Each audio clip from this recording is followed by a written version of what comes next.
This is McTile, my brand new tile-restricted Ultimate Iron Man. I started with just a single tile, and every 1000 XP I gain, I get to unlock a new one. I'm unlocking RuneScape one tile at a time. The goal? Well, you'll just have to find out.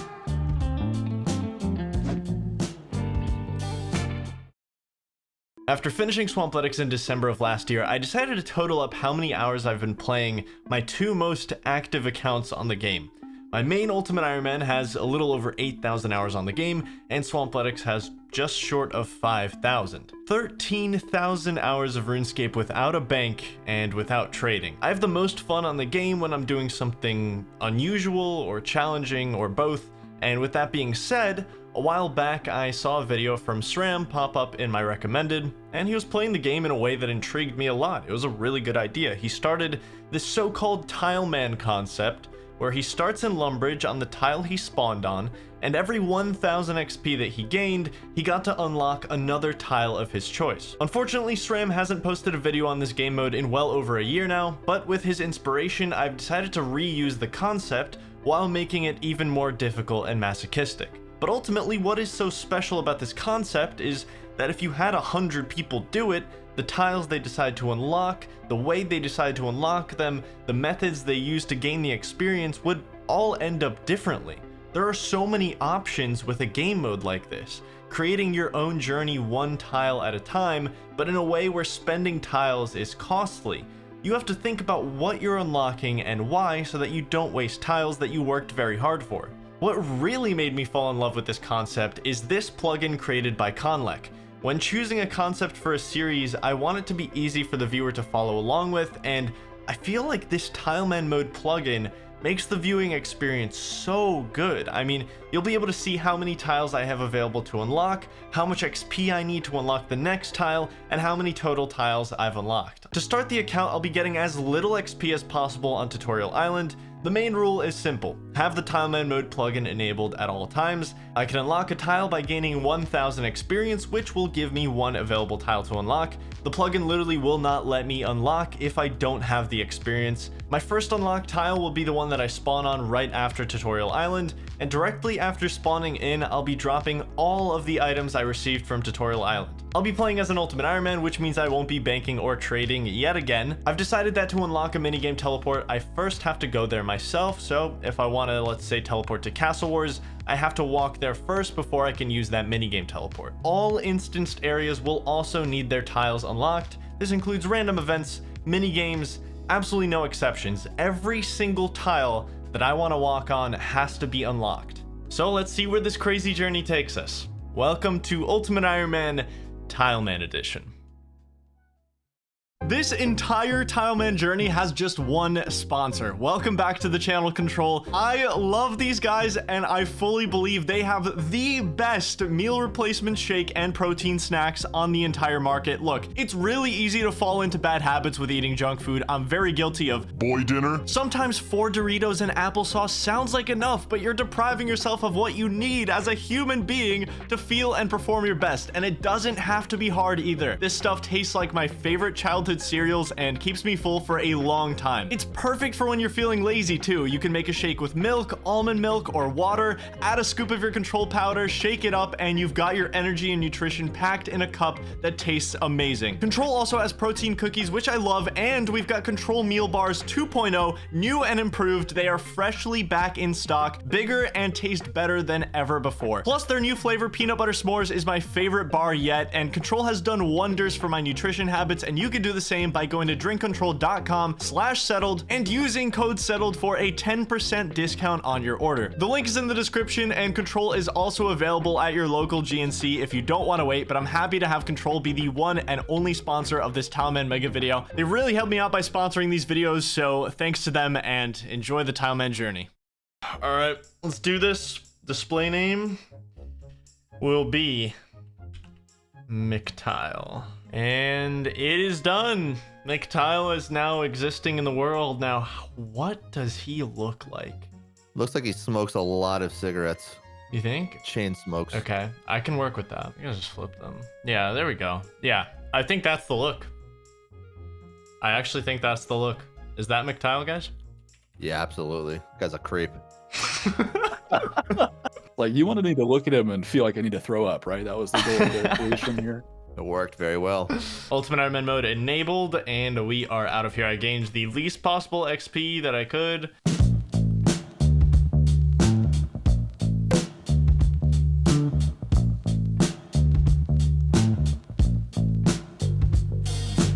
Everything seems to be good. Plugin is on, so I have one available tile because I have 1,381 XP. That's what I came off of Tutorial Island with, so let's unlock our very first tile.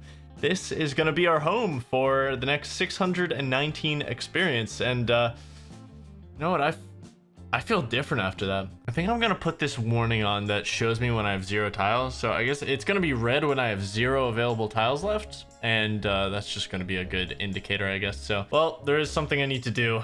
First order of business as McTile, drop all of this stuff because it doesn't belong to me. I didn't unlock that stuff on unlocked tiles. I don't get to keep that, so we're gonna be throwing all of that away. We're gonna be starting from scratch, and my only way of getting XP is rats walking up next to me or this man walking up next to me. Oh my god, he's on me. He's on me. No! If I can talk to him and then lock him in next to me, it's gonna be really hard. Like this unlocking this second tile is going to be like the hardest part of this, but it will eventually snowball. I just need I need one more tile. Literally, like, once I get 2 tiles, I can work with that. Right now, this is really difficult to work with, and pickpockets are 8 XP each. Oh my god, oh my god, oh my god. I think it worked. Pickpocket? No!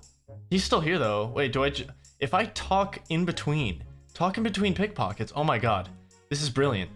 Oh my god, this is brilliant. What just happened? Why am I getting attacked? What is happening right now?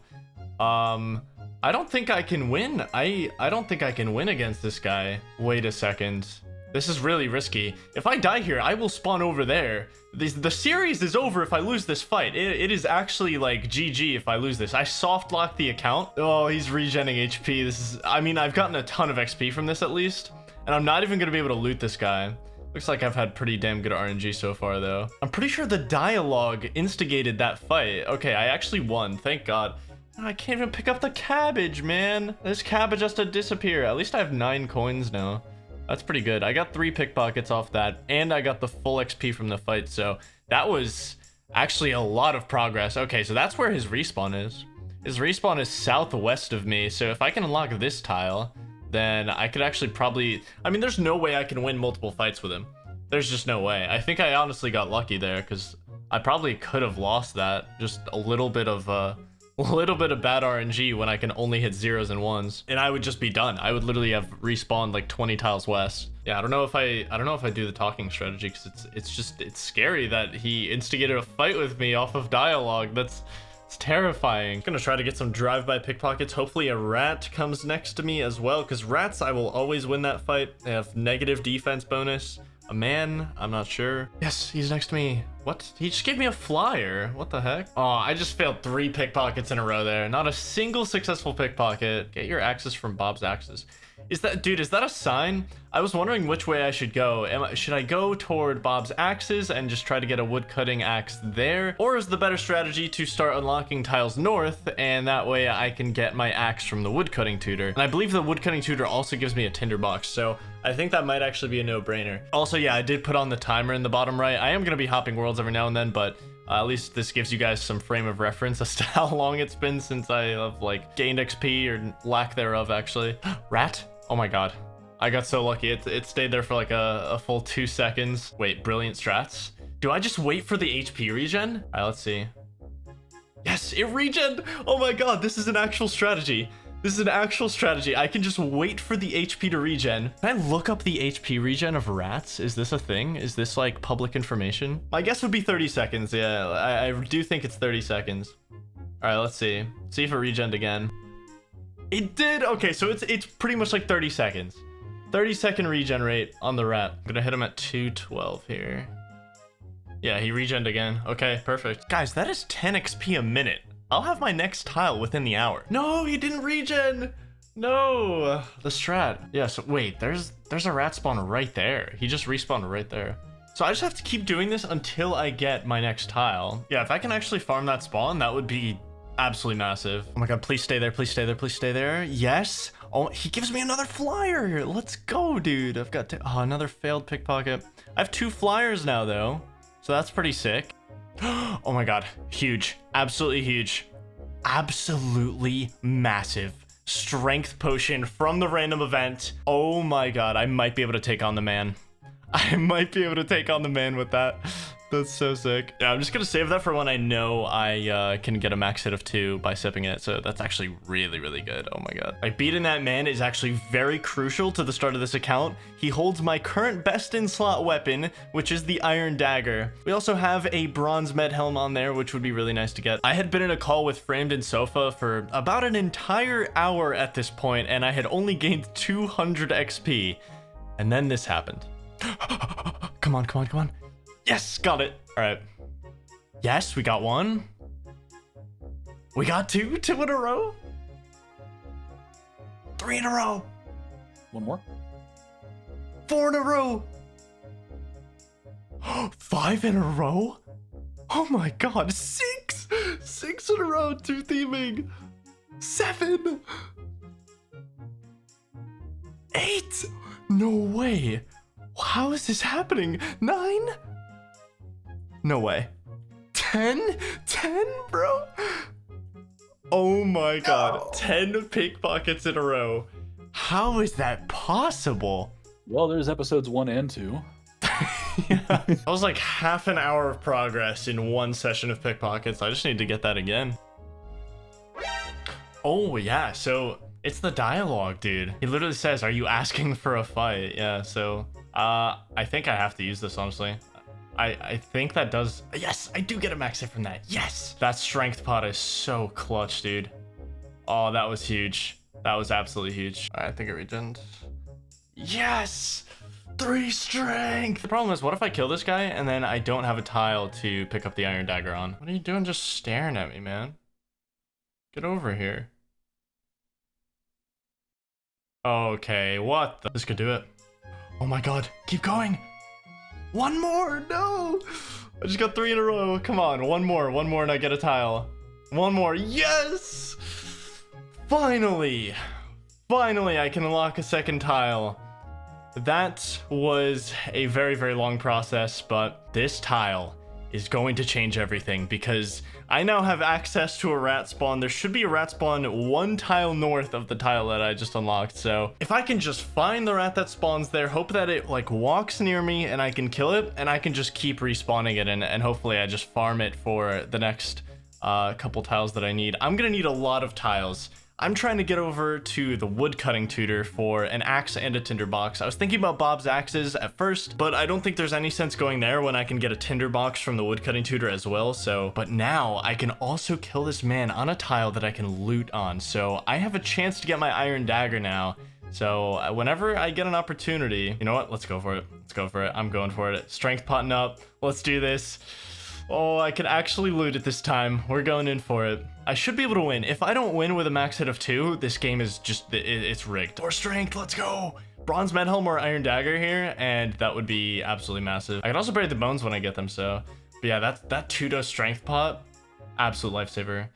Grimy Tileman is our first loot. Not usable, but first bone burial on the account at least, and I'm not gonna be able to use that Tileman like ever, but wait, maybe this is the rat? Maybe this is the rat?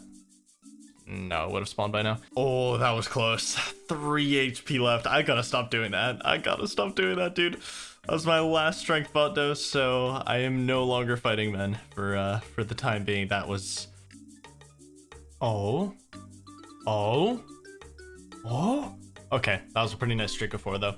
Please be the one. Please be the one. Please be the one. Yes! Yes! I found the rat that spawns here. No, move.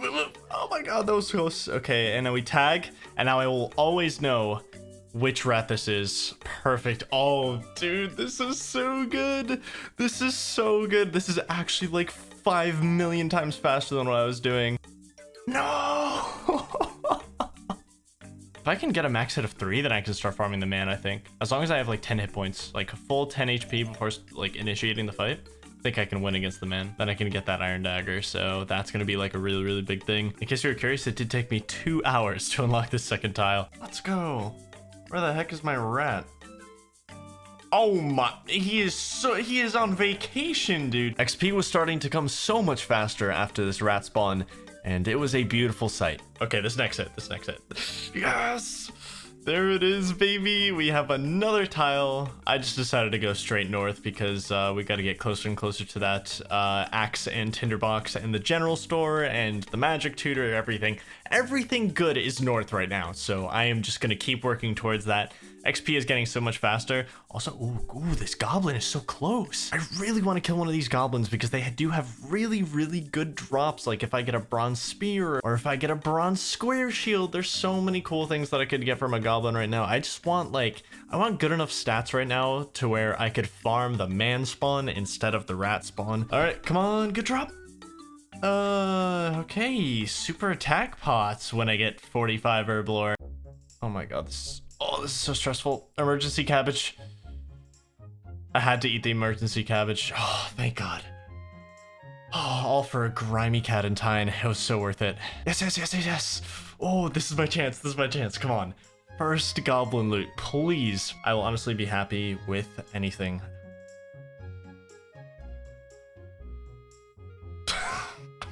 So it looks like I need 2 strength levels for my next max hit. Damn. Okay, so I need 14 strength. And there we go. Tile number 4. Do I go here? Do I go diagonal? Yeah, I guess I go diagonal here. So let's just go here. 4th tile unlocked, my first diagonal tile. Let's go. 4 tiles unlocked. What a successful 3 hours of progress. Hey, there we go. 14 strength. That's the max hit of 3. Oh my. Well, that rat is long gone. Well, at least we have a max hit of 3 now. And tile number 5. Leo, I'm sorry, I cannot do your random event. There's no way I'm spending my 1 available tile on your Gravedigger random event. So tile number 5 will be right here. Boom. Oh my god, no way did I just get that. No actual chance did I get that so quickly. Iron dagger, baby! Let's go! Best in slot weapon on the Tileman account. 22 men, and it is a 1 in 128. So that is probably the best early drop I could have gotten. So good. I get to have max hits so much earlier now. I am so happy I got that, dude. I'm just gonna keep going on strength. Well, this is why I love this shit. I'm happy about an iron dagger on a... I have 5 available tiles to walk on in this game, and I just got an iron dagger, and I'm happy, man. And we unlock tile number 6. Getting closer. Oh my god, there's a goblin on my tiles. Oh, yes.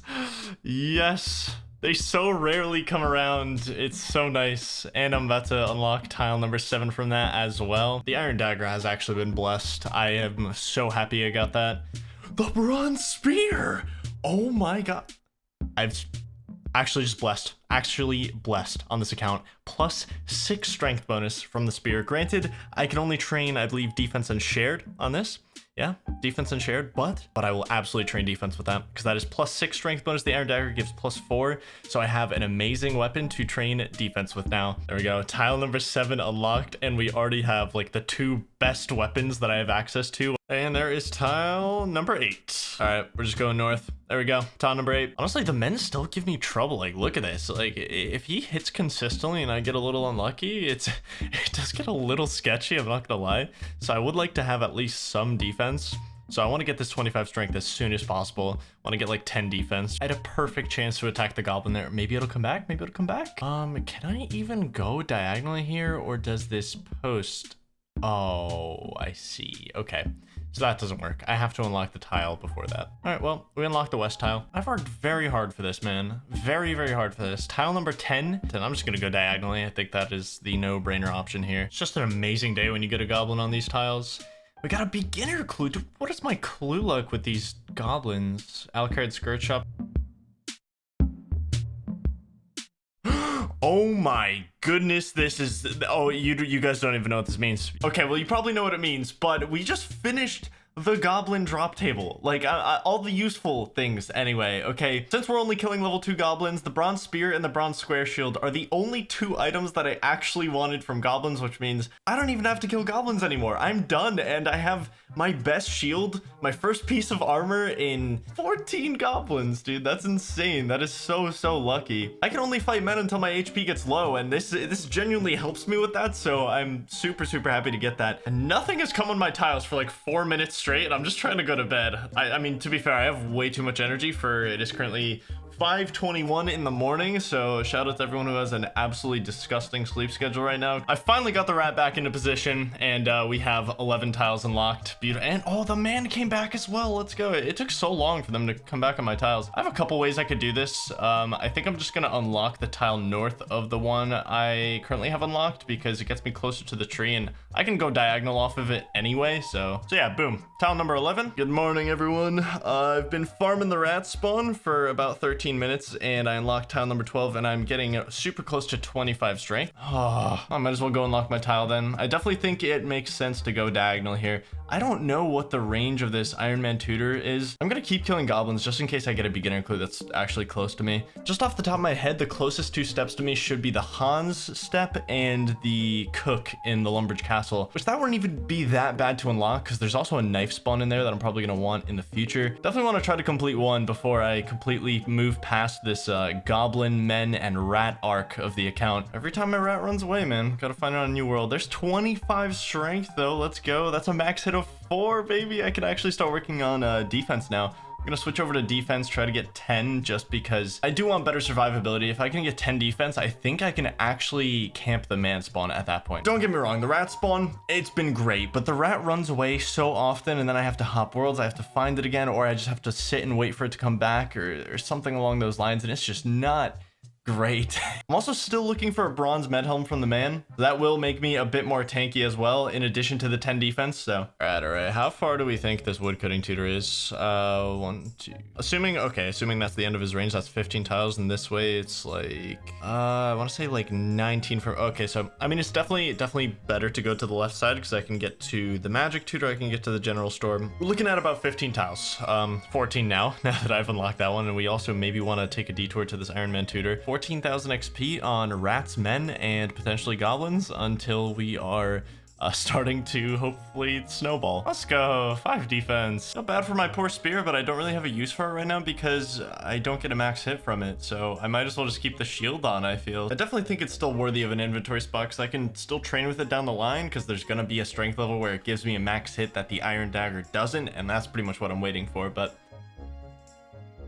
yes! Yes! Bronze med helm! I got it! 112 men is what it takes to get to the maxed out gear for having 13 tiles unlocked in RuneScape, by the way. Let's go, dude. I feel so good about that. I've completed all the monsters that are available to me. I have all their drops that are actually valuable to me. So, Bronze med helm down. There's really nothing else that I want to hunt for at this point other than beginner clues from goblins. So, I'm just going to focus on getting the tiles and getting these defense levels, I guess. The spear just needs some love, man. I'm a changed man. You see, normally I'd go over and unlock tile number 14, but no. I will camp this rat as long as it's spawning here, because as soon as it goes away, well, it's a pain to get back. So yeah, okay, there it goes. Tile number 14. Holy shit, that's an imp. Oh my god, I have not killed a single one of these. You'd think one imp would have wandered on my tiles by now, but no, this is my first one. Blue wizard hat. Yo, this is huge. I'm not that far from the magic tutor. All right, okay. I'm looking at the imp drop table here, and that it literally seems like the best thing I could have gotten. I can't find anything else on this drop table that would have been better than a wizard hat. That's really cool that I got that. Oh my god, guys, we did it. The climb to 10 defense is complete. We are straight on to attack. After that, I'm just gonna get like 10 attack, I think. I don't really need attack because these guys do have negative defense bonus, but I'm gonna want higher attack later on anyway. And honestly, Bob's axes could be like the next thing I go to after unlocking the woodcutting tutor. Not only could I get a pickaxe there and a steel axe, but I could also get a mithril battle axe there, which would be pretty damn good. I'm gonna get it to 10 for now though, and I'll just continue on strength until I see Bob's axes is like a very close possibility. Beginner clue. It is not the Hans step or the cook, unfortunately. For tile number 15, we are gonna go 1 west. That's tile number 16 unlocked. I'm gonna make a play here. I think this is worth it. I really think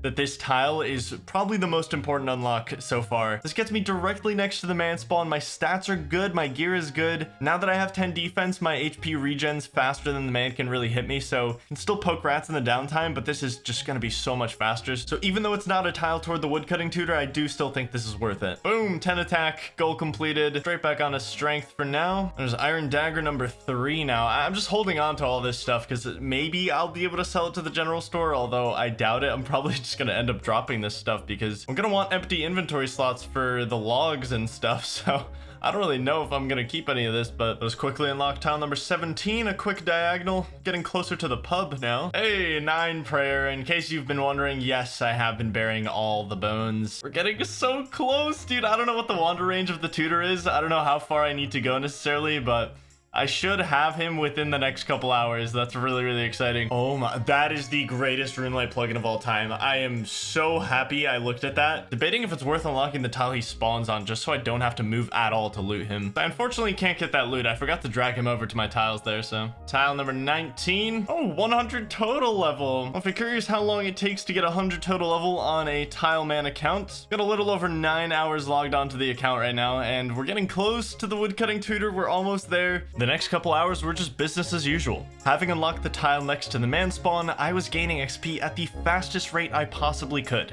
Over an hour later, I found myself just a few tiles away from the woodcutting tutor. I'm actually very happy about this random event. That was what, like 200 coins? 160? Dude, that's really nice. I need a lot of money. I'm gonna need a lot of coins to buy my myth battle axe, to buy my steel axe, to buy my runes when I need them. Like, I think I'm just gonna have to make a heavy time investment into fletching if I really want to make any money on this account. So we'll see how that goes, but I do absolutely massively appreciate 160 coins from that random event. We just unlocked tile number 25. It's been a really nice session today. I've been really enjoying myself, and we are just a couple tiles away at this point. I've been doing the same thing that I did with the rat, which is I don't instantly go unlock tiles anymore because the man, just like the rat, can spawn away from me, and I usually like to wait for that to happen to go unlock a tile because it's just really annoying, like hopping worlds or waiting for them to come back, and I've been super diligent with it, so I'm just gonna wait until the man spawns away from me, and then I'll go unlock this tile. Look how close we are, guys. He is so close, man. I just need to round that corner, and I think I know his wander range too, so. Tile number 27 unlocked. I believe I am 1 tile away. I am like 99% sure that he can walk to the northeast tile, so I think 1 more tile. That's all I need. Just 1 more. This feels like the longest respawn in history. It's the last man, dude. The last one. Oh my god. 1 more hit. It's done. 28 tiles. You know, this could be the most anticlimactic thing ever if this woodcutting tutor just doesn't even wander where I think he does. I'm gonna lock the northeast tile here, and I am going to pray and hope that he can wander here. I'm like 99% sure he can. Let's just try to hop worlds here. And now we wait. Oh my god. Yes. Yes. The bronze axe. It's done. I beat the game, guys. Series over. And there's the tinderbox as well. Beautiful, dude. So beautiful. I only have access to 1 tree right now anyway, but oh, I'm so happy. All right, well, I have so much junk in my inventory. I'm gonna have to drop this stuff. Like, I'm just gonna have no room for logs, and it hurts because I'm just gonna eat my emergency cabbages. Need to drop all this stuff. Yeah, I'm gonna need a lot of space for logs. See, here's the thing, right?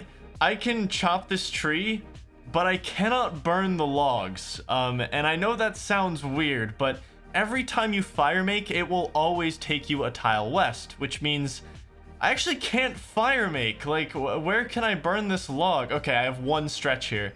I have literally 1 stretch of tiles here where I can burn a log because it'll take me to the tile west.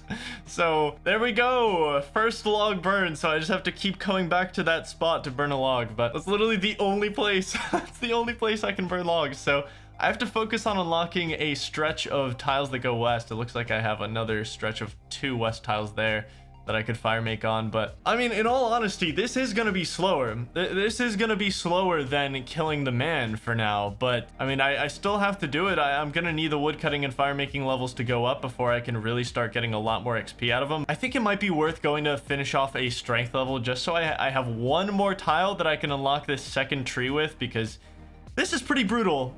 Waiting for this tree to respawn is pretty brutal, and I'd also have a pretty close set of 2 tiles to fire make on if I unlocked that that tile southwest of me, so 2 fire making as well. I do think I need to camp the man for just a little bit longer. Oh, there's a goblin at the end of my tiles. Let's go. If I can just get like 1 more tile, I think I'll stick to woodcutting, just as long as I have 2 trees. Like, obviously I can hop worlds, but that's still gonna be extremely slow, and I might as well just camp this man until I get 1 more tile to unlock that second tree. There's 32 strength. That should be a max hit of 5. I'm actually a complete unit on this account now. There we go. And I just hit a 5 for the first time. I just hit a 5 to unlock my tile. Go unlock this second tree. It's gonna make things so much better. It is a little awkward to go between the trees, but you know what? It's fine. After a little while, I can just unlock this entire stretch, and I think the play here is just to unlock the 3rd normal tree. Yeah, no, this tile is a game changer because I can fire make on it as well, so... I mean, the XP is slower, but it is so nice to just have this change of scenery. Like, free wood cutting, bro. Beautiful. I do have a couple paths I can go here. Now, obviously, the more trees I unlock, the faster I get my wood cutting up, and the faster I unlock the willow tree, the faster my XP is gonna get, the more tiles I can get. I could start making my way over to the tutors because I can start farming the magic tutor for 30 air runes and 30 mind runes every 30 minutes. And if I farm those runes for a while, right, I could probably get like 1,000, maybe even 2,000 air and mind runes to start my magic training with completely free, right? It's gonna be a while before I can access a rune shop, and that magic tutor is my only way of training magic currently. McTile is at a crossroads, faced with many different options. Will he approach the magic tutor to farm runes? Will he go to Bob's axes? Will he unlock the knife spawn along with access to Cook's assistant? Or will he do something that none of us expect? I guess there's no way to know. Until next time. Hasn't been ideal with 2 spots to fire make with, but there's tile number 30, so the question is, where do I go with this tile? I don't really want to make a path toward the tutors yet, because I still don't really have that many tiles to fire make with, so I think I'm just going to send this one east. This at least gets me closer to tree number 3, and I have another tile to fire make on, so just the extra tile to fire make with is honestly a pretty nice bonus. So it's a Saturday morning, I'm making fires on the same 3 tiles on a medieval point and click game. There we go. Another 1,000 XP. We got tile 31 from that. We can unlock this 3rd tree. Our XP just got so much faster with that. Until I get even remotely close to 30 woodcutting, it doesn't really make sense to go toward the willow tree, so I'm just gonna give myself as much space to fire make as I possibly can. I just want to make my line of fires longer here. Progress is absolutely booming now. Absolutely booming now. Gonna unlock this 5th tile now, so I now have 7 tiles to fire make with. This is beautiful. It's actually getting so much faster now because, I mean, the man has like a 15-second respawn, and I get 40 XP per fire make now, so I could unlock this oak, and it's a battle in my head right now because if I just unlock this willow tree with normal logs, then I save a bunch of tiles by not going to the oak because I'm only going to be chopping that from 15 to 30. So I think I just stick it out with normal logs until I hit 30 woodcutting. I think that's the best thing to do at this point. So let's talk about this real quick. I don't think there's any real other effective way of getting out of Lumbridge other than the canoe. I mean, I could go to the Champions Guild, I could go to Edgeville, to I think Barbarian Village as well, and I believe if I get 57 woodcutting, which would be for the Waka canoe,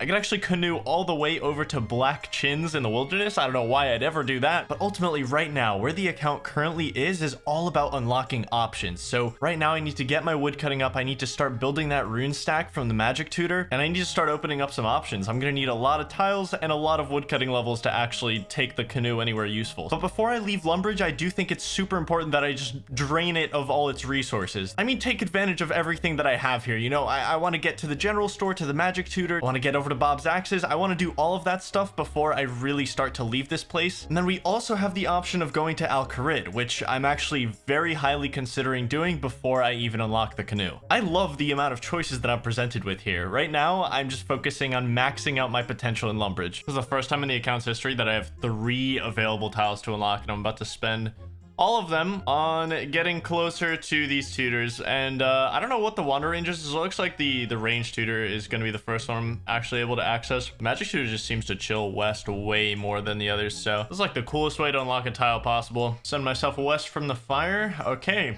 And now we wait. Oh, range tutor. Okay, screw it. We were able to claim for the range tutor. We already got our first tutor. I'm just gonna use these arrows because I am gonna want higher range anyway. I got my first bow on the account. I figured I might as well claim something from the tutors, even if it's range. Like, I could probably get like 2 or 3 range from this maybe. So, and if I can unlock one more tile, I should be able to claim from the magic tutor at that point. So the goal is definitely to just stack as many airstrike casts as I possibly can. If I can get 25 magic, can you imagine? I just teleport to Varrock and I skip out on all of the tiles that it would normally take me to walk there. The problem is, how the hell am I gonna get a law rune? I guess we'll figure that out. Oh, huge level for the account, guys. 2 ranged achieved. I'd actually be able to get 3 ranged here. I don't know. I might have enough arrows if I pick these up. Should be able to get to the mage tutor after this tile unlock. I don't even know if the cooldown is reset. Might as well talk to the melee tutor while I'm waiting, actually, because this guy doesn't affect the cooldown or anything, and I think the training sword is better. All right, what's this sword? 5 versus 4. Okay, so it is better. The training sword is actually a better melee weapon. That's cool. Okay, well, wow, the Iron Dagger era is over. It's training sword season. The Iron Dagger and I have been through so much. I don't know if I can part ways. Oops, gotta drop the mind runes, and there we go. So we have to start doing this every 30 minutes now. Yeah, we can slowly train our magic. It's gonna take a lot of airstrikes, a lot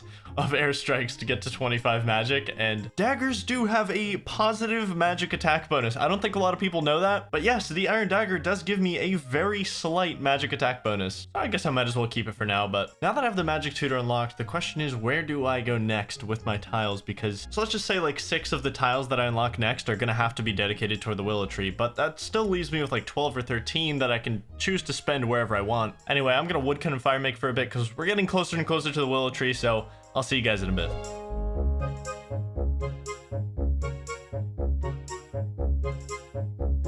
Currently eating a salad, but more importantly, I have unlocked every tile that I need to head over to the willow tree, and I've just been using this to fire make with. I figured it's worth it anyway, and I actually do have 5 available tiles to unlock. I've just been stacking these up. There's 31 fire making. Let's go do another rune collection because I've been doing these. It's gonna put me up to 100 mind runes, so yeah, we're stacking up the casts. We're getting up there. 28 woodcutting right now, so turned out to be a little over my 1 hour estimate to unlock the willow because, well, normal logs are not very fast. Let's go into the detached camera real quick and just sort of count this out. That's like 20. That's gonna be like 40 tiles just to get over to that knife. And Bob's axes is, I want to say, like 15 from here. A steel axe would help so much with the willow tree though. We have a decision afoot. I don't really know, actually. I don't know whether to go toward the knife spawn or the steel axe, because like my fire making is ahead of my wood cutting right now, so going toward the knife would technically be nice, but then again, I can't even chop the willow tree if I get the knife. I'm gonna have to still be at normal logs, and fletching is so insanely slow at the start. Honestly, before I leave Lumbridge, I do think I should get a high fletching level. So hear me out, right? Here's my thought process on this. I want to do something really fun and risky on this account. I'm not going to reveal what it is yet, but chances are I might need to rebuild on the account. I don't really have anything that I'm super attached to at this point in time, except my wizard hat. You know, there's sentimental value there. But ultimately, all I would need to rebuild this account is a solid way to get GP. And I don't really have any money-making methods. It's not like I can go to the Stronghold of Security and grab the 10K. And if I can build that kind of money-making method that I could do with no supplies, nothing, all I would need is to grab a bronze axe for free and then grab a knife. That's what I want to do before I leave Lumbridge. I need to establish a way of making money no matter what my situation is, because I have some really cool plans, okay? So I definitely want to go for that knife spawn. Oh, I'm so excited, man. Been chopping these normal trees, 30 wood cutting. This is literally just, this is the biggest buff in human history. No civilization up until now has received a buff like this. Let me see, this 90 XP drop for burning a willow log. This is where it gets pretty insane. I'm just gonna unlock these 2 tiles because, well, I'm gonna be doing a bit of fire making. I don't have any plans of going to Wintertot or anything, but I do need like, 150 tiles to do everything that I want to in Lumbridge. That's literally just all I've been working toward right now. 30 wood cutting, 34 fire making currently, so I'm just gonna save up some tiles to get a steel axe. That's the only thing that can really speed this up at this point, but I definitely don't want to just woodcut and fire make for my XP for tiles forever. It's like, fire making is such a useless skill. I get literally nothing from this except unlocking tiles. After I leave Lumbridge, I don't think I'll ever be fire making again. It's great right now where I need a bunch of tiles to access all of the basic resources to really start playing the game, but it's just such a useless skill. I really need to start working toward fletching so I can at least have a money making method, you know? I'm just gonna set like a timer for this, honestly. I need to be doing this as often as possible to get enough runes. I'm not gonna be immediately using my runes, so I think I'm just gonna drop the Iron Dagger and Bronze Spear for now. I'm just gonna be focusing on woodcutting and fire making, so I don't really need the +1 magic bonus right now if I'm just stacking the runes instead of using them immediately. We are up to 32 woodcutting, 36 fire making, and I have 24 tiles stored up. So I don't know how close this is going to take me, but I'm going to give it a go. This is going to be by far our longest tile unlock session.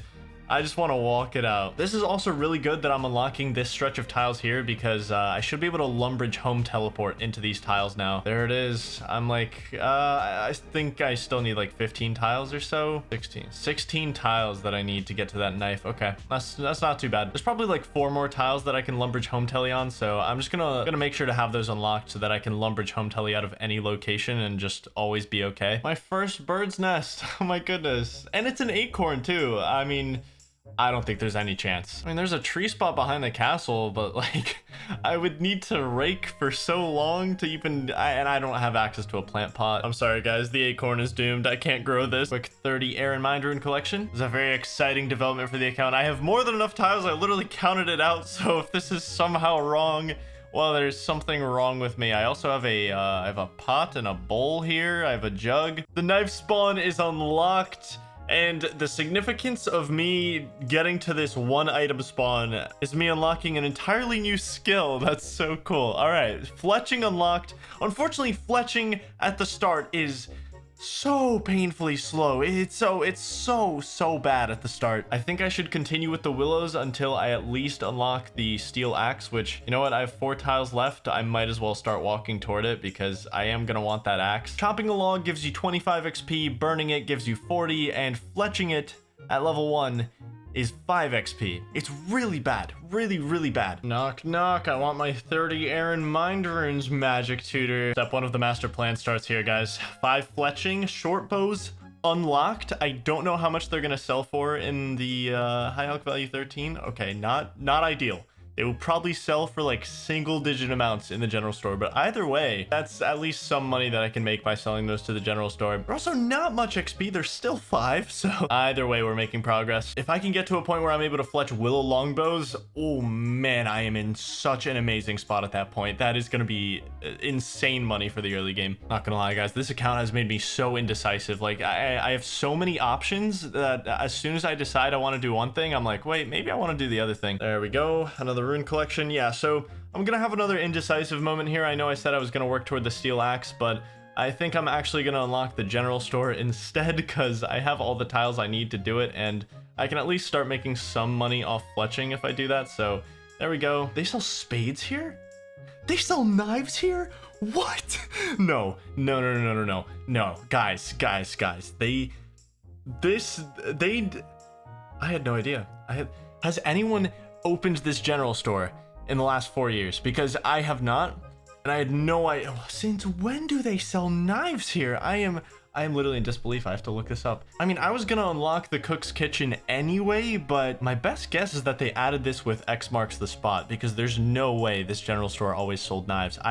I refuse to believe that. I know my general stores, okay? I swear I do. All right, whatever. The main point is that I can now sell short bows for 9 GP to the general store, which is my first money-making method on the account, unless you count, you know, fighting men for 3 GP at a time, but I can actually make some money off this, so. Yo, my first genie on the account. Let's go. I got my first lamp. What do I even use this on? I have no idea. I haven't even thought about this. I guess I just save that for now.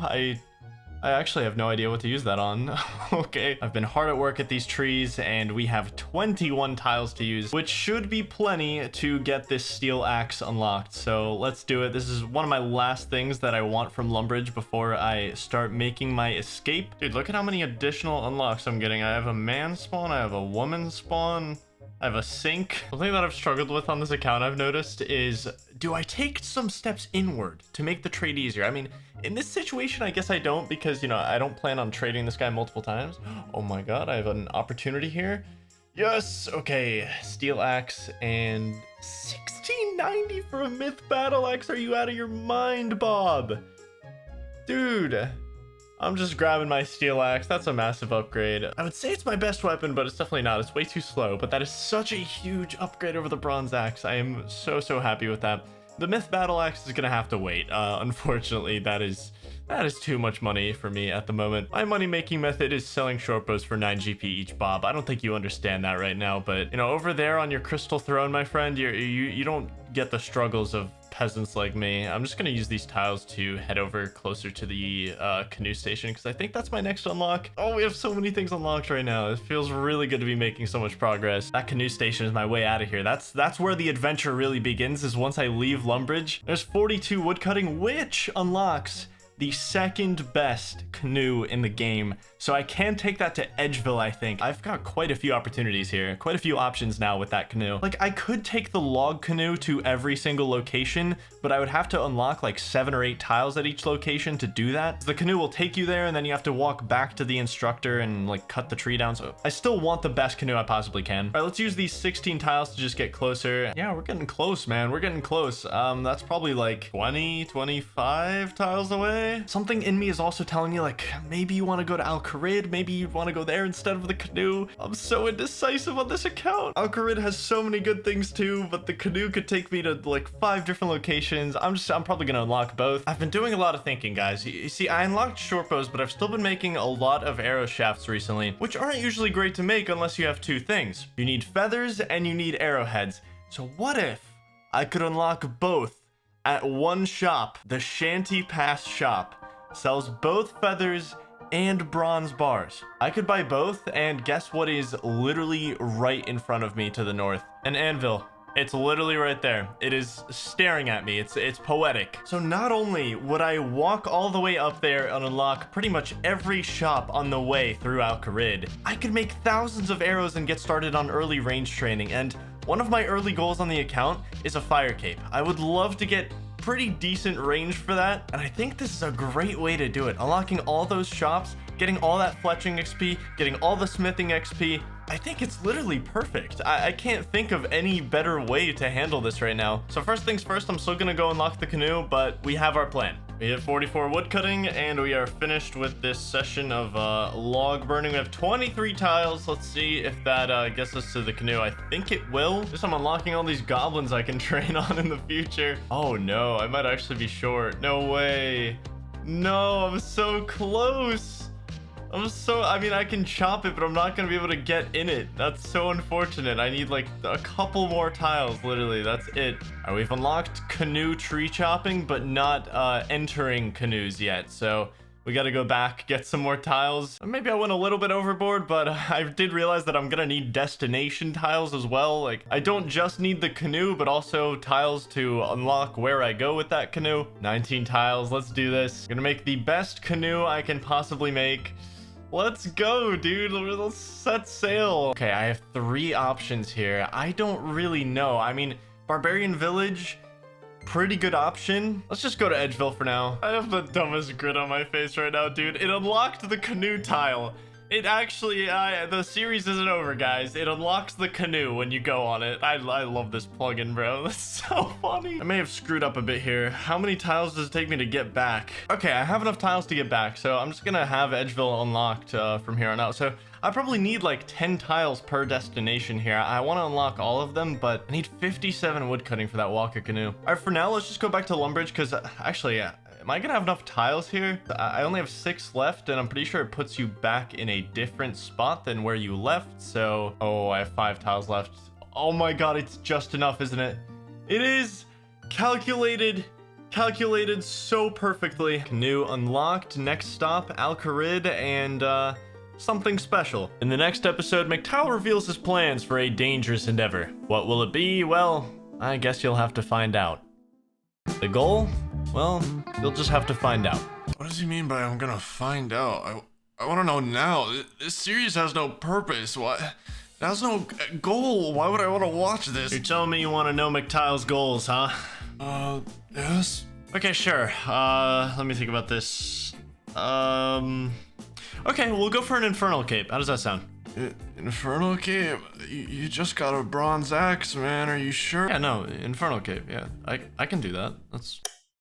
Good morning. It's a new day. My plans for today. I want to hopefully finish off fire making today so that I don't have to do it anymore and I can just focus on fletching. I was thinking about this late last night. If I want to do this strategy where I go to the Shanty Pass and I buy bronze bars and I buy feathers, I'm probably gonna need like 15k cash to make a decent amount of arrows. Feathers are 3 GP each, then you still have the bronze bars, so 1,000 bronze arrows is gonna run me over 3k. As you can see, I don't even have enough for 1,000 bronze arrows, let alone how many I actually want to make, which is probably closer to like 5k, maybe more than that, so I want to get some decent range training done, you know? In the meantime, let's do another Aaron Mind Rune collection. I'm getting up there in the rune count. People hate these random events, and I am so grateful for them right now. 480 GP from that, dude. That's like, that's literally half my cash stack in that random event. That's so good for me. I will happily take that. Those random events are so free. We are going for Alcrid this episode. It cannot be understated how amazing this is. Okay, we have this little stretch of nothing here, but it's fine. We have the gem shop here. We have silk if we need it for a quest. We have the rooftop agility course. We have a furnace, and we have a kebab shop, which is an amazing source of food. And we have the scimitar shop. We have a plate leg shop over here, which I think will be huge. And we have Alcrid warriors to train on. And of course, we have the Shanty Pass shop, which is mainly what we're going for. But that just goes to show how many things I'm going to unlock on my way there. And it's probably going to be like well over 100 tiles to get over there, I imagine. But the big 50 fire making, I can now go to Wintertodt, which I don't plan on doing, so don't worry about it if you're sick of watching Wintertodt content. I will not be doing that, but I already using my runes a bit. There's 3 magic. We now cast a curse spell on the account. Okay. All right, it's time. I've been woodcutting. I've been fire making for a long time now, and I have been saving tiles for this moment. I have 48 tiles stored up. Not sure how far into Alcrid this gets me, but there we go. We unlocked all the music tracks. Man, we're in a new land. I never really know how to go about this. I think I'm just gonna go diagonal as far as I can here. The crossroads of destiny here. I mean, I think the scimitar shop is like the closest thing I want to get to, but the thing is I'm not going to be training combat anytime soon, really, so that's like 16 tiles to get into that scimitar shop. Yeah, I mean,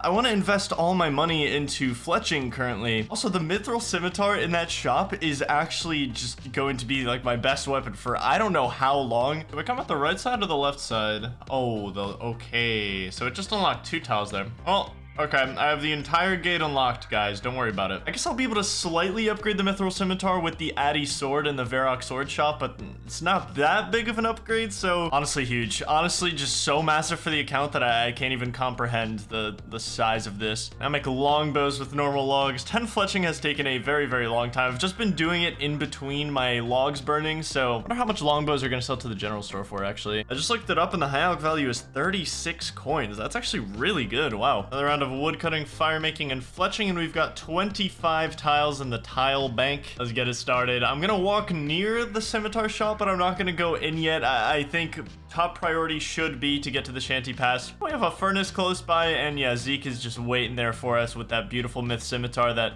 I will be getting later on. Honestly, this might be my training spot because I still don't have a good place to train. So this kebab shop is super clutch, by the way. They're so cheap and they're honestly like really, really good food. Did you know that a kebab can actually heal up to 30 HP? It's super rare for it to do that, but it can actually heal 30, which is insane. That's still so many tiles. I didn't even like fathom how much of a stretch of nothingness there is until the Shanty Pass. So we're gonna have to go woodcut and fire make for a bit longer. These are my stats currently, and I think it's time to retire fire making. I think I'm gonna get 52 fire making, and I'm just gonna stop right there. This unfortunately does mean that I'm gonna unlock tiles much, much slower, and getting to the Shanty Pass is gonna take longer, but I still don't have the money to buy the feathers or bronze bars, so I do need to get started on fletching anyway. I've got my inventory of 10 longbows, shot buys for 24, and it goes down to 6 after selling 10, so we just got 150-ish GP from selling 11 there. I mean, that's honestly pretty good. I've been saving this lamp, but honestly, fletching is so slow right now that I think I'm just gonna use it on fletching. I think we just sell the Chaos Runes. Maybe a bold statement, but I don't think I'll be needing those for a while, so 1.8k after all that. Not bad. You know what? I feel like having a magic training session real quick. I'm just gonna go for it, man. I'm gonna see how high I can get my magic from just these airstrikes, because I gotta start working toward 25 anyway, and once I get to 13, I'll be able to fire strike. I'm definitely gonna have to airstrike my way to 25, which is gonna be super slow, but I'm gonna try to use some of my runes up. There's 5 magic, and I'll let you guys know where I end up getting, I guess. 6 magic, 7 magic, 8 magic, 9 magic. Oh, Earth Strike unlocked. It's over. Yeah, I just hit a 5. 10 magic, 11 magic, 12 magic, and the big 13 magic, which I only have like, what, 12 fire strikes here that I can cast, but my only way of getting fire runes is killing goblins right now, so it's not really a huge thing right now, but having 13 magic is still huge. Once I get to a rune shop, I will be fire striking everything in existence. It's gonna be great. That was a fun little magic session. Let's replenish the runes after that, and let's just keep stacking them in the meantime. Might as well just sell the bronze bolts because they're worthless, and I'm not gonna be getting a crossbow anytime soon, so very clean inventory that we have now. Look at this. It's so tidy, it's so neat, I love it. It's probably gonna be better to just sell 10 longbows per world. I'm just gonna get way more per longbow that way, even if I do have to wait a little bit longer.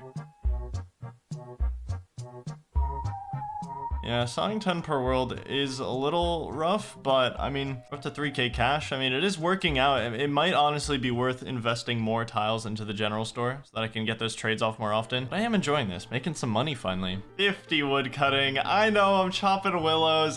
This is my last line of fires. I'm literally only chopping willows because I needed something to AFK while I take care of something, but these are the last willows I burn, I promise. Yeah, the next milestone for woodcutting is gonna be 57 for that Waka canoe, which is gonna take a while considering I'm gonna be back on normal logs for a while. Very close to 18 fletching right now. I am honestly struggling a little bit with, like, you know, deciding whether or not I wanna unlock more tiles in here to make these trades easier, but like, how long am I gonna be using this general store for? Is it worth it to unlock more tiles, you know? There we go, got them. Up to 5k GP soon, pretty sweet. Why did I not unlock the oak tree, guys? Why did I not? I thought I would only be fire making. Why did I say that? I could unlock this oak, and it's a battle in my head right now because there is no way I'm doing normal logs all the way up until willow logs for fletching. So I'm gonna have to unlock the oak tree for a boost in fletching XP. I don't think I fully comprehended how slow it would be if I just stuck with normal logs for fletching too. My days of chopping normal logs are over from here on out. We have surpassed a 5k cash stack. I'm only 18 fletching right now, but I can still cut oak logs into arrow shafts. There's only a 15 fletching requirement. There we go, 10 XP per, and that's the same as a longbow. So I don't know why I didn't think of it sooner, but I can just chop these into arrow shafts until I get 20 fletching, and I can instantly start making oak short bows. So, and one more log, 20 fletching. There we go, and we're up to 6.2k arrow shafts after that as well. All right, so these are 16.5 XP each, so it's gonna be a lot faster from here on out. Yeah, the big reveal. Am I making more money or less money?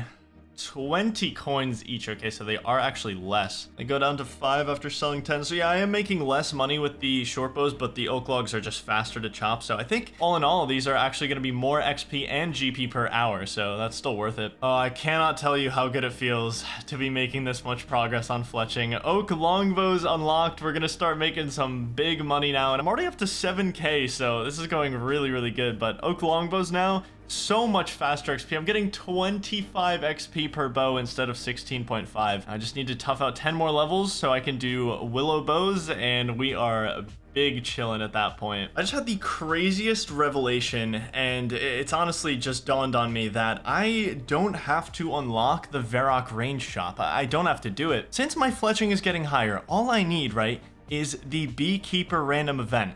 And if I can get that one random event, which is obviously going to cost me only 1 tile because you stand in the same spot for it, I can get flax or maybe even bowstring as a reward, and I can just make my own bows. It's literally that easy. All I need is that one random event to pop up. So I feel so rich right now. This is my first 10k cash stack on the account, and it's so beautiful. It's so beautiful, man. I'm just going to unlock this tile. I don't care. I unlocked the tile near the counter because he is so often in that spot, and it is just... It is not worth it dealing with that anymore. All right, I have 40 tiles available to spend. Let's see if this gets me to the Shanty Pass or does it get me close. Last time we left off near this cactus, so I swear walking and just unlocking tiles is one of the most satisfying things on this account. There's the ferry to Temporos, by the way. We are at a crossroads. The ferry or the scorpion. I can't have both. We're so close, but we're just barely short. No. I'm insanely close. I need like, what, 15 tiles to access the shop? I don't really know where Shanty's wander range is, but we are incredibly close, and we also kind of have the GP goal done as well. I think by the time I get another 15 tiles, I should have over 15k GP, so hey, 30 fletching. We can now make steel arrows and ogre combos, guys. What's not listed there is I can actually make arrow shafts out of willow logs, but I'm just gonna stick to bows because if I can't make money from it right now, it's just not gonna be worth it. 34 fletching, and as you'll see in the inventory, 15k GP. So not only did we hit the goal, but I have 20 available tiles, which should be enough to unlock the Shanty Pass shop. If I had come here with 15, I actually would not have made it. I mean, I don't know how far north he can go, but yeah, there we go. Shop unlocked, baby. Let's go. This is so big. Actually so big. There's only one bronze bar. That's really sad. Ooh, feather packs are 200. Okay. Wait, that's actually super good. That means I can probably buy as many feathers as I need. The only unfortunate thing that I'm seeing right now is that there is one bronze bar on every world so far. I don't know. Hopefully it's just bad timing and someone is buying out all the worlds right now. I mean, I would be shocked if someone was actually botting bronze bars in the Shanty Pass shop. I would be absolutely baffled if that was actually going on. Just want to start making the headless arrows. I want to get a jump on that. So dude, every world, one bronze bar, every single world. This is really bad. And I have to hop 23 worlds to get a full inventory of bronze bars. And then my smithing route is going to look something like this. I'm going to have to go back and forth every single trip. There's 2 bronze bars here. Okay, we're making progress. I've made a crucial error. 7 tiles. I don't know why I forgot that I would need the anvil to make these bronze bars into arrowheads. Oh, wait, I can make, oh, never mind. I can make my headless arrows for XP. Okay, we're saved. I don't have to drop these after I spent like 10 minutes buying a full inventory of them. There's 35 fletching from the headless arrows. I can now make willow short bows. That is a massive upgrade, and those are probably going to be less money than the oak longbows, but they're going to be more XP, and it's the willow tree as well, so I'll be unlocking tiles faster at least. All right, we are very close to being done with the headless arrows, and I have the 7 tiles that I need to unlock the anvil, so we're perfect. And the smithing grind begins. 1 tile left over after doing that, so bronze arrow tips are 5 smithing, so I'm going to have to make a couple inventories of maces and whatever bronze items I can really muster out, and there's 3 smithing, but once we get to 5, it'll be really nice because everything will stack into 1 inventory slot, and at least I'll make a little bit of my money back from selling these daggers and maces. And that is all of the headless arrows, 6645. Just gotta make all of those into bronze arrows now, and we're gonna have a ton of range training to do in the future. Bronze med helms probably sell for the most. Honestly, maybe all of the bronze items just sell for the same amount, and I'm just taking time deciding for no reason, but we are gonna make our first set of arrowheads here. 5 smithing done, and now 15 arrow tips per bar, so it's gonna be over 400 bars to finish off all the headless arrows. It shouldn't be that bad. I am gonna make, what, 22 per inventory now that I have these arrowheads, so that's like 20-ish trips to the Shanty Pass. This shouldn't be that bad. Claim some runes. I actually have so many runes, man. I've been on this 30-minute claim period, and I have 500 mind runes almost. I hope I have enough money to actually finish this. I don't know if 1k is gonna be enough. I haven't even checked the price of the bronze bars. No way, 4 bronze bars in stock on that world. That's crazy. That's actually insane. Just saved me like 3 world hops. Dude, who is buying these out? Is someone else doing the same thing I am? Like, I don't know who keeps buying these bronze bars. Just give them to me.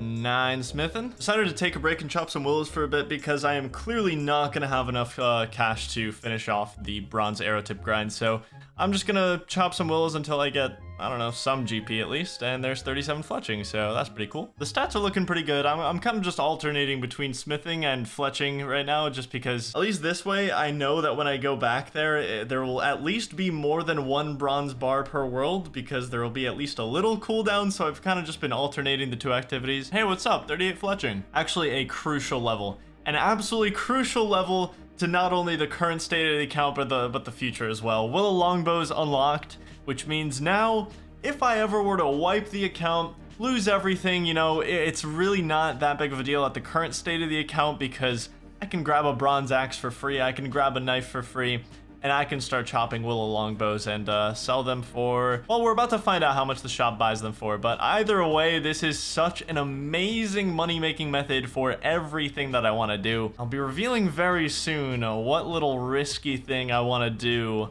that could potentially cause me to need this sort of rebuild strategy on the account. Willow longbow, 64 coins each, and after selling 5, it's 40. That's not even bad. That is so good. That is actually such an insanely good moneymaker for me. I can chop like 10 bows and I'll have like 400 coins basically. So that's so good. Anyway, that's enough of that for now. I'm actually going to drop the knife because I'm just gonna commit to finishing off the arrows now. 13 smithing.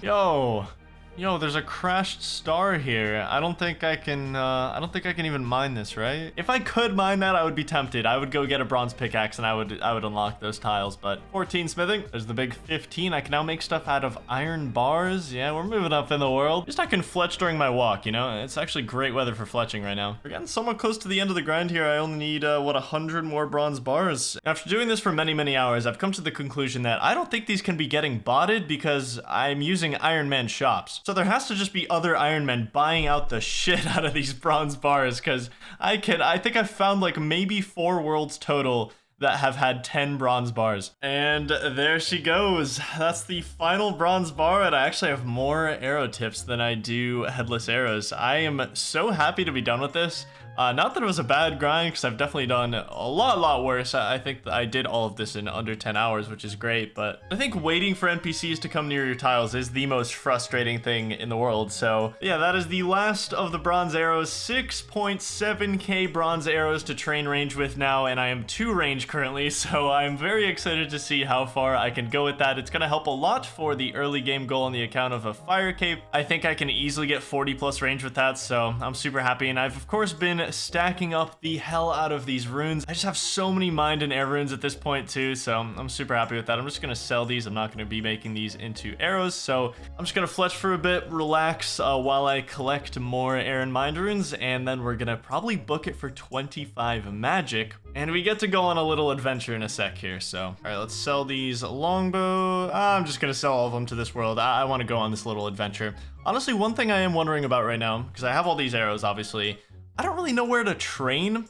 because I don't really have like a good place to train, you know what I mean? Like I'm thinking about Alcrid Warriors, but I think those would be really rough at the start where I don't really have a high range level, so I don't know. But in the meantime, let me tell you about this little adventure, okay? You may recall me saying something like this. The problem is, how the hell am I gonna get a law rune? I guess we'll figure that out. So I did some research. Turns out, just about the only way I'm going to get a law rune is from barbarians. They have a 1 in 128 drop rate for a law rune, and that would be an absolutely massive thing to get, because if I can teleport to Varrock, I skip out on all the tiles that it takes me to just walk there, right? And thankfully, we have a canoe that can take us straight to Barbarian Village, and since I've been doing the fletching and the smithing and all this stuff, I now have 50 available tiles to spend, which is perfect for an adventure into Barbarian Village. So here we are, Barbarian Village, pretty awesome for me, not gonna lie. We have a spinning wheel here, which is really big if I do end up getting that beekeeper random event, and we have the pottery wheel, we have an actual anvil, and we have all the rocks around here, obviously. So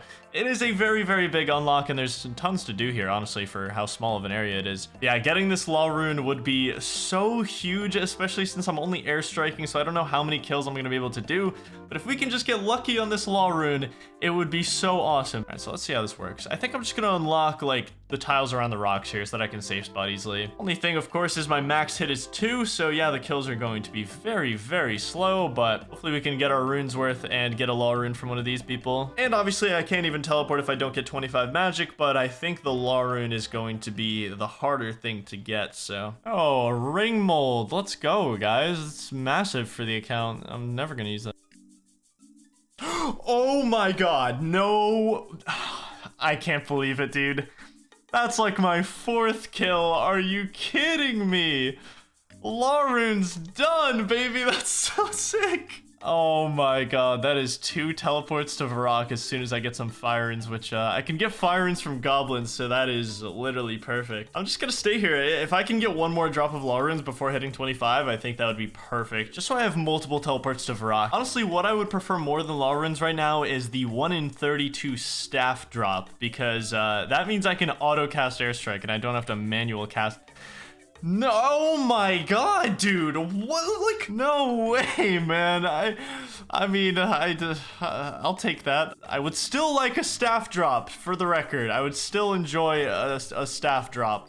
But that is really good. 17 magic right now, so only 8 levels to go. 20 magic, 5 levels to go. Still holding out for this staff drop. It's not really gonna matter that much in 3 more magic levels. I'm just gonna teleport to Varrock and buy my own fire staff, but it would still be nice, okay? It would still be nice. Yo, my bestest friend, how are you doing, brother? I'm actually running really low on runes. I might use this on magic. This is my last cast of airstrike. I am completely out. I was so close, man. 23 magic, 500 XP from 24. Oops, I did not mean to do that. Yeah, let's just get out of here. I should probably just fletch for a bit so that I can claim some more runes and finish off this magic level here. I was also home teleporting during the smithing grind, so let's see if it pops me on a new tile. It does not. We'll slowly unlock every single tile that I can home teleport to. Slowly getting back. Probably gonna need another 100 casts, I think. Just hit 45 fletching. Pretty nice. I've been chilling here for a bit. As you can see, my cash stack has grown tremendously. It's really, really nice with Willow Longbows now. You know what, screw it. I'm just gonna spend the rest of my day at Willow Longbows because I still don't have the runes that I need for 25 magic, and I kind of want to get my cash stack higher anyway, so I'm just gonna spend the rest of my day here, and we'll unlock more tiles as well because I have 54 to use right now, and I'm gonna need a lot for a little adventure that I want to partake in. Just realized I actually had 20k cash with that inventory. Wow, we are rich, dude. We are actually rich. I'm very close to finishing pretty much the last thing on my Lumbridge bucket list here, and well, I'll just come back to it in like 20 minutes. I should have it, so. And that's what it was all about, my friends. We can now make the best canoe in the game, which means I can paddle this baby up to the Ferox Enclave and to Black Chins in the wilderness. And I'm also about to hit 47 fletching, which is pretty sweet. My fletching has absolutely skyrocketed. So yeah, 57 woodcutting finished. I can now make the Waka canoe. Why do I want to make the Waka canoe? Well, I'm taking that baby to Black Chins. Not yet, okay? Not exactly like today or even tomorrow, but soon, very soon. First things first, I need to use my 7k bronze arrows because I am not risking those in the wilderness, but where I want to go is lava dragons. I've been thinking about this for a while now. I want to get a fire cape kind of early here, and how the hell am I gonna get 43 prayer so that I can use overhead prayers and actually do the fire cape, right? Not only can I get my prayer up to 43 with lava dragons, but look at these drops. I mean, this would be so insane for the account early on. There is a rune axe on that table. So good for me. There's a rune kite shield on that table. So insane for me. And that rune longsword is 28 strength bonus higher than the mithril scimitar. It is such an insane upgrade. I'm gonna risk it all for lava dragons. I'm gonna get 43 prayer, and I'm gonna try to get that rune kite, that rune longsword, and that rune axe.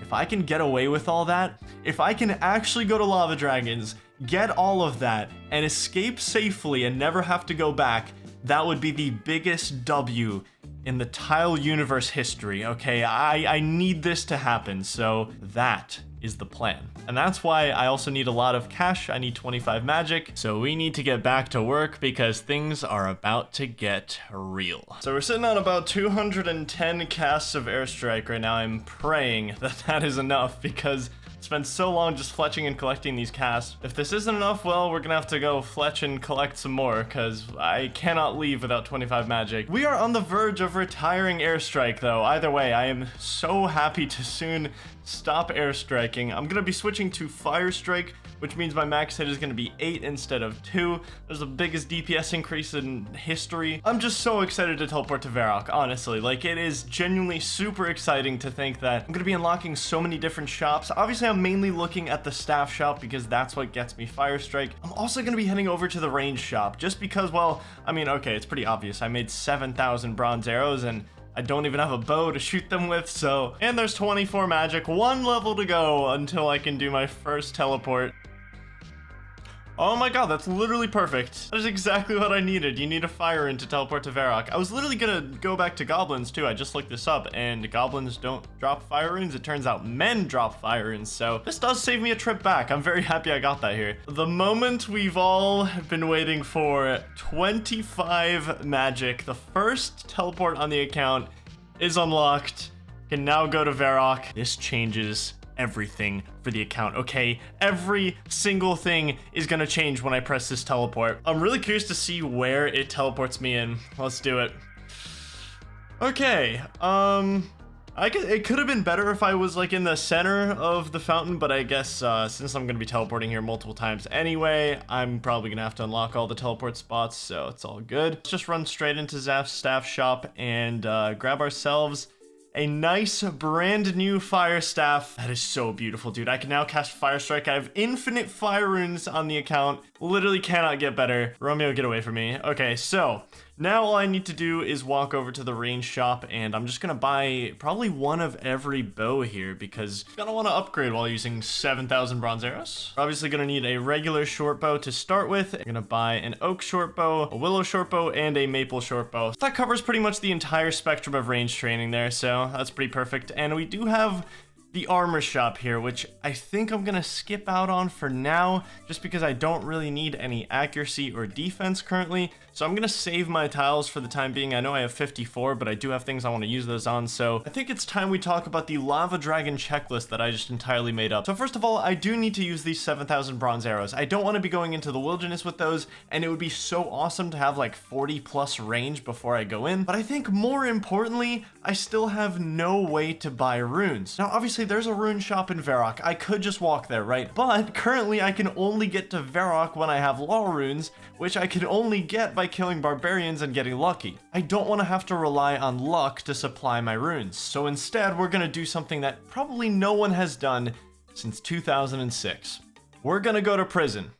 By that I mean in Al-Kharid and in in Shanty's prison, okay? Okay, let me expand on this idea for a sec, because this can solve the rune problem and an entirely different problem that I currently have. Currently, I'm very restricted on where I go in the game. I mean, don't get me wrong, I could grind out like 600 tiles, I could walk to the charter boats in Port Sarim, and those boats would give me access to like 6 different cities. But instead of grinding those 600, maybe 700 tiles to get over there, I could just go to prison instead. I remember back in the day, the really old RuneScape days, where my friend took me to the Shanty Pass and he tells me to talk to Shanty and tell him I'm an outlaw so that I get thrown into jail. He told me to refuse to pay the 5 GP fine, and that would get me transported all the way to the Port Sarim jail.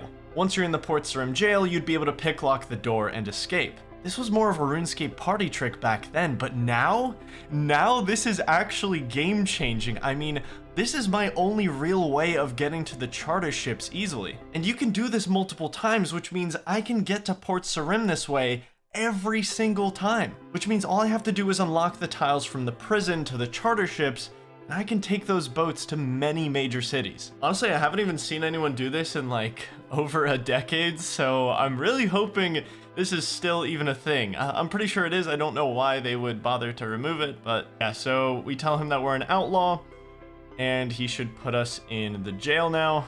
And we're gonna have to unlock the jail tile, which is completely fine. And now I just tell him that I'm not paying him. No, do your worst. Yes, we get transported to Port Sarim, and here we are. It works perfectly, and I can just keep redoing this. So now all I have to do is picklock this, and yeah, it's not the most efficient way of getting here every single time, but it is a way to get here. And I still have 51 tiles, which might even help me make it to the charter ships. But if you recall, we still need a way to buy runes, so that's where this whole master plan comes in. Not only am I unlocking the charter ships with this, but there is a way to get runes here. I'm actually not going to be taking my remaining 34 tiles here to the charter ships. I'm going to be taking them to pest control. And here's my plan, right? There's a rune shop on the pest control island, and as per my rules, I can only teleport to minigames after I've already arrived there. Pest control does have a minigame teleport, but I can only use it if I take this boat there first, right? I think unlocking pest control is a no-brainer just because of the teleport that I can use to get there, and it has a rune shop right there, which means I can just teleport there anytime, buy more runes, and get out. Unfortunately, I have no tiles left here, so I can't even really enter the island, and I'm pretty sure a minigame teleport would take me somewhere in the center, so I also think I'm stuck right now. I only have one tile left, so I'm gonna have to wait until my home teleport cools down. I'll see you guys in 26 minutes, and I guess we'll get started on our range training because I have no tiles left. Dude, this goblin hut looks great for training. I mean, there's so many in there. If I just unlock like every tile in there, that might actually be the play. As for now, I'm just gonna make a dent in these arrows. I have so many, I'm actually not even really concerned with picking them up, so I'm just gonna shoot at whatever to get my range up right now. The goal for range is going to be 28 ultimately, but I do want to get over 40 with these arrows because in the longer, shorter term, I want to go for the Lost Tribe. That'll unlock the Bone Crossbow, but that's going to be so many tiles to do that quest. I don't even want to think about that right now. Until then, I just want to make as big of a dent into the range training that I possibly can. And yeah, let's see if we can get 40 plus. Let's see where these arrows take us. Now that I saw that goblin hut, I am like hardcore considering going in there because that does look perfect for training. And there's 5 range. The first ranged upgrade on the account, the Oak Shortbow, should be a little better now. Well, the next upgrade is going to be a 20 range, and that's the Willow Shortbow, so that's going to take me a little while.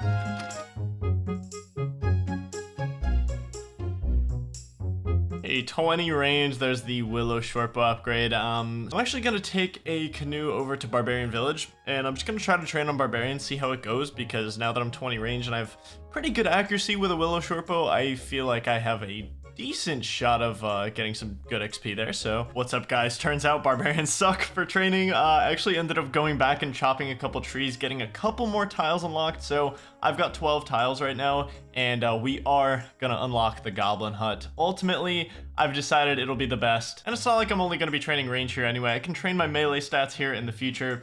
So I actually don't really have that many tiles left. I can only unlock like 40% of the goblin hut right now. I've returned with 8 more tiles to unlock in the goblin hut. This should be enough to start training in here, I'd hope. I mean, yeah, this should be fine. This should be fine now. Okay, now we begin the training arc for real, and my sights are entirely set on hopefully getting a beginner clue and being able to complete it. I think opening a beginner casket would be the biggest W of all time, and I really, really want to complete a clue scroll. Hey, there's 28 range, which means Bone Crossbow unlocked.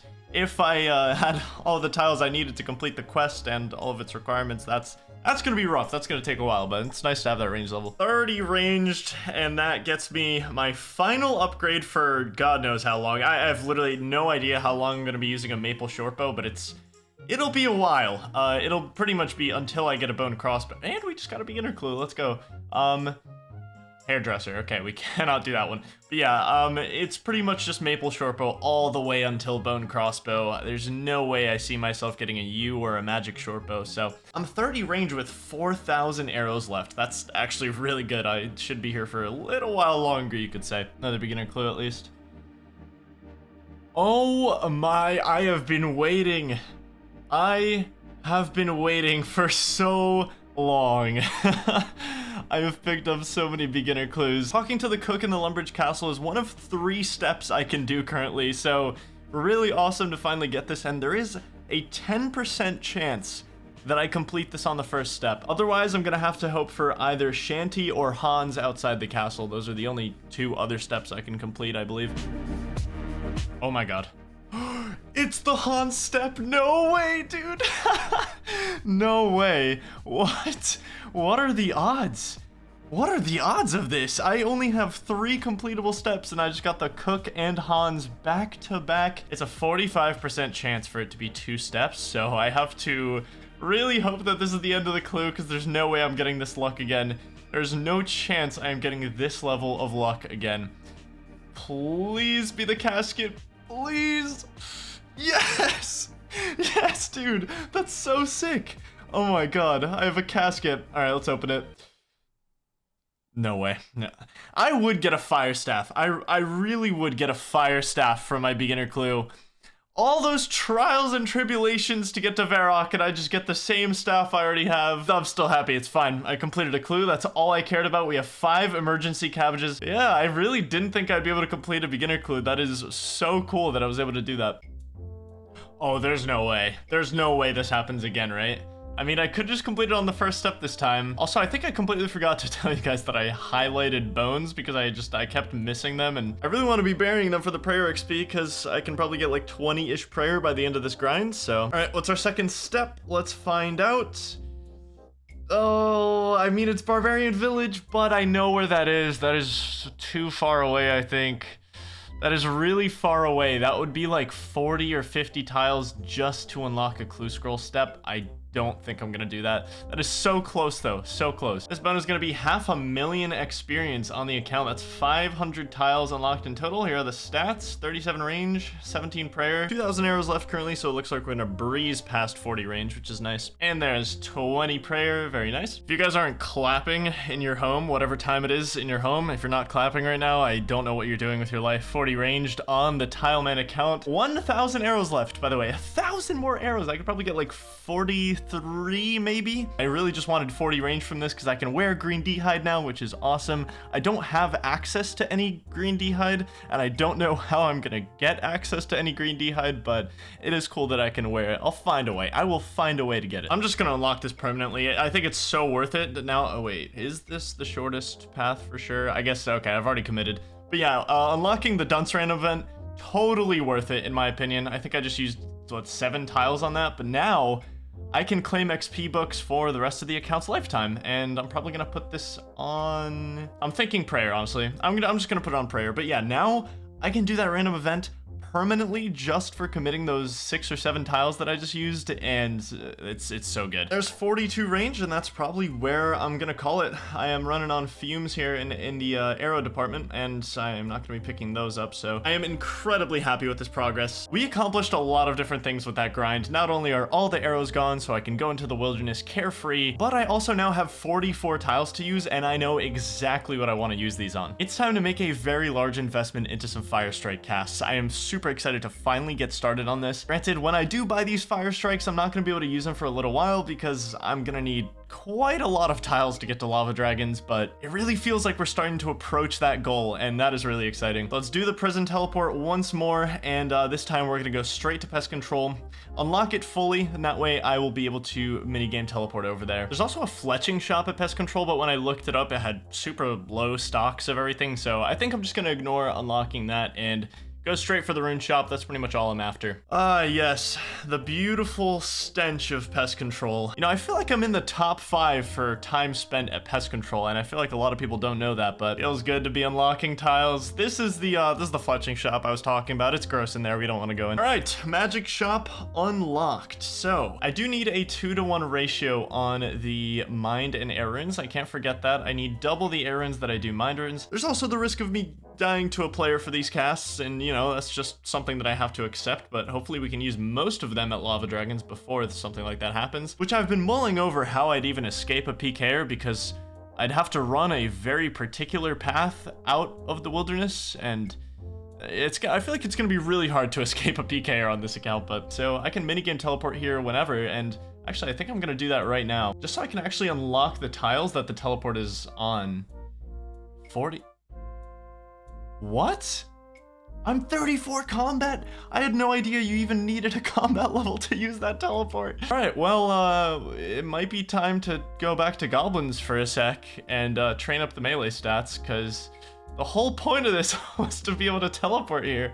I can't even do it right now. You know what, while we're still in the area, I say we unlock the charter ships. I don't see any reason not to, and we also unlock the charter ship shops, which honestly, I forgot what's in here. There's a bunch of stuff in here. There's fishing rods, but I can probably just get those in Sears Village anyway. And we do have our first crafting supplies, actually. Maybe I take these back with me. Do I just buy like 10 soda ash, 10 buckets of sand, and we can get our first crafting levels? Because I do have access to a furnace.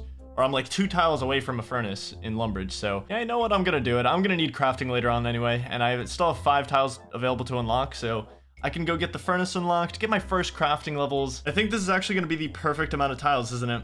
It's gonna take me exactly correct on the furnace. Perfect. 0 tiles remaining. This is really cool that I have a crafting method now, because I wasn't really sure how I was going to train crafting on this account, but looks like we have a decent method with charters, and it'll obviously become a lot more efficient if I can get that pest control teleport unlocked. And that is 4 crafting, almost 5 off the first trip, so we take that. I decided to make another trip, and now I'm just waiting here for 23 minutes while my Lumbridge home teleport cools down once again, because yeah, I don't really have a good way of getting out of here yet, so I've decided I'm gonna woodcut and fletch for a bit. I really want more tiles to explore the charter ships with. I want to take it to probably like Catherby, I'm thinking, is gonna be my first stop on a charter ship, and I kind of just want to explore, and I don't really have the tiles to do that right now, so I'm also really low on money after spending all of my GP on Fire Strike casts, so this was a very nice session of woodcutting and fletching. I don't know, it's always just really nice to do it. Got the cash tag back to 12k, and we have 45 tiles to spare.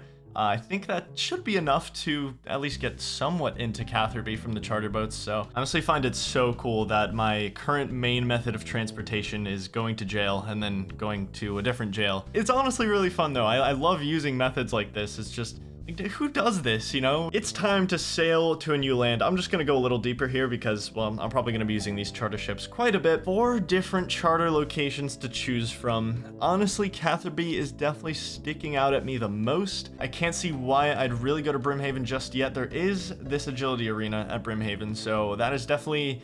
It's in the notes. It is noted that I can potentially train agility here. And if I unlock Brimhaven, I also unlock the ship to Artie, so... that is also... okay, that's a compelling argument, actually. Whatever, I'm taking this to Catherby. I just have to make a decision at this point, and we're going to Catherby. Here we are, a new land. It feels great. It feels great to be somewhere new. It always does on this account. It means so much to just be in new locations, and that's why I think I have fallen in love with this concept, because I just love exploring like this, where everything means a lot, you know? I unfortunately can't really get that far right now. I mean, I can get to this range, but yeah, I've got 1 tile left, which is super unfortunate. Fishing is gonna be like another, I don't know, that's probably like 30 tiles to get into the fishing store, get into a fishing spot. Well, we still went to Catherby, which I did spend 1,000 coins to get here. I probably should have thought about this.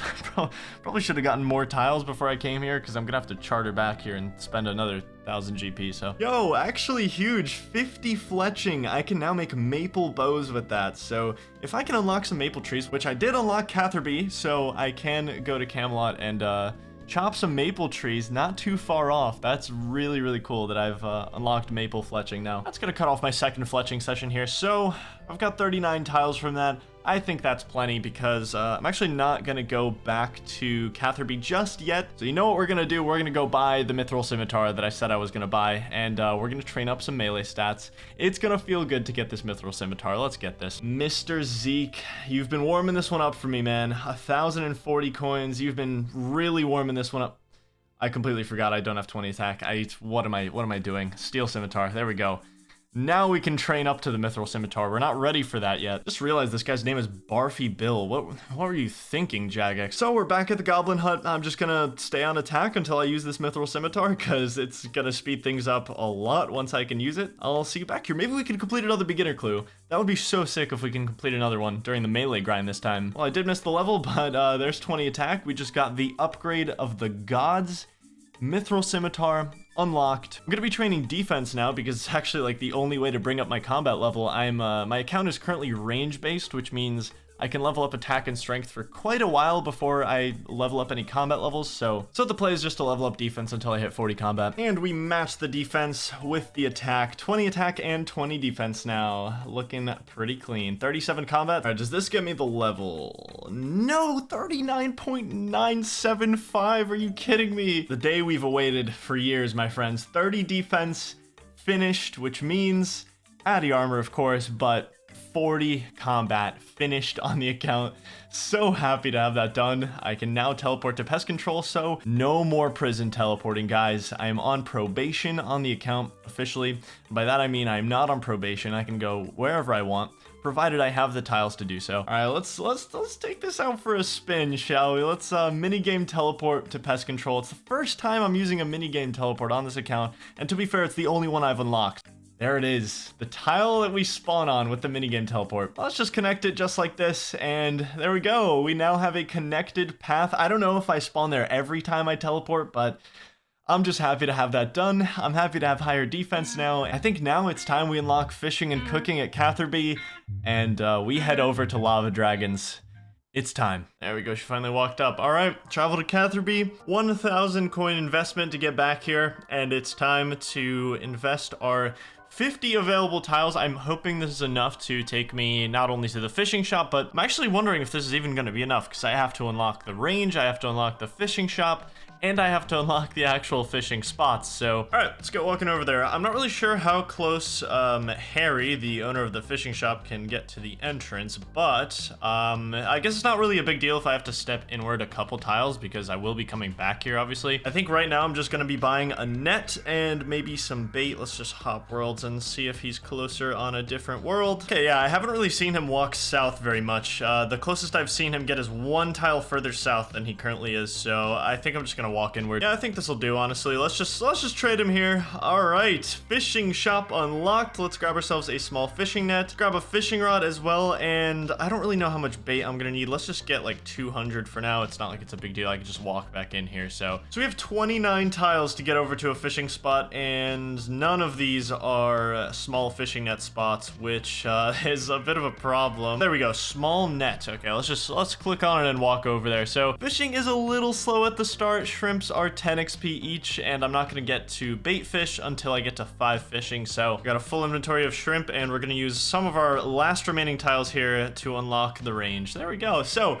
our fishing and cooking grind has begun officially. There's 2 cooking already. As you know, we're currently headed for Lava Dragons. It's a super risky all-in move for the account to try and acquire some rune items as well as 43 prayers, so I can unlock the most important prayers in the game. I need probably over 200 tiles in order to reach Lava Dragons, and I plan on fishing and cooking my way to those tile unlocks, which should be around 50 fishing and cooking, which unlocks swordfish. Those heal 14, and I want to take those to the wilderness with me as some higher healing food in case of emergency. Which means we're probably going to be in Catherby for a few days. I'm actually going to clear my inventory right now for more fishing inventory spaces because it's just not working right now. I'm going to sell the mithril scimitar as well because I'm done training combat. Just for the time being, I got my 40 combat, I got my 30 defense, so I'm happy with that. I just really need the space right now, and I can buy back the mithril scimitar whenever, so... Whoa, what have I done? You know, time just flies by when you're fishing shrimps, dude. Alright, shrimp, your time has come to an end. Let's get on to our 200 bait, which, why did I only buy 200 bait? There's actually no way that this gets me to 30 fishing. I think I was thinking about fly fishing at 20, but there's no spots to fly fish here, so I literally just have to bait fish my way up to 30. Now we're up to fishing sardines. We're moving up in the world. I'm just gonna spend tiles on unlocking all of the potential fishing spots in this area because there's just... I don't want to keep world hopping at like one set of fishing spots. Like I can transfer between these two now. And there is 20 fishing, but as stated previously, I cannot fly fish for trout and cave fish because I have nowhere to do that. I could unlock the spots in Lumbridge, but I'd rather just save the tiles and bait fish my way up to tuna. So that's what we're gonna do. I am literally so happy about this. So you know how my character has kind of been like visually clipping through tiles because of all the tiles on the ground? He's not clipping right now. There's no clipping going on. Let me show you a before and after, okay? Before, after, before, after. So much better. He's no longer clipping through tiles. I am so happy, dude. This is actually such a huge visual difference. I get so happy about shit like this. Improved tile indicators.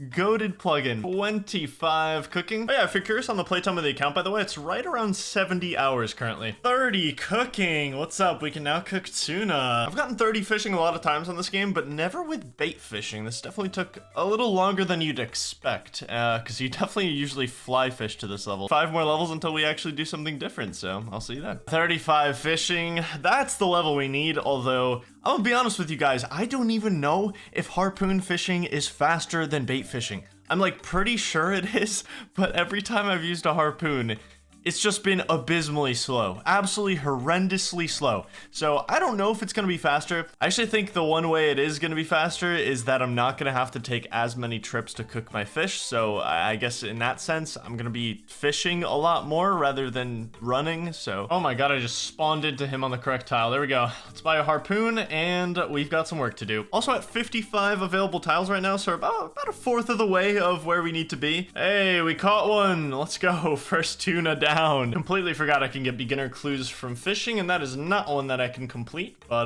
that is still cool. I'm gonna be on the lookout for some beginner clues for sure. I was expecting to burn way more than this many tuna. This is actually pretty decent. Does this sell for anything? Tuna sells for 16 coins. It's basically like early game fletching for us then. Any extra money I can get, especially from fishing and cooking? Are you kidding me? Absolutely, sign me up. Lobsters to the rescue, baby. 40 fishing. We've done it. Lobsters are going to be so much faster. Harpooning, of course, very, very slow, but 40 fishing, 42 cooking currently. Much higher burn rate on these lobsters, man. It's all good. It's all a part of growing. You're gonna burn things in life, you know? I know literally everyone is wondering, so 28 coins per lobster. Oh, I'm making so much money off these.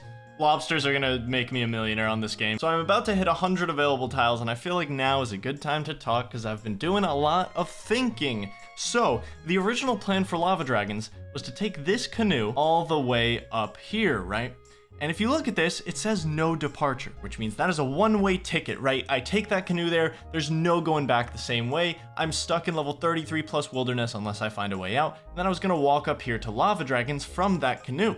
That's the problem, is I don't have a way to get out once I go there because it has no departure. So I've been thinking about an escape because I need to get out somehow. I can't just be stuck in 30 plus wilderness. And this obelisk seems to be the only way to get out, and for a reasonable amount of tiles as well. I want to say that's probably like 40 tiles west in order to get out of the wilderness if I unlock that obelisk. You can't use normal teleports in above 20 wilderness, so I have to get to a level below 30, so this obelisk can take me to the level 13 obelisk, and then I can teleport out once I'm here. I completely forgot that that canoe was one way, so I've just been thinking about like, how the hell am I going to get out of the wilderness after I remembered that, and that seems to be the only way, so I'm glad we figured that out. Hey, another genie. Let's go. I'm gonna use this on prayer. This might actually be a prayer level. Nope, never mind. We got this beginner clue stuff again with the cook.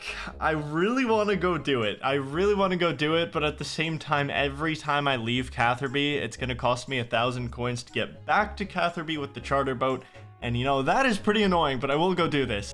Oh, he's already in the right spot. Let's go. Hopefully this is something I can do. Ooh, no, yeah, that one's really far. Minus 1,000 GP. Back to Catherby we go. There is 50 cooking. We are pretty much done here. Can I make chocolate cake? Okay, one fishing level to go, and we are pretty much ready to leave. 50 fishing. We are done here. We can now harpoon swordfish, and that is exactly what I'm gonna do. So for the 6th time in this shop, I will now be rebuying the harpoon that I dropped before. Also, playtime, 81 hours, so what, we spent 14 hours getting 50 fishing and cooking? Honestly, not that bad. Now we have a consistent 14 HP healing food that I can always come here, fish and cook for, you know, however much a harpoon costs. That's pretty much it. So, cooked up a second inventory, and this should be more than enough. I actually might end up dropping some of these swordfish just to have a little bit more inventory space, but I'm happy with this. I'm also gonna need to buy back an axe for the canoe, and I think that's pretty much everything I need. Panic at the Alcrid mine.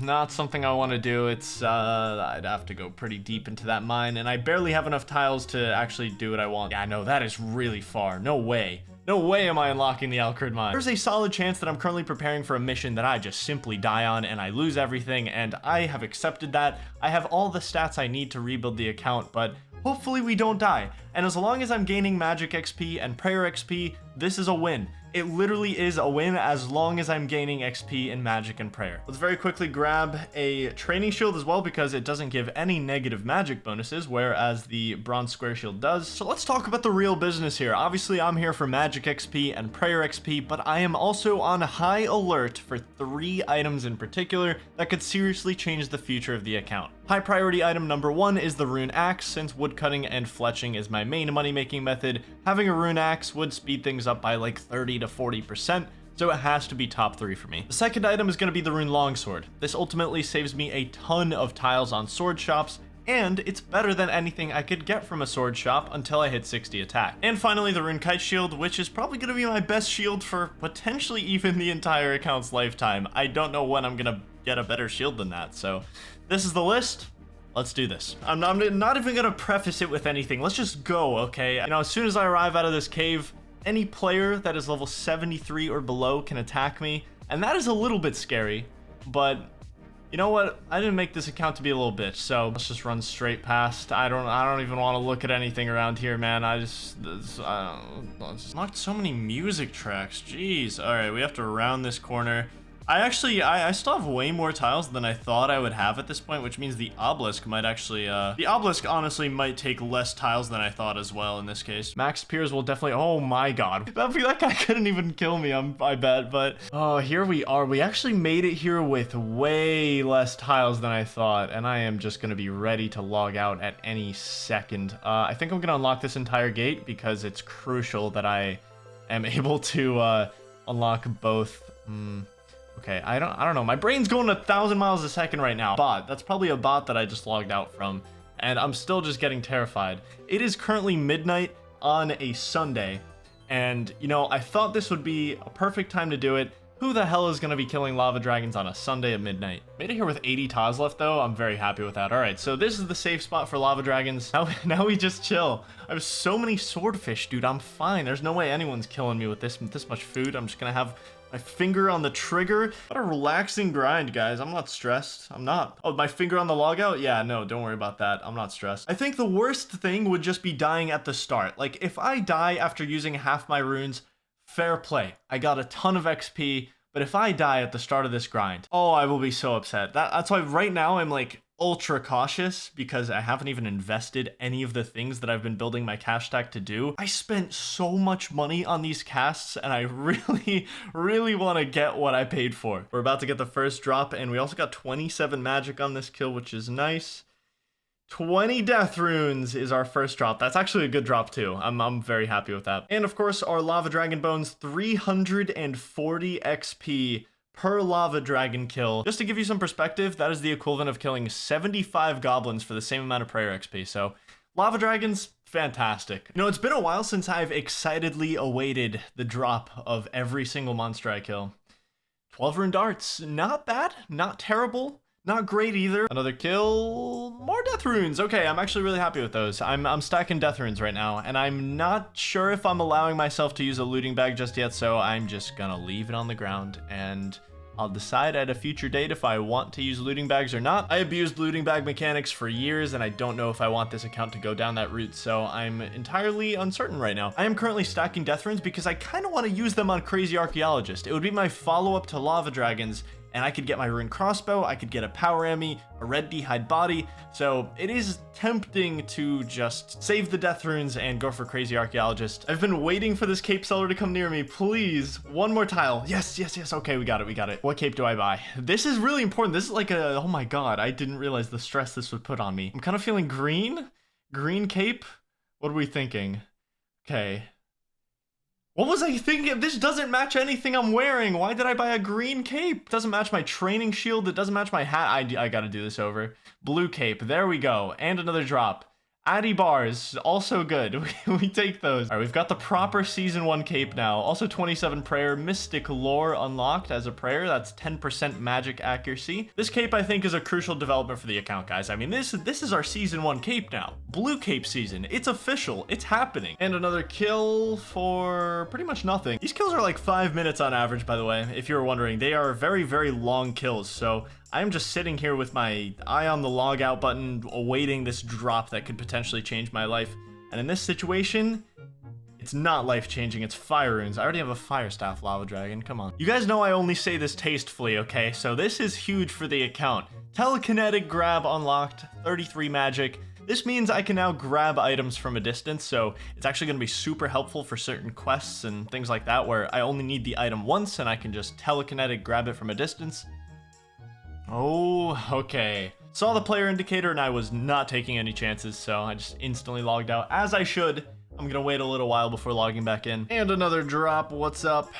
Yes, that's actually good. Okay, this is not like a crucial item for me or anything, but it kind of is at the same time. So even though it's not a rune, also 28 prayer, okay, very cool. Even though it's not a rune item, I badly need something that I can sell back to the shop so I can keep funding my fire strike casts. I'm gonna have to make multiple trips here, so I can probably sell that plate body for right around 6,000 or 7,000 GP, and that's more casts that I can come back with. So nothing special from that kill, but I do think this gets me a prayer level 29 prayer. Actually a pretty big unlock coming in here. 37 magic. I can teleport to Falador off that level, so another city to unlock whenever I feel like teleporting there. And there's 30 prayer. Yes! Okay, I need to quell my excitement here because I know that there's a chance, a pretty decent chance even, that I don't get to keep this, but Rune Kite Shield down. That's one of the 3 items I was really hoping to get from here, so very sick item to have. I can't wear it, obviously, it's a 40 defense shield, but 20 blood runes, that is a drop you gotta love. That is definitely gonna sell for quite a lot to the store, so I can replenish some fire strikes with that. Absolutely take blood runes any day of the week. 40 magic. I can now teleport to house, if I had a house, of course, but I do plan on getting one in the future, so no idea if that's a bot or a player. I'm just not even gonna risk it. I'll log back in a few minutes. And so I decided to turn off my recorder and wait 10 minutes before logging back in, and then this happened. 41? He just hit me for a 41. No way. I have 40 HP and he hit me for a 41. That is so sad, dude. I looked away for literally a millisecond and I didn't even have a chance there. I tried to close the gate on them. They went past it and they hit a 41 on me. I literally, I can't counter that. Like, I just realized I'm only gonna have the tail end of that recorded as well because I got so worked up that I forgot to press my replay buffer. And I also think I ended up using like 30 tiles trying to get away from that guy. I don't know if it's gonna be around recording. I don't know what I got on my recording, but I used so many tiles trying to get away from that guy because I was just panicking clicking on the minimap and it was using tiles left and right. So I think the chance of anything being on the ground is actually very, very low because these days people have loot keys enabled, which means they don't leave anything on the floor. But you always gotta check. It's literally the best thing I can do right now with my time. So, oh my god, I see a red dot.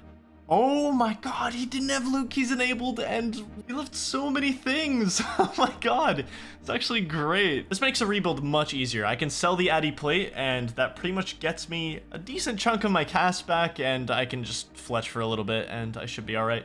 We also have to unlock the obelisk as we're heading out of here, so gonna have to use some tiles on that. I think mainly I'm actually most upset at the tiles that I used trying to get away from him because now there's just going to be a bunch of tiles that mean literally nothing right outside lava dragons. So it's pretty annoying that those tiles are worthless and wasted, but that's just how the game mode works. I think it would break the spirit of the game mode if I were to do something like refund those tiles for myself because I did use them fair and square to try and get away from a PK, so I owe it to the game mode to keep those tiles unlocked. Even though I got the Addy plate back from the death pile, it's definitely not enough to fund another round of casts, so I'm gonna rebuy my steel axe. The Addy plate is gonna help, but I'm definitely gonna need to fletch a bit to get my cash tag back to where it needs to be and go at lava dragons again. How much does this sell for? 6.6k for the Addy plate. That's actually not bad. I mean, honestly, I am just happy that the dude didn't have loot keys enabled and I was able to get any of my stuff back. Well, the rebuild is going swimmingly. 60 wood cutting, so we're making some groundbreaking technology here. We can cut yew trees down, which, you know, that'll be useful sometime in the future when I can actually fletch yew logs, but this is going to be my last inventory of willow longbows, and we are straight back to lava dragons after this. I believe I can get right around 1,500 casts with about 17,000 coins, so that's what I'm going to do, and I also need to save 1,000 to get to Catherby, actually. I'm actually kind of short on time, so I'm just going to buy a lobster pot so I don't have to sift through tuna and swordfish to get a full inventory of food. But actually, maybe it's easier to get away from a PKer now because I have 2 paths that I can escape on now. So we've got the lobsters, we've got a little under 1,500 casts. I am ready to go. Let's do this. This is my first time really analyzing the devastation that was caused by that PKer. Look at all of these tiles that I unlocked. Oh my goodness. This is actually painful to look at. It's genuinely painful to look at. Let's get back on track though. We are 32 prayer, 41 magic. We made solid progress on the first trip. Let's see what we can do on this one. Ooh, now that is a good, okay. I mean, it's not as good as it looks. I know it says 99k in the chat, but I will not be able to sell them for nearly that much. In fact, the high elk value, 7.2k for all of them, so I'll probably be lucky to get like 6k for all of these. 20 death runes. Yes, there we go. Good item. Very good item. We know that's nearly 7k that I can restock the fire strikes with, so not a good drop, but this does get me 33 prayer. Another 20 death runes, 20 blood runes. Let's go. Also 34 prayer.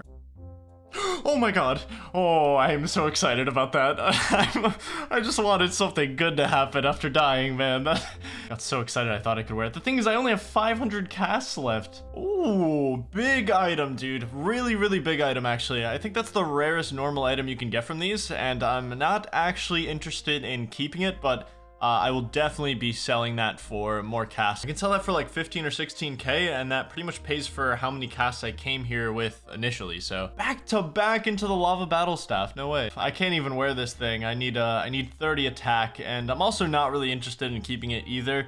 I guess it would be nice to have as just a permanent staff, but I honestly might die here again anyway, and that is going to be some nice profit though. That was my last kill of the trip. I'm actually going to get out of here now. I am super happy with how this trip went. Extremely successful trip. Only thing I'm really considering now is actually selling the rune longsword for now. I easily have like 10 more hours of lava dragons to go, and I don't like my odds. That's like 3 trips that I have to survive in order to keep the rune longsword. I don't really like my odds there, whereas I could just sell it, reinvest it into casts, and I most likely get another one by the time I finish the grind, so that's what I'm currently debating. It's pretty much a gamble, and I think I will be taking the gamble. I think I'm gonna sell the rune longsword. I think the odds of me dying on 3 more lava dragon trips within the next 10 hours is pretty decent, if not high, so I'd rather reinvest everything that I got on this trip into runes, go straight back, and just make the most of it. I'm taking the gamble that I'm also going to get another rune longsword before this is all done, and I like my odds there too. Let's just sell these, and okay, so after selling everything, we have nearly 56k. That is the most money I have ever had on this account by a long shot. That is a ridiculous amount of money. Let's take that over to pest control. Let's buy some casts. A lot of casts, actually. Slightly uneven, but you know what? That's fine. 4,500 casts. Back to lava dragons we go. 35 prayer. There is 36 prayer. Another battle staff. Okay, we take it. Holy shit, what a drop. 45 law runes. What? That is so good. It's like 3,000 barbarians that I'd have to kill to get a similar amount of law runes. That's insane.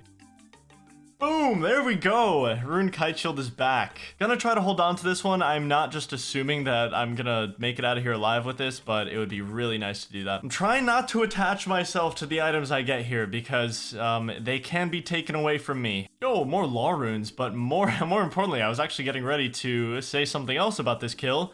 37 prayer.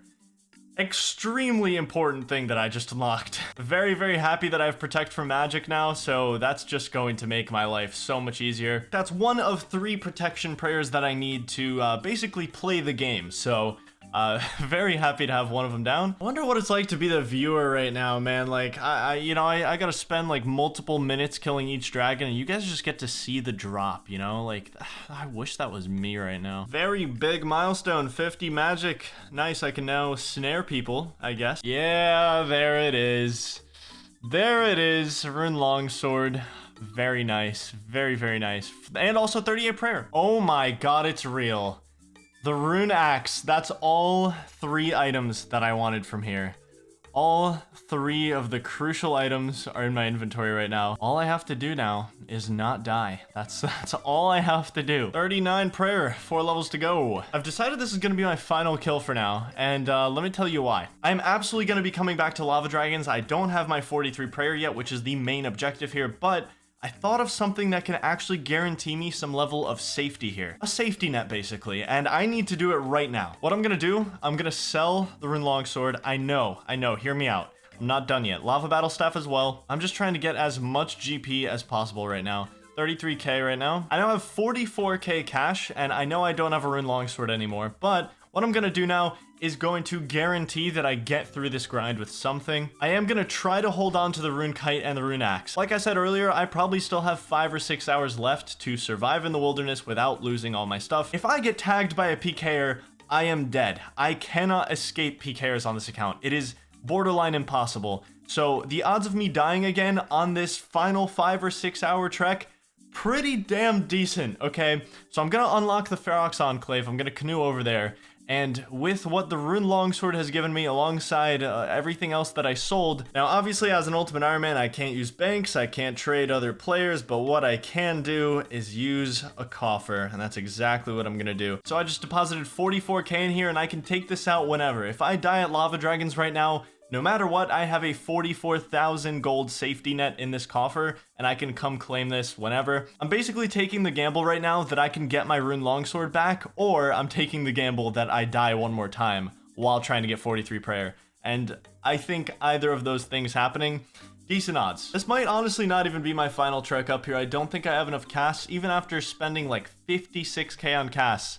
I don't think I have enough to finish this grind off, so Rune Medhelm, solid drop, solid drop. Absolutely massive level for the account. 40 prayer. I can now do protect from range. Literally every one of these prayers is just something that you're going to use every single day on RuneScape after you unlock it, so. Rune Axe number 2. Guess I should have sold this one instead. Not actually though, it barely sells for anything. I'd get like 5 or 6k out of it, but it's probably GG on this one. I'm on an Australian world right now too. My ping is, I probably can't even juke this guy out with the gate because, oh, my ping is so bad, and he has barrage. There's no hope. I have like no food as well. Oh my god. Oh my god. Oh my god. Oh my god. Oh my god. Oh my god.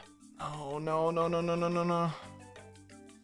No, dude. Yeah, my tiles got me killed, man. If I didn't have to walk diagonally there, I so easily get away. I could have logged out in probably the next 1 or 2 seconds, but I decided not to waste tiles. I mean, not wanting to waste tiles literally cost me all my stuff there because I could have just kept running straight and I had gap on him. I just followed my tiles diagonally and that gave him a chance to catch up. That's literally why I got the 44,000 GP safety net though. I knew something like this could happen. It's really hard to escape PKers on this account. And I'm not that far away. I probably have like 3.5 hours to go, maybe 4 of Lava Dragons, and then I'm done. So none of my stuff was on the floor, but we do have 44,000 GP to rebuild with. I am happy that I ended up doing that because I'd have nothing right now.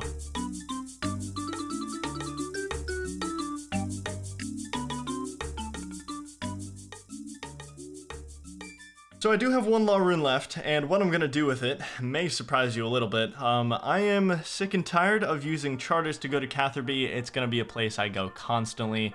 So I'm going to teleport to Camelot. I have 216 available tiles stocked up from how much I've been getting at Lava Dragons, and I'm just going to use probably around 50 here to unlock a path to Catherby from a teleport. And then after I finish with Lava Dragons, I'm going to head over to Mage Bank and unlock a permanent source of Law Runes so that I can just start teleporting to the places I want to be in. That also saves me 1,000 coins every single time I want to get to Catherby, and that's going to be a lot of times. So hopefully the very last time that I take this canoe up to Lava Dragons, any of the crucial 3 items I get now, I will be keeping. So literally any drop now that I can get would be the perfect time to do so because we are on the final stretch of the grind, and this is the time where I'm least likely to lose the items I get. So Rune Javelins, but more importantly, this will be 1 level closer. We need 2 more levels and then we are out of here. You know what? That's actually pretty close. It's pretty damn close. If I don't get a kite shield, we at least have a square shield. I'm not upset with that at all. If anything, I can just sell it for like 20k. That's such a massive level. Actually, cannot be understated how crucial high alchemy is to probably this entire video game. Can make a lot more money if I just get my hands on some nature runes now. So 42 prayer, 1 level to go. Can I get the Rune Longsword and the Rune Axe and the Rune Kite Shield? To be fair, I only have a square shield right now. Can I get them before I get this prayer level? Granted, I do have some casts that will take me past 43 prayer, I think. So, guys, I don't mean to alarm you, but I did get my 3rd Rune Kite Shield at the Lava Dragons. But yeah, we do have the Kite Shield. Hopefully, we can escape with it. Hopefully, we can also get 1 or 2 more of our crucial items that I wanted from here. Yes! Yes! We got it back! Yes! I'm not losing it this time. Not selling it. I'm not losing it. 56 magic. Well, guys, it's been fun, but this was my final dragon for 43 prayer. Final overhead protection prayer, crucial to the advancement of the account. and it's done. I'm still gonna stay here to use up the rest of my casts. I'm really hoping I can grab a rune axe before I leave. Ooh, we love that. We love the law runes. I'm actually very happy I got those before I left here. That's so nice. No, I don't have the runes to finish him off, dude. I have nothing. I mean, I could stay here with a mithril scimitar and just flinch him. He has very low health, but I literally don't think it'll work. All right, screw it. I'm leaving. I have risked it far too long here. I cannot express how big of a leap the account has taken in the last like 30 hours of game time. It is massive. I did die twice, but that 44k safety net literally just saved everything. I would not have been able to bounce back that quickly if not for that 44k. And we got two of the items that we really wanted. We got the rune longsword, we got the rune kite shield, and more importantly, we have 55 magic, we have 43 prayer. It's safe to say lava dragons were a complete success. We are primed and ready to move toward our first early game goal, the fire cape. You know, I think the worst thing that could have happened at lava dragons is that guy killing me for my wizard hat. I just feel so naked on this account without a hat, you know? It's devastating to not have a wizard hat anymore. Anyway, I'm gonna sell just a couple of things. I'm very eager to spend the 216 tiles I currently have, and I know just how I want to do it. I'm actually gonna head on over to Clan Wars. It's something I completely forgot to talk about, but I did unlock that minigame teleport when I canoed to the Ferox Enclave. Yeah, it puts me right here. I had to spend one tile and I can actually walk on the path I made earlier. So there's a ton of stuff I can do here in Ferox. I could unlock the Castle Wars portal, but I'm actually gonna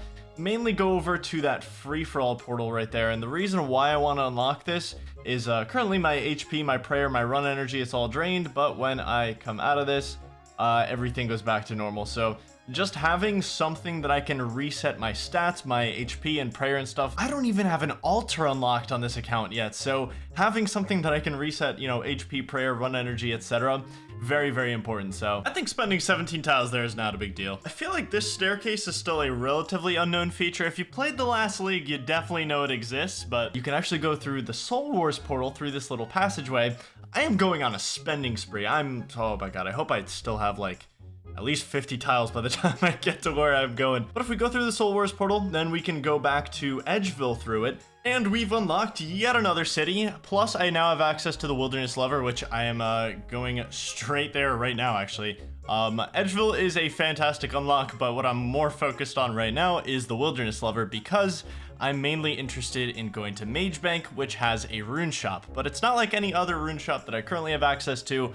It sells high-level runes, which is why it's worth the risk. Yes, I could, in theory, die here to a PK era, but it's pretty dead here, and I'm gonna be vigilant. I'm gonna be so vigilant, no one's gonna touch me out here. But ultimately, this is the only way for me to buy law runes and also cosmic runes in the future for enchantments.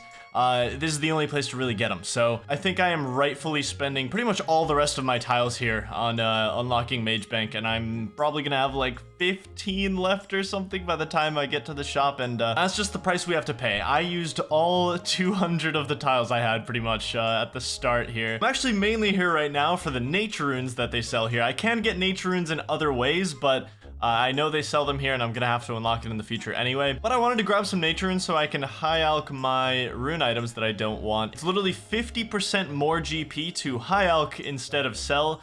So it's just a no-brainer. After I unlocked that at Lava Dragons, that was so much more money. I'm so happy I got these, man. The longsword, the kite shield. Actually, just like, I don't know how long I'm gonna be using them. Probably for a long time. So just having them on this account feels really special. I'm so happy I have them. The rest of this stuff I probably will be selling to a shop because I don't think it's really worth high alching. I guess maybe the Onyx Bolt Tips. I can actually set myself a high alch warning just so I don't turn my rune kite shield or longsword into coins. That would be really sad. The Bolt Tips were at least 600 each to alch, so we're up to 33k with that. I think I'm just gonna take the rest of this stuff back to Lumbridge. 20 law runes is probably fine for now, and I can always come back here. It's really not that risky to come back here. So we now have a permanent high level rune shop unlocked. One final sell, and we are up to 63k after everything is said and done. I made sure to world hop as much as possible just so I can get the most amount of GP possible from all that. Stats are looking good. We got protection prayers, and we have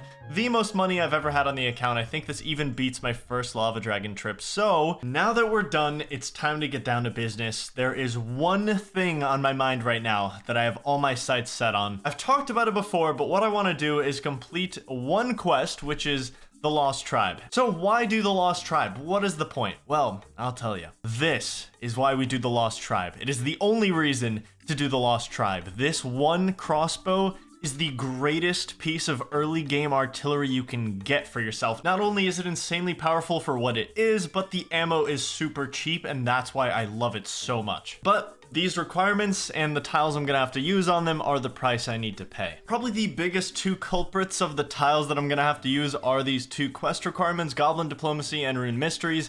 Those are probably gonna be 200 tiles each if I had to take a rough guess. And then we still have these 3 skills that I need to get to level 17, 13, and 13 respectively. Agility is going to be the hardest of those skills just because of how many tiles I'm going to need to use to unlock agility training in the first place. I can't do any rooftop courses, which means my only way of training agility, and I have said this in the past, it is noted that I can potentially train agility here, is to unlock Brimhaven Agility course. And that's exactly where I'm going to go, but that alone is also going to take around, if I had to guess, like 80 tiles. So I need to do some tile accumulation ultimately, and that's exactly what I'm gonna go do. I'm currently 21 attack. I think the most obvious thing to do right now, because I need tiles and I want to wear that rune longsword in my inventory, so I'm gonna go for 40 attack. Yeah, I'm only at 19 tiles right now. I'm really low after spending most of them at Mage Bank and unlocking the free-for-all portal at Clan Wars like that. That really ran me dry, so I'm just gonna chill here for a bit and we'll get along with it. 25 attack so far, and we are getting a lot of these beginner clues. I would love to complete another one because they are so fun to do,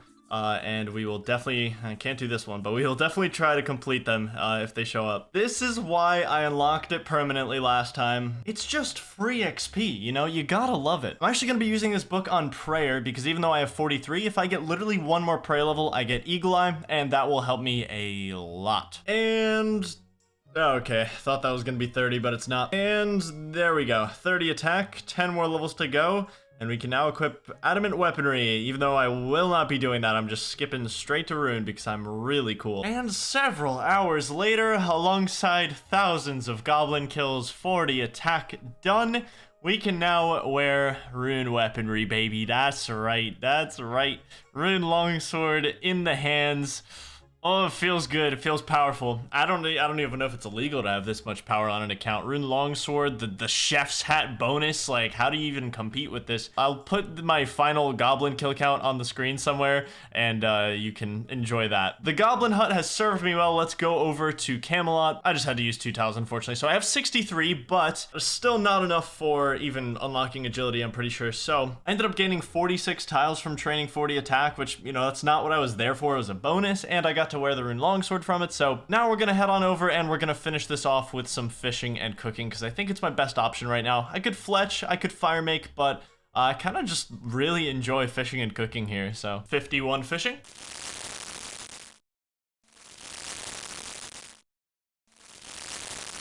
More free XP, don't mind if I do. I am fishing in your classroom. We are, of course, going to use this on prayer, getting me very close to 44, actually. 2 more books, maybe 2 more lamps, and I'll have Eagle Eye unlocked. I'm up 2 fishing and cooking levels since I got here, but you may notice my tiles have stayed pretty much the same, and there's a reason for that. I've made some renovations, as you can see. I wanted to make it so that I can go from a fishing spot to the range in 1 click. So I can literally click on the range from this distance, and it'll take me straight there and it won't unlock any new tiles. So I've basically made my fishing and cooking route as little effort as physically possible. It is so comfy now. I had to invest some tiles to do that, but ultimately I think it's worth it because I'm going to be fishing here so often. 53 fishing, that's a requirement for Heroes Quest. Not that we're going to be doing that anytime soon. All right, I think we're honestly fine here. 91 tiles, I think that's enough to get to Brimhaven.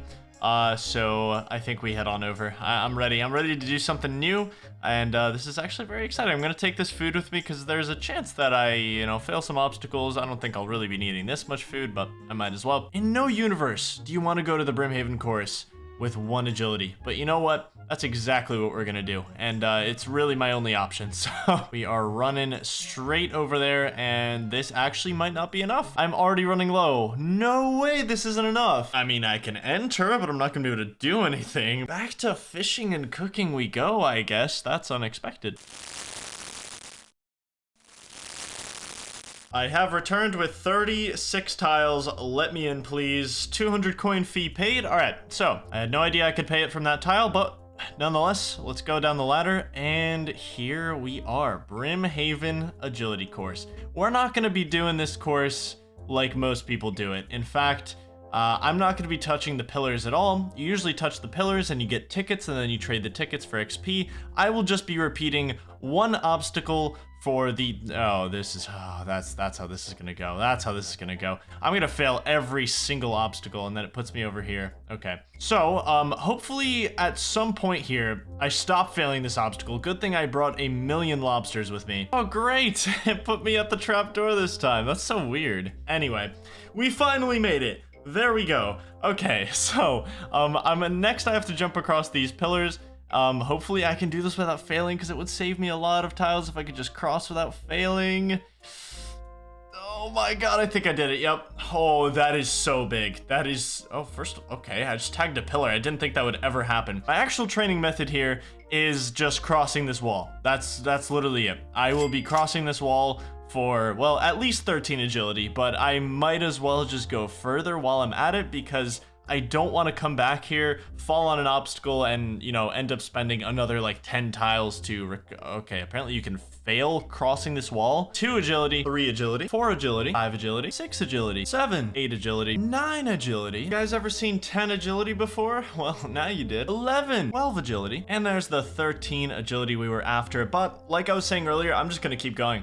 There's really no point of stopping right now, because if I stop now, I'm gonna have to come back here in the future. The only way to really never come back here is to get 30 agility right now, so I can do the Varrock course, and that way I don't have to touch this place ever again. That does mean that I have to cross this wall, what, like another 1,400 times to get 30? That's just rough math off the top of my head. It actually is probably more than that. I think it's probably for the best. I'm gonna stick to it. I'll see you guys with 30 agility. 14, 15, 16, 17, 18, 20 agility.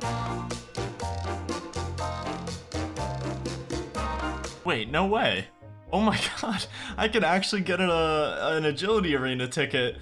No freaking way. The odds of this must be insanely low. Like, absolutely incredibly low. 1 in like 400, 500 for this to happen, because I just tagged the one next to me, and you need to tag 2 to get your first ticket. That's insane. I didn't think I would get a ticket. I can redeem that ticket for like 200 agility XP, so it's not like a huge deal or anything, but I think it's just cool the fact that I got one. 26, 27, 28 agility, 29. Well, we have officially climbed this wall a total of 1,700 times for 30 agility, but most importantly, we have the Varrock course unlocked, which means next time I train agility, I unlock the Varrock rooftop course, and I never have to come back here again, so I think this was absolutely worth it. A bit of short-term time investment for some long-term reward. I'm actually just gonna home teleport out of here, because I don't want to risk falling on those stepping stones, even though I have 30 agility now. I don't want to risk it, because I'm gonna have to spend like 9 tiles to get out, so. I feel like throughout this series, we're gonna see more and more things come full circle where I unlocked something, and I'm like, hey, maybe this will be useful in the future, and it ends up being useful in the future. This is another one of those moments where the rocks that we unlocked at Barbarian Village are now gonna be our mining training. So god, how nice is this in comparison to agility? I just had to unlock 1 extra tile, and I have 2 tin rocks that I'm just gonna go back and forth with, and we're literally just doing this all the way up until 17 mining. Should also be a lot faster, and I only need 17 instead of going for 30 here. So actually, never mind, this is slower than agility, I think, just because I'm getting 18 XP per. I feel like I could cross over 2 walls by the time I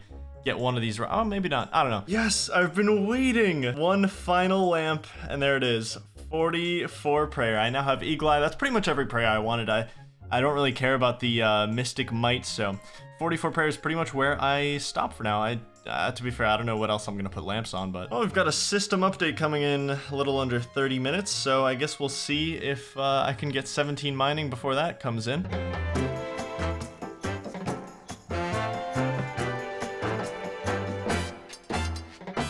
Managed to do it. 17 mining with 6 minutes left to spare on the update timer. I'm just gonna mine until it comes in at this point, I think. But that is 17 mining for the Lost Tribe completed. That is 2 out of the 3 skill requirements done. Thieving has honestly been really fast. It's just a little annoying when he moves tiles, but ultimately this has been, I mean, I still haven't failed. I finally failed, oh my god.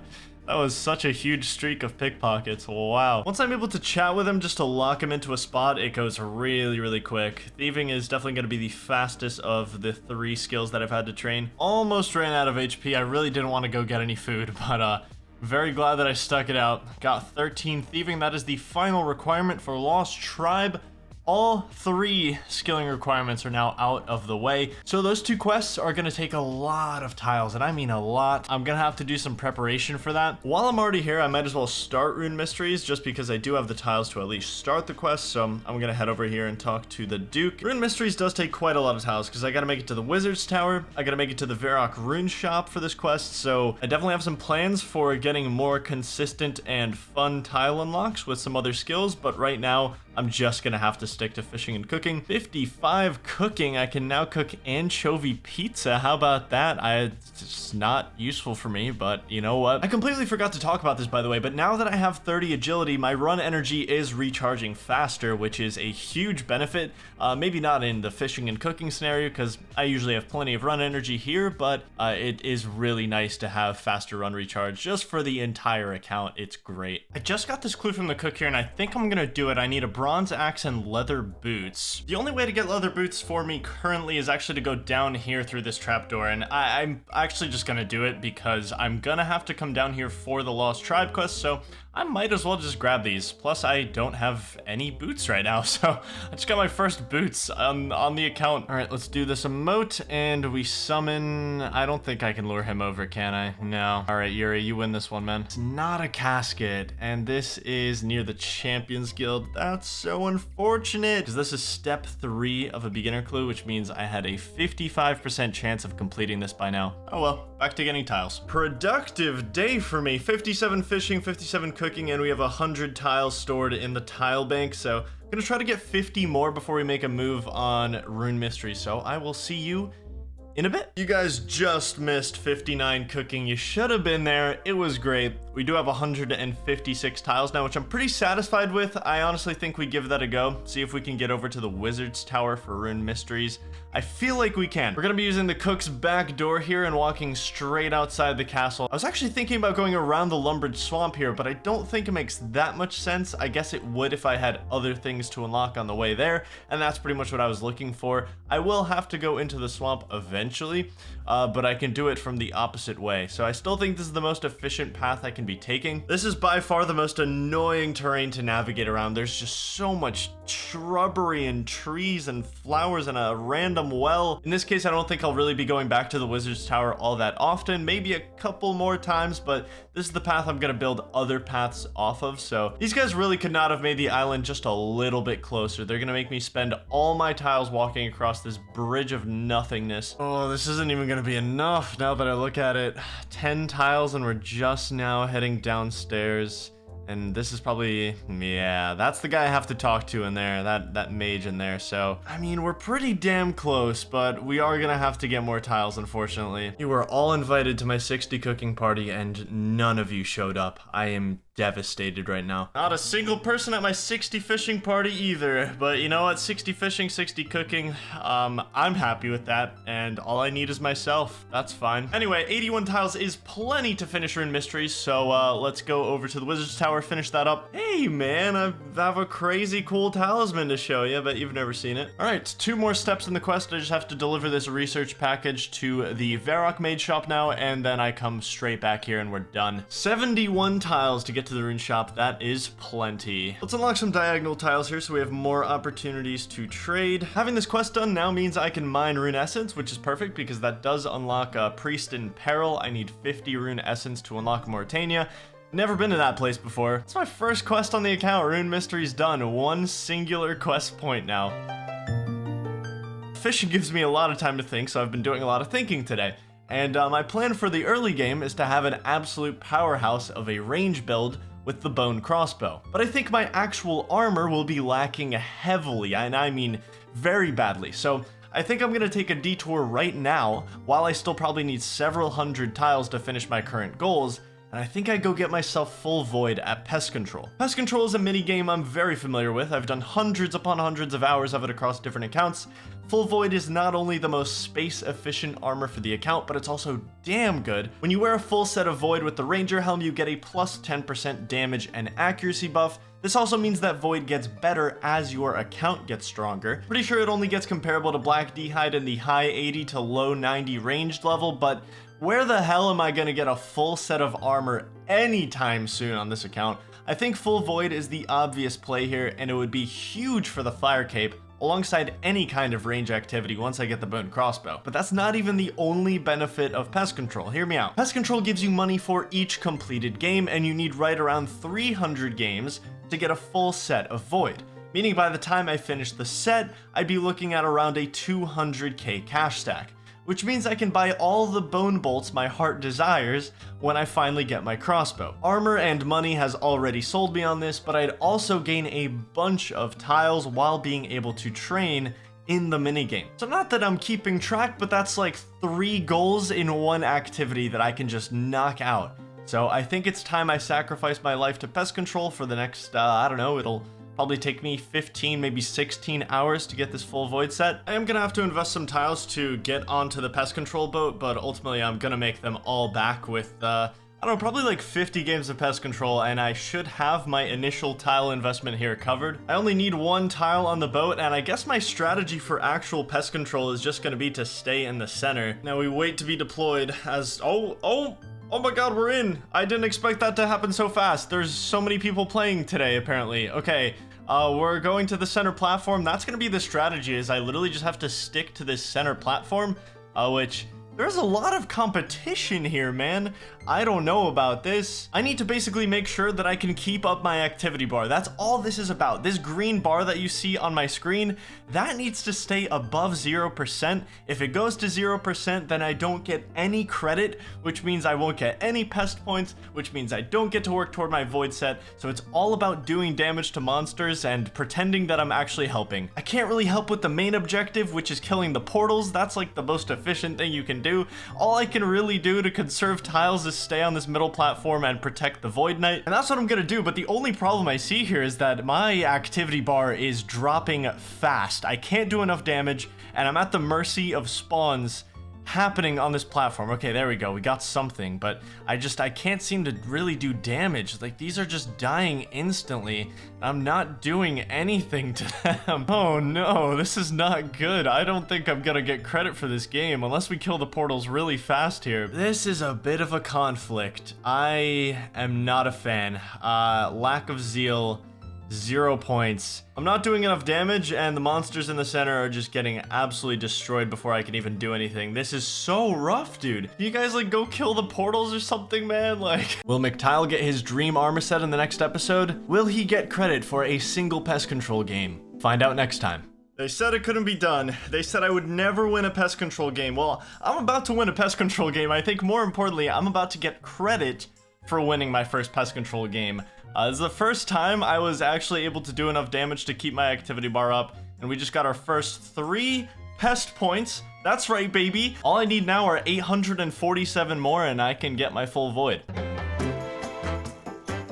This is the Void Knight. If he dies, we lose. There's 4 of these portals around the map, and we need to break them to win. The portal health as well as my activity bar is displayed on my screen at all times. So let's take a look at the optics of this grind. It takes 850 points to get a full Void range set, and honestly, I'm not really sure how many points per hour I can get right now, but for clarity's sake, let's just say 50 pest points an hour. We're looking at a 17-hour grind here, which, to be completely fair, I am totally fine with. As long as I can kind of consistently get points, I'm still training and making money here. I'm currently making 520 GP per win, and I'm also getting around 500 XP per game, so that's actually not bad. I dare you to step here. Joke's on you, buddy. I already unlocked this tile. It's looking like another 0% activity bar game, so I'm not going to be getting credit for this one. If I had fire strikes here, actually, I could save it. Definitely should have done this at the very start of the Pest Control grind, because now I can actually do damage at range.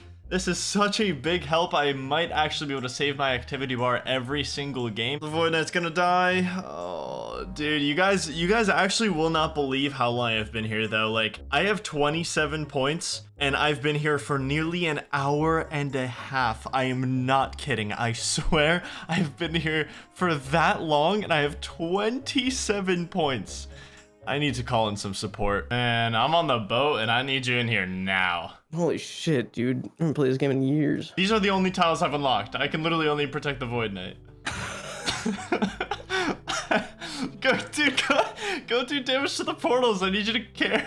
Thank you, man. go Dude, I don't trust you to stay here by yourself. You've got a chef's head on. I can't trust you to keep this guy alive. Look at this. What would you do if I wasn't here right now? I don't know. Update, we have scored another W. We are, what, about a little over 3 hours in, I'd say, and we're at 87 points. Hey, there's 40 strength. That's 6 strength levels since I started this grind. That's the good part is no matter, you know, win or lose, I'm still gaining XP at least. Another W in the bag, 159 points. Oh, a magic level. Okay, not exactly what I was expecting, but I guess I have been fire striking a lot. What an important game. Oh my goodness, 100k on the account, 225 pest points. This guy has lost control of his life. 45 strength, that's really nice. I'm gonna get one more level because that gets me another max hit and I can move to attack after that for a bit. Gotta restock the runes. They've been such a massive help in keeping my activity bar up, so we're gonna keep them coming. I decided to unlock this 5 tile stretch here over to the south door because this, along with having fire strike casts, has given me a lot more activity, and also, I can literally save entire games by being able to close this door. 46 strength, that's a new max hit. Onto attack we go just for a few levels. My team does not appreciate my comms. I think our team chemistry could really use some work. Oh, I need to be the hero. Come on, McTile. This is on you. This is on you. I think I got it. Come on, yes, I saved Okay, it. portal. Oh my Yes! god, I did it! Yes! No Oh, way! we did it. Oh, shit. 43 attack. Back to strength we go for now. 375 points. 47 strength. We're at 5 days and 20 hours played, so I'm going to use this as a measure of how many points per hour I get. 50 strength, the big number. That's really satisfying to see. I think I'm going to switch over to defense now because I have a rune kite in my inventory and I still can't wear it. Let's go get 40 defense now, even things out. We are now at 6 days and 42 minutes played, and I've gained 200 pest points since the last time I checked, so I guess we're currently about 40 points an hour. I have 600 points right now. We're at 717 points, so that's all for today for me. We can finish this grind off tomorrow, and I can go buy my void set, so. I don't know how in the world I missed that, but apparently I got 40 defense. I just wasn't paying attention, so we can now wear the rune kite shield. I've been waiting, dude. I just went from 0 defense bonus to like 50 with 1 item, and it's gonna be my shield for however long it takes to get to the Inferno, I guess, unless I find something better somehow, but really happy to be able to wear this. I'm just gonna keep working on defense for now. I'm pretty happy with 45 attack and 50 strength, so I'm just gonna try to get my defense up to 45 before I finish off my void set. I'm pretty damn close at this point. Yeah, pretty solid defense bonus now that I have an actual shield. Hey, there's 42 defense. I haven't actually talked about this because it was kind of a non-factor, but I can now actually wear the void that I've been working almost 20 hours for. You also need 42 attack, strength, ranged, and mage to wear full void, but I'm at almost 800 points right now, so I figured I'd kind of have all the stats I needed to wear it before I got it, so it turned out to be the right case. Anyway, I'm gonna try to get 45 defense before I get these final 80 points, and then I'll be done. This is it, the final game of pest control. Let's do it, baby. Not quite gonna get 45 defense, but I will be happy with 44. Great progress on the melee stats. There we go, the pest control grind is done.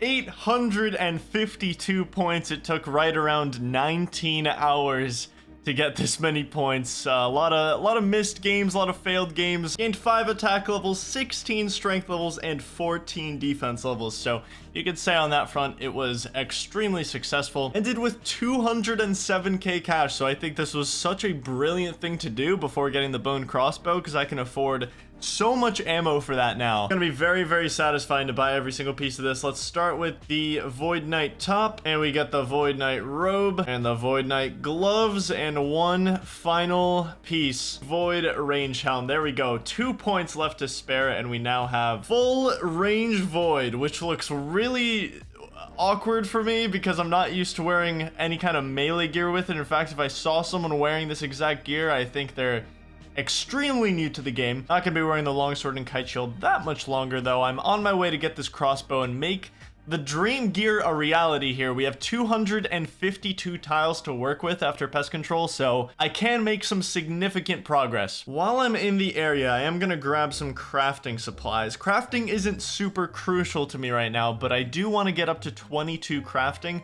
That's gonna unlock the games necklace for me, or a sapphire necklace, and I can then enchant it. The games necklace is super useful for multiple different teleports, so I do want to slowly start creeping up to it. I'm just gonna kind of passively train this and do an inventory of glass every now and then, but right now the focus is still the final quest to start the Lost Tribe, which is Goblin Diplomacy. This quest takes place north of Falador, which takes a lot of tiles to walk to, but the real tile investment is actually the items that I need to complete the quest. I need to get my hands on blue and orange dye, and I need access to the Witch and Drainer to make all of the dyes for me. That is a lot of tiles for just the 3 different items I need, but let's get started with the tiles that I got from pest control and see how far we can get. There's 11 crafting, decent progress for now. Operation number 1 is getting onions for the orange dye that I need for the quest, and there is an onion patch right here in the back of Fred's farm. And I think this is absolutely the play, because even though it may look like a lot of tiles, I'm also going to need to get to the Ham hideout later in the Lost Tribe quest, which means I get halfway there while getting onions that I need for Goblin Diplomacy. I'm trying to make a path that kind of both benefits going to the Ham hideout and to the onion patch. I'd want to try to find like a healthy medium between the two here. Yeah, this is definitely way cheaper than using the Remington portal. I'm actually going to hop worlds here. Yeah, it saves me some tiles hopping to a world where the gate is closed, because that way I don't have to walk around it to open it, so let's hop worlds again, just get 2 onions. Alright, fine, I got 3. Just in case I eat one, you can never be too careful. Now let's go get some woad leaves. I'm gonna have to go to Falador for that, so I'm gonna need some water runes. Alright, let's teleport on over to Falador, and so many music tracks unlocked. Not a bad spawn either, I'm thinking, on that teleport. As long as I'm using the minimap, it should always take me on the shortest path over there, so I'm just gonna double minimap click, and we have to go pretty deep into the Falador Park here, because the guy is all the way in the corner. I think I'm just gonna wait for him to walk over here. I'm just gonna hop a couple worlds, see if I can get him in this exact spot. There we go, we got him. Wyson the gardener. I'm gonna need some woad leaves, sir. And if we tell him that we want to pay 20 coins, he actually gives us 2 because we're so generous. And that is all we need for our blue dye. So now all I need is red berries, and I can get all the dyes I need for the quest. And normally I'd probably have to spend a lot of tiles to get red berries, because they are all the way north of the Varrock East mine, and that is pretty damn far. I'd probably have to spend 50 plus tiles, but I'm already so insanely close to this shop. Okay, he's actually at a perfect spot right now. There we go. That is literally ideal. I just spent 3 tiles. I'm gonna hop worlds. I need 2 more pairs of red berries and then I'm good. Come on over, buddy. Yeah, there we go. There we go. We caught him. Beautiful. 3 pairs of red berries, and that only costed me 3 tiles. That was literally perfect. I was originally thinking I'd have to go over to the red berry bush, but I remembered the store actually sold them. So I'm super happy about that. Spared a lot of tiles on the red berries, and now I get to use those to get closer to the Witch and Drainer. So that's going to be a lot of tiles. I'm actually not sure if I'll even have enough to get to the Goblin Village after this, but our path to Drainer is going to start from over here. I think this is the best place to do it from. Pretty hefty tile investment, it's looking like. This is kind of brutal, actually. Damn, I really did not expect it to be this expensive. There's no way I can get to the Goblin Village after this, so I am going to have to probably grind some tiles out, but if we can get her by the door, that would be excellent, but I might have to step like at least 1 inward. I'm not entirely sure. Oh, perfect. Okay, this is a solid spot to find her, and I only had to walk 1 inward, so we absolutely take that. Oh, okay. That actually worked perfectly. I could have done that from a distance. Look at that. You can actually do this from a distance. I had no idea. As long as you use the ingredients, you can do it from a distance. Okay, good to know. That is all 3 dyes down for Goblin Diplomacy. 60 tiles left over, and we have all 3. Obviously that was extremely expensive. I think I left pest control with like 240 tiles, so we used 180 just to get the 3 dyes, and we haven't even gotten to the place where you start the quest. That is pretty brutal, but at least I have some of Drainer unlocked for the future. That's always going to be nice. Even though I've gotten hundreds of goblin mails in the past, this is the one time I actually need them, so I just need 3. I get to dye the goblin males, and then I'm out. Gotta have to combine these to make orange dye. There we go. There's the last goblin male. Perfect. All right, so I just have to dye 2 of these, and the last one stays the same. Okay, so we're good to go. That's all 3, and I just need the tiles to actually get to the village now, which is the main problem. My guess is that I'm gonna need over 100 tiles to get over to the goblin village, so I'm just gonna do a mix of things. Looking back on it, I probably should have gotten the tiles before I got these goblin males in my inventory, but I just wanted the goblin males. All right, I'm just gonna do a mix of a bunch of skills to get over to that 100 plus tile goal. I'm gonna start with some crafting because I still want to creep up to 22 crafting, but I'll probably throw in some fishing, cooking, and thieving as well. Good morning, and by that I mean it's actually very late at night. I have been fishing and cooking for quite a while. As you can see, I've got 170 tiles stocked up, which takes a while at these docks, but bottom line is I have enough tiles to complete goblin diplomacy, and that's the last thing I need before I can get started on Lost Tribe. So super anticipated for me. Literally all I need right now is some water runes, I think, and I can teleport to Falador. All right, let's teleport on over to Falador. Let's see where we spawn. Ooh, good spawn point on the teleport. Perfect. I was gonna unlock this tile anyway. So I've been seeing these comments about the shortest path plugin. All right, I know it exists. I haven't been using it because it just kind of feels like it maybe takes away some of the charm of me just figuring out my own path. But I get it if it's annoying for you guys to see me waste tiles. But yeah, if you don't already know, it literally just shows me the shortest path to get someplace, and then I can just follow along on those tiles to go there. The thing is like the way the minimap works is it literally will take you to the shortest possible path to get to wherever you clicked on the minimap. So the minimap is pretty much exactly as precise as the plugin would be. So, you know, doesn't really matter, but I don't know, let me know. Luckily, it looks like we are gonna make it with plenty of tiles to spare, which makes me very, very happy. And the goblin generals are both near the doors. Perfect, okay. This quest is literally just a goblin fashion show, so there's really not much depth to this one. Oh my god, I unironically waited like 8 minutes for that dude to walk up to me. This may actually be a record for slowest goblin diplomacy completion just because of how long I waited for that. 14 crafting as a reward, and we can now make Zarishian hats and leather armor. Beautiful.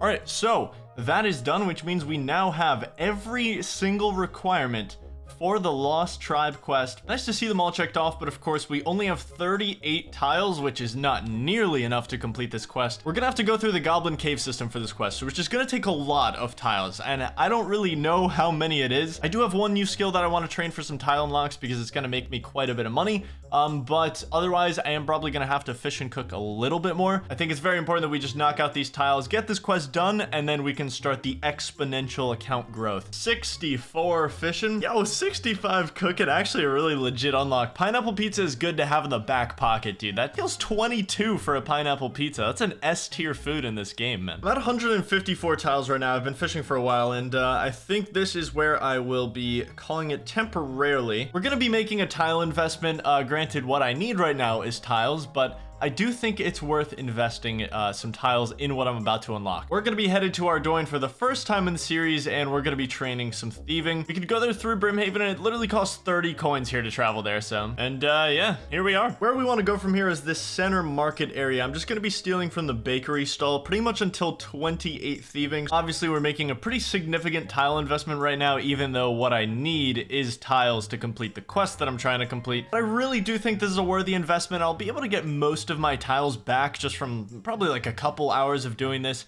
and I'll be able to train a new skill. And 28 thieving is what I'm going for with this because it'll unlock a method to get nature runes that doesn't cost anything, so that's what I really want right now.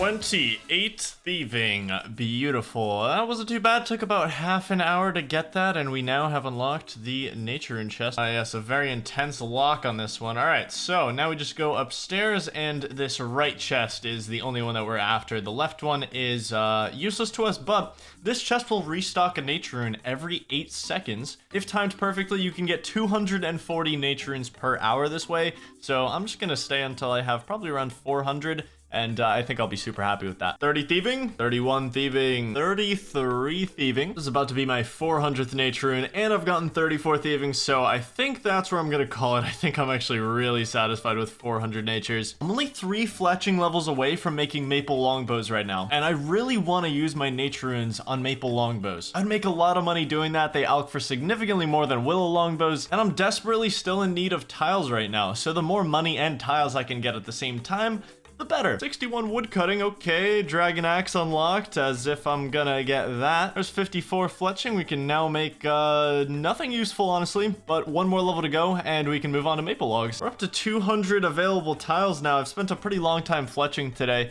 I'm on the verge of getting to 55, and I've also made, what, another 20k while doing this? The level I've been waiting for, 55 fletching. I can now fletch maple longbows and broad bolts, which will probably see a pretty big use maybe in the future of the account.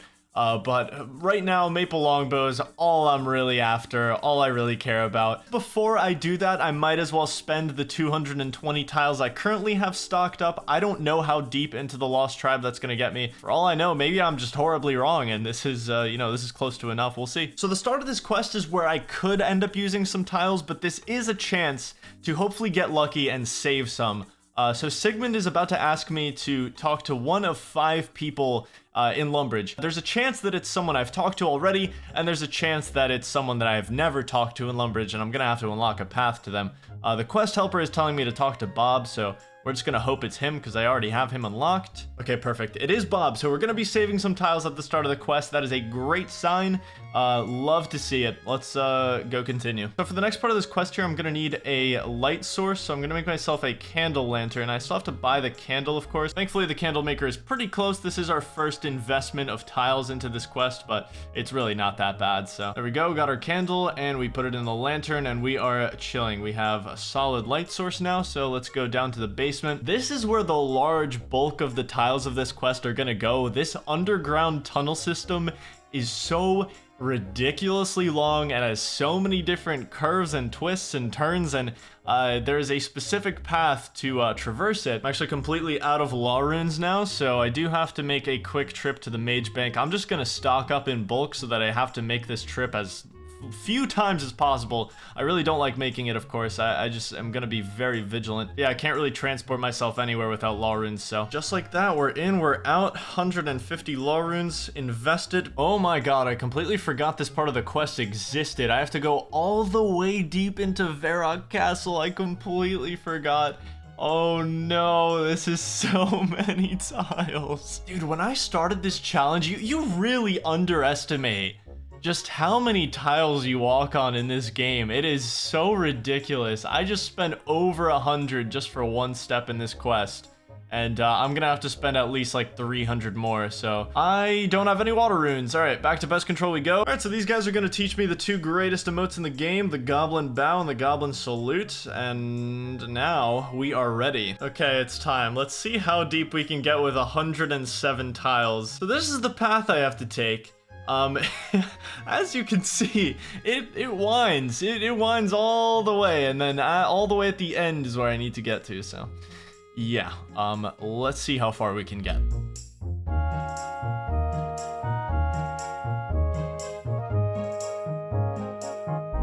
Four tiles left. Honestly, it feels like I got pretty far there. Oh, desperate times call for fishing and cooking, because you can always rely on that.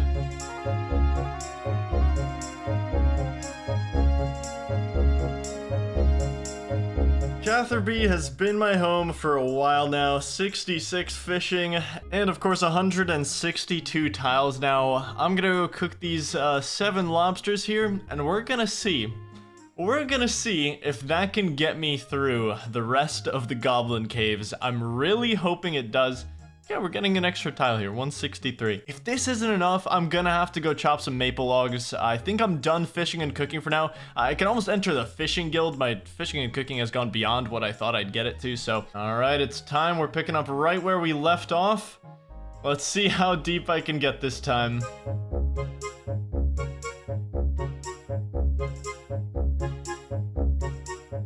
Oh my god, I think we might actually make it. It's gonna be super close. It's really gonna be really close. No. No, don't tell me. 5 tiles, 4. I just have to talk to Mistag right there. I don't know where he can go. I don't know his wander range. I only have 1 tile left. Surely he can come over here. I feel like he can. I'm just gonna wait for a bit, see if he can wander here, because it would save me quite a bit of time if he could come over here. So anyway, what are you guys up to? Oh my god, he's real. He is real, guys. He can come down here. That took so long. Oh, that is such a relief. This definitely saves me quite a bit of time. So, I am very, very happy because I would have had to walk through the entire tunnel again, where now he can... Oh, that was kind of sketchy. That was honestly a little sketchy. I didn't realize that would use a tile at him escorting me back.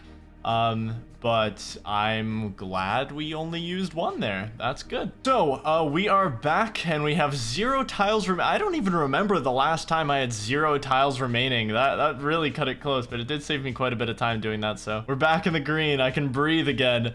I am actually gonna go to some old habits. I'm gonna fire make a little bit here just to get a couple of tiles, because I think I'm gonna need at least like 10 to 15 to unlock the path to the maple trees. So I think 11 tiles should be enough to get to the maple trees. Another quick crafting trip, 16 crafting. Honestly, I've got some spare time right now. I might actually just finish off 22 crafting just so I don't have to do these passive trips anymore. If I just dedicate like half an hour to this, make a couple of trips, I can get 22 crafting. So 17, 18, 19, 20 crafting, 21. Well, I just missed it, but that is 22 crafting. Now make sapphire necklaces. Not gonna be making it anytime soon, but it is very, very good to have in the back pocket. I'm just gonna make the rest of this glass, but now that that's out of the way, that's one less thing to focus on, and I can go chop my maple logs now. Decided to fish and cook a couple more tiles because I wasn't sure how many it's gonna take me to get here, but oh, it looks like it wasn't that many, actually. 10 tiles, 11 tiles, okay. So what's so beautiful about this is I can fletch maple longbows now, and they alch for 192 coins each, which means if I get rid of all these nature runes, I should make right around 80k GP. This is honestly so chill, because I get to stay in one spot, and I think that is by far my favorite thing about this. With willow longbows, it's pretty annoying because I had to follow my, like, specific tile path to get to the general store and sell the longbows and, you know, wait for the general store owner to be in the right spot. This is so easy, so fast, so much more money. I love this so much more. I get to train my magic, I get to train my woodcutting and fletching. It's honestly pretty beautiful. This is gonna be the last inventory that I fletch and alch because it looks like I have enough tiles to finish up the quest, so I'll see you guys over there when I alch all this stuff. The final stretch of tile unlocks. All I have to do is walk up here, get into the ham hideout, and bring back the silverware, exposing Sigmund as a fraud. It should be in this crate, so actually not even nearly as many tiles. Wait, what? Oh, I gotta pickpocket Sigmund. That's what happens when you try to do a quest off memory instead of following a guide. All right, we got the key from Sigmund, and all I have to do is go to the room next door, and I do get a set of ham robes from this. Not that that really means anything to me, but if I were to do Death to the Dorgeshin next as a follow-up quest, it would save me some time to have these ham robes, but I'm not really interested in doing that right now. Retrieve the silverware. Let's get back there and finish this thing. So I never have to walk through those tunnels ever again, but does this take me on different tiles? It does. Oh, it just unlocked a lot of tiles doing that. Okay, well, it's fine. I had tiles to spare, so all I have to do, I think, is bring this to Mistag, right? And okay, it's time for the peace talks. We're unlocking a bunch of tiles in the dining room as well, but this is what they were for. I made sure to get extra, so we're chilling. And I do get my first ring from this quest, as well as 3,000 mining XP. There it is, baby. Lost Tribe completed. We've been striving for this quest. At least 1,000 tiles went into this and all its requirements. What a brutal quest tile-wise. That took so long, man. Such an incredibly long time investment into that. All right, it's time to visit the goblin black market, so to speak. Something I've been waiting to do. I don't know why I just called it the black market. It just has really cheap, powerful items, okay? I also have the Ring of Life, which I'm not really that interested in currently, but I'll wear it, I guess. Let's put on the full void. Let's wear the armor that we worked hard for, man. Okay, I'm so excited, man. I have so much money to spend here as well. Nardoc here is our goblin arms dealer, so I'm very, very happy to see him. Let's get our rightfully earned bone crossbow. There it is, and the very, very cheap bone bolts. I'll just buy like 1,000 for now. I mean, I'll buy more, but I just want to wear this right now. Oh, it feels so right. It just feels so right. The Void Range, the Rune Kite, the Bone Crossbow, it all just seamlessly fit together. Everything we've been working for this early game on the account.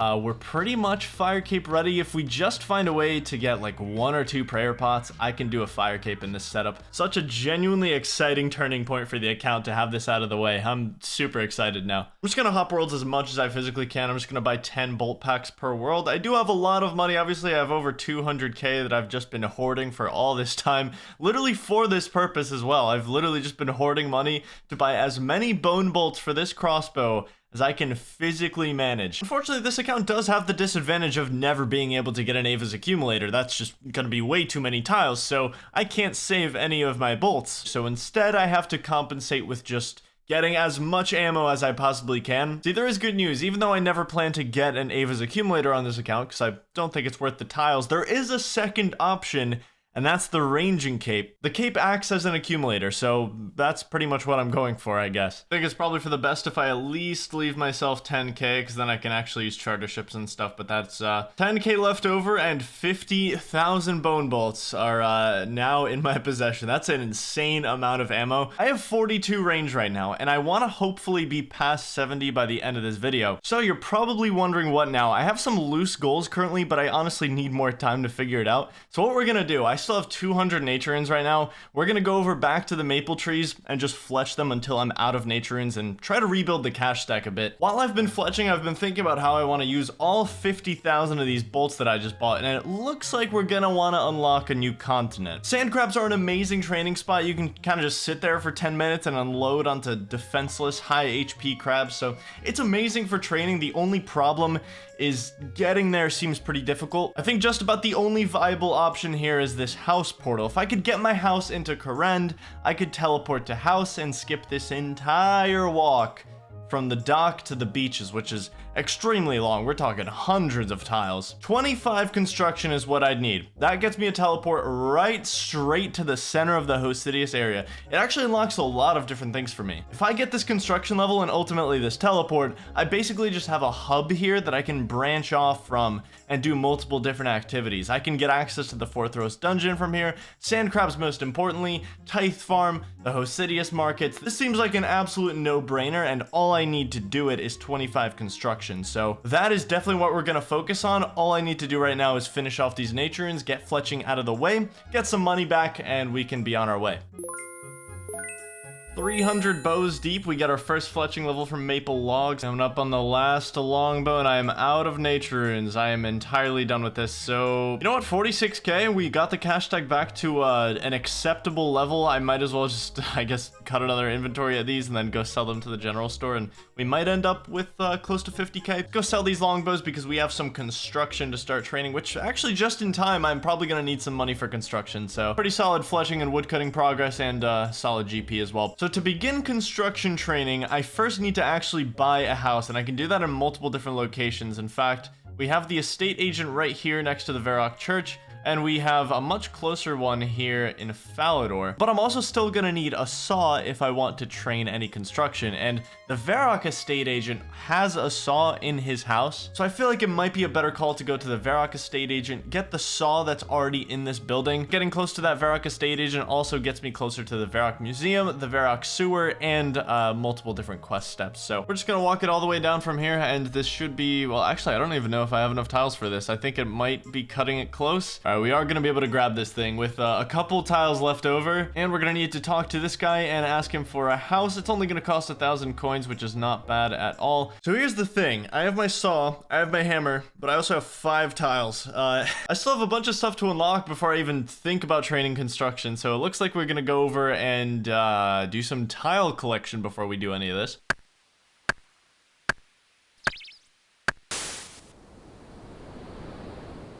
Oh my god, I can actually do this one. This is the first easy clue step I have ever been able to do. We completed a beginner clue. I honestly don't know if I can complete an easy clue, but I will try. I think we're back in good condition. I am at 88 tiles after doing some fletching, some fishing, some cooking. We are off to the Shanty Pass. It's been a while, of course. Bronze nails kind of suck, I'm not gonna lie, but if I can make enough of them, it doesn't really matter, and the only way to do that is to go to Shanty Pass, get the bronze bars, and kind of do a repeat of our arrow tip grind from a couple episodes ago and just make nails instead. Yeah, that's what I'm talking about. 10 bronze bars in every single world right now, so I'm actually glad I did that. Let's go make these into some bronze nails. And then we'll go give that easy clue a shot. I should really only have to do like a couple trips of this because I'm gonna get like 300 nails per inventory here. I think I need probably 1,000 to get 25 construction, so. All right, I am itching to see if I can actually complete this clue. So which box? These boxes. We've got another step. Oh my god, it's Barbarian Village. No way, can I actually complete this? Oh, that would be so cool. So I do have to unlock some tiles to get over to that chest, but you know what? There's also a spinning wheel in this hut though. It's not all for nothing. All right, let's see it.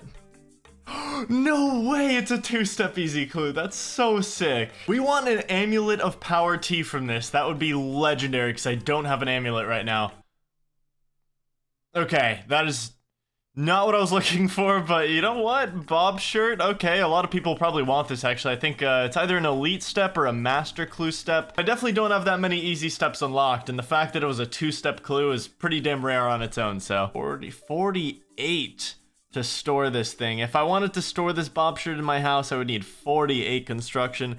That's a bit too far for me. I have like maybe 10% of the GP it would take me to get 48 construction, so unfortunately, the Bob shirt is going. It was just cool to complete a clue scroll, honestly. Is that another Tileman? It is. Like, pretty much every single world that I've hopped in Lumbridge, I find a new Tileman. It has taken the RuneScape world by storm. Anyway, this is gonna be my final inventory. I'm almost done here, and I'm pretty sure this should be enough to get to 25 construction. Bronze nails are really bad. That's the only thing I'm worried about. And we'll get our saw back. Thank you very much, sir. So the method I've drummed up for construction is a little bit unusual, you could say. And it involves unlocking a new city, actually. We're going over to, oh, okay, it's not a city. It's actually like a very rundown little village, but this place is gonna be really useful in the future, but it also houses my construction training methods. So this is also right next to the fishing trawler, so I have just unlocked a brand new minigame teleport. It's nice to have that unlocked. But what we're after is these planks, and this is one of a couple plank spawns in the game. I'm gonna say it's probably worth it to get both plank spawns unlocked, so I'm gonna do exactly that. So I honestly don't see this as expending that many tiles on this method because we are going to be reusing a lot of these tiles to get over to Yanil, and we just unlocked the fishing trawler minigame, so I've kind of just been trying to think of methods like this where the tiles will be super useful in the future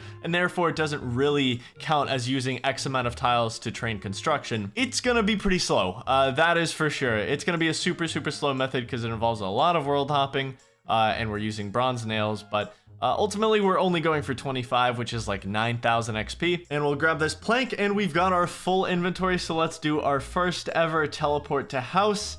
Home sweet. Oh, what are these tiles? What is going on? The plugin, it looks like the plugin is breaking in here, actually, because I don't know what these two tiles are. Should I just clear these? And it is in the rules that all instances have to be unlocked, so we are treating this as any other instance. All the tiles that I step on in here have to be unlocked, so we're just gonna go with it. We're not using that many nails. 3 construction, what's up? Clay fireplace. And there's 6 construction on the very first trip. 7 construction, 8, 9, 10 construction, 11, 12, 13, 14, 15 construction, and there's 20 construction, 5 levels to go. My last wooden chair for 25 construction. I actually kind of nailed the amount of nails I needed for this. Got 60 left over, and we got the level we were looking for. We can now build a skill hall, which not interested in. Literally the only reason I did this was to move my house to Korend. Let's use these final 3 planks and let's head over there. Okay, slight problem. It will not let me do this. I don't know why. Is it because I've never been in Zaya? I feel like that might be it. I have to look this up. Okay, so from what I've gathered, it looks like I do have to step into Zaya before I can move my house to the Hosidius area. So the real estate agent has never heard of this continent, so apparently I have to tell him about it, but I can't tell him about it if I've never been there. So I have to step foot on the dock, and I should be good after that. I have tiles near the food store, so I think it's probably gonna be like 70 tiles north to the Great Korend ship. I wanna go work on my thieving right now. I am in need of tiles once again, and one of my grinds in the near future is gonna be getting 57 thieving. I'll explain that when I get closer to it, but right now I just wanna make progress towards a higher thieving level, so I might as well while I still need tiles. 35 thieving. Kinda stuck with the bakery stall until like 40 thieving, and even then my XP is not really gonna go up meaningfully. I'm drinking water right now. 36, 37 thieving. The big 4-0, 40 thieving. I could pickpocket guards now for slightly better XP. I actually don't even know if it's better XP than the bakery stall, I'm gonna be honest. I'm pretty sure it's probably the same. So it's about 20 tiles gained from that thieving grind. I think that's enough for now. All right, let's see how far 60 tiles can take us to our goal. I'm gonna pass the seagull murder, which, you know what? This is actually not like a waste at all because, I mean, obviously it's not a waste in general. I do want to get to Zeo, but I will have to go in Trana for Lost City, which I am gonna do sometime in the near future. So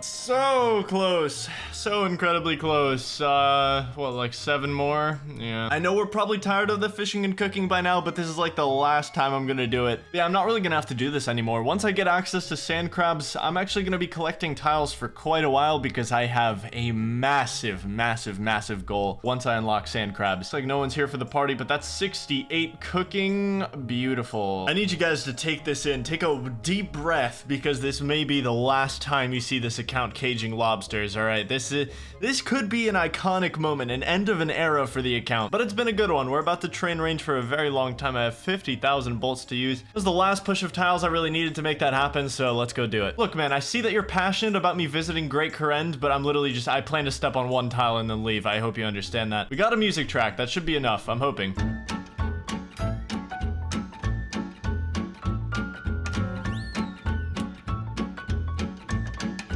Please be there, please be there. Yes! Okay, move my house to Hosidius. Thank you. And we get to go to the beautiful house portal of Hosidius. We have unlocked a really, really nice hub here for a bunch of different Corrend activities, so I'm super happy that we were able to do this. Just scouting the surroundings here. We have a mine, we have an altar. That's pretty cool. I'm gonna use the shortest path plugin here just to demonstrate for you guys, because I didn't even use it when I first talked about it. So we're gonna use it to get to the beach, and you guys can see this optimal path generation. Oh, I had just enough tiles to get here. No way, that's perfect. This is my first proper training spot on the account. Like, actual training spot, you know? It just feels so good to actually be able to hit things with low defense and high HP, where I don't have to click on a new target after every second. I'm gonna unlock the tiles that the actual crabs are under, because I am gonna want to loot the caskets. That's one thing I'm after here. Sand crabs drop caskets, and there's a good chance that I can get a sapphire from one of those caskets, and I feel like that's gonna be a good excuse to make a games necklace once I get one of those. So I want to be picking up all caskets that I get from these guys. Also, while I'm at it, I'm actually gonna teleport to Lumbertree real quick, because I want to make it so that my ammo goes straight back into my quiver if I pick it up. Can you toggle my ammo to equip when I pick it up? That's what you want to click, and there we go. So let's talk business. I am trying to use all 50,000 of my bone bolts here. All of the ammo that I bought, I want to use it in one session. This is obviously going to take a long time. I'm going to be here for probably over a week straight just using bolts. There's 2 main benefits of doing this, of course. My range is going to get ridiculously strong, and I'm going to be collecting a lot of tiles, and I mean a lot. I'm gonna have more tiles at the end of this grind than I've ever had on the account. That is a fact. But the unfortunate truth is, it might not be enough. I'm predicting I'm probably gonna have around 15 to 1600 tiles by the end of this week, just from non-stop AFKing all day, every single day for 7 days straight. But what if I told you that's not even enough for what I want to do? After this training session, I have my sights set on one quest. Fairy Tale Part 1. It unlocks fairy rings, which are an incredible method of transportation. There are 46 different fairy rings that can take you all around the game to various niche locations, and some not so niche. Unlocking fairy rings pretty much means unlocking the rest of the skills that I still haven't trained. It gives me the versatility to go to some locations that I would never go to normally. But just off some rough math, to complete Fairy Tale Part 1 and unlock fairy rings, it's gonna take over 2,000 tiles. For one quest and its requirements, 2,000 tiles. So I'm gonna be tile rich after this grind, and then I'm gonna go straight back to being tile poor. But first we have to make that happen, so I'll see you in a week.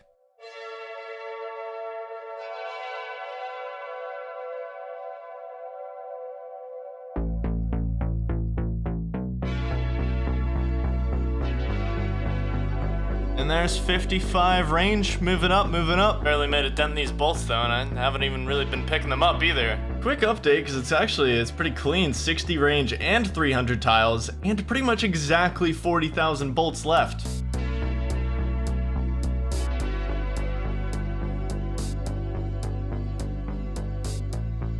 My first skill with a 7 in front of it. 70 range done. Damn, that looks good. I've been patiently waiting to do this for far too long. Let's start to open some of these. Hey, Sapphire, there we go. It's pretty much what we were looking for, but we might as well get more crafting XP while we're at it and potentially finish a crystal key. Only one half of a crystal key, unfortunately, but honestly, this will be some solid crafting XP, so not too bad. 75 range. I think today is actually day 6 or 7 today. Haven't really been keeping perfect track, I guess, but that is my goal level for this entire grind. Looks like I'm probably going to be able to get 76. I was recently picking up bolts just to see how far I could push this, but I think we'll call it here at 76 range. 1,700 tiles stored in the tile bank, which still won't be enough for Fairy Tale Part 1, I'm pretty sure. It could actually be pretty far off depending on how lucky we get during that quest. But I think one way or another, this grind has absolutely catapulted the account. I want to say I was pretty close to 60 combat when I started this, and I'm ending it at 70, so pretty damn solid progress in that department. I might actually be able to get that combat level a little higher because I'm still editing a video currently, and I need something AFK to do, so I think I'll just try to get 50 attack and defense while I'm still here, and we'll end it off there. Okay, mission accomplished. 50 attack, strength, and defense. Absolutely cannot be denied how amazing the stat page looks now with all these combat stats up. Our stats are looking good. Our tile bank is looking good. There's only one answer. I think it's time we blow all 2,000 of these tiles on one single quest. A lot on the agenda today. I gotta talk to Martin the Master Gardener and Drainer Square to even start Fairy Tale Part 1, and we also have some pretty solid quest requirements on this. By that I mean they're pretty brutal tile-wise. Both Lost City and Nature Spirit cost quite a lot of tiles because they take you pretty damn far around the game, but they unlock some pretty awesome stuff individually. You can also see the quest recommends 30 farming. That is not a requirement, but I'm not going to completely ignore it. I would love to start working on farming while we get all the other requirements for the quest, and starting the quest gets us to our first real seed method. So walking over to Drainer Square, I'll have access to not only the Master Farmer, but also the entire seed stall with Olivia. So I'm just gonna buy some basic seeds there, and we're gonna start working on farming because it's very passive, and I can probably get a decent farming level by the time I actually need to do anything farming related in the quest. We are finally making use of the tile stockpile from 7.5 days of arranging sand crabs. We are probably gonna run out of tiles by the end of this questing journey, but for now I'm gonna enjoy it. Buy some potato and onion seeds. I believe onions are 5. Yeah, onions are level 5, but I mean, I might as well stock them up. I should get 5 pretty quickly, so I'll farm potatoes for the time being. Now that we have the seeds, I'm gonna buy a chisel because we got so many gems from that sand crab grind. Ultimately, these are just some crafting XP, but I do want to keep one sapphire on me for a future games necklace. I can spare the one inventory spot for now. Let's go start our farming journey. I'm really excited to farm for the first time on this account. So right here is where I'm going to be able to buy pineapples for super compost. So I think what I'm going to do is I'm just going to unlock a straight line from here pretty much straight to the compost bin so that I can have like a really streamlined method of getting a ton of super compost. There's compost and there's super compost. Super compost is so much better. It's also really good early XP to be making super compost. So we have access to the compost bin and we have access to both allotment patches now. Oh, we definitely want to unlock the tool leprechaun as well. I completely forgot. We're gonna want to store our tools. We have already used almost 100 tiles from our sand crab grind and we haven't really even started anything. I'm gonna need to unlock the farming shop. I don't think just having access to the farmer is enough because they can sell things but not everything. I'm just gonna buy all the essentials, of course, a gardening trowel as well, watering can. I am just gonna buy a ton of compost to start off with because I'm not gonna be able to use super compost all the way through. I did not realize how expensive that was gonna be. Oops. Let's rake our very first farming patch. This is riveting content. Holy. 4 farming XP, let's go. I didn't get a single farming level from raking, composting, and planting. 3 XP away. Farming is going to be pretty integral later on. Right now, we're just kind of laying the foundation. We're getting the baby steps down. You can't make super compost out of just anything. It has to be specific fruits or vegetables. So pineapples are one of those things that you can make super compost with, and you can buy them so easily at this charter. And we are now making super compost, and this actually gives 8 XP per super compost bucket, and you get 15 to farming. 5 potatoes? Okay, I mean, maybe I'm expecting a little too much for my farming level. Well, 5 potatoes is better than 0. This patch died, so free farming. It's time to do Priest in Peril, which gets us access to Morytania. Let's go over to Varrock Palace. We've got some tiles to unlock. We're gonna need to enter Morytania in order to do Nature's Spirit, which I do actually need for Fairy Tale Part 1, so this is a prerequisite to a prerequisite, and this will definitely cost quite a lot of tiles. Okay, Priest Imperial has begun. Buy some more air runes because we're running low. We've got a pretty far walk to get over to where we need to go. I am currently here, and we've got to get all the way over to this temple, so I'm guessing that's like 200 tiles or something just to walk over there. I'm gonna use the shortest path plugin for this series of quests, and then I think I'm just gonna never use it again. It eliminates most of the brain work, and I am at like 10% brain capacity right now, so I mean, this quest unlocks Morytania. You know, it's a region that I'm slightly familiar with. Oh right, I used literally all of my bolts at Sand Crabs. That was not my smartest decision. It would have been nice to have some bolts. I'd say I could always buy some more, but I am very broke right now. Temple Guardian slain. Another 30 tiles or so to get upstairs here. So here comes a very interesting part of the quest. So let me explain how this works. I have to study these monuments, right? And one of them, not this one, will have a key. And I just have to keep going from monument to monument, hoping that I get the one with the key. So I guess depending on how poorly I guess here, it could be really bad. Oh my god, there it is. That was almost as bad as it could be. I had one other monument that I could have gone to that it could have been in. One last thing I need to finish the quest is 50 rune essence, which also has some RNG actually associated with it. I'm not gonna need to teleport here that many times, so okay, this is a terrible spawn. This literally could not have been worse. I'm actually gonna teleport back to Varrock and walk back here just so I can try again for a different spawn. Let's try this again.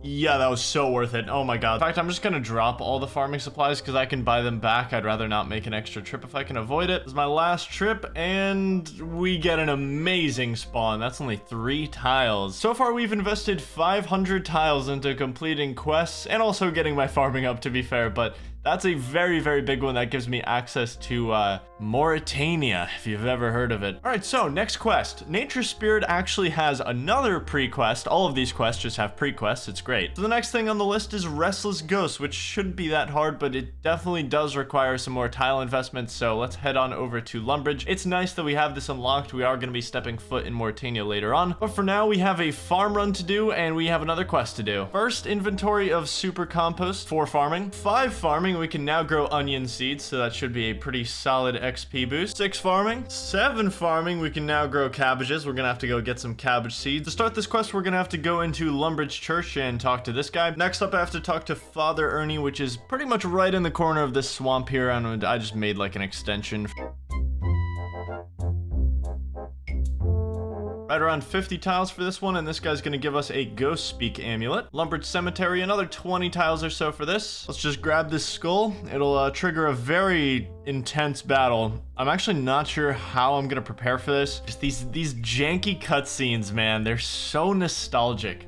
They actually just never get old. I love them so much. That's Restless Ghost done. My first amulet on the account, by the way. Can we celebrate this incredible achievement? Has absolutely no stats, but I actually have something in my amulet slot. I feel like that's something to celebrate. We got a little bit of prayer XP, but most importantly, we can now do Nature's Spirit. My last dramatic entrance through this portal was in 2018, very long ago. I need to go all the way south to the Nature Grotto here, and I feel like this is probably the best place to use the shortest path plugin. Honestly, traversing these swamps is not an easy thing to do in an effective tile manner. This is gonna be so many tiles to get down there, but it's gonna be worth it. This also unlocks my path to Morton, eventually Barrows, all this good stuff, so. And we arrived. Will this account turn a new leaf? Can we cross the bridge on the first try? No, we can't. Okay, about what I expected. No worries. Don't worry about it. No one can cross that bridge. So one thing that I kind of overlooked here is I actually need a silver sickle to finish this quest. I completely forgot I needed one. I didn't even look at the required items because I was doing this off memory. I have to go get one of those. I have to go unlock a mold shop, a crafting shop, so I'm gonna go to Al Kharid. I mean, there's a crafting shop in Rimington as well, but I feel like there's nothing else in Rimington that I really need, and also my house is in Kharend right now, and I don't really want to move it, so I think we're just gonna go to this crafting shop instead. I think it's probably the better call. Before we unlock the crafting shop, it's very important that I unlock cabbages.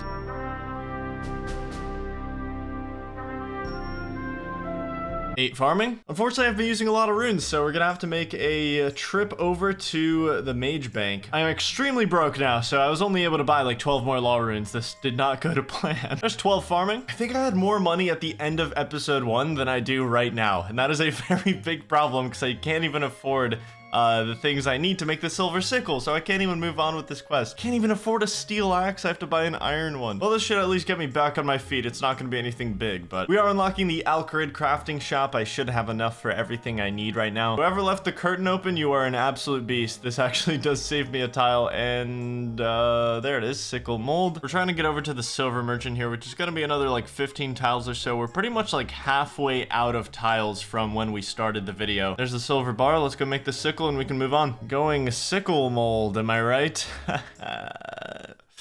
Sorry. Silver sickle blessed. So now we have to kill 3 gas, so I'm gonna fall off this bridge for the 4th time now. Gas 1, gas 2, and gas number 3, we're done. And everything looks pretty. There's Nature's Spirit completed. 1 out of 2 quests down for Fairy Tale Part 1. Also a ton of XP from that. 26 crafting, pretty nice boost, because we actually need 31 crafting to complete the next quest on the list. Lost City is our next quest requirement, and it's a very big one, because it gives us access to the Dragon Longsword and the Dragon Dagger. Both of those are way out of my price range right now, but the only requirement that I'm missing for Lost City is 31 crafting, so we did get a pretty nice boost from this quest, but I am gonna have to do several inventories of glass, which I don't even know if I have enough money for, so I might actually have to take a detour. I'm so poor and I'm so tired of being so poor. Can't even take charter ships in most places. 13 farming, 16 farming. We have officially started the crafting grind. The only problem is I definitely do not have enough money to finish it. 28 crafting, 29 crafting. It turns out I was able to get very close to 31 with the money I had, but I have 80 GP now. 57 fletching, what's up? Guys, McTile has fallen on extremely hard times to the point where I have to sell this precious family heirloom for 528 coins. I don't have any law runes. I literally have none. I can't teleport back to Catherby. I have to take a charter ship after I make this inventory of glass. And I literally can't unless I sold the Ring of Life. So it's not like I was ever gonna use the Ring of Life. It was my only ring, so I've just kind of been keeping it there. But all right, you know what? I just got a genie. I'm gonna do it. I don't feel like making another trip back. I'm just gonna save myself the full trip. We're 157 XP away. There we go. Lost City requirement finished. Can now make emerald amulets as well, but that is every single requirement for Lost City. Very important quest. So what I'm gonna do is I'm gonna spend pretty much the rest of my money on a steel axe and getting back to Catherby, and we're just gonna be spending some time making money. I'm gonna go steal probably around 200 nature runes from the nature rune chest in Artie, and then we can go chop some maple longbows, get the cash tag back to a reasonable level, and buy some law runes back. All right, that seems like a good number. 202 nature runes, just about an hour. One final alch and we are completely out of nature runes, so just shy of 40k. I'm gonna go sell these longbows and it should be around 40k. It feels good to have some money on the account again, and it feels horrible not to have any law runes. I'm completely spoiled, you know? I used to walk to every location, you'd be happy to use a canoe, but after you taste a law rune, man, after you taste the sweet sensation of teleporting wherever you want, you don't let that go. You want it again and again. And we're back in the mage bank once again. How's it going, everybody? All is right in the world again. I also bought a cosmic rune and a water rune. Let's teleport to Varrock because we are finally gonna make our games necklace. Let's just finish that and have it out of the way so I don't have to carry this sapphire around anymore. So to make a games necklace, I do need to unlock a method of getting a gold bar. The easiest method of doing this permanently, because I'm sure I'm gonna have to make multiple pieces of jewelry over the lifetime of this account, is to just unlock the bar spawn in the West Bank basement, and I can telegrab this anytime I want to make some jewelry now, so I don't have to mine it and then smelt it, etc. I think this is just way easier. Yes, finally he's near the door. I waited way too long to do that. Okay. There are a lot of reasons to make a games necklace. I'm actually not using it for what most people would use it for. Most people make one to get to Wintertod. We are not doing that. First of all, let's enchant this thing real quick. Let's make our first ever jewelry on the account. There it is, baby. Games Necklace 8. So we got 4 different teleports with this. So first order of business, we're actually going to go to the Barbarian Outpost. Now, what this does, first of all, it unlocks a crucial minigame teleport for me. Skip the training, I'm an expert already, and now, whenever we want to get back here, we can now teleport to Barbarian Assault. It's the closest thing to the Waterfall quest and the Dwarf Cannon quest, so just having that as a minigame teleport is pretty nice. Lost City quest, let's get started. Gotta talk to this warrior. Can I find a easy way to get... Oh my god, he's constantly on the move. Jeez, slow down, buddy. Slow down. Where are you going? Nothing is better than doing Lost City in the morning. After this, I have to head over to Intrana. And a big deal with Intrana is that you can't have any kind of armor or weapons when you get there. But obviously, as an Ultimate Iron Man, I cannot bank or trade items. Therefore, I have to die. That's right. I'm gonna be dying in this deep, dark cave because that's the only way I can get rid of my items and armor and then go pick them up later so I can go to Intrana. There we go. Okay, now they're hitting me. If you stay in a very dark area without a light source for a while, you'll get these insects crawling on you. And the idea is to actually die right here. My stuff will stay on the ground for a little while and I can go over to Intrana, get what I need for the quest, and then I can come back for all my stuff. So, all right, I'm dead. Let's go do what we need to do. I grabbed myself a knife from the kitchen and all I need now from my death pile are my coins so I can buy myself some runes. Runes are kind of like the loophole to Intrana. You know, the monks pat you down. They don't really consider runes combat equipment, so you can still cast spells if you have runes on you. And I have to fight a level 110 tree spirit to finish the quest. So this is definitely the play. This should be enough. 200 fire strike casts, actually probably a little overboard. I do need to kill a couple zombies as well, but this is probably a little overboard either way. First time Intrana visitor on this account, let's go.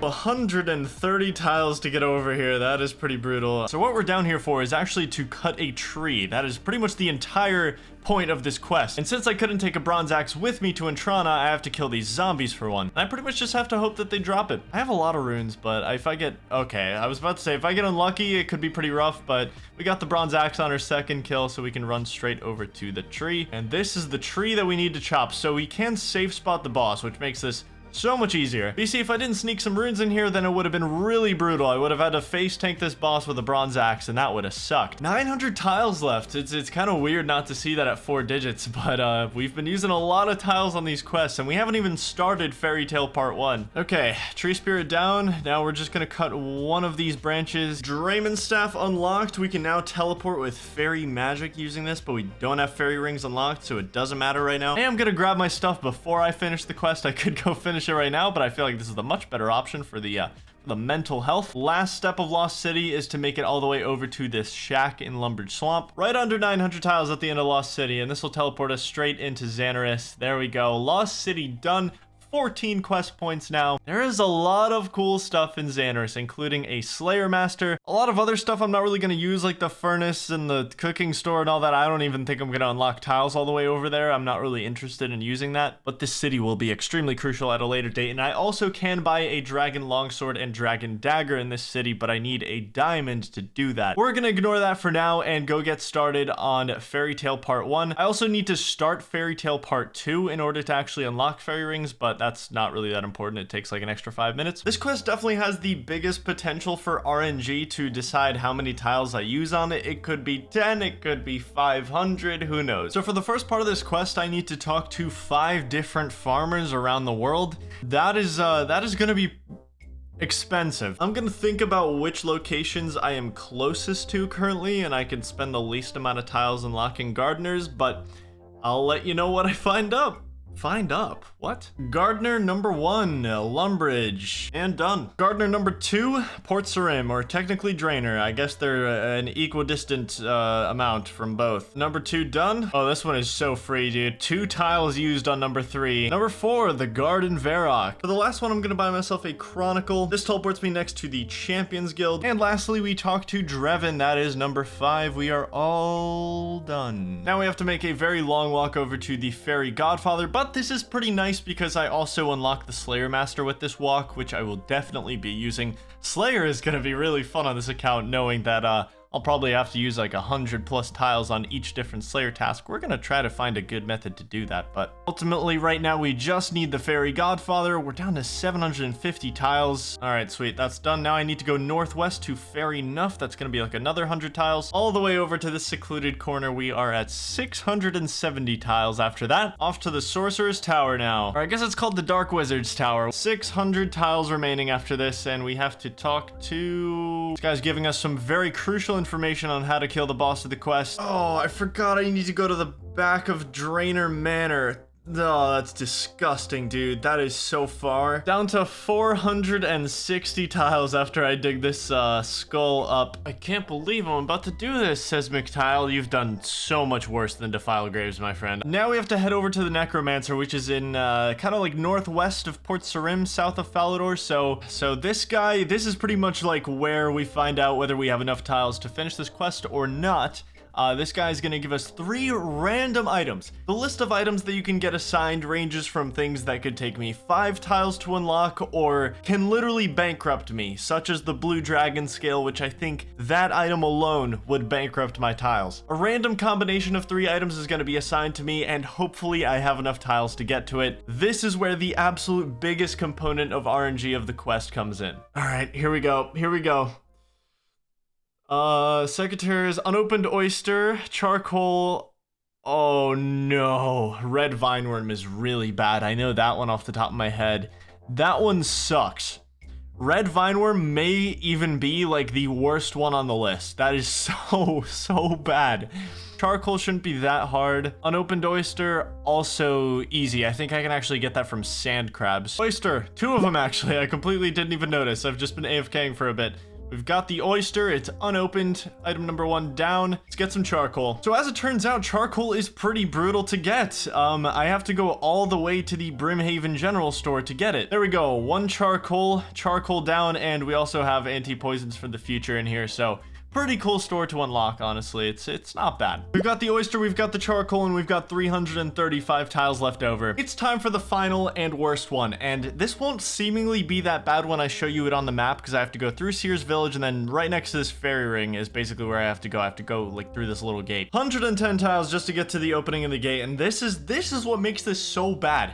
I have to get over to that vine over there, and this isn't just like, it's not just a straight shot over there. I have to traverse through all these different trees and bushes and dogs and plants. All right, let's go over here. Let's get our red vine worm. All 3 items done: oyster, charcoal, and worm. So next I need to get my secateurs enchanted by the nature spirit, which is why we did that quest earlier. The magic secateurs are pretty nice to have. They actually increase the yield from crops by 10%. So yeah, we'll be getting 11 cabbages instead of 10 from our farmlands now, which is pretty sweet. Now that I have the magic secateurs, all I need to do is make it to where the final boss is located for this quest, which is all the way down here at the end of this tunnel near the cosmic altar. It's like all the way in the back room there. So it looks like this is how far we're getting. I mean, I can enter the cave, but I have 22 tiles, which is clearly not enough to get all the way back there. Honestly, if we had some better luck from the Necromancer on the 3 items, we probably could have finished the quest, but we got 2 pretty unlucky items, so probably gonna be one of the last melee training sessions for a while, because I don't need my melee stats that high just yet. I'm just gonna go for enough tiles to finish this quest temporarily, but I will come back here and finish off probably 60 attack, strength, and defense just to have that. I got 58 strength, I'm pretty close to 59, and we have 189 tiles now, so I think that's enough. Very solid progress on the strength level. I am so excited to finish this quest, though. As for the boss fight, I have to fight him with the secateurs, and my damage is based on my farming level, so that's why the quest recommends 30 farming. In reality, you can flinch this boss and not take any damage, but I'd rather just face tank him and get this done faster. Rest in cabbage, idiot. Thank you for the secateurs. Oh, it feels so good to have this quest done. I mean, it's not done yet, but you know what I mean. Like, I am so excited to have fairy ring access on this account. It's so big, and that fight was really easy. Granted, I had protection prayers. It was always going to be easy, but I did get the 16 farming, which boosted my max hit from like a 1 to a 5, so we love to see it. Let's go return these secateurs. Let's finish this thing off. You guys just probably watched me do all these quests in like, I don't know, 15 or 20 minutes, but I have been doing them over several days. I've been feeling the best, so I've just been kind of chilling and enjoying myself, kind of casually going through these quests, and all the more rewarding right now to finish this off. Probably my favorite thing for this quest right now is 22 farming, 1 XP away from 23. Only thing we have to do now is get like 10 minutes into Fairy Tale Part 2 and we are done. Jeez, look at the size of these things, dude. Who is leaving these raw jubblies on the floor? Oh my goodness, look at that. The first step of this quest is literally waiting for Martin to finish his farm run. That's right. I have to wait here until his crops grow, and then I can continue the quest. This cutscene, dude. This cutscene, so funny. Just look at this. This is so good. The way that camera moves and just stalls on nothing some of the time. Should be the last place I use tiles in the entire fairy quest line, because I don't ever plan on finishing this quest, so thankfully this is, or should be, the last place. Nothing can replace the friends we've made along the way. Martin the gardener, those raw jubblies on the floor of the cook's kitchen. By the way, we just unlocked fairy rings. I know, it's very anticlimactic. There's no, like, celebration. It's just kind of, like, 8 steps into this quest that you unlock them. And the Godfather kind of just gives you the keys, like, yo, what's up? You can use these now. And the key is the Draymond staff, so I can just use them now. So we just unlocked access to 46 different niche locations on the entire RuneScape map. This is pretty much the biggest network of teleports that exists in the game. Only problem right now is it is extremely inconvenient for me to use. This is the only fairy ring that I can get to in order to teleport to the other ones. It's funny because when I was doing this quest line, there was just one fairy ring that I really wanted access to. The code to this fairy ring is AKS. The Feldip Hunter area. I can finally start training Hunter.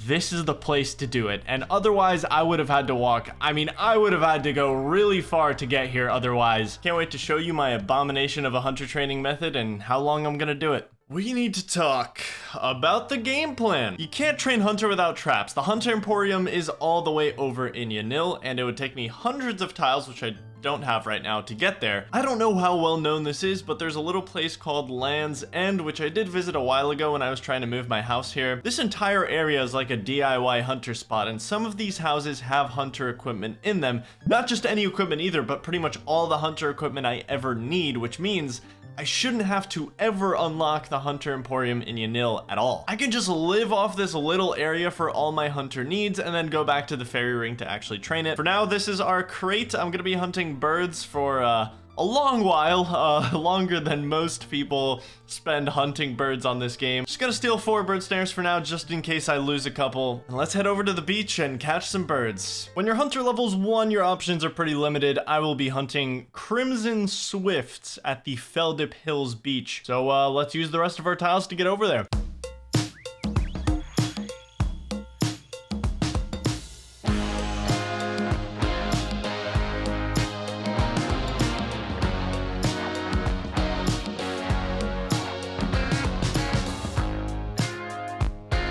40 tiles to make our way over here, and I think I'm just gonna set up right here. I don't know how good this is gonna be. Chances are I might need to head a bit more east into the beach, but I've seen some birds float this way. What people usually do for hunter training is the Varrock Museum mini quest, which automatically gets you to 9 hunters, so you can skip this part entirely. If I were to do that mini quest, it would take me 500 tiles for a one-off thing, and that's just not worth it. So this is our temporary home.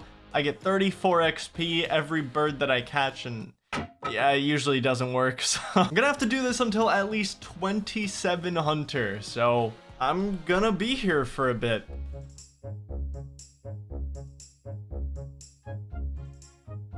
A lot of you were doubting me. I knew you were, but you know what? I've sat here for, actually that probably took like 10 minutes to get that level. That was 100 XP. Whoa, 6 hunter, 8 hunter, 9 hunter. All I gotta do now is repeat what I've already done 10 more times. 27 hunter is 10 times the XP of 9, fun fact. 10 hunter, 11, 12, 13, 14, 15 hunter, 16, 17, there's 18 hunter, 19 hunter. Now trap tropical wagtails. Those are somewhere out here, and I'm definitely not gonna go unlock them. They're 3 times faster than what I'm doing right now, but I think I'd rather just book it to 27. This is the level that we've been waiting for. Now I can place 2 traps, so I've literally just effectively doubled my XP per hour. Now I can catch 2 red birds at once. And there's 21 hunter. 22. My red feather collection is coming in nicely. I've buried every single bone that I've gotten from these birds, and we have 45 prayer. Now I have mystic might, 15% extra magic accuracy. That's right, that's big. It's not really that big, but there's not much to get excited about on this beach. 24, 25. I literally am not sure how long I've spent here, but it has been most of today. There's 27 hunter. That was the only requirement for Eagle's Peak, which is why I can actually stop for now. That's the quest I have my sights set on right now. It unlocks an amazing hunter training method, but only later on. I need 53 hunter to actually use the method that it unlocks, which means I still need a better method until then, and the master plan right now is to go to Piscatoris. There's a fairy ring that takes me straight there,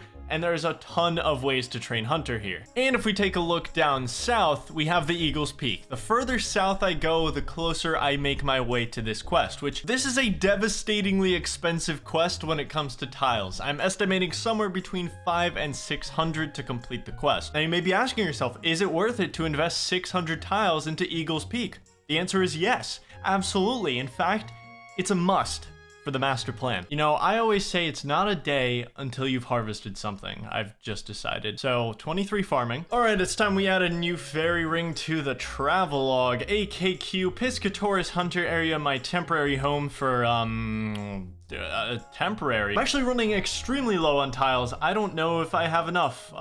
These are prickly kebbits. I can't even catch these. I think those are 37. I can catch these birds, but I'm not interested. Well, it was a good run, but I need to get over to that boulder right there, and 8, 7, 6, 5. We're running low, guys. It's over. These are wild kebbits, which I plan to hunt until 37 hunter, but at very least, like, we're halfway to the Eagle's Peak, so these tiles aren't wasted or anything like that. Like, they served a second purpose, and that's getting me over here. They are dual purpose tiles. I'm coining that. So we're gonna have to go get some tiles. I'm just gonna get enough to get me to my next hunter training method, because I still want to train my hunter to get my tiles. I also still want to get 60 attack, strength, and defense, so this gets me a little closer to that. See you in a couple hours when I'm done. I've had a really good day. I don't know about you guys. I just got 60 strength. I'm going straight on to attack. But we have some hunter training to do, because I should have enough tiles now. 50 tiles should be plenty to get back there. Unlock that boulder. Yeah, honestly, having only one tree here might be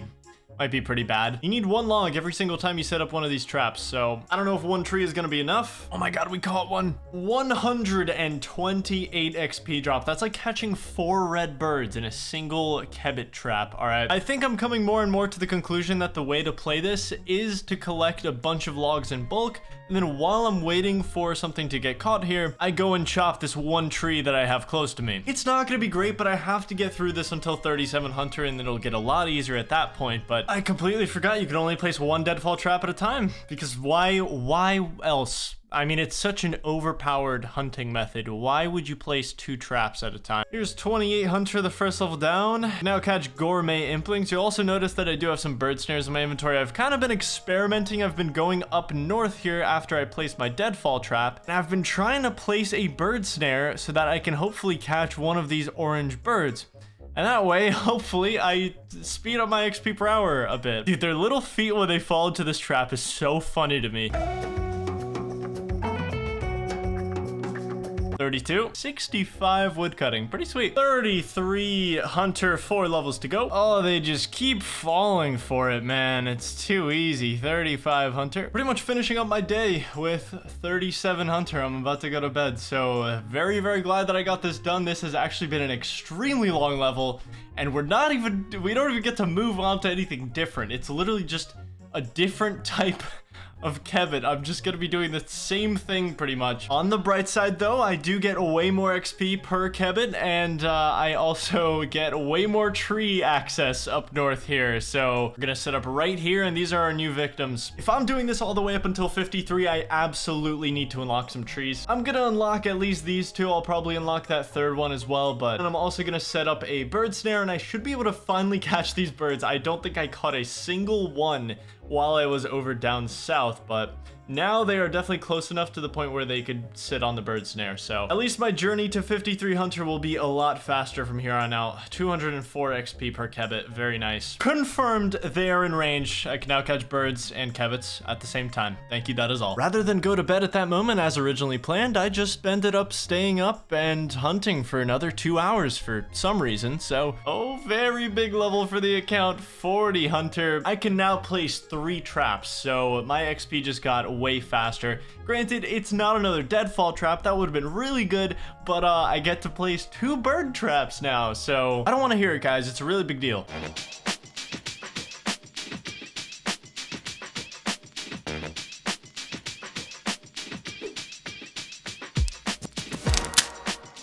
There's 46 hunter, 47 hunter, there's 48 hunter, we're getting closer. There's 49, the big 5-0, 50 hunter, 3 levels to go, 51, 52 hunter, 1 level to go. You know what, bird snare, you can despawn, I don't care. 53 hunter, I never have to catch another kebbit of any kind ever again. I can now trap Chinchomp as well. I actually can't, I don't have Eagle's Peak completed.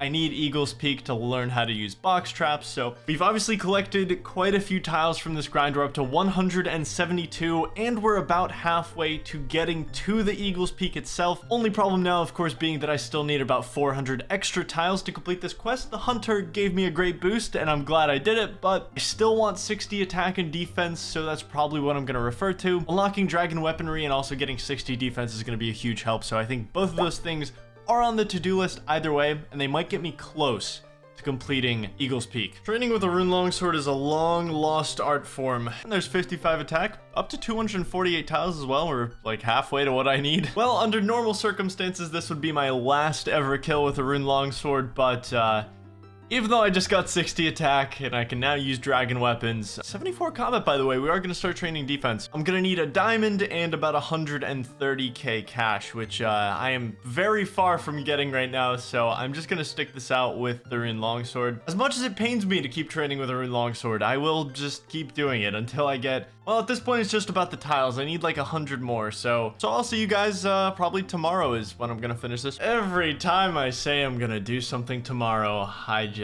stay up to an ungodly hour and do it the same night. Anyway, 55 defense. I should be able to do Eagle's Peak now. I'm not entirely sure. I have 474 tiles. I still have to get some stuff before I start the quest as well, so ended up getting 10 extra tiles. We'll see if that makes the difference. I need a couple items to finish this quest, and our first one is over here. I need this swamp tart, and of course we don't have to walk over there. We can just telegrab this from a distance, save ourselves the tiles, and we are good to go. I only need one. Next, I need 2 onions because we do need to make yellow dye once again, so I'm just gonna grab one in Hop Worlds. We use the onions on Aggie, and we get some yellow dye. Okay, to start this quest, I need to talk to Charlie and Artie Zoo, and I'm not really sure how I want to get here yet. There's a couple ways I could get over there, but I think I'm just gonna take this fairy ring DJP. It's actually a super popular fairy ring, but I'm gonna be using it the opposite way of how people use it, because I'm gonna be going from the fairy ring to the zoo, I guess. So I think this is the best plan. My only way of currently getting to Artie is through charter boats, and I have to pay 500 coins every time I do it, which, if you see my inventory, not really an option for me, but I'm pretty sure this path is genuinely just the shortest path I can take anyway. So fairy ring number 3 to the travelogue DJP. This is kind of like a dual purpose fairy ring. I can't really do that much else here other than get to the zoo, but if I ever want to do the Tower of Life quest, this is definitely the fairy ring to go to. All right, so it looks like we're gonna use about 85 tiles or so to get here and start the quest. You know what? It's not as bad as I thought. I'll take it. The Artie Zoo is also part of like 5 different quests in the game, so you know what? Not a big deal. I've been saying Eagle's Peak like 400 times in the last week, and I really don't want to say it again. I'm actually way closer to the campsite than I thought. I'm only like 40 tiles away from this thing. Pretty much nailed it. 50 tiles away, close enough. And bird book. Yes, I've been wanting a bird book. All right, what's in this book? Oh my god. All right, let's crawl in here. It's been so long since I've done this quest, and this place looks a lot larger than I remember. Really, you don't have to go that far. You don't have to go that close to shout, I feel like. But if you've never done this quest, you probably thought that most of the tiles were going to be spent getting to this place, but no, most of the tiles are actually going to be spent inside of this place. Speaking of, before I continue, I actually have to unlock an entirely new place in Varrock, so let's go do that. What's the best way to do this? Probably from the rune shop. This is another dual purpose unlock though, because we're going to have to come here for the biohazard storyline as well in the future. So you know what? Gonna give you guys a warning here not to get scared when I put this on, because it's the first time I saw this I got scared. So I'm not actually an eagle right now. It's just a costume. So no way eagles built all this. Let me tell you that. There's just no way. You want me to believe that an eagle built this net trap for me and I'm just gonna walk straight into it? Yeah. 1 winch cranked, 2 winch cranked, 3 winches cranked, 4 winches cranked. Oh, right. This is the one where I have to like inspect where the key went. This one's not even that bad compared to the last one. The last one is so bad for this, and I genuinely don't think I have enough tiles to complete it. Oh, I feel so bad. Okay, I don't feel that bad anymore. I need to get that feather. I actually think it's worthwhile to telegraph this and literally just teleport out. Am I literally about to teleport out to save 2 tiles? Yes, I am. I don't want to walk back through. I have 154 tiles. I just want you to keep track of that. I don't think I have enough to finish this room, and that's the problem. Is I'm pretty sure if I don't finish it in one go, I might have to restart. This room is just a birdseed slider puzzle. So we put birdseed in here, and then we put birdseed in the other one. It's gonna make me walk all the way around to push that lever, and this is why it sucks so bad. It's so bad. I'm on like step 3, and I've gone through half my tiles that I had when I entered this room. Whoever designed this quest knew I would be on a Tileman 17 years later, and I still have to go into the middle room and actually get the feather, so I am so short on tiles, it's not even funny. I have 2 tiles left over, and we probably need like another 60 to complete that quest, so I only got 55 defense last time I was here, so I still need to get 60. I have something on the to-do list. After that, I'm gonna figure out what I want to do for tiles, but it's probably gonna be Hunter, so decided to just spend the day here and get the level. I wasn't about to come back here for a 3rd time after this, so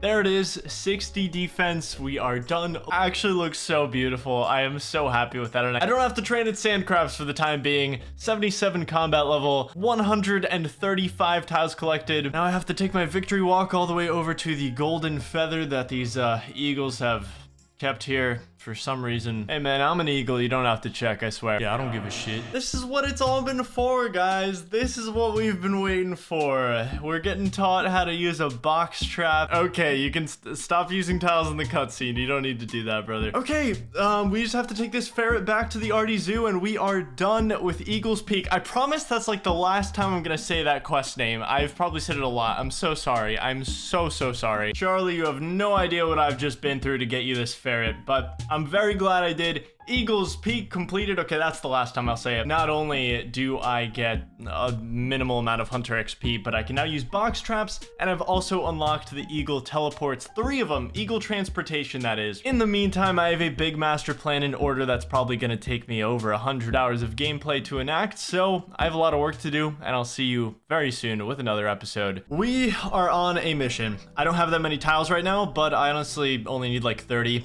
You see these gray little chinchompas? I'm gonna need to catch a little over 1,000 of these guys to get to my next Hunter milestone, which is 63. And then we're gonna use the 1,000 chinchompas that I'm about to catch to further the master plan. Now, I haven't really gone into depth on the master plan. I just kind of keep saying it. I'm making it super dramatic, and also maybe I'm setting it up to be a lot less than it's actually, but you know what? All will be revealed after we hit 63 Hunter. I'm not even sure if this is the best spot to do this. I'm like directly east of the fairy ring, and I just saw a video from like 2017 saying this is a good spot. It could be terrible. I've never hunted great chinchompas before, so this is entirely guesswork for me right now. What do you know? 54 Hunter. So much better than squishing things with rocks.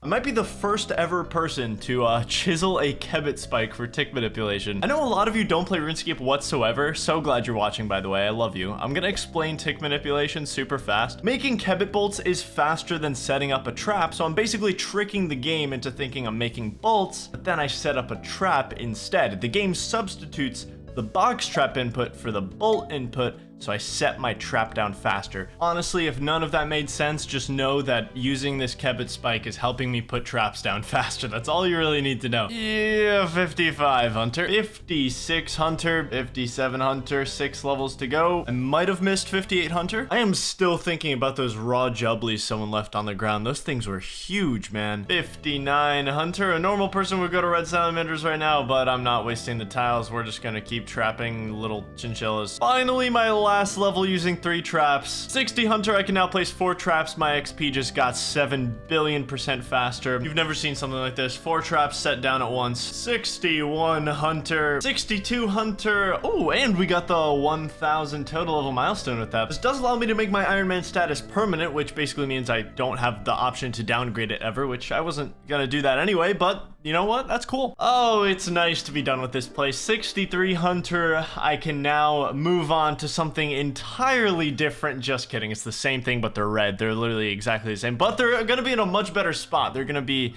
in Feldip Hills, and there's gonna be a lot more of them, and I don't know, this spot kind of sucked. I'm not gonna lie, this was kind of slow. That's okay, it wasn't too bad. I got 1,141 gray chinchompas to use now, and 282 tiles out of that. So, all right, it's time for the master plan to continue. Let's get out of here. I have a big plan for these 1100 Chinchampas in my inventory here, and it involves the Forthros dungeon, which is just northwest of my house portal. Probably like 150 tile investment to get there all in all, but thankfully we got a bunch of tiles from these hunter levels. The Forthros dungeon is amazing. It's got a lot of different benefits, but we're mainly looking at two in particular. This is the grubby chest. This chest is amazing, and it's my only real way of getting any potions right now. All the supplies I would ever need for the fire cape are in this chest, along with pretty much every other boss in the game, really. But to access this chest, I need grubby keys, which are dropped by temple spiders at a rate of 1 in 100. So I'm gonna use these Chinchampas to kill lots of temple spiders,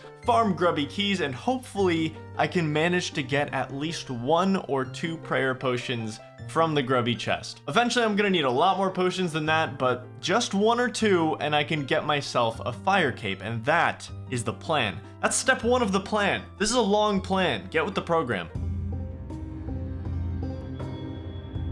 Alright, we should probably start heading out. I already know what route I'm gonna take. I'm gonna go around the windmill, and honestly, it's not that many tiles to actually get to the entrance of the dungeon, but I'm gonna have to spend a lot more to unlock probably a ton of tiles right where the red spiders are at, because I'm gonna need to clump up the spiders into groups to actually get the most out of my Chinchampas. I'm pretty sure Chinchampas can hit up to 11 targets at once, so... And here we are, the Forthros dungeon. Some guy's already barraging spiders. We're gonna have to hop worlds, find a free one. I am super excited to do this. Really, the only time I've touched this place is for my Fire Cape speedrun video from December of last year, and even then I didn't kill temple spiders for that, and these guys have a ton of good drops that are beyond just the grubby keys. I can actually make a lot of GP here. Also, I need to make sure I don't die, because if you didn't know, if I die with these Chinchampas, I will literally lose all of them. There is no getting them back if you die with Chinchampas. I don't really have a way to restore my prayer, so I kind of just have to prayer flick and conserve my prayer points as best as I can. I literally had to teleport away. I got 2 adamant longswords that trip. The prayer stuff caught me off guard. I'm obviously going to be a lot more prepared next time I come back, but I think I'm actually going to take this opportunity to get a lot of nature runes, because I'm gonna get more adamant longswords and a bunch of other different armor drops that I'm gonna want to just turn into coins right away. Controversial decision in coming here, but I'm actually going to high alch the rune longsword. It has served us amazingly, but now that I have 60 attack, I don't need it anymore. I can go buy a dragon longsword as soon as I have the money, so we're gonna get rid of it. I mean, we got 60 attack, strength, and defense with it. It did its job very well. I'm gonna stay here until I have a bunch of nature runes, but we're already up to 24k cash now after alching the rune longsword, which is a good start. I'm gonna want to buy a lot more bolts and a lot more law runes in the near future, so money is very, very important. And mission accomplished. 100 nature runes. That's gonna last me for hopefully all the Chinchampas I'm gonna use. I'm gonna head over and pretty much spend all of this on bone bolts, because now that I don't have a rune longsword, I need some kind of main weapon, and I'm just gonna want to use my crossbow since my range is my highest stat anyway. So I'm just gonna blow all this money on crossbow bolts, and we're gonna make a bunch more money when we go back to the temple spiders anyway. I also have plenty of law runes for now, so I can just go get some more later. And it seems like I forgot a candle, so I'm gonna have to go get one. 6,000 bone bolts purchased. That should last me a good while. Obviously, I don't have anything to save bolts, but... And this allows me to tag temple spiders to lure them over, so that's very, very convenient for me. I decided to unlock some more tiles west because it was really hard to clump these all up, but now I've got a really good system going where I can just get a lot of spiders out here. I've been getting a lot of really good drops, and I can already tell that I'm going to make a lot of money chinning here. If I can make a couple 100k here, that would be so good for me. You know what? I'm actually gonna pick up these herbs. I think it is a great opportunity to be picking these up and get some early herb lore training done on the account. This is probably the best opportunity I have to get early herb lore XP. Oh, there we go, baby. Grubby key number 1. I actually kind of overstayed my welcome here, so I'm really happy I got that. Oh, that's so nice. I definitely have not even killed 100 of these. I'm not even close to killing 100 of these. That is so undeserved. And with these alchs, I'm already up to like a 30k cash stack. That is so nice. To open this key, I do have to go all the way through this path right here. I have to cut a web, and then I have to walk all the way over to this chest. So I do have to invest probably like another 100-ish tiles to open the chest itself. And there's a ton of things I could get from that chest, including a drop of 200 law runes, which really, really helpful for me. Otherwise, I just need to do better with conserving my prayer prayer, I'm not doing that good of a job. But so the plan for kind of collecting herblore XP is gonna be to note my herbs on this tool leprechaun. I don't have a bank, but I can still note herbs on this guy. And that way I can have them in one single stack, and whenever I'm ready to use them, I can go complete druidic ritual to unlock herblore training. But yeah, one grubby key down. Let's see if we can get like 2 more. I think that would be so good. My first hard clue scroll on the account. Let's go. I don't know if I can... You know what? This is in Catherby. It's not that far of an unlock from what I currently have unlocked in Catherby. It's like right next to the beach. It is such a long shot, but I would love to complete a hard clue. There's so many amazing things I could get from a hard clue. Okay, puzzle box completed. Step number 2 is Crandor Island. I cannot go there. I would have to complete Dragon Slayer, which is on the to-do list, but not anytime soon. So unfortunately, my first hard clue has to disappear. I'm sure we'll get a couple more. I think I realized my problem. My problem is that I don't have any food because I need to turn off my prayer to pick up the drops, and then I have like 14 spiders on me, so I take a bunch of damage. If I can just get some food, then I wouldn't really have to worry about turning my prayer off. I can eat in between and, you know, pick up my drops. So nothing a little cooked lobster can't fix. Let's go, another grubby key. Oh, beautiful, dude. I'm so happy. I'm so happy that I already have 2 keys because it's absolutely not deserved for how many I've killed. Another one! We got another one! No way! So quickly after the last. This is insane. If even one of these are prayer potions, we are so set. I can go do the fire cape. I'll have extra supplies for anything else I want to do. It would be nice. You know, I could always just train range here as well, because I could kind of set up a safe spot here once I lose aggression. And I could just range these with a bone crossbow for supplies and money. And I don't know. I think this place was such a God tier unlock. I am so happy with it. Oh my god, wait, what? 2? Those dropped at like the same exact game tick. I saw them pop up in the chat at the same exact time. I'm addicted to temple spiders. I need more chinchampas though. And our very first ranging level, it was obviously on its way. I mean, the XP is really damn good here. So first ranging level from this grind, 77 range now. It is very early in the morning, and as you can see, I logged in and literally instantly got a grubby key, and I did not have my recorder up, but this does mean that we are up to 4. So yeah, let's go store these herbs and then we can work on actually opening these keys because I'm really satisfied with having 4 now. All right, let's make our way over there. We have 341 tiles. It really shouldn't take that many to get over there. I do have my knife on me to cut through the webs. There's a couple. Now you may notice my thieving level is 41, and I actually am not going to be able to open this door. You need 57 thieving to pick the lock, so I knew I wasn't going to be able to unlock the door, but I wanted to get over here anyway, because I was going to have to do it anyway. But now the problem is I have to train my thieving to 57. Honestly, I genuinely think my best method might be thieving guards or the bakery stall. I think they're very similar XP rates. So here's the lay of the land, okay? I get about 19.2k XP from the bakery stall if I'm tick perfect and I never slow down at all. And guards are about 20k an hour, but at the same time I also need food to pickpocket guards, so I feel like it's a little less than that. And I only have access to cakes. Also 42 thieving, there we go. I'm gonna go to guards probably at around 45 thieving. That way my success rate is a little bit higher. 57 thieving should take me about 12 hours at this rate, which honestly is not bad at all. So I'm more than happy to just stay at the bakery stall, and maybe I'll unlock the little guard hut to the north after I do this for a bit. Couple hours at the bakery stall and we are 45 thieving. I think this is a good chance to just try out guards, see what the XP is like. We'll see if it's much better. I don't know. We'll give it a shot. We obviously have to spend some tiles doing it too. I'm gonna have to invest some tiles into this north building because this is pretty much like the only place where I can trap a guard. I am getting 30 entire coins per pickpocket, so by that metric I should definitely be doing guards all the way up until 57. I'll make like 80k GP on my way there. That's quite a lot of money. That's definitely worth it. 46 thieving, 47, 48 thieving, 49 thieving. the big 50 thieving. We can now go to the rogue's den if we want. 51 thieving, 52 thieving, 53 thieving, and there's 54 thieving. This is a very, very big level because it's about to make my last 2 levels insanely easy. 55 thieving. We can now pickpocket knights. We're gonna unlock this hut right here because this is where people usually trap a knight, and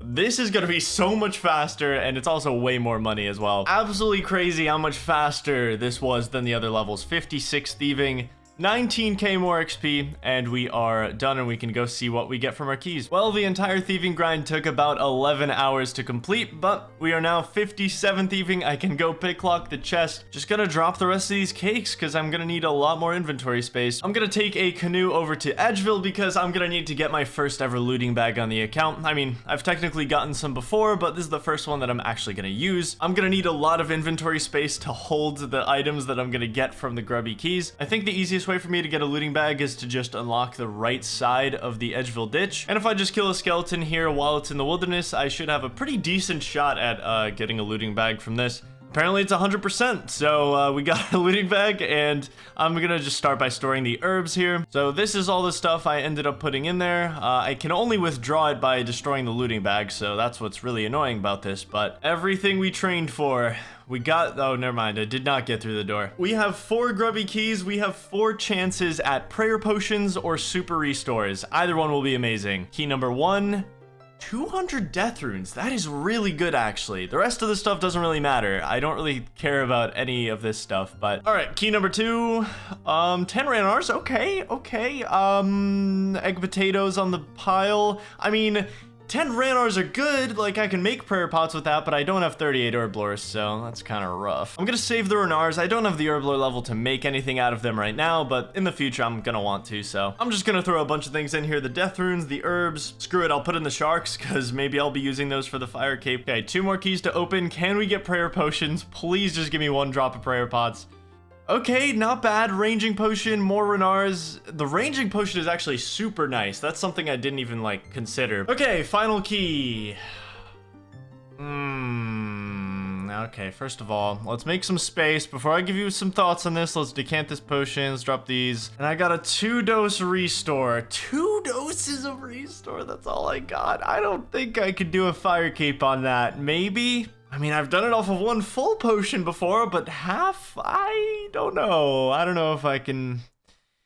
I don't know if that's enough. Maybe I should just be grateful that I got anything at all. I mean, you know what? Half a restore dose is better than nothing. I've got some brews as well. We got these 10 ranars that I can make into prayer potions in like a month and a half. You know, McTile has some ailments right now. He's not feeling too well. And by that, I mean, before I come up with an explanation for what I just said, I'm gonna put away these brews into here. I'm just gonna keep these on me for now. But yeah, so I have 0 prayer bonus on this account, which means my prayer drains extremely fast. Those 2 doses of restore mean 38 extra prayer points for all 63 waves of the fight caves, which I haven't done a fire cape in over half a year. Yes, I am entirely out of chinchampas, but I'm just gonna crossbow these guys, try to get 1 more key if I can just get 2 more doses. I know it's not as exciting as going in there with 2 doses, but let's be honest, that wasn't gonna happen. Maybe if I wasn't rusty. Plus, this gives me a great opportunity to collect more money, collect more tiles for my next plan after this plan. Look, I'm probably gonna need like 2,000 tiles for what I want to do after this, and I'm not even remotely even close to that. Also, we're gonna have to use some tiles on the fight caves themselves.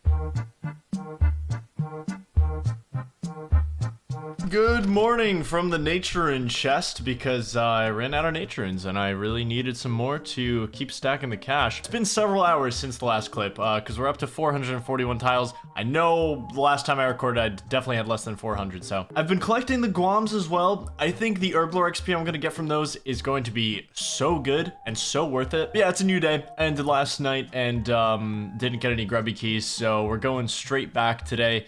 Hopefully we get one today, because I really would like to attempt my fire cape today. And with this alch, we are up to 250k cash, which is really nice, because I'm definitely gonna have to restock on bolts in the kind of near future. I just barely teleported out before dying there. As you can see though, my guam leaf collection from these trips, it's getting up there. It's getting up there for sure. I am currently 4 times the drop rate for a grubby key. In fact, 4.5 times the drop rate. So, I mean, we're stocking up tons of tiles. I really need tiles right now, so I'm glad that we're past 500 now, but that's only like a quarter of the way to how many I need. Well, it's not a key, but it's the next best thing. A range level, 78 range on the account now. That might give me a max hit, I'm not entirely sure actually. Oh my god. I mean, this has been ridiculous. This key has been absolutely ridiculous. Look at how many available tiles I have. I've been here for pretty much an entire extra day, which was definitely not in the plans, and the sad part is I probably won't get what I'm looking for from this key, but one can hope. All right, let's open this bad boy up. And oh, I see Bruise. We got it. That's a 2-dose super restore. That is all I wanted and needed. I mean, to be fair, I kind of wanted like a full set of 2 potions because that is a potential drop, but I got some more brews as well, and you can't really complain. I really only needed the extra 2 doses. It should be possible now, so let's decant that. We have a full super restore potion now. This I can work with. Well, I'm gonna sit here while I finish my lunch, and we're gonna get another key, so. Oh my god, I was kidding. I didn't. Classic RuneScape. I killed 600 for the other one, and then you kill 9 and you get another one. I was just finishing my lunch, dude. I didn't even need this. But I mean, if I get some prayer potions, I'm not gonna be mad. In fact, I'll still be very happy. Okay, and of course it's prayer potions, and we got, oh my god, and I got a half a restore. Wait a second. I didn't even know you could get those. I gotta drop something for this. I didn't know that you could get prayer potions and that brew and restore drop in the same chest. Wow, this is amazing. I have so many brews now. Just to put it in perspective, I'm gonna put up the most common fight caves inventory setup on the screen here. This is what people bring for their first attempt at the fight caves, and you know, I don't have the opportunity to get this many supplies, but I can absolutely make do with significantly less just because I've done this a lot. Wait a second, oh my god, I have 219 law runes. I must have gotten these from the chest and not even noticed. What a drop that is. I can't believe I didn't notice that. That's so sick, because I don't have to go into the wilderness for a while. I do have this hard clue that I really want to complete, so we're going to try to do it. I doubt I'll be able to do it, but hard clues have the chance of giving me an Amulet of Glory, which would be a massive upgrade. Not to mention like a billion other things, but also Dragon Hide Boots that would just absolutely skyrocket my range setup. Like, honestly, I think my odds of completing a hard clue are less than 5% right now with my current stats. First step of this hard clue is to go into the lumber yard, and you know what? I'm just gonna do it. I really want to unlock as many of these hard clue steps as I can, because once I unlock them once, obviously I can just continue doing them, and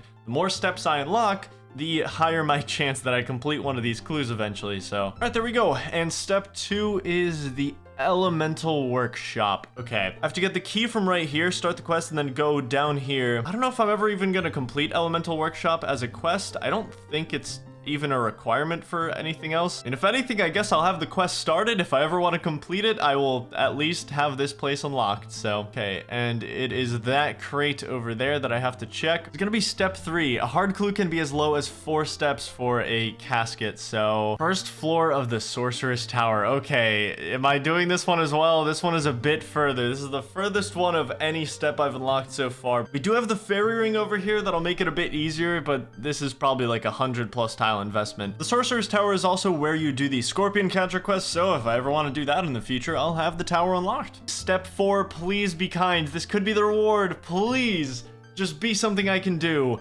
No! No! There's no way I can do that. I'd have to complete Underground Pass, and then I'd have to complete Regicide. I literally probably need like 4,000 tiles for this clue scroll.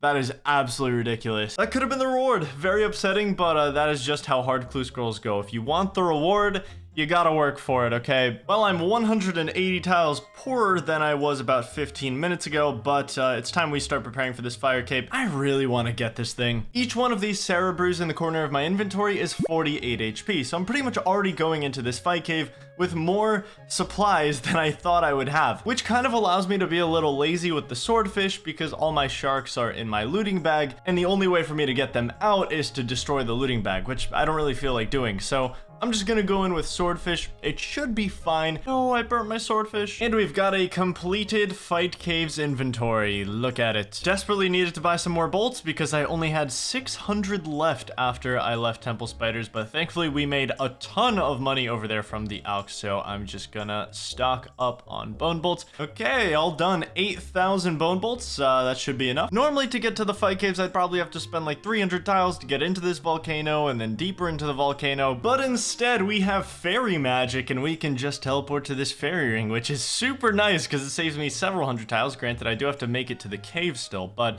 that is not a big deal. I may have just realized that my prayer is 25 out of 45, so I'm gonna have to teleport out and restore. But look, I know some of you have absolutely no idea what's going on here, so I'm gonna explain it really simple. Have you ever played Bloons Tower Defense? Okay, now throw that concept out the window because this has nothing to do with that. There are 63 waves in the fight caves and they progress linearly. What I'm doing right now is a little nerdy. I'm rotation scouting because there's 15 rotations in the game, and I'm waiting until 4:17 p.m. because I know at that time it will be rotation 2, which should be the easiest rotation for me. It's time. Okay, I gotta spam click here because it tries to drag you to the center of the arena, so that would have used a lot of tiles. This is where we're gonna conduct the entire fight cave. I'm just going to use this entire space. This guy is our first enemy. This is a bat, and these things are so annoying because if they hit you, they will drain your prayer. They can hit you for 0 and still drain your prayer, just like it somehow did now. This is a blob. He's not interesting at all, so I'm not even gonna talk about him. Okay, fine. He splits off into 2 little blobs. Big deal. Our first range guy, and basically like the first thing that can actually do damage to me. If I turn my prayer off, I will get absolutely shredded. I'm not really wearing any armor. I'm just wearing robes, so 1 down and like 30 to go. I'm gonna very quickly explain prayer flicking because you may have seen me double clicking my prayers here. You don't have to do this. You can obviously just put your prayer up and have it up. Prayer drain only starts on the 2nd game tick that your prayers are on, so I'm basically just restarting my prayer every single 0.6 seconds exactly. As long as I keep double clicking with a perfect rhythm every 0.6 seconds, it won't turn off. Granted, I can't move around while doing it, so that's the downside. I will eventually have to use some prayer points, but that's why I can complete this with lower supplies. Also, this is our first lizard guy. These guys are really not scary at all when they're alone. I just have to pray for 1 hit, lure them around, and we have a safe spot. This bat refuses to die! Oh my god! I guess I just unlocked the southeast side of the Italy rock. That bat was relentless, dude, and I just can't hit these guys. There we go. I hit that one for a 10. Please. Please. Just die. Oh my god, dude. But those bats are actually my worst nightmare in this cave. Nothing is worse than a bat. It is wave 31, which means, oh lord, he coming. Until the last wave, this guy is the most dangerous thing that can spawn. He's got a max hit of 49, so if I miss one of these prayers, well, if I keep my health above 49, then I won't die, but we still don't want to be wasting like 4 or 5 swordfish on just missing a prayer flick. It actually might look like I'm missing all of these flicks, but ranged projectiles, their damage gets calculated the tick before the animation, so that's why I'm not getting hit at all. He also has very high defense that the bone crossbow just naturally struggles against. Whoa. What is happening? My prayer is literally not even activating. Dude, what? This is so bad. Abort. We're out. This is really bad. Wow. My prayer is literally not even activating. Look at this. It's straight up just not. Oh my god, this is really bad. That just cost me so many supplies. That just destroyed me. I don't know what's going on with this world right now, but it's not good. The problem is, if I want to switch worlds, it's going to respawn me in the middle of the arena, and I'll have to repeat this wave if I decide to log out now. I don't really want to spawn in the middle of the arena and have to go back. I'm just going to sip some brews here. I'm going to sip my 3 brews, 1 restore dose, and I'm gonna wait. I'm definitely way lower on food than I expected to be on wave 44, but you know what? That's all right. I'm gonna have to tank this. Oh, brutal, man. Brutal. 22. They were gonna attack me on the same tick, though. I had to pray mage there. I've been kind of going off of memory for the spawns until I decided to take a look at the rotation pattern, and somehow I went in on rotation 4 instead of rotation 2. So the spawns have been totally different than I expected them to be as well. Everything is going wrong, guys. Please help. Well, after taking another hit to lag, I decided to bite the bullet and switch worlds. So I have, as soon as I click out of this, the monsters are gonna spawn. So I think I'm just gonna make a beeline to this right here. Hopefully that doesn't hit me. I don't know if that's... Okay, we're good. Well, I used like 13 tiles or something. Whatever. It was worth it in my opinion because I really wasn't sure if I was gonna be able to complete that. On that world. So plus I'm gonna need another fire cape in the future because I need to sacrifice one to even get into the inferno. So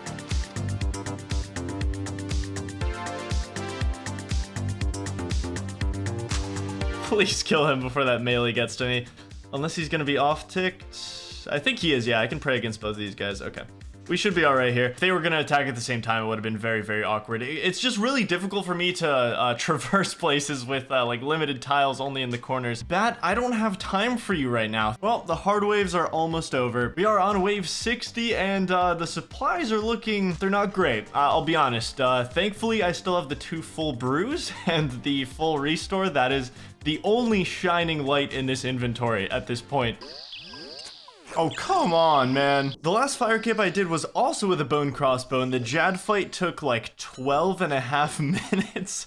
I really hope we can do it a little faster than that this time. Watch out, here comes Tistok Jad. Dude, seeing this message in your chat box as a kid, you literally, like, nothing could put the fear of God in you more. But yeah, there's Jad, max out of 97, attacks with melee, ranged, and magic. Just don't miss a prayer and you live. That's pretty much it. Kill him before he kills you, easy. I am gonna have to prayer flick this whole fight because my supplies and my damage output for the most part are just not good enough to finish this fast, so I only turn on range for the 1 tick and I always have eagle eye on, so oh my god. I had to tick eat that. That was literally the only way to live there. Oh my god. Thank god I had a brew. I'm pretty sure it was full HP. Whoa! Some adrenaline in the house. Let's go. I'm watching this back while editing, and it's actually pretty insane because I am full HP here. You can't tick eat on full HP unless you have a brew. So the fact that I had a brew here and I was able to do this was just really insane. All healers dead. Jad, I'm coming back.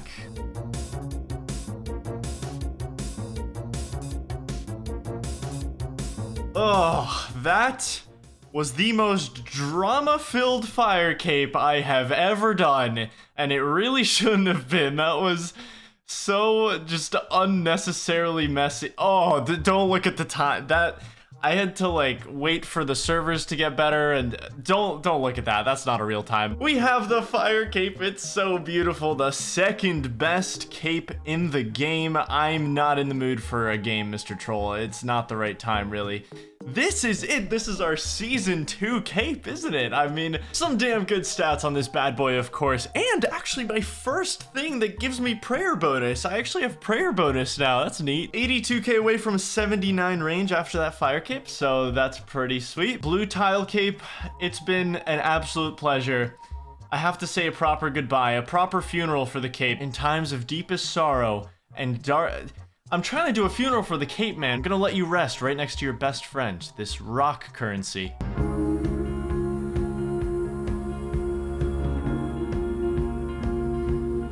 Whoa, didn't realize it was such a big day for me. My goodness, 60 magic as well right after getting the fire cape. Okay, we're gonna need our fire staff back, thank you. On a real note, this was my first big goal on the account. I said it super early on. One of my early goals on the account is a fire cape. I would love to get pretty decent range for that. It was in the master plan, of course, and now that I have it, it's full steam ahead. We are about to begin a 150-hour skilling grind for our next goal, so you'll enjoy it. I'll see you soon. Okay, so there's 3 things I want to focus on right now. The fire cape is done, which means it's time to pursue some big goals, but we're gonna cut those big goals into little pies, and those little pies into smaller, littler pies. I don't even know what I just said, but I want to start with agility. Agility and I already kind of have a history in this series. I mean, many episodes ago, we got to 30 agility on the Broken Wall in Brimhaven Dungeon. You guys remember that? We did that because it was fun. That's not the reason at all. It was because 30 agility unlocks Varrock agility course, and I'm just gonna run over here, and you'll understand why I'm unlocking it this way in particular after I do a lap. It's all 100% calculated. Don't even worry about it. But I'm currently 30 agility, and right now, I'm gonna have to get really high agility over the course of this series. Not only that, but it really helps. Your run restores faster. It unlocks so many different shortcuts, such as the Ceradome and God Wars dungeon, which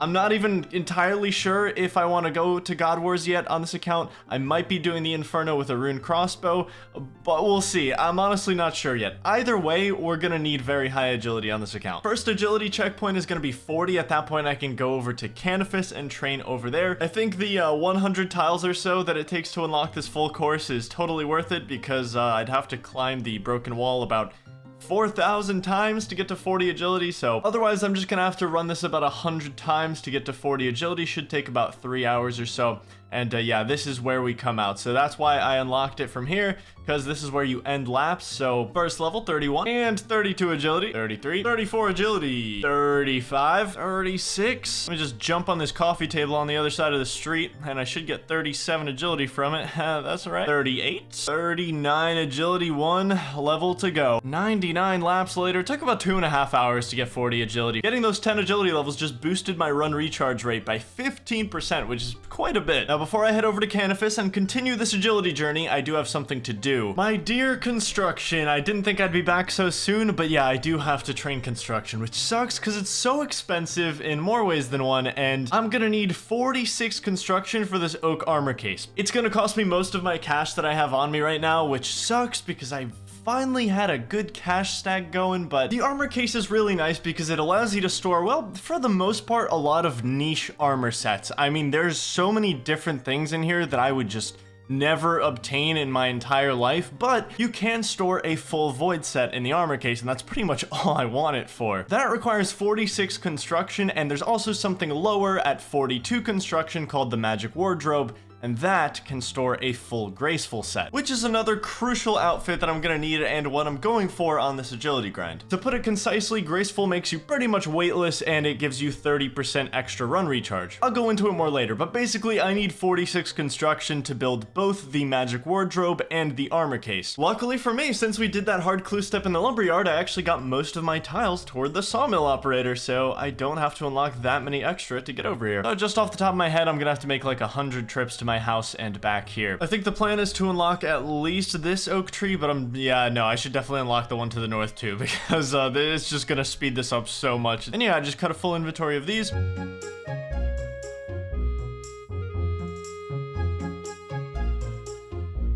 It's 250 gold per plank, so we're spending about 4k per inventory. We're gonna have to build this kitchen because it's gonna be my main training method, so I am gonna have to continue building chairs until I get to 33 construction, but 26 construction. It takes 45 seconds to walk back here from Varrock, so that's actually a bit longer than I remember it being. Level 27 and 29, the big 30, 31, 32 construction, one more level until this gets significantly faster. And the very last oak chair that I'm gonna make for potentially forever. That might have been my last oak chair, guys. The end of an era. Oak chair season, I think. So from now on, I get to make these larders, which take 8 oak planks each. So it's much, much faster to use my planks, and I guess I'm gonna make 2 oak kitchen tables to get rid of the rest of these planks, because why not? But now I literally use my entire inventory of planks in like 15 seconds, so this just got way faster. 34, 35, 36 construction, 37, 38, 39, and 40 construction. We are down to 189k. 41 construction, wood cutting level. 42, 43, 44 construction. No time wasted, no time wasted.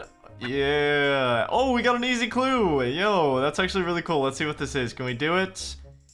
I have to unlock a few tiles, but I'm gonna go do this. That's really exciting, actually. Let's see what we can do here. I just have to step inside here. You know what? 4 tiles to do this step. Oh, the lumberyard. I just need to get a few things, and it looks like I can get all of this stuff. This shouldn't be too hard. I do have to unlock a cow. How I'm solving this little cow problem we have here is I'm just gonna make I'm gonna get as close to the pen as possible. Yes, perfect. And I just have to get a couple cows to come to the corner of the gate here. And there's cowhide number 2. We are all done. Make one of these into hard leather and one of these into soft leather.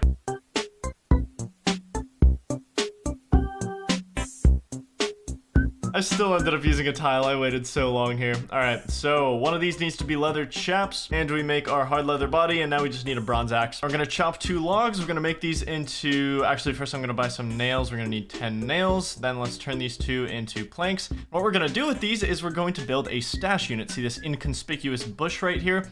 We're gonna build this thing, and stash units basically allow you to store specific clue items. So for this clue step, I needed these 3 items. And if I build this stash unit, I can store these these 3 items in here. So it basically makes it so that I don't have to get the items again the next time I do this clue step, which is really, really nice. It's my first stash unit that I've built on the account. Step number 3, Jatix in Taverley. I was literally gonna go to Taverley after agility though. Well, I guess I'm doing it now. We're gonna head through the back door, and that's this Falador wall. Mainly because I already kind of had a path going from here, so I guess we're just gonna go, I don't know, we're gonna wing it. I wanted to do this after agility because I do really want to unlock Herblore. I want to do Druidic Ritual, just unlock the skill so I can start making my own potions, but I wanted to do it after agility because I don't have enough tiles to finish the quest right now. But I mean, hey, we unlocked a new easy clue step this way, so that's something at least. And this is another step, step 4. And we can do it. And there we go. Step 4, we've got our second easy clue casket. Please be a power amulet T. I will love you forever.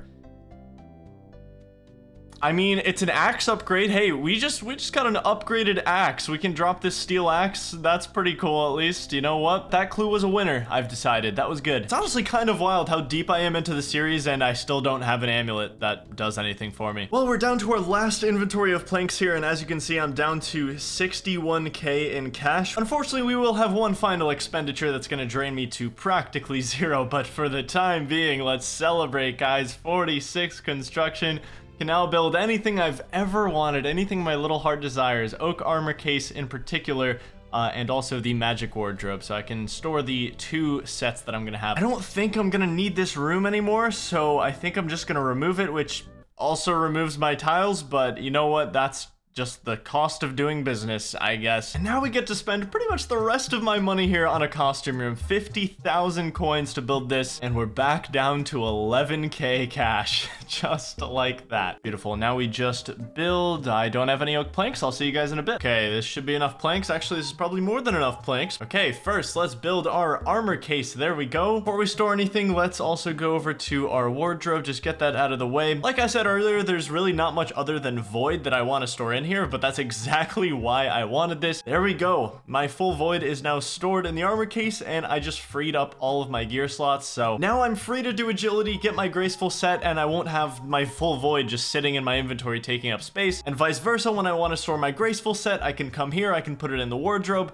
and take out my void. So extremely convenient setup now, and damn, I would hope so, because I have 8,000 gold to my name after that. I have some oak planks left over, so I'm gonna build this costume box. It's not important. I can just put like random event items in there. I doubt I'll ever even use it, but and we've got 3 left, so I guess I'll build an oak table here. Why not? Look at our beautiful functional house now. Gotta get rid of the axe, not gonna be needing it for a while. Let's make our way over to Morytania, if you've ever heard of it. We've got a lot of agility to do. By my estimates, close to 20 hours of it. So no, it actually kind of sucks about this. I'm gonna make my path from here.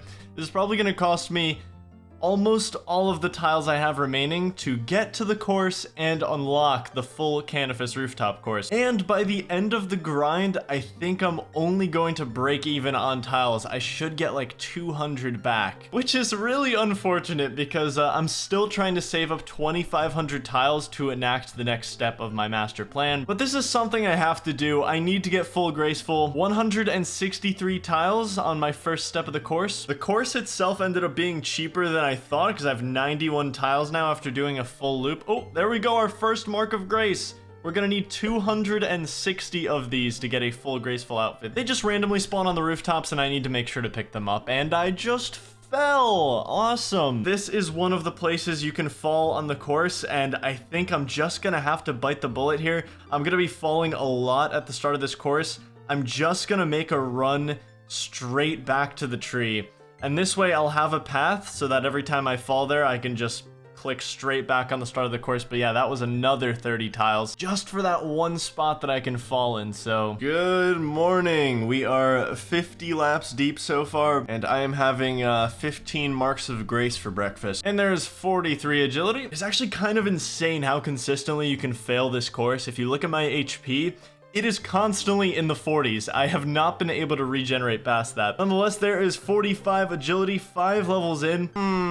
35 marks of grace. I might just do something with those after this lap. We're gonna take this thing, we're gonna teleport to Birthrop for the very first time. Yeah, what's up? And we're gonna make our way over to the Rogue's Den over here, which is in the basement. Here I was, diligently working on getting back some of the tiles I invested into this course, and now I'm just using all of the tiles I gained back in like the last 4 hours. The canvas rooftop is 13 to 14 tiles an hour. It's not ideal. Okay, so I really want to get myself a graceful hood for reasons. Listen, McTile is really sensitive about his haircut situation, so I'm not really like gonna he asked me for this. He asked me for this hood. It's that spot on the top was getting sunburned. I didn't really want to have to deal with it anymore. So in fact, the graceful hood is the least efficient thing to buy with your marks of grace. But anyway, one graceful piece down and we are very tile poor once again. My god, why I always fall on this. Anyway, 46 agility, what's up? 47 agility, 48 agility, 49, 50 agility, great milestone. Now equip crystal equipment. We can use the grotto shortcut, which is actually really good. That is a super good shortcut to have unlocked. Look, I know it's not efficient to get a graceful piece every time I can afford one, but it makes me happy. We're gonna grab ourselves the graceful top. Damn, he's looking so handsome, dude. 51, 52 agility. I did unlock the Falador rooftop course 2 levels ago, but I'm actually gonna be staying at Canifis. If you move over to Falador right at 50, you won't get your graceful set until around 63 to 65 agility. Even if I wanted to go to Falador, I can't even afford it tile-wise right now. I'm still failing, by the way. Still failing this course. The great, the wonderful 53 agility. 6k away from 54 agility, and we've got our 60 marks of grace. You know what we're doing, or maybe you don't know what we're doing, but the legs are the most expensive piece, and they're also the best piece to get right now, because now it looks like I kind of have a full set of graceful,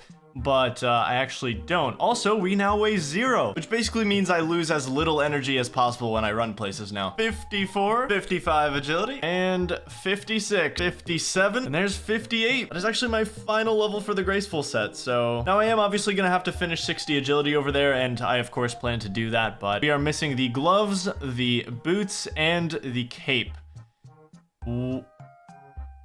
There we go. Final mark of grace. There's 40. And let's get our graceful cape. There we go. We have a full set of graceful now. Despite all known laws of physics, we weigh -11 in this, and it's so good for skilling anytime you need to run a lot, or, I mean, I don't know. It's just like the universal skilling outfit of RuneScape, and it is damn nice to have it and also be able to store it in my house whenever I need to. So also, if I want to be really cool, I can just store the graceful cape in here and then equip my fire cape as my cape, but then I don't get the graceful set bonus, so that's why you don't want to do that. But just for aesthetic reasons, 21k away from 59 agility, I am gonna have to finish up 60. It took about I want to say 15 hours to get full graceful. I finished this grind at the exact perfect time because I'm about to take my void out for a spin, you could say. I need to edit a video, and also it makes for a great moment to get some of my tiles back. I actually ended up net negative on unlocking the Canifis rooftop course and unlocking Rogue's Den. Granted, you know, it's still nice to have those things unlocked, but I'm gonna try to get at least 79 range here. That should give me close to 300 tiles. Hey, what do you know? 79 range, one level away from a very clean range level. First of all, 2,000 bone bolts left. Fast forward to the future, I am entirely out of bolts, but we do have 386 tiles, which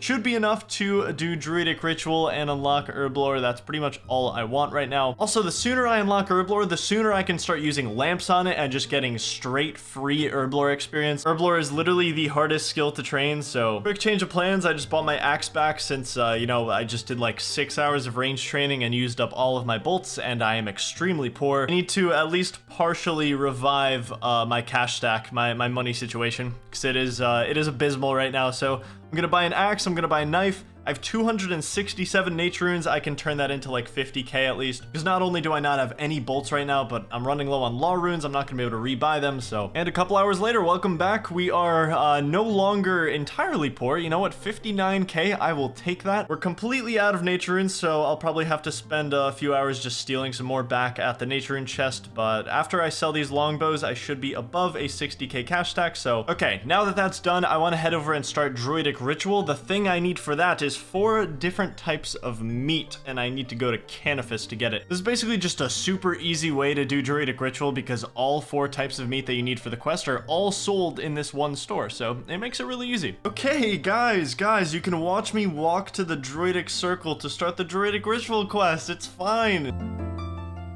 We're only about 60 tiles deep, and we have now started the quest. Thankfully, we actually unlocked a lot of the other places that I need to be for this quest before the agility even started, so I need to head upstairs here, talk to Sanfew. It's time to unlock the Taverley dungeon. I guarantee you we will return to this place at least like 39 more times over the course of the series, so don't worry, guys. This is an extremely short quest. I just have to sanctify these meats here. We gotta come back to this little hut later so we can begin our early potion making as well. Well, you know what? 321 tiles left over, and we have completed Druidic Ritual. We just unlocked an extremely important skill. I picked up a lot of Guams during the Temple Spider grind, and I can now use all of those to get an early jump start on Herbler training. We're gonna have to get this skill much higher in due time, but this is a good start. Gonna spend a majority of my money here restocking bolts because in the next episode, we're about to train the most expensive skill known to man. I might be out of law runes by like tomorrow, so I do need to save some money to get some law runes back. We'll stop at 9,000 bone bolts. That should be pretty good. I have 318 tiles right now, which is not enough for everything I want to do, which is why I'm taking out my void. We're gonna go to the beach, kill some crabs, and then maybe we'll have enough tiles and bolts to do the most expensive skill in the game for a little while. And that skill is, drumroll please,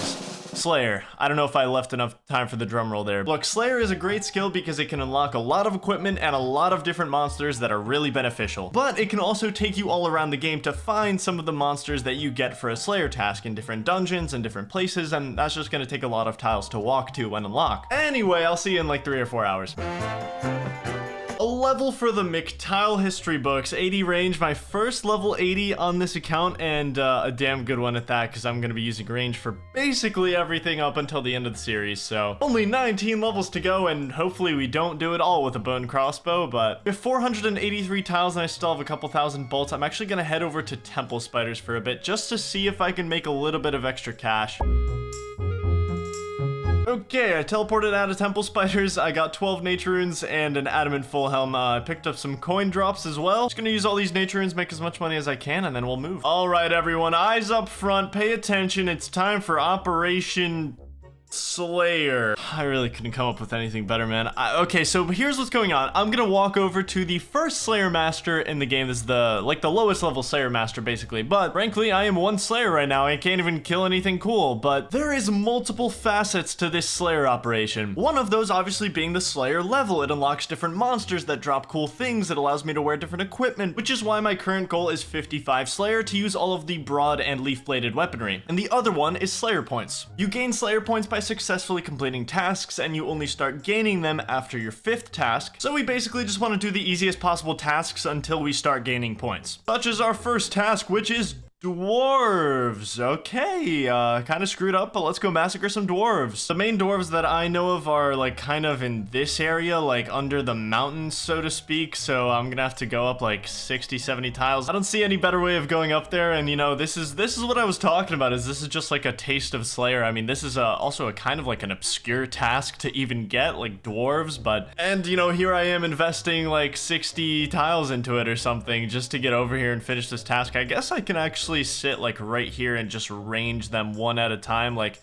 whichever one comes closest to this little barrier here. And this is the kind of tech that I'm gonna have to involve into Slayer, at least in these stages, is just trying to save as many tiles as possible for these super easy tasks. I have 439 tiles right now, which may seem like a lot, but I feel like I've said this like a million tiles. I'm trying to stock up 2,500. I still haven't revealed what I want those tiles for. It'll be worth it, okay? It'll be so worth it once you figure it out. We did it!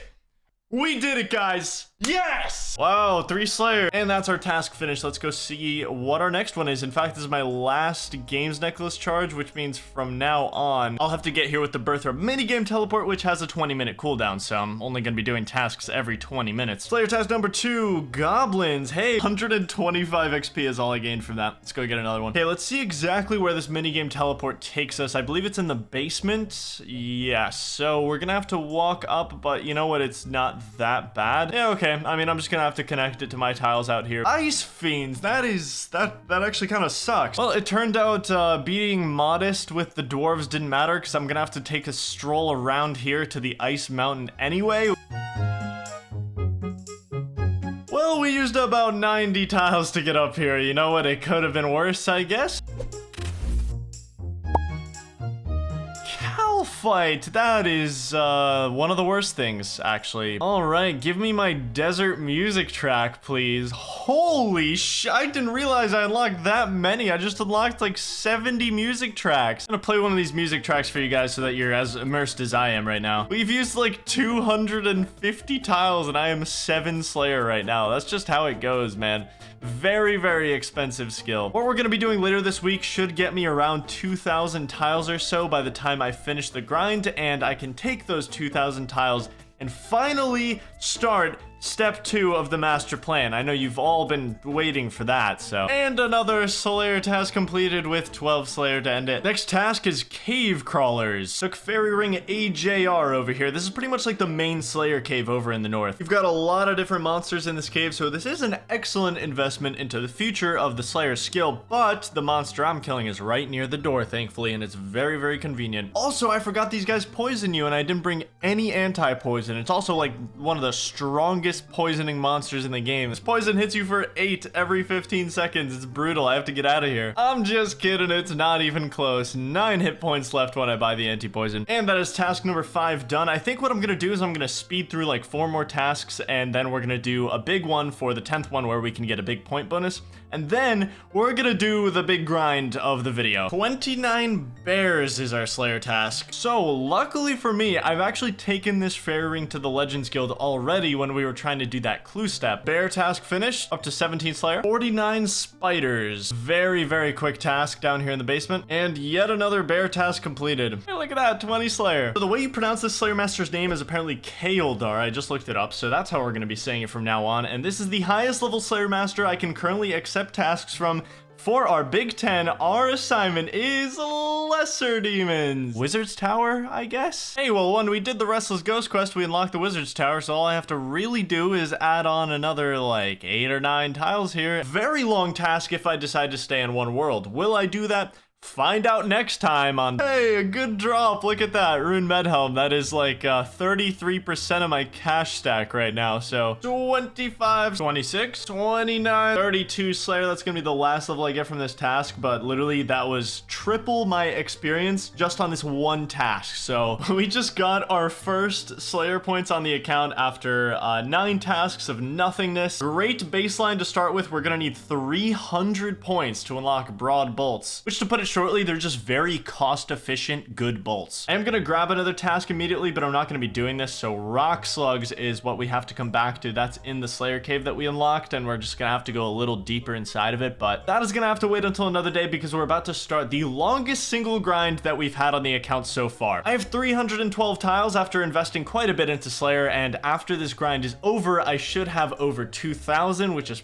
perfect for starting the master plan. But what we're doing is Hunter. Yes, we're going back to Hunter because we have a very special impling to catch. Dragon implings are so important for this account's future. As you may know, I still don't have an amulet on this account, and dragon implings give us an extremely good amulet that we honestly might be using for the rest of the series. Plus, not to mention, on the way to 83 Hunter, I also unlock magpie implings and ninja implings that both just give a lot of GP and prayer pots and just like literally everything you could ever want. In my opinion, getting the Amulet of Glory is the most important thing, as it's pretty much the most impactful slot for offensive upgrades that you can get, other than, well, your literal weapon. But yeah, it's gonna cost 50 hours of our time to get 83 Hunter, and we're gonna start by getting some box traps here because we're gonna be catching Chinchampas all the way to 83. From 83 Hunter, I should get around 8,600 Chinchampas, somewhere around there. And if you remember, we used 1,000 gray Chinchampas to kill temple spiders the first time.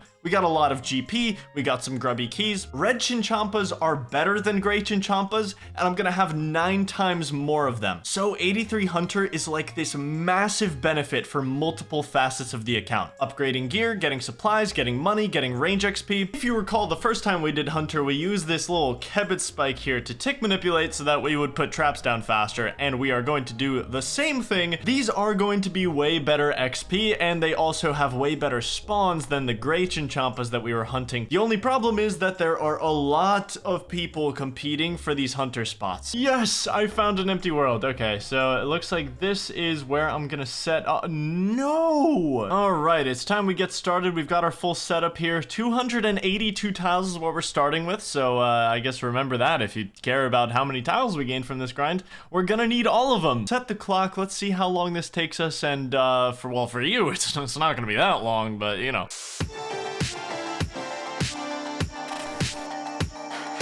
You know, I came here with 8 box traps, and I'm literally down to 5 now. Just... Oh my god! Oh my god!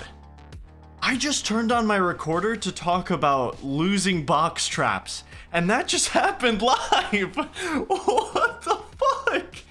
Dude, that's actually so unbelievable.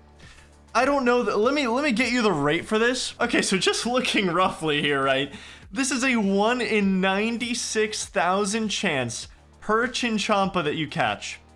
I've caught 149, and I just got the pet. Literally just the most bonkers thing that has happened to me in a long time, and I now have my first pet on the account at 64 Hunter. There's a metamorphosis thing on the Chinchampa to turn it into a bunch of different colors of Chinchampa, and there's a 1 in 10,000 chance that every time you do this, it turns golden. So now I'm probably gonna waste the next couple hours of my life just trying to make this bad boy golden, because I've loved the golden variant. I got it. 1 in 10k. I've just been that took me 2.5 hours to do. I was literally just trying to like catch one Chinchampa at a time and just spam metamorphosis on it. Look at the model for it, dude. It's so cute. Well, now I'm like 4 hours in and I've barely made any progress, but you know what? That's perfectly fine by me. This Chinchampa will now forever be known as Glop. 3 analysts are offering Glop a price forecast of $5.50 over the coming 12 months, so I think things are looking up for Glop. Hey, 65 Hunter, first level since the pet. Very important level. We just unlocked one of the 3 useful implings. Yeah, that's right. There's only 3 of them, but okay, there's more than 3. 66, 67 Hunter, 68 Hunter. I have incredible news. 1,000 red Chinchampas. Yo, funny number level. Oh my god, that actually scared the shit out of me. What? When did someone drop these? Holy shit, they are massive, dude. Look at them. 72 Hunter. Hey, you ever seen 73 Hunter before? I actually just unlocked the next type of Chinchampa. I actually think I will be taking some Chinchampas into the Inferno, so maybe I go and get Black Chins when that happens, but for now, it's just an unlock on a long road that we are just really beginning. There's 10 levels to go, and yet I have to get triple my current experience, so it's basically like I'm doing 1 to 73 Hunter 2 more times by the time I finish. And we just unlocked useful impling number 2. That is the level for ninja implings. Those will give us some prayer pots. We very much like those. And look at our tiles, 999, so we're about to hit 1,000 tiles available. So we are definitely getting there. I feel like I've been so tile poor for like the last week and a half, 2 weeks. Like, I mean, especially during agility, I feel like I had no tiles that entire grind. Anyway, there's 1,000. And there's 75. And there's 76. 77. How you doing? I just got a second pet. No way. Second time hitting a 1 in 96,000 in the last couple days. 78 Hunter. It is bedtime, I am thinking. It's been a long day. I will see you tomorrow morning. Hey, it's a number. Oh, God bless. It's about to get faster. It's about to get 25% faster. 80 Hunter. I can now place 5 traps. That is correct. 5 of them. Obviously, these last 3 levels are very, very long, but doing them with 5 traps at a time is going to be much, much better, and I should have this grind done in, well, maybe, I don't know, I have all of today, and maybe by the end of tomorrow I'll be done. That would be awesome if I could finish it by end of tomorrow. I'd be very happy with that, so 200k until 81, I'll see you then. And there's 81 Hunter, 2 levels to go. They said it could, no one said it couldn't be done. Honestly, I've done worse. We might just make it 82 Hunter. And by make it, I don't mean like, you know, we just might get the grind done, but I'm trying to get this all done in a week. So if I get this done today, it will have been 7 days that this whole grind has taken me.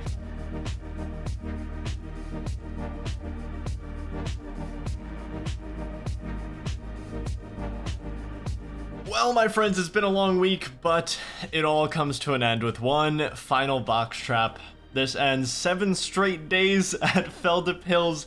83 Hunter is done, and definitely the biggest unlock for the account to date. I can now catch Dragon Implings. Very, extremely, super crucial. About 45 hours in total, and we finally hit that tile goal. Look at those tiles, it's so nice. Ended up with 8,683 Chinchampas, which is so much range XP, and if you're curious, 12.3 mil on the price check. And of course, we can now go get our first ever amulet on the account. I feel like I got so much done recently. We made really good progress on Slayer. Dragon Implings are gonna be super fun to catch, and nothing would make me happier than to walk straight into this crop circle.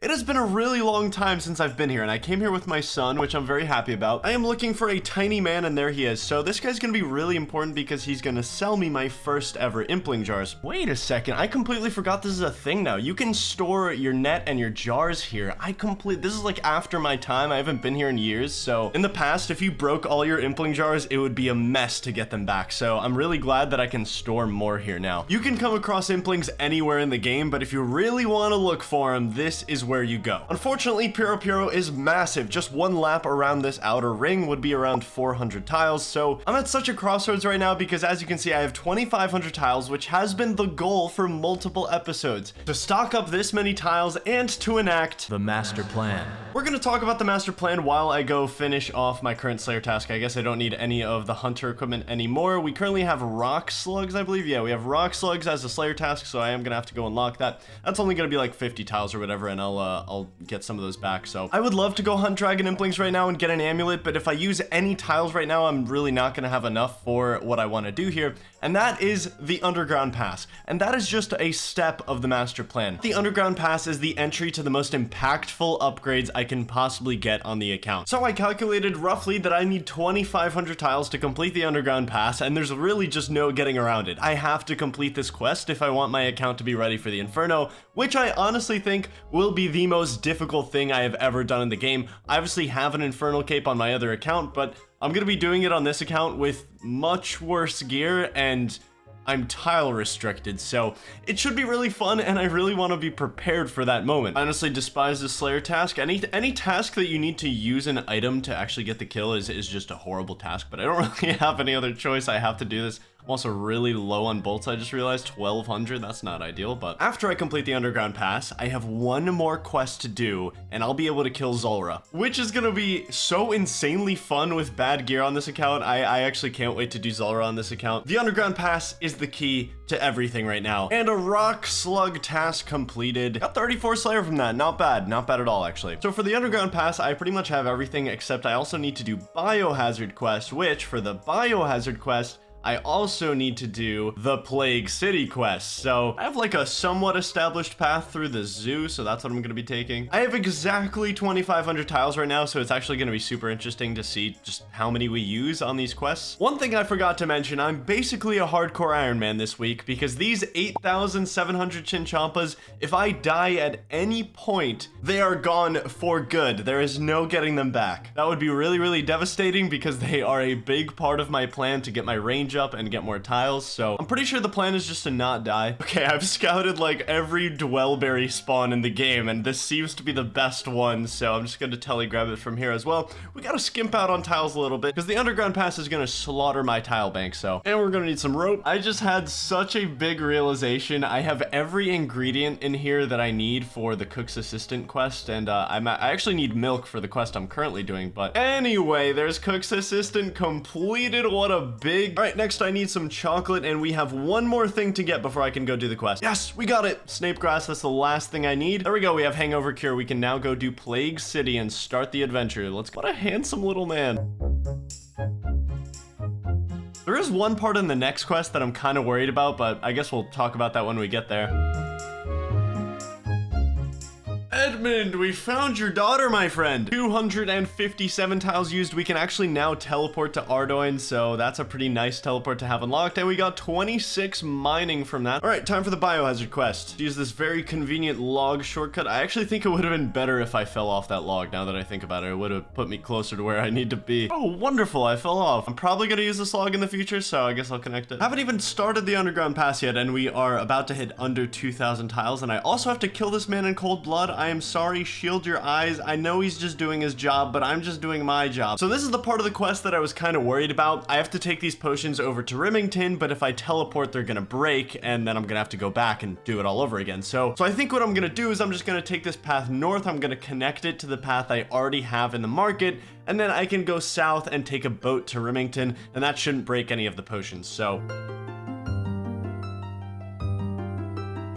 okay, perfect. I was just a little worried about this part because I didn't know if I was gonna have to go on like an 800 tile trek to get over here, and there wasn't like an easy way to do it, but I forgot that there's a boat that goes here, so that was only 100 tiles, and now I have to go to Varrock. And there's another step done. Last step of the quest, I just have to make my way into the castle, and we can finally get started on Underground Pass, which I'm not sure if I have enough tiles to complete now, because I honestly thought these two quests would be a bit shorter in tile length. 1,800 tiles for Underground Pass. I guess we'll find out if that's enough. There's Biohazard completed. 27 quest points. We're actually pretty close to the requirement to do Dragon Slayer. We need 32 quest points for that. After we complete Underground Pass, I'm also going to have the Iban Staff, which is super useful, but since I'm not going to be doing Zulrah for a little while, I'm probably going to be dropping it just to conserve the inventory space. I can obviously get it back at a later date, but yeah, we have everything we need, so let's get started. I'm actually fairly well prepared for this quest. I have 58 agility, and we have the 50 thieving requirement for the shortcut. This quest is notorious for needing a high agility requirement if you don't want to be completely miserable. Before we get started, I do have to make a dangerous trip to the wilderness. Once I unlock the magic guild, I'll never have to do this again, but until then, I'm just gonna have to scrape by with these wilderness trips. I mean, I might as well just spend the rest of my money on law runes. There's really nothing else I need. I have some bolts still for attacking things, so money isn't going to be a problem for too much longer. Now that I have 83 hunter, I just really need to get underground pass done, and then I'm probably going to have to collect a couple tiles real quick. Just used an RD teleport for the first time, and I think I'm going to connect a path both east and west from here, because this entire time I've been getting to RD by either boat or fairy ring and then running through the zoo.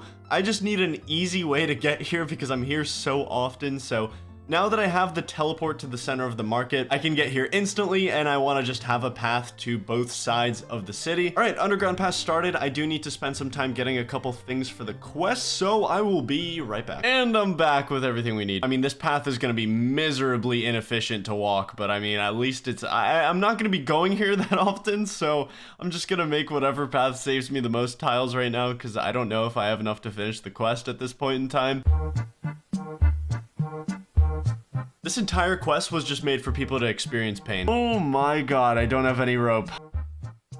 Oh, I completely forgot to bring food as well. I just came back with rope. Unless I get really lucky, if I guess the path right, then maybe I'll get it. It's not looking good. It's really not looking good. Should've known. Okay, well, I know which path it is now, but I honestly, like, that's the thing. I really can't risk dying. I don't want to stress you guys out. I'm gonna step away so that I don't lose these 9,000 chins. Good news, guys. We have food, so we can return to the underground pass for the third time in the last 14 and a half minutes. We're gonna play it safe and just disable all of these so that I don't take any damage unnecessarily. Getting these orbs was another 200 tiles or so, and now we can go downstairs. If I didn't have 50 thieving, I would have to go all the way across this thing and then also round a corner, so I'm probably saving like 100 tiles just by having this level. Instead, I can just pick lock the door and I can go through here, and it also just saves me a lot of time in general because I'd probably fall on those with 58 agility. Look away, guys. This is an R-rated scene. I don't want you to see this. Okay, the unicorn is dead, but more importantly, where are my tiles? What in the shit?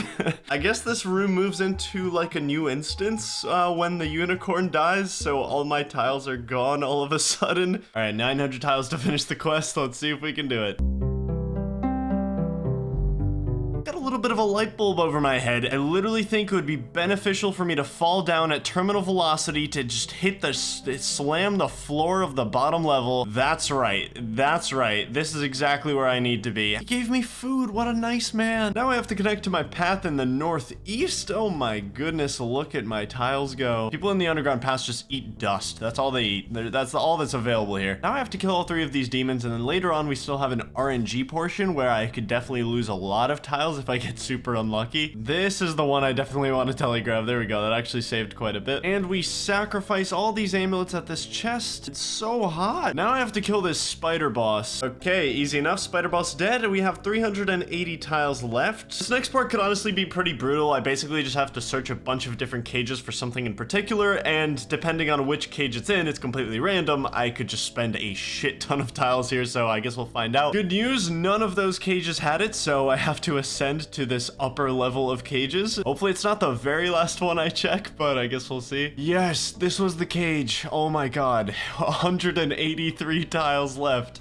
I guess it could have been slightly worse, but it really couldn't be that much worse. There's 3 other cages that it could have been, so I got pretty damn unlucky on this. Thank you for your robes, sir. These will be nice. Please do not fall. Okay, that would have been really devastating at that point, but it seems like we have just enough tiles to finish the quest. There's like one more area that I have to ascend. The wiki always says this part is super dangerous, but I've never been hit by anything while doing this part. I don't know. That's actually a really long climb up. Oh my god. So all I'm saying is 2,500 tiles, literally perfect. I would have run out had I gotten a bit unluckier on some parts, but honestly, this was like pretty much perfectly calculated.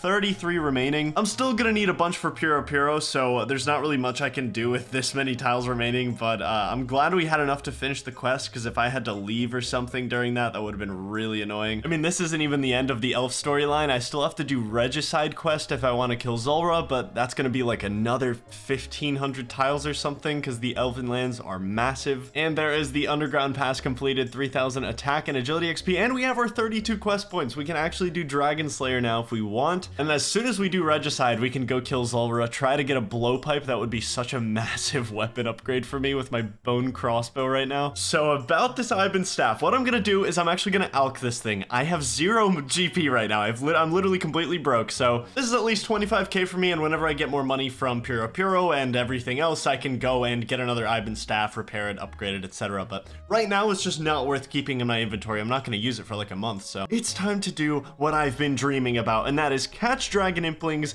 get the first amulet on the account, but there's one singular problem. It is our 37 available tiles. There's just no way I can manage in Puro with only 37 tiles, so that's gonna be a little problem. So the temporary plan to gather some tiles is gonna be to train some agility. I wanna finish off at least 60 agility. That way I never have to return to the Canvas course ever again. 59 agility. I cannot wait to be done with this course. It is extremely slow. A nice relaxing 4 hours on rooftops, and we have 60 agility. We never have to go to this course again. Thankfully, we can do Sears Village now. I think I need like 150 tiles to unlock that course, so I'm just gonna take my crossbow and the rest of my bolts. I think this is a much better option than sand crabs. Granted, I would get faster XP at sand crabs, but at least here I can make some money with my range XP, so I'm gonna stay here as long as I can. Maybe even grab a grubby key. A hard clue scroll. Okay, dude, I want so badly to just complete one of these. This is not one I can do right now.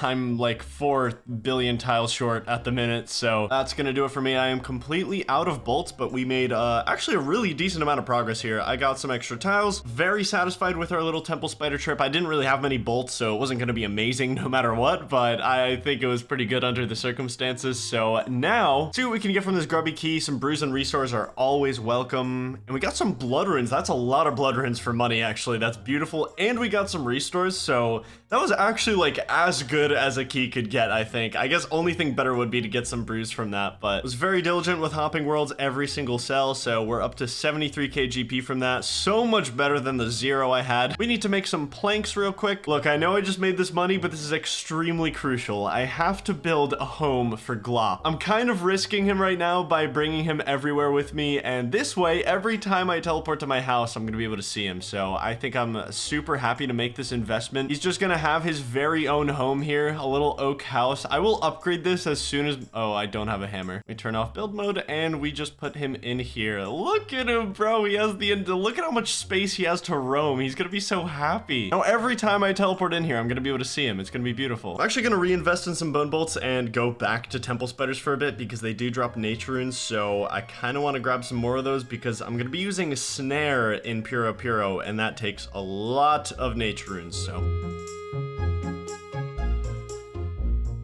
Actually got really lucky on those temple spider trips. I made like 60k, I want to say, and I still have a lot of my bolts, and we're up to 120 nature runes, so I'm gonna go grab my graceful, and it's finally time to go to Puro. Just got a wood cutting level from cutting down a canoe, so that's something. And I just got a magic level from teleporting. Let's grab our graceful set because it's going to be extremely useful at Puro. This is like one of the main places that I'm going to want it. So I'm probably just going to be sticking to one corner because I don't have that many tiles. Like I can't unlock an entire outer ring. That would be around 400. So we are going to have to spend a couple tiles here to grab a butterfly net. Oh, you can actually buy 10 impling jars a day. I had no idea that was a thing now, but I'm just going to buy 5 for now. Okay, I mean, while I'm here, I might as well grab this magpie because it's just sitting right in front of me. Hopefully we can get something good. This is our first ever impling that we're gonna catch, and we get, oh my god, that's amazing. That's literally like 22k right there, isn't it? That was 26k, and I have another magpie just sitting right here. This is what I'm saying, dude. This place is so good for money. It literally just solves all my money problems. And another magpie, we get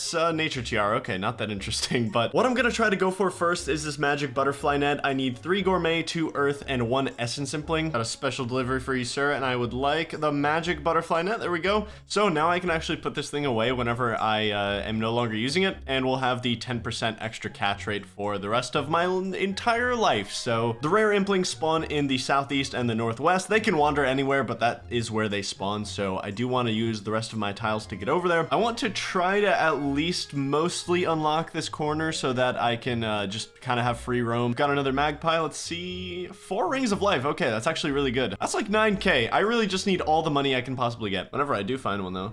Oh my god, speaking of, holy shit, I don't care. I'm using all my tiles to get to it. I really, oh my god, what is this pathing? What is this pathing, please? Oh, don't fly away, please. No, no, no. Oh, that was so close. That was really close. It could have gone all the way to the southwest there. First dragon impling, please be glorious. That would be so, so good. Oh, that's so bad. I literally think everyone would agree on that. That is just the saddest thing to possibly, I mean, I'll sell them at least, I think. Yeah, okay, I can sell them for like 10k at least. We have our first ninja impling. Okay, so these are another type of impling that I'm looking for because they can drop prayer pots, and that's pretty much all I want them for. I'm gonna be stuck in the corner here, and we're already down to 28 tiles. I have a feeling I'm gonna go bankrupt here. So first ninja impling. Weapon poisons. Another ninja impling. Yes, 4 prayer pots. Beautiful. We need to stack those. That is such a good drop to get. If I can get like 30 or 40 of those prayer pots by the time I'm done here, which it maybe is a little bit of a long shot, I would be very, very happy. And a magpie. Oh, we got our first amulet on the account. It's not a glory. It's not as good. It's like okay, but oh my god. No, no, no, no, no, no, no, no, no. Oh my god, this is so bad. Please, please, please. Okay, I think we got it. Nice.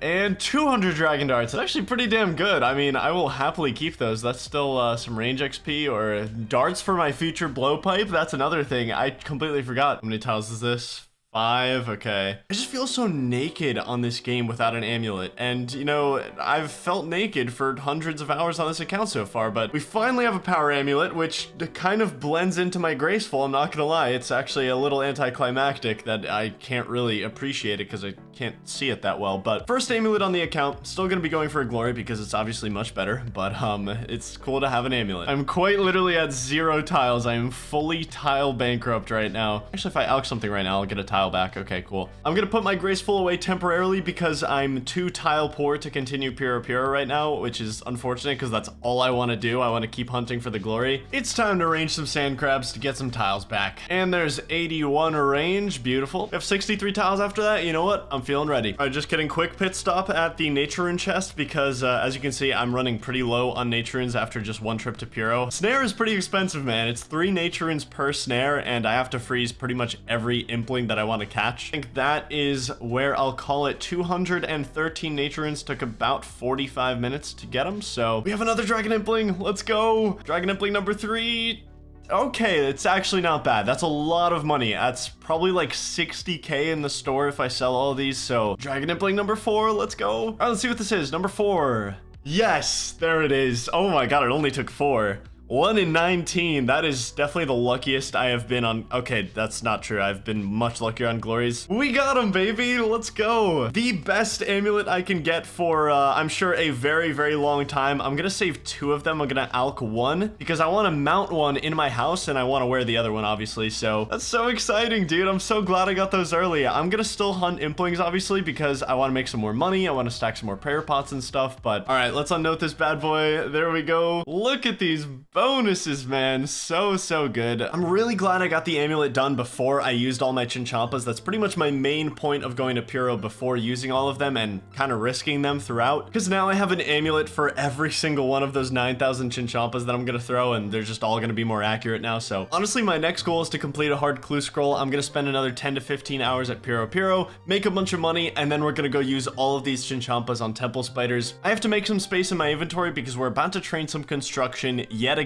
I want to mount this glory in my house because if I have it there, I get infinite teleports to multiple super useful locations. So one thing I'm going to do is I'm going to spend some tiles on unlocking the decanter at the Grand Exchange. And I can use this guy to make my potions noted, and now I should be able to store them in my looting bag. I just need to make as much space as possible so that construction training isn't horrendously slow. I will now have 16 empty slots instead of 15, which means I can make 2 oak larders instead of 1 every trip. Technically, I only need 48 construction to mount the glory, but I might as well just go for 50 while I'm at it because that will allow me to make a portal chamber. There's 47 construction. There's 48 construction, 49 construction. Your boy is back at Mage Bank after running out of law runes once again. I'm actually just gonna buy a ton right now because I know I'll be making more money at Puro pretty soon here. And there we go, the final larder for 50 construction. I think I have enough money to make the actual room I need to make, hopefully. I only have 32k, so honestly, since I'm not going to be training construction for a long time, I think I'm just going to remove my kitchen because I would much prefer for the glory to be in this spot. Oh, I completely forgot I need teak planks for this. Let's take the fairy ring close to Castle Wars and we'll just unlock the teak tree that's over there. So this place has 1 teak tree all the way to the west. Honestly, this is kind of depressing that every time I get any kind of money or tiles, I'm just instantly spending them, but that is just the price of progress. Okay, wonderful. That's my 3rd teak log, and we are good to go. 3 teak planks, 1,500 coins. I am very broke. The glory as an amulet is already amazing, but also mounting one is the biggest quality of life I've had on this account in a very long time. Look at these teleports that I now have when I right-click this amulet. I can just teleport home and then go straight to one of these locations infinitely. But yeah, now we have quick access to a bank if I want to unnote anything. That is a massive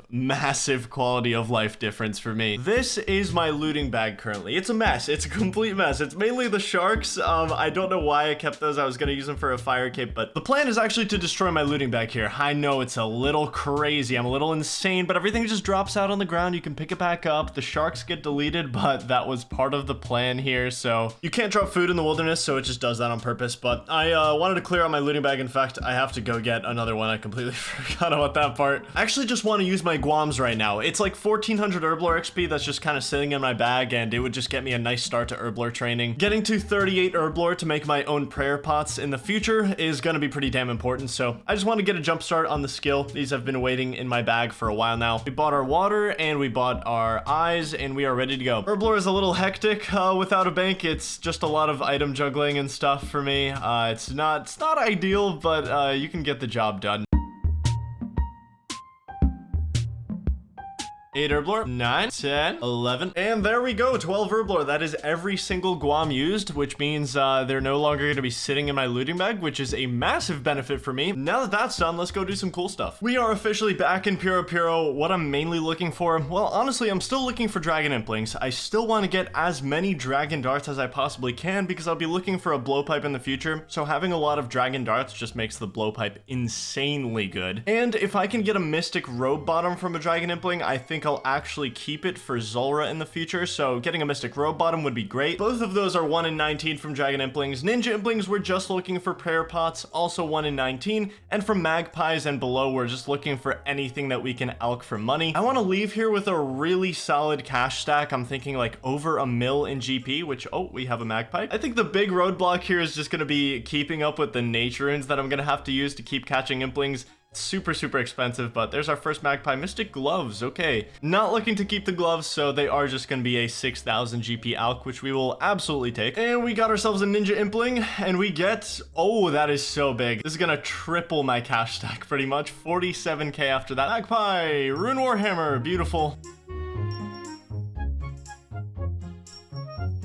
We finally have another dragon impling. Okay, we got it. We got it. Bolt tips, no. So I just got a hard clue scroll from a ninja impling. As you can see, I also got 70 rune darts from that ninja impling, which maybe I'll keep. But clue scrolls are some of my favorite content in the game. There's something about a treasure hunt that just awakens something inside of me, and hard clue scrolls do have some pretty high stat requirements for some of the steps, so completing one, my odds aren't great. But not only are stat requirements a big deal, but I also just have 44 tiles right now, so I'm very ill-equipped to be doing hard clues right now. There's so many steps that I still have to unlock, and this is actually one of them that I can unlock with the tiles I currently have, so I'm happy about that. There is one specific thing that I'm going for from hard clues right now, and I'm not going to reveal it just yet because we're going to be doing so many hard clue attempts in this episode that I might as well just save it for a little later. If I do finish this clue and I get exactly what I want, this is going to be awkward, but mining camp in the wilderness, that is, I not only don't have the tiles, but I don't even want to do that. So there goes our first hard clue attempt of the episode. Yet another dragon impling. This is number 6, I think, and we get some dragon stones. Okay, 6k each. That's actually pretty good. That's 18,000 GP. I can't really do anything else with them. My crafting is way too low to make use of these, so coming to you live from inside of this wheat.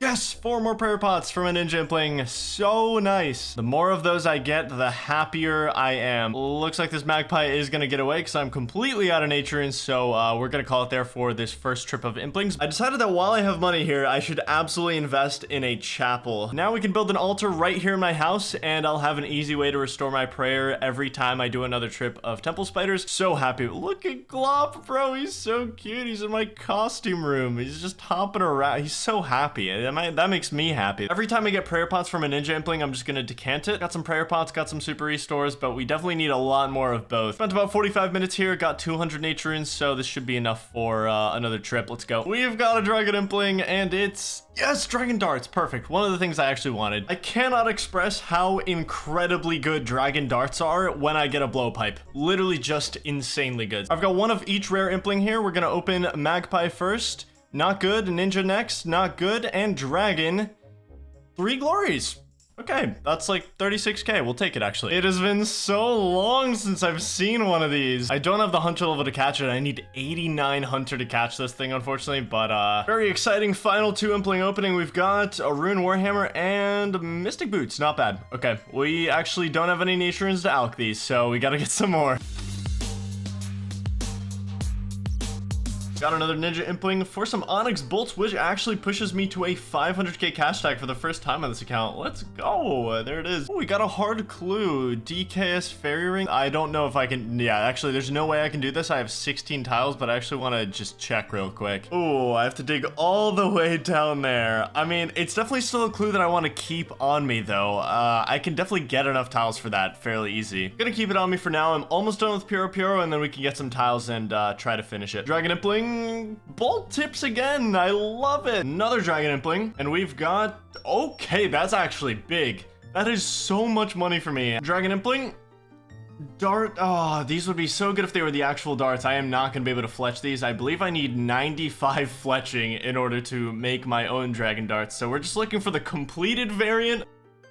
Yes, more prayer pots. We absolutely love it. So far, I've caught 16 dragon, 38 ninja, 123 magpie. I've probably been here for around 15 hours, I want to say. I'm also stuck to one corner of this place, so that's definitely going to slow me down a bit. I'm actually going to call it there for Piro Piro. I mean, I also don't really have a choice. I have literally one tile available. I am more than happy with this, though. I was originally going to go for a 1 mil cash stack, but honestly, this is close enough. Once I sell everything here, it should be close to 900k.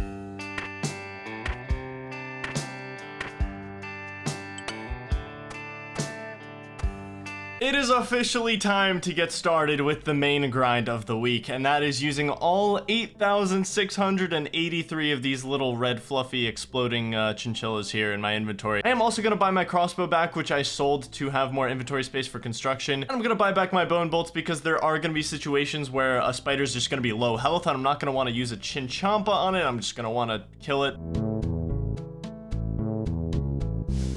Here we are back at the Forthos dungeon, but this time around our stats are better, our gear is better, and we have chinchampas that are much better. There we go. Look at the XP drops. It's so beautiful. This is why this is so good. If I was using a bone crossbow, I'd be getting, you know, 15% of the kills I can get per hour. I should get multiple range levels from this grind, which is super exciting, and obviously we're gonna make a lot of money, we're gonna get a lot of runes, we're gonna get hard clues. Like, this is genuinely so exciting to be here and be doing this. So I'm also gonna be getting a lot of tiles from this grind, and the plan is to reinvest all of them into hard clue steps, as many as I can unlock to get this completion. As for hard clues, let's talk about it real quick. Why am I trying to complete one? What do I want from one? Really, it's all super simple, and it all relates to this one short bow. In the short to mid term, the magic short bow is the best short bow or even bow that I can use, so getting it is extremely important for the future bossing on this account, and I want to get it as soon as possible. There are two ways for me to get a magic short bow. I could get 80 fletching, which would take about 130 hours, or I could complete hard clues while I'm here and just hope that I get one from a reward casket. Now, obviously, this is the main thing that I want, but there are also a bunch of other things that you could get from hard clues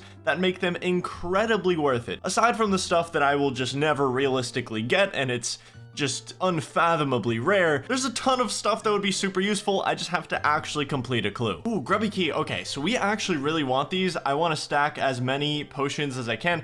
I'll probably list on screen which potions I really want, because there's like 4. My grubby key gave me nothing, but I should have enough tiles now to get to exactly where I need to go for this hard clue. I've been keeping this in my inventory, and that also means that I can't get other hard clues as long as I have this in here, so I just want to give this a shot, hopefully complete it, and we've now just unlocked another hard clue step, which is great, and I should have a Ceridom and Wizard spawn here. These guys can be a little brutal. I don't have that much food, but oh my god, I'm getting hit 20s. Chill out, brother. All right, Wizard is dead. Let's see what our second step is. I actually have to get out of here for a sec. Okay, step number 2 is Barbarian Village. Perfect. Okay, easy enough. I don't even have to unlock any new tiles for that, so that works out really well for me because I only have 9. Should be able to dig here. There we go. Okay, I have to play this music track for Cecilia and Falador Park.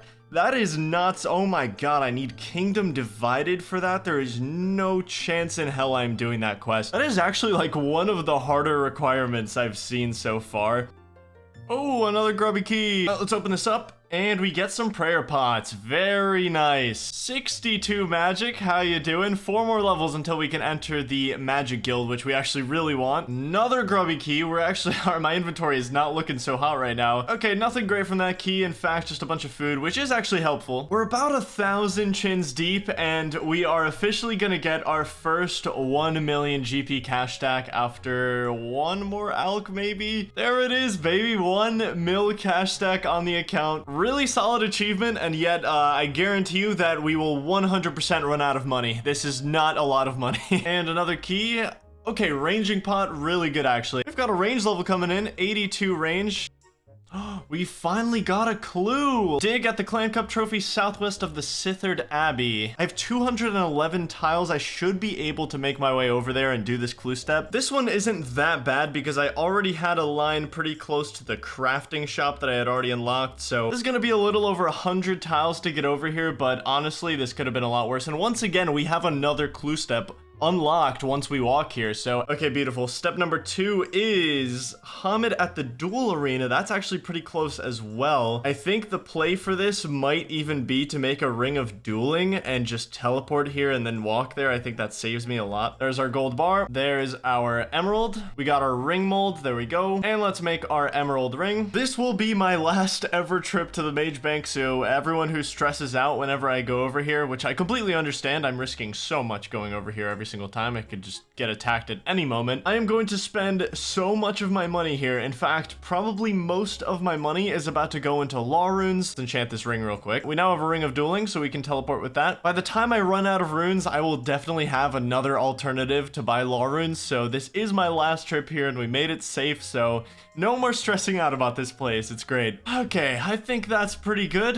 We've got almost 4,000 law runes now. I still have to buy a bunch of elemental runes as well to go along with this, but spent 900k here on law runes, and I don't regret a single penny of that. These 4,000 law runes are gonna last me a long time, and I just don't have to worry about it for a while, and I still have so many chinchampas. I'm gonna get back to 1 million cash. There's no way I won't. Absolutely stacked on runes now. I am not running out for a long time, and that makes me very happy. I'm down to 78k, but very worthwhile investment in my eyes. You may have noticed that I've been keeping these little pages in my inventory. I've got 4 of each, and they're for a mini quest that has to do with this dungeon, but I'm not actually trying to complete the mini quest. The reward from this mini quest is a lamp that you can use on skills above level 40, but I want to save that lamp until I have my herb lore at level 40, and then I can use the lamp and just get like 10,000 XP for free on that skill. The mini quest is pretty much just filling these 3 books with the 12 pages I have from killing temple spiders, and as long as I fill the books and then drop them, they're actually gonna stay filled, so I can just reclaim them with the pages already there, and I can complete the mini quest whenever I want now. So that just gets rid of 3 inventory slots for me, which is really, really nice, and I can just complete that whenever now. Okay, after that trip, I should have enough tiles now. I have 117 to get this second clue step done. I have to step all the way deep into the arena here, all the way to that altar at the end, so I don't know if this is enough tiles, but 24 tiles to spare, and now I have to do a little puzzle box. Gotta do a little slide puzzle, and then we'll be moving on to step number 3. Okay, puzzle solved, and we have step number 3, which is a very easy one. BIP fairy ring is all I need to do. After we complete this, the next step could be the rewards, so this is really exciting. Okay, I actually don't have to fight anything here. Perfect. Okay. No. This could be the last step. There's a 33% chance that it's the last step, but the problem is I would maybe even risk that step if it weren't for the 7,000 chinchampas I have on me. Not only do I not have the tiles currently, but that just feels risky because I know it's a bit of a hot spot. There will be more clues. We'll have more opportunities. Another grubby key. We've actually got 2 grubby keys to open here. So number 1, oh wow, this was the full package, dude. We got a 2-dose restore. We got brews, we got a ranging pot. That was literally the full package. Wow, I actually have to go deposit some of this stuff before I open the next key. Got another grubby key on the ground. Got another 2 grubby key opening, although I'm probably only going to open 1 because I like to make use of all the food I get. And we got, okay, honestly, this is pretty good. I got some death runes, which I'm currently stacking. These are going to be lovely for when I get my Iban staff back. We're going to open the second key later because I like to just use all the food I get and then go open another one. Yes, we got another clue and we got a grubby key. Perfect. Exactly what I was looking for. This first step is doable. It's something that I have to unlock, but it's something that I'm fully prepared to unlock. So let's go do it. A while back, I did the tutorial of Barbarian Assault so that I could unlock the minigame teleport there, and that is exactly where we're gonna go. So I just have to connect it to my line here, and we have to go pretty far south, actually. Unfortunately, it's pretty expensive, but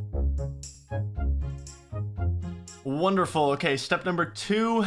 Dig by the torch in the Ardo and Zoo. Perfect. Okay, I have that unlocked. Very easy. Okay, there we go. I can dig it from here. Step number 3, Willow in Varrock Square. That is also doable. Puzzle complete, and we have step number 4, Shiloh Village. Ooh. It's honestly been so long, I'm thinking maybe there's a chance that I can just start the quest and go in there. There's definitely a chance that I have to fully complete the Shiloh Village quest in order to get in there. If I do need to complete the quest, I am prepared to gather all the tiles I need to finish the quest. So I just tried to use the cart system to get into the village, and you know, it's something I'm gonna have to unlock in the future anyway, so I figured I'd give it a shot even though I was pretty sure it wouldn't work. It looks like we will have to complete the quest, so I'm just gonna gather some tiles. We're gonna do this thing. Another key opening. 200 Astral Runes and a range pot. That is nice. I am getting so many of these keys. It's actually insane. I haven't really seen that many brews, which is what I'm really trying to collect. I'm trying to have at least like 15, 20 brews by the time I'm done here, but maybe that's a bit of a stretch. Maybe I'm asking for too much. Another key. We got ranging pots. We got some law runes as well, so that's pretty cool. Key number 2. Okay, death runes and some prayer pots. Very nice key, actually. Let's decant these potions and store them in the bag. Okay, so here's what's happening. I have 100 tiles, and I'm just gonna try to get as close to the Shiloh village entrance as I possibly can. I don't know if this even gets me there. It might not, but I'm gonna try. Incredible news, guys. It does not even get me remotely close. Just got a hit points level, and this one should be another range level. 83 range now. Grubby key. Beautiful. Look at the bruise. That is exactly what I want. We're looking pretty good. We're about halfway through the chins at this point, and we're, I want to say, like 30% of the way to another range level. So honestly, doing this clue step is a bit of a gamble because I can't get another clue while I have this clue in my inventory. So I'm investing a ton of tiles, hoping that this is the last step, and odds are that it's just not. Another grubby key for more prayer pots. We love to see it. And another range level 84. 306k until 85. We should actually be able to get that, and maybe even close to 86 with the rest of these Chinchampas. Just got my first herblore level from just straight up cleaning these guams. I've been doing it every time I go to note them. New bag update, looking pretty good. We've got 4.5 full brews now, so that is some progress. Ooh, my first dragon bones from a grubby key. I've been kind of looking for these offhand. It's actually going to be some nice prayer XP. I'm very happy with that. Another key, a 2-dose range pot. We like crystal key, not that useful for me. Feeling pretty good about the tile situation now. I think I'm fairly close to being able to complete Shiloh Village. I'm gonna stay here for a little longer and try to top off my tiles a bit. As you can see, by the way, I'm almost back to a 1 mil cash stack. I'm about to spend 15k on moving my house to Brimhaven just to make this much easier for myself. Quest is gonna be a lot more convenient for me when I can just teleport to the place where it's situated. The first thing I need to do in order to complete Shiloh Village is actually an entirely different quest called Jungle Potion, which is basically just a fetch quest, which is a little annoying for my account build because fetch quests are my absolute worst enemy, but this is the last place I had to go, so I spent, what, like 330 tiles on this quest? I guess it could have been worse. And there is the Jungle Potion quest completed, which is really nice because it gives me some herblore XP, which I really, really want. 15 herblore from that quest. I'm gonna start Shiloh Village now. 219 tiles is definitely not enough to complete it, but I'm just gonna see how far I can go in the quest with this amount of tiles, and we can always go back and get more XP. This little dungeon that I have to go into here, unfortunately, does take a lot of the tiles from this quest. I do have to make some bronze wire for this quest, which I decided to unlock this anvil because it's such a convenient anvil to have unlocked, so I didn't make it that far in the dungeon, unfortunately. So it looks like I'm gonna have to go back for more tiles. I'm about 70% through. How's it going, everyone? Decided to spend a couple hours at Sand Crabs because I'm just chilling editing a video right now. I might as well. I managed to get, what, like 140 tiles over a couple hours. So I don't know if this is enough to finish the quest, but God, I hope so. Also got a free lamp, which is more herblore XP, and that puts me up to 16, which is really nice. We have enough tiles to at least make it through the dungeon completely, so. Find a human corpse hanging in the noose. It looks as if the corpse can be easily removed. Would you like to remove the corpse from the noose? I don't see why not. Yeah, that sounds great. All right, let me just bury this thing in the middle of the village. Whoa, I ain't reading all that. All right, so now is the super annoying part of the quest where I could be completely miserable. I have to get over here to Karn Isle. I'll show you guys why this part sucks so bad, but pretty high odds of failing on this thing, but hopefully I don't. Nope, there we go. There's the first fail, okay. And the problem with this is that I don't really have a lot of tiles right now. I'm actually, oh my God, that did so much damage to me as well. Honestly, I'm just gonna teleport out and go try the bridge again from the other side because I don't have the tiles to spare right now. If I fail again, I'm just gonna teleport out. Take number 2. And we made it across the bridge. Perfect. Okay, so now I have to search the rocks to the north. I expected to fall off that bridge like at least 3 more times, so that was actually a great outcome for me. Running very, very low on tiles, but yeah, we were able to do this part, which is great because I didn't want to go across the bridge again. After this part, we just have the boss fight and we'll be good to go. So pretty damn big milestone, 85 range, just ranging some crabs because I need some tiles to finish this damn quest so I can see if my hard clue gamble was for nothing or not. I think we call it here. I've spent many hours on the beach just stacking up tiles. Thankfully, there's a nice close fairy ring in the north here, so I don't have that far of a walk to this final dungeon area. Just gonna pray melee and eagle eye the entire fight, and we should breeze through this. And that is all 3 bosses dead. Gotta take this thing back over the bridge of hell, and we actually made it across. What a miracle. Genuinely so much respect for people who figured out how to do these quests without a guide, because it is insane. Shiloh Village completed about 1,000 tiles in total for this clue step, which was, not gonna lie, it was an expensive ass clue step to unlock, and we're not even done yet. We actually have to go inside the village now. And we've arrived in Shiloh Village. All I have to do is walk north, check a bookcase, and there is a 33% chance that it is a clue scroll casket. That would make me incredibly happy because honestly, this was a huge gamble. I could have completed other clue scrolls, but I kept this one in my inventory. Yes, it was worth it. Let's fucking go, dude. I'm so happy that was worth it. I would have been eternally depressed if that was another clue step that I couldn't complete. Oh my god, I took the gamble on Shiloh Village. Oh, it paid off so well. Let's drop all this stuff and let's open this thing. Just for reference, the magic short bow is an 18% chance. I don't know if we'll get it, but good luck. First hard clue on the account.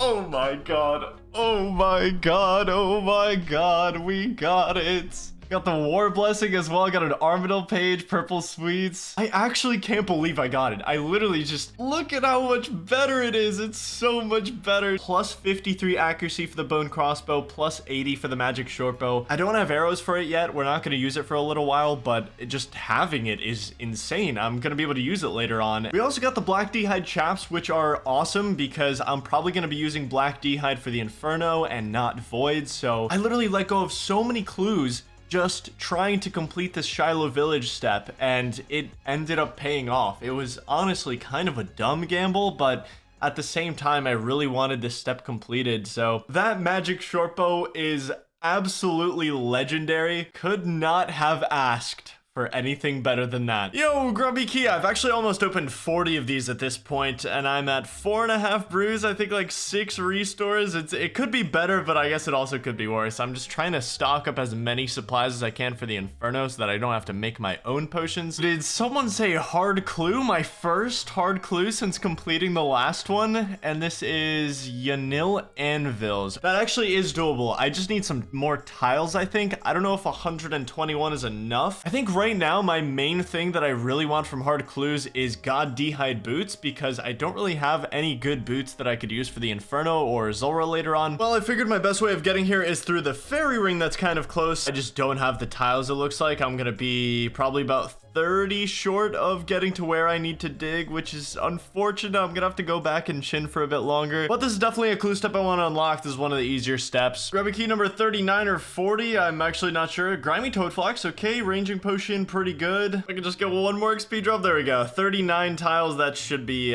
plenty. I actually think that's a little more than I need. Let's go get this clue step done. 7 tiles left to spare. We complete the step. Okay, and I have to drop the clue. That's so annoying, man. This is such a bad one. This step is literally just miserable. I would need thousands of tiles if I want to do that one, and I am just not in the position to be holding a clue scroll for that long, so unfortunately we dropped this one on step 2. Hey, grubby key number 40 coming in. All right, will key number 40 be lucky? Can we? Yes, we can get some brews and a 2-dose restore. That is literally the perfect chest right there. There's really nothing better. There's nothing better than that. I guess unless I got the straight up like 2 full restore drop, but we're stacking supplies. I'm happy. Alking that adamant longsword actually just put me back back up to a 1 mil cash stack. I knew I'd hit it again. I spent like all my money on runes last episode, and I knew I'd hit 1 mil again. So I'm glad to see it was true. Now I can spend that money on other things, and I still have all the runes. So pretty good key, actually. 10 renars, another range pot. We take it. Yes, another hard clue. Beautiful. What is this? Wise Old Man and Drainer. We can do it. That's gonna take me a couple tiles, but it's not gonna be a lot. So that's actually a great step to get. I'm gonna finish off this trip and then we go do it. But first, a key opening for egg potatoes. Honestly, the dragon bones are nice. I will always accept dragon bones. It's a great drop. Oh no, what a tragedy. I have to invest like 4 tiles to do this step. Super easy step. We love it. And our next step is the Rogue's Den. We've already been there. Yet another step. I might have to unlock like 2 extra tiles for this one as well.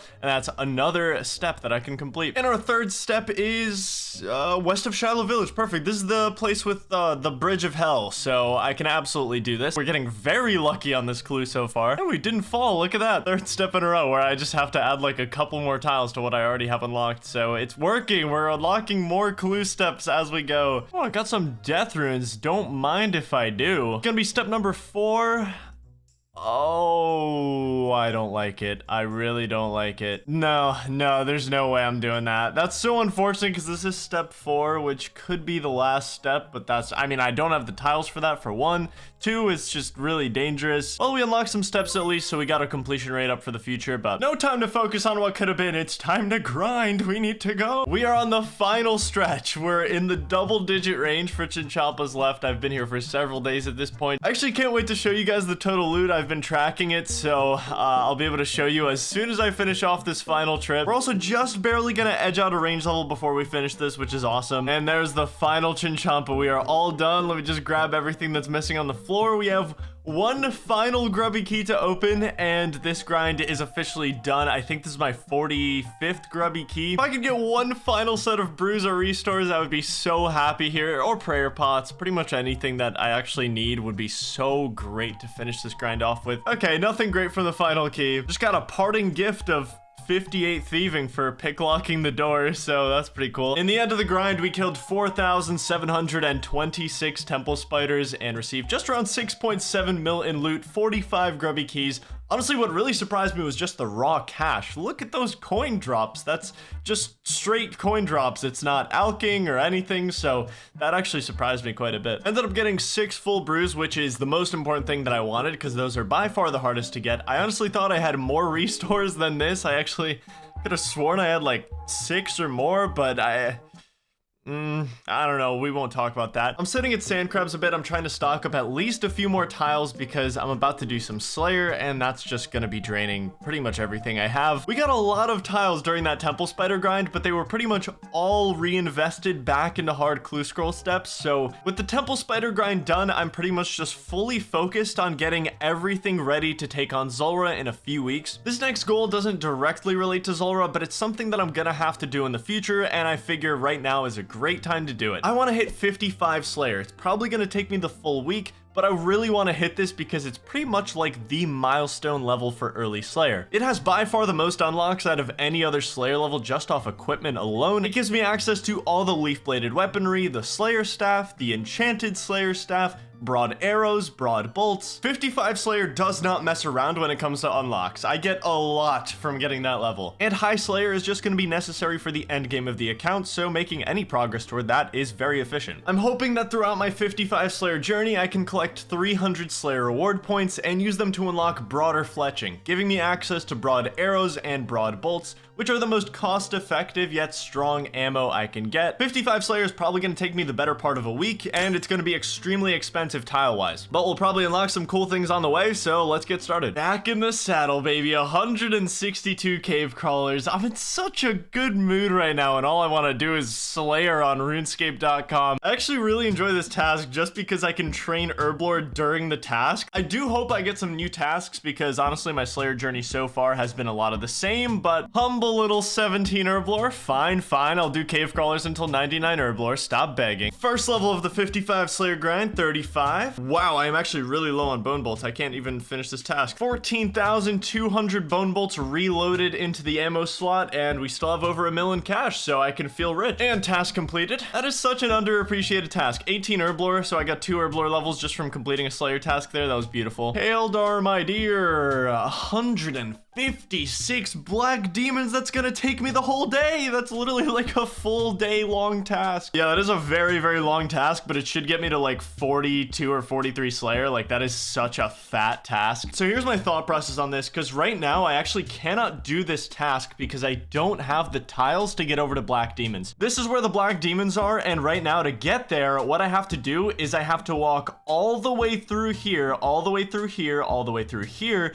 and then I have to go all the way to this jail cell to get a key, and then go all the way back through here, down here, and into the black demons. It's like 1,000 tiles, right? But as you can see, there's a pipe squeeze that requires level 70 agility, and if I just get the agility level, I'm gonna save like 900 tiles, and I need 76 agility anyway, because 76 agility gets me a massive shortcut for Zulrah in the future, so I'm gonna have to get that level anyway. So I think right now, I take a detour, I get 70 agility to save myself 900 entire tiles, because if I don't get this agility level, I'm gonna have to unlock like 90% of that dungeon that I'm just never gonna use again. So I'll see you in 17 hours. Let's actually see how many tiles this course takes to complete. That actually wasn't that bad. 70 tiles to unlock the full Sears Village course, and I can just do this all the way up until 80 agility, so I actually can't stop falling. Am I gonna die? Do I need food? I am on the verge of dying to an agility course. I literally have to put on rapid heal. I won't survive. Little over 100 laps deep, 62 agility. There's 63 agility. My agility is getting higher and my fail rate is just staying exactly the same. I'm about to hit 65 agility and I am on 17 hit points, and that's after I've used all my prayer to just heal faster. I literally don't know how I'm failing this course this much. And there's 66 agility, 67 agility. Well, if it isn't 68 guys, great news. 19 herb lore on the rooftop. You guys have probably seen me ignore marks of grace. I am sorry if that's triggering you right now. There's still so much agility left to do on this account that I will get more marks of grace than I will literally ever use on this account, so I figured I might as well just speed up my training here by not picking them up. You can just sit there and watch me not pick them up. What are you gonna do? Cry about it? Maybe like the video? Subscribe maybe? All right, laugh it up. It's the... Oh. That was actually not the level. All right, laugh it up. It's the funny number. Oh, I was in the zone, man. I was in the zone. 70 agility. Well, after 17 hours on rooftops, there we go. We can now use the shortcut to get into the Taverley dungeon, which is exactly what I wanted. We also collected a solid amount of tiles. I'm up to 659 tiles after that, which is wonderful. That should keep me stocked up enough to just complete the rest of my Slayer grind, which is awesome. I know I'm gonna be safe spotting the black demons, but I might as well get some food just in case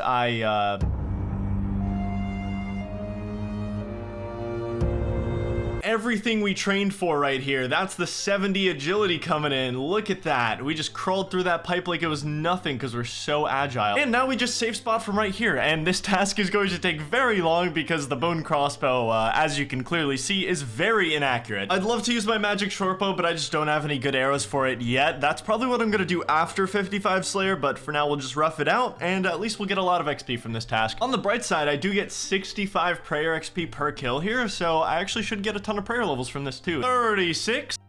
What the what is that drop? If I was an Iron Man that planned to get crafting up, that would have been like the miracle drop. 37 Slayer. 38. Ooh, hello hard clue. What you got? Ah, yes, the lava maze. That's really cool. The big 40 Slayer, very nice. The first prayer level from the task, 47. Literally every prayer level is just nice. It's just a nice little bonus. Great news, guys. 42 Slayer, we can now kill fever spiders. I'm gonna look up what those are in a second. I'm just kidding. I know what they are, but I've never killed one. And the task is done. What an extremely long task. 42 Slayer from that. 140 Calfits is my task. 43 Slayer. And task completed. What what a task we just got. 135 hellhounds. This task is infamous for one main thing, and that's having one of the best hard clue scroll drop rates in the entire game. 1 in 64. Anything that drops hard clue scrolls commonly is gonna be a fun task, honestly. Once again, a pretty slow task because they have a lot of defense, a lot of HP. We can make ourselves a neat little safe spot right in this cubby. Nice. 44 Slayer. A hard clue scroll. And it's a step I can do. Let's go over to Varrock. And I can't do the next step. This step requires 80 Slayer, so I'm a little bit off that currently. Another hard clue. Okay. And step 2. Okay, we can unlock this one. I actually have the Mounted Glory, so I can just teleport to Crom. This one's pretty easy. Step number 3 is Edgeville, also doable, very, very easy. And step number 4 is not one I can complete. That's really unfortunate. Oh, why? I would need to train smithing for that too. Not only is it just a ton of tiles to get into that quest line, but it's, I would have to train smithing for the steel weapons for that quest. Looks like we are dropping a hard clue on step 4 once again. Lovely. 45 Slayer. And another step for me to unlock. This is in the Forthos dungeon that I just spent like a week of my life in, so let's go over there. All right, got the clue. Let's get out of here. Another wilderness step that I really don't want to do. Awesome. That's another task done. We got 46 Slayer and almost another range level. Back to the cave crawlers. And that's another cave crawler task done. You guys already know I love this task. Plenty of Herblore XP gained on this one. Just a humble little Herblore level 20. Ah, yes, another 4-hour Black Demon task. Let's go do it. There's 47 Slayer. Whoa! And another 4-hour Black Demon task has been done. I got 49 Slayer to finish that off, some progress towards 50, and we actually got a lot of herbs. My inventory is looking fantastic. My new task is Cockatrice, which I'm actually happy that I got something new, and these guys drop medium clues fairly often, so that's pretty exciting. Hopefully we can get one of those. Okay, ask and you'll receive. First medium clue. I'm actually really excited to do these because there is a chance that we get a good pair of boots, which I'm honestly mainly looking from both hard clues and medium clues. I'm looking for a good pair of boots. We're on step 3, and it looks extremely doable. I think what I'm gonna do is move my house to Relica, and that will get me a really quick and easy path over to where I need to dig here, and maybe this is the end of the clue. Oh, what a wonderful day. What a wonderful day. First medium clue on the account. All right, let's see what we get. This would have been amazing toward, I don't know, this would have been amazing like a month ago when I needed an amulet. This would have been so good, but unfortunate that it's a bit later. I'm just gonna have to alch all this stuff. Still cool to complete a clue though, always happy. Just got another medium clue on my first kill back, so got a little bit of a tile investment for this one, but at least I'm gonna have to unlock this for the big chompy bird hunting quest anyway, so it's actually another place I have to go for Dragon Slayer, so that was a dual purpose unlock, and we've got our second clue scroll casket, second medium clue scroll casket. All right, let's see what we get from our second clue.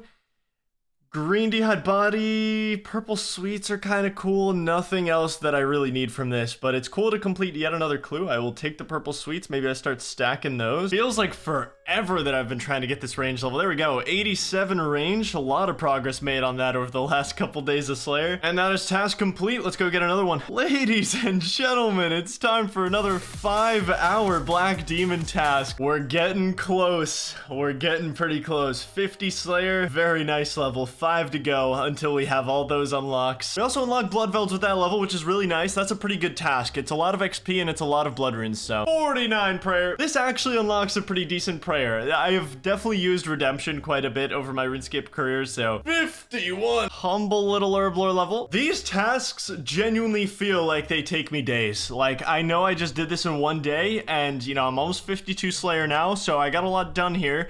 But I swear my entire day is gone. Infernal Mage's task. I don't like this task very much, but I will go over there and unlock it. I'm gonna have to go through the Slayer Tower here. This is actually gonna be a little interesting. I just need to hope that none of them hit me here. Oh, don't hit me, don't hit me, don't hit me.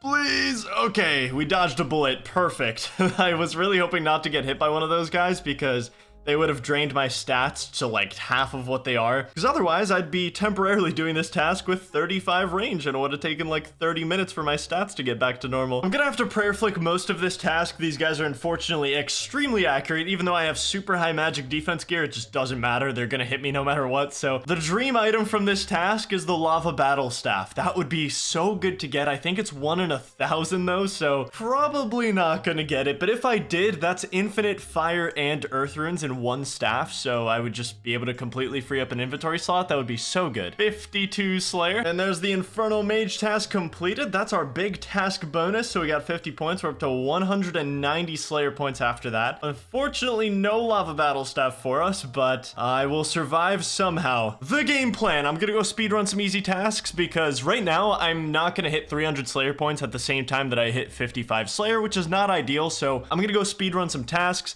get more points, and then hopefully we can hit both of those objectives at the same time. There it is. That's exactly what I was looking for. Iron Kite Shield. I needed one for this clue scroll because I really want to complete it. I just need to buy studded chaps now. Spent like 20 minutes there trying to get an Iron Kite Shield and a steel longsword, but it was worth it. Now we buy some studded chaps from here. Always worth it to just get the items because then I'll have them forever and it's just a permanent clue step unlock, and that is another casket. So now I have these items in here for the next time I get this clue step. Let's see what we get from this. This is like our 3rd easy clue now, and nothing that I really care about. Harpy bug swarms. Okay, something a little new. We have to buy a little bug lantern for this one, which this used to be like one of my favorite things to wear back in the day. When I was a kid, I loved the Harpy bug lantern. Just feel like a cooler person when you wear this thing. Harpy bug swarm task completed. That Calphite task just put us up to 250 points, so all I have to do are 9 easy tasks, and then our 40th task will give us 300 points. So I am in such utter disbelief that it has taken me this long to use the fairy ring in Morytania. I spent 5,000 hours in this region without fairy rings, and I literally convinced myself that they don't exist here. I like completely erased that from my brain. I've just been running to Morytania every time I need to do something here. It's actually baffling that I just somehow psyoped myself into thinking that fairy rings don't exist in this region. Holy shit, what a discovery for me. I had to spend about 100 tiles to get over to the Banshee task, but this will be a quick one. 54 Slayer, my friends. 1 more level to go. What will be our final task to finish off 55 Slayer? 120 Blood Velds is our 40th task. We might actually, so this task will get me to 300 Slayer points, but will it also get me 55 Slayer? That is the question. I think it will. That would be perfect. It would literally be perfect to get both on the same task here. Nice little safe spot for Blood Velds, we like it. This literally could not have lined up more perfectly. 55 Slayer, and I have 1 more Blood Veld left on my task, and that will get me 300 Slayer points. Look at these unlocks, baby. Broad ammunition, leaf-bladed weapons, Slayer staff. We can now kill Turoths. So many unlocks in 1 level. It's beautiful. And there we go. 40 tasks completed and 300 Slayer points. Exactly what we need for the broader fletching unlock. The greatest balance of cost efficiency and strength in a single piece of ammunition.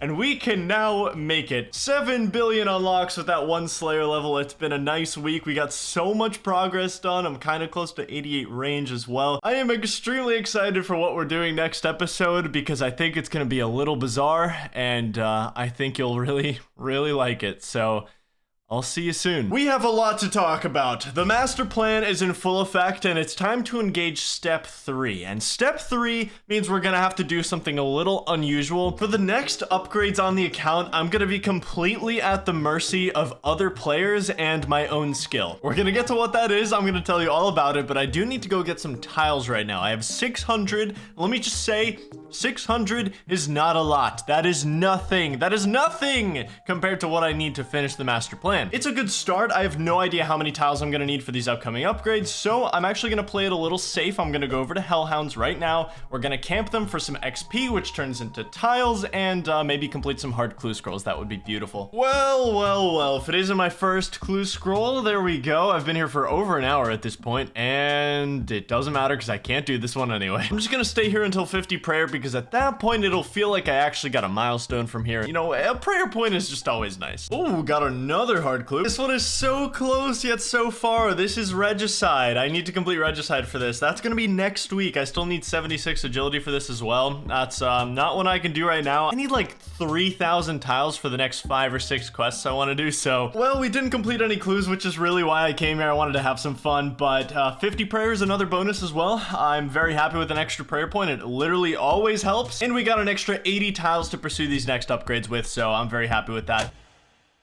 Let me ask you a question. Do you see any problems with this inventory?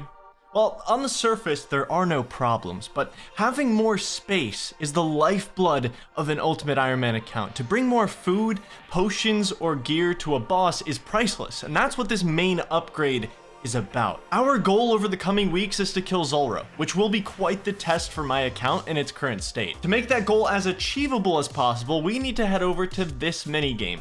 Last Man Standing. I didn't think I'd ever have to come here, but the reward shop from this minigame is a work of art for me. There's 3 upgrades I can get here, but this minigame is undoubtedly the kryptonite of my account. A player versus player minigame with 2 unique maps and over 30 unique spawn locations. You guessed it, the problem is tiles. You need a kill to earn any points in this minigame, and anyone who knows who I am can just run away if they're losing the fight, knowing I can't follow them or I will waste tiles. That makes this a pretty bizarre experience for me, but we're looking for 3 specific upgrades from here. Remember our magic shortbow? We have the chance to make it even better. For 5 last man standing points, I can upgrade my magic shortbow. This scroll increases the magic shortbow's accuracy by 9% and reduces the cost of its special attack. That is a really nice upgrade, and speaking of the magic shortbow, this is also where I get my arrows. Every last man standing point can be traded for 100 rune arrows. I'm gonna collect around 7,000 arrows, which means 70 points, and last but definitely not least, the most important upgrade of them all, the rune pouch. It can store up to 3 different types of runes for me, saving me multiple inventory slots. No more carrying 5 different types of runes and taking up 5 slots. This is a 75 point unlock and is absolutely crucial for the future. The extra inventory space is genuinely priceless. So all in all, I need about 150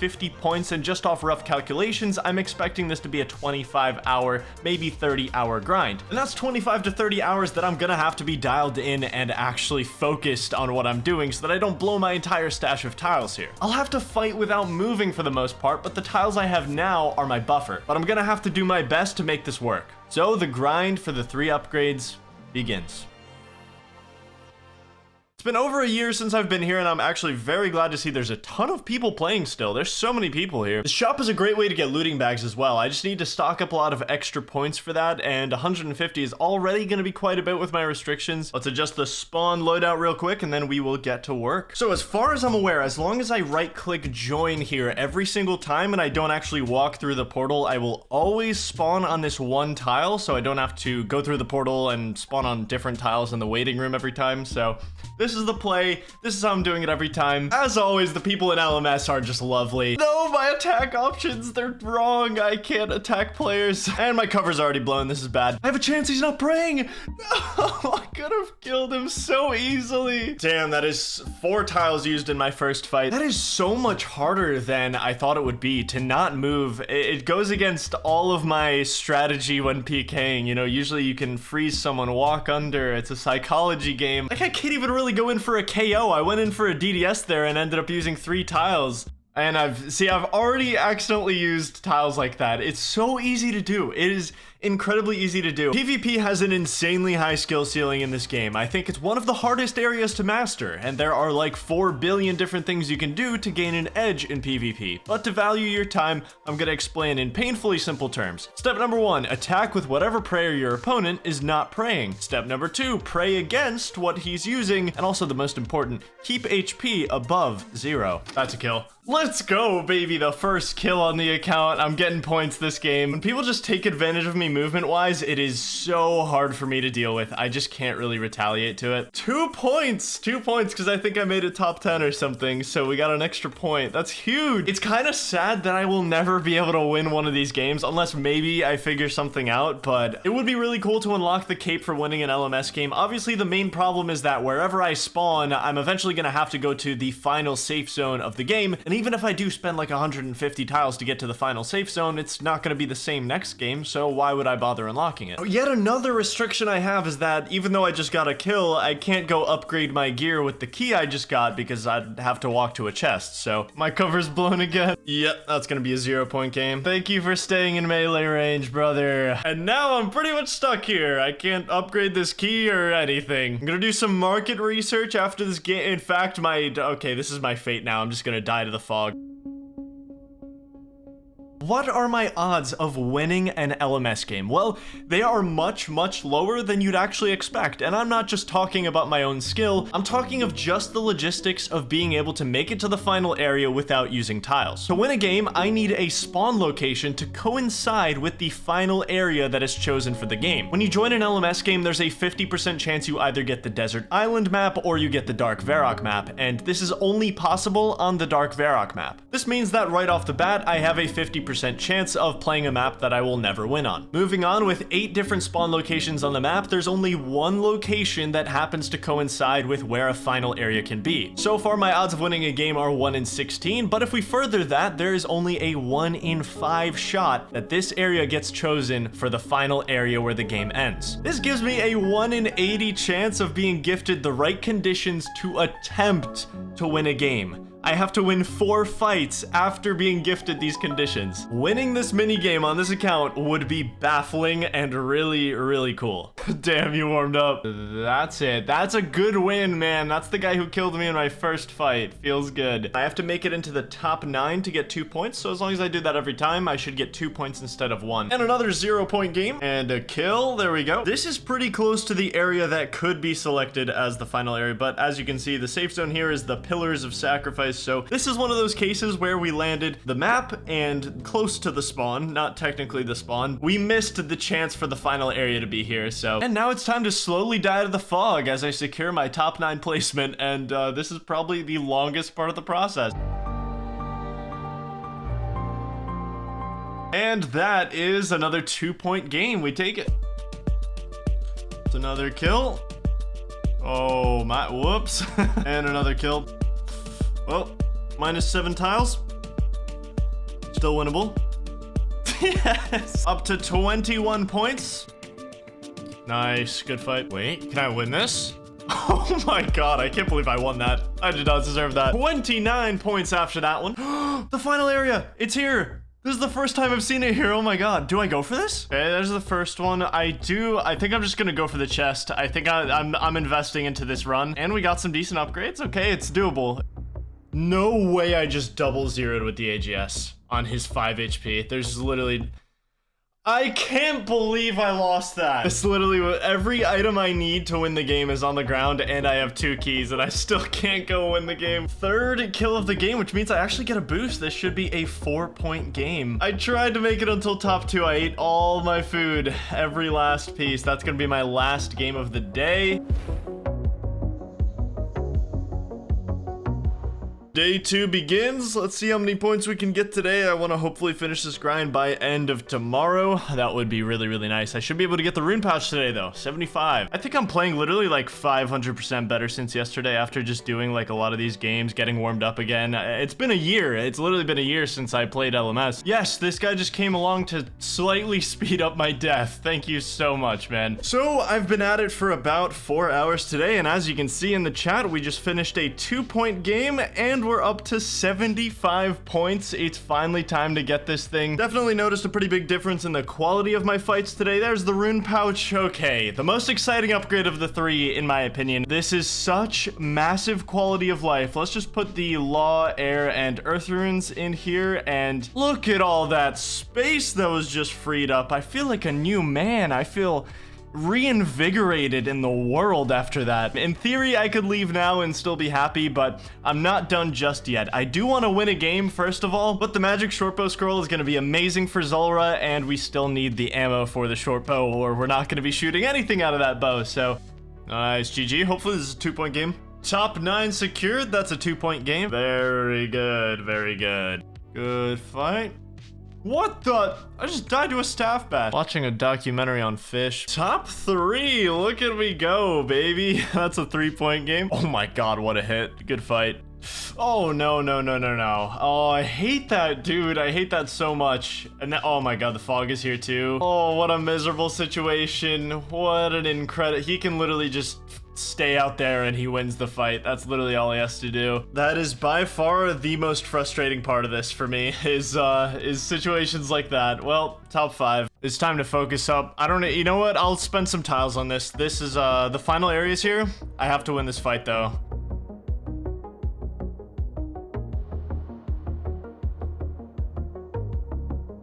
No way.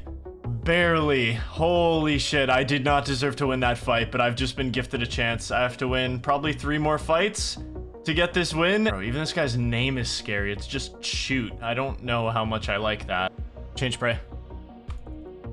Oh, baby! Holy shit! This is the game. Down to 1 final fight. Here we go. They're missing some HP. I might actually be up already. I don't think I'll get another chance like this. I have to win it here. Spec on robes, please. So close, please. Just die. That? Yes! Oh, Yes, dude, there it is. Oh my god, 5 kills for that. At least 2 of those people were better than me. Claim the spoils of war here. This is actually a massive flex for this account. I think this was genuinely a very hard thing to do, and if I didn't win those 5 fights, there is absolutely no way I would have gotten this anytime soon. I was granted the right conditions to win twice in all my games, and I happened to make it work that second time, so I'm gonna drop the cape because I can reclaim it at any time, so that's pretty cool. I am so happy that's done. That is such a big achievement, and that is where I'll be ending my day 2 because I have a ton of adrenaline going through me right now, so thank you, sir. Now I'm gonna die to the fog and claim my 2 points, hopefully. Crazy how half this grind is just me sitting awaiting my death in this mini game. It gives me so much time to ponder life. So early in the day, I might go for like 80 points instead of 75, which is the goal. I don't know. This is one of my last LMS games, and I'm just reflecting here a bit. 284 tiles left. I think it could have been a lot worse. Had I been any less disciplined, I think I would have ran out of tiles this grind, so I think I did a pretty decent job. Well, we seem to have come to a tipping point, and by that I mean this may be the last time for at least a while that I watch myself die to fog and collect my 2 points for a job well done. 81 points collected currently, but let's grab our very important magic shortbow scroll, and if we spend the rest of our points on rune arrows, we should get 7,500 rune arrows, which will be plenty of ammo for Zulrah and anything else I really want to do. It's just going to be great to have excess. I guess I'll keep this final point for a looting bag whenever I need it. 278 tiles at the end of it, which means I definitely cannot complete Regicide with this amount of tiles. I'm going to have to grind some out, and there's other quests that I also want to do. In fact, I'm extremely short on tiles for the activities that I want to do soon, but I'm gonna have to put this scroll away in the bag temporarily because if I go upgrade my bow now, it makes the bow untradeable, and then I can't store it in my bag anymore. I'm just gonna have to keep it on me. So this stuff is just gonna be chilling in the looting bag, but not for very long. We are gonna be using it in the very, very near future. Number 1 priority is the Regicide quest, which takes me all the way throughout the Elven Forest, which is gonna be very, very expensive, so I might as well start Slayer back up again because that's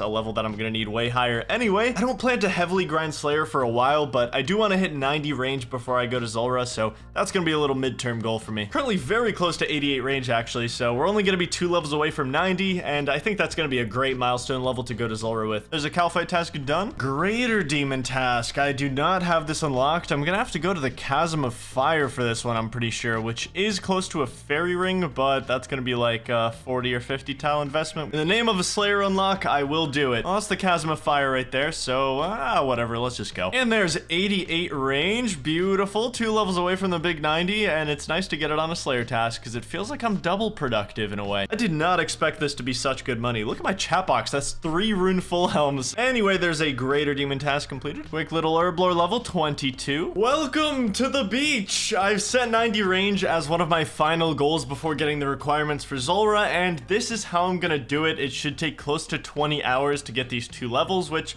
at that point I'll have enough tiles for at least some of the short-term plans. 90 range is probably as high as my range will go for a while, but it'll be a great milestone. I'll see you in 20 hours, and remember, expect the unexpected.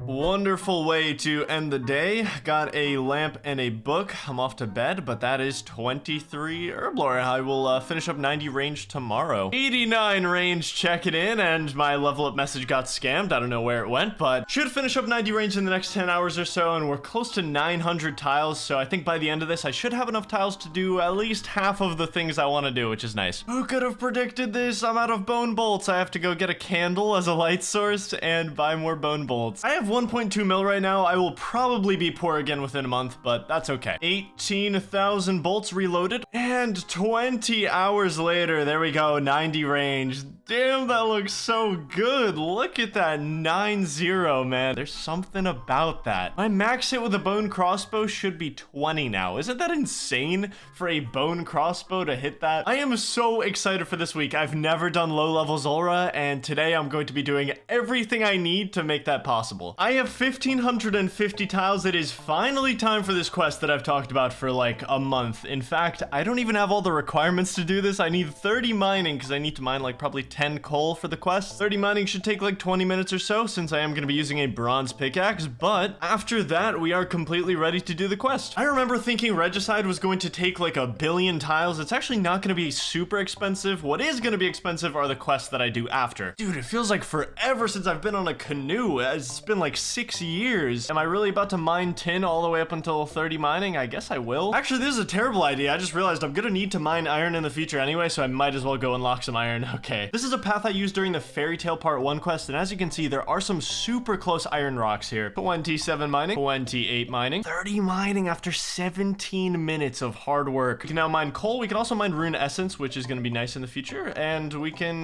go complete Regicide. I'm going to need a lot of different things for this quest, so I'll be right back. This general store is so good. Balls of wool acquired. Now I'm going to have to go get some limestone. This is one of 2 locations in the entire game where you can mine limestone. In fact, it is practically the only location because the other one is locked behind the quest that I'm trying to do right now. There's only one thing I have to kill in this quest, and I think I'll manage without the full void set. It's just going to take up too much space. I sure hope 3 cakes is enough for this quest. Oh my god, I have a singular brain cell right now. I've been, honey, I'm home. Yeah, we gotta go down here to the Well of Voyage now. Oh yeah, I love this part. This is my favorite part of this quest. Unlucky brother, these guys heard you were risking a spade in the wilderness. They actually updated the elf graphics, I want to say like 2 years ago now, so I haven't done this quest line since they've done that, so it's actually cool to see all the new elf chat heads and stuff. It's very new to me. This is where the agility levels come in. I do have 70 agility, so I don't think I'll have any problems with the elven traps. In fact, yeah, we're the best agility player in the world. It's fine. First order of business, we gotta find the elf tracker. There's a rabbit. Oh yeah, I forgot I have to go to the camp up north. I'm doing this quest without a guide right now. The biggest unlock for the account in history. I have a loom now. I needed to make this strip of cloth for the quest. Thank God I looked this up because I was about to unlock my own loom somewhere in Falador. Entirely kidding, by the way. It's not the biggest unlock on the account. I'm probably never gonna use it again. These tripwire traps are doing a number on me. I'm all out of cakes. All right, we got our sulfur. We got our barrels of tar. Please do not miss this jump. Please don't miss this jump. Please don't miss this jump.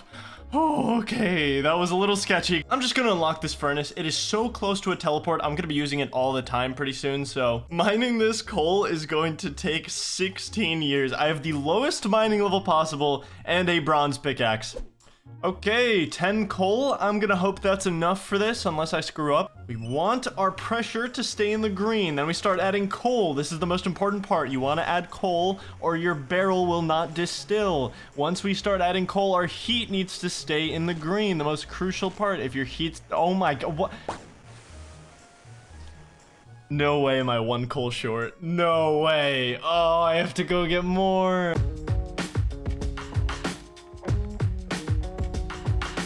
We did it, guys! Barrel of naphtha. Wonderful. There we go. That's my breakfast mate. Time for an incredible cutscene. Oh, I'm in there! Dude, they put me in there! I love how the Tileman plugin just kind of exposes these things for the camera angles. Oh, thank God that king is dead, am I right? Okay, so spoiler alert, but now Arianwin here is actually going to tell us that we killed the good king, and the bad king is actually the king that we've been working with the whole time. We are a step closer to welcoming the Dark Lord into this realm. Well, good news. Wow, I gotta say, that wasn't that bad. 525 tiles in total for Regicide. That's pretty damn good. Got some agility XP, not that it really makes a dent in my level, but that is the Regicide quest complete, which means in theory I can now go kill Zulrah. Obviously, it's not really viable just yet. As great as it is that the quest is done, we are not done. This is what I just unlocked. I can now take a charter ship here and unlock this path all the way down to the Zulrah dock. The problem with that is that the charter ship takes 3,200 coins every single trip. Crazy expensive. Now this is what we want. This stepping stone takes 76 agility to cross, and it's right next to a fairy ring. not only is it completely free, but it's also much faster than taking a charter ship every time. I'm 70 agility right now, and these 6 levels are actually going to take much longer than 60 to 70 took me. Probably around 18 to 20 hours or so. Anyway, it's time for the second 20-hour grind of the episode. I will see you in 20 hours. Oh my god, I just saw that. They're massive. Holy, wait, what? Did I just hallucinate that? Surely I didn't hallucinate 5 raw jubblies at the yew trees, did I? 71 agility level. Slayer Tower Advanced Shortcut. That is actually a pretty big one. 72 agility. 73 agility. There's 74 agility. Lava Dragon Isle Lava Jump Shortcut. That might have been good in episode 6 when we died at Lava Dragon. 75 agility. This grind has almost restored all the tiles I used to complete Regicide, so that's actually pretty cool. I'll need about 3,000 tiles for the next 4 quests I want to do, but hey, we're almost halfway there after this agility grind, so good news everyone, I got 24 Herbler from a lamp and I did not record it. And 20 hours later, 76 agility is done, the most important shortcut maybe in the history of this account. We can now use the island crossing near Zalandra. That was pretty much my longest grind I had left pre-Zulrah, so I'm super happy to have that done. That is a multi-purpose shortcut though. I literally think I will save millions of GP just by having this agility level, because having to go to a charter to Zulrah or that entire area at all would actually just bankrupt me over time. I will be going there hundreds upon hundreds of times, so probably the most important shortcut I will ever unlock, if I had to guess. Look at our tiles now, 1,589, so I'm actually net positive since I completed Regicide. Ended this grind with 214 Marks of Grace, which is actually pretty awesome. That's a ton of Amylase crystals, which means a ton of future stamina pots. Hey, what are you doing in Puro Puro? I decided I'd stay here for an hour, try to get some clues, make a bit more money, and I love this place. I enjoy it a lot, so. No, don't run away, please.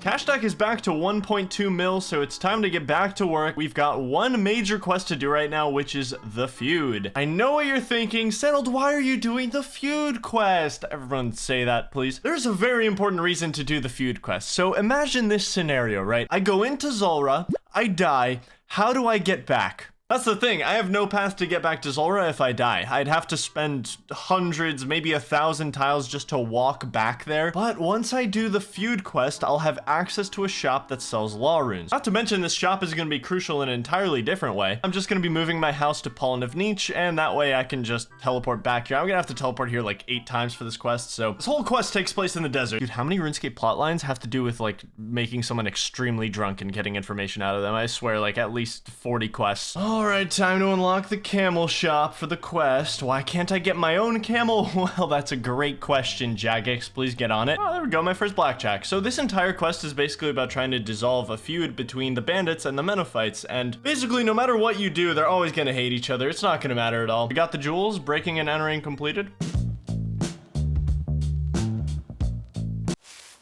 Charmed a snake for some poison. Very intense boss fight finished. Right around 300 tiles used for the feud quest. Honestly, a little less than I expected, so that's pretty good. And a nice little boost to the thieving level. 15,000 thieving XP, 39 quest points now. No thieving level from that, but 8k away from 59. So I'm not actually done yet. The mini quest after the quest that I just did is what I actually wanted to do. The mini quest is basically just helping Ali expand his wares. I have to help him secure a partnership with the Varrock rune shop real quick. Aubrey is going to send him the runes so that he can sell them, but he's gonna send them in caskets that are locked behind Sudoku, so Aubrey is not a good person. So basically, once we solve this rune Sudoku puzzle, we'll be able to buy runes from Ali. Okay, that should be right. If that's not right, I retire, and I'm burning down the rune shop. Yes, we got it. Okay. So now I have access to every non-elemental rune in the game, but I do want to unlock elemental runes here as well. Oh wow, that took a long time actually. That took way longer than I thought. Okay, so then we click buy other runes. Look at that shop. That is so good. So I could buy cosmic runes here. The only way for me to get cosmic runes before was to go to the mage arena. So this is an extremely crucial unlock. But I also have law runes here. I have nature runes. Literally just such an incredible unlock. This is Mwah. No longer having to risk my life in the wilderness to get cosmic runes is probably the best thing out of that shop, but everything else is also a very, very big bonus. All right, let's go spend these Marks of Grace now. I'm just gonna buy as many Amylase packs as I can possibly get with these Marks of Grace. I don't know if I'll be making stamina potions on this account, but I don't think it hurts just to have the crystals sitting in my looting bag. Look at Glop, he's so cute. I've been doing some calculations and it turns out it's time for me to go back to war. Time to go back in. I'm taking out the Void set. We're going back to pest control, fellas. I didn't think I'd be back so soon. In fact, wasn't sure if I'd ever be back to pest control, but the original plan was to go to the Magic Guild and buy Mystic Robes as my magic gear for Zulrah. Now look, I thought there was no possible way that a Void Mage Helm would actually be better than a Mystic Robe top and bottom. So you can imagine my surprise when I find out that this one little hood is actually slightly better than Mystic, and it's one little hood. If I can save inventory space and also have better magic accuracy, what is the choice here? I have to go grind out a Void Mage Helm. There's no other choice. The question is, do I use the novice boat so I don't have to go unlock the intermediate boat? I'm just kidding, of course I'm gonna unlock the intermediate boat. Guys, I am getting bullied at pest control. Ranger with fire cape, only good at closing and opening doors. You're just mad that I opened doors better than you. Honey, I'm back from the war. That was my final game of pest control, maybe ever. I don't know if I'll ever go back here. I don't know if I'll ever need the melee helm, so let's purchase it. Void Mage Helm now in the collection. 2 points left over. We love to see it. Oh, what an iconic look for McTile. I love this, dude. I absolutely love this. Before we start on Zulrah, I am gonna have to do some spring cleaning. Not only this inventory, but mainly the looting bag. I'm gonna want my house in Brimhaven for these kills. It costs 15k to move it there, but this is absolutely the only location I can have my house in if I want to do Zulrah. We've got some serious spring cleaning to do in this bag. A lot of this stuff has to go, honestly, but I have to get these potions out, at least the prayer potions, the runes. Just gonna destroy my bag here and everything will drop to the floor. We're gonna pick it all up. Well, here's where that extra LMS point comes in. I can just buy my bag back and we'll store everything that we don't need. I honestly don't know if I even need prayer potions for these Zulrah kills, but I'm just gonna take some just in case for at least the first couple. I also need some space in general in my bag, so I am gonna use these 126 Guam leaves I have here and just get some herb lore levels, get rid of those. I guess I'm just gonna put away my bone crossbow and rune kite shield since I'm just gonna be using this magic short bow, which I'm so excited to use. I can finally use this thing after getting it, and we can upgrade this thing. Let's imbue it, and we now have a magic short bow. I honestly think this is going to be like my secret weapon at Zulrah. My range damage is going to be insanely good in comparison to what I can do with my magic. So buy some vials of water, buy some eyes of newt. We're gonna get some herb lore XP real quick. What I'm striving for with early herb lore is 38. That way I can make my own prayer potions in the future, but right now whatever I can get is what I can get. These are all Guams that we got from the temple spider grind, which I've just been holding on to for way too long. I should have used them much earlier, but 25 herb lore. 26 herb lore, and there's the final level from the Guam leaves, 27 herb lore. Honestly, pretty big dent in the skill from that. The plan is to use Iban's Blast for all of these Zulrah kills, which costs 5 fire runes and 1 death rune per cast, so I do have to invest in a lot of fire runes. Thankfully, look at all these death runes in the bottom right of my inventory that I got from temple spiders. I am so happy that I kept stacking those throughout that grind, because now I just have so many for free for this Zulrah grind. It's so nice. Look at everything come full circle. I'm gonna be using the Morytania shop every single kill because I need to buy a cosmic rune pretty much every run. What I have to do next is actually unlock a path to this crafting shop from Morytania because I can't be going around every single time. This is another shop that I'm gonna have to visit every single Zulrah kill. So what I need from here is a ring mold. Next we buy a sapphire from the Arty Gem Trader. Then we go to Varrock and we telegrab this gold bar in the basement. Now we make our sapphire ring, we enchant this bad boy, and we've got our ring of recoil, absolutely crucial for the kills, and I'm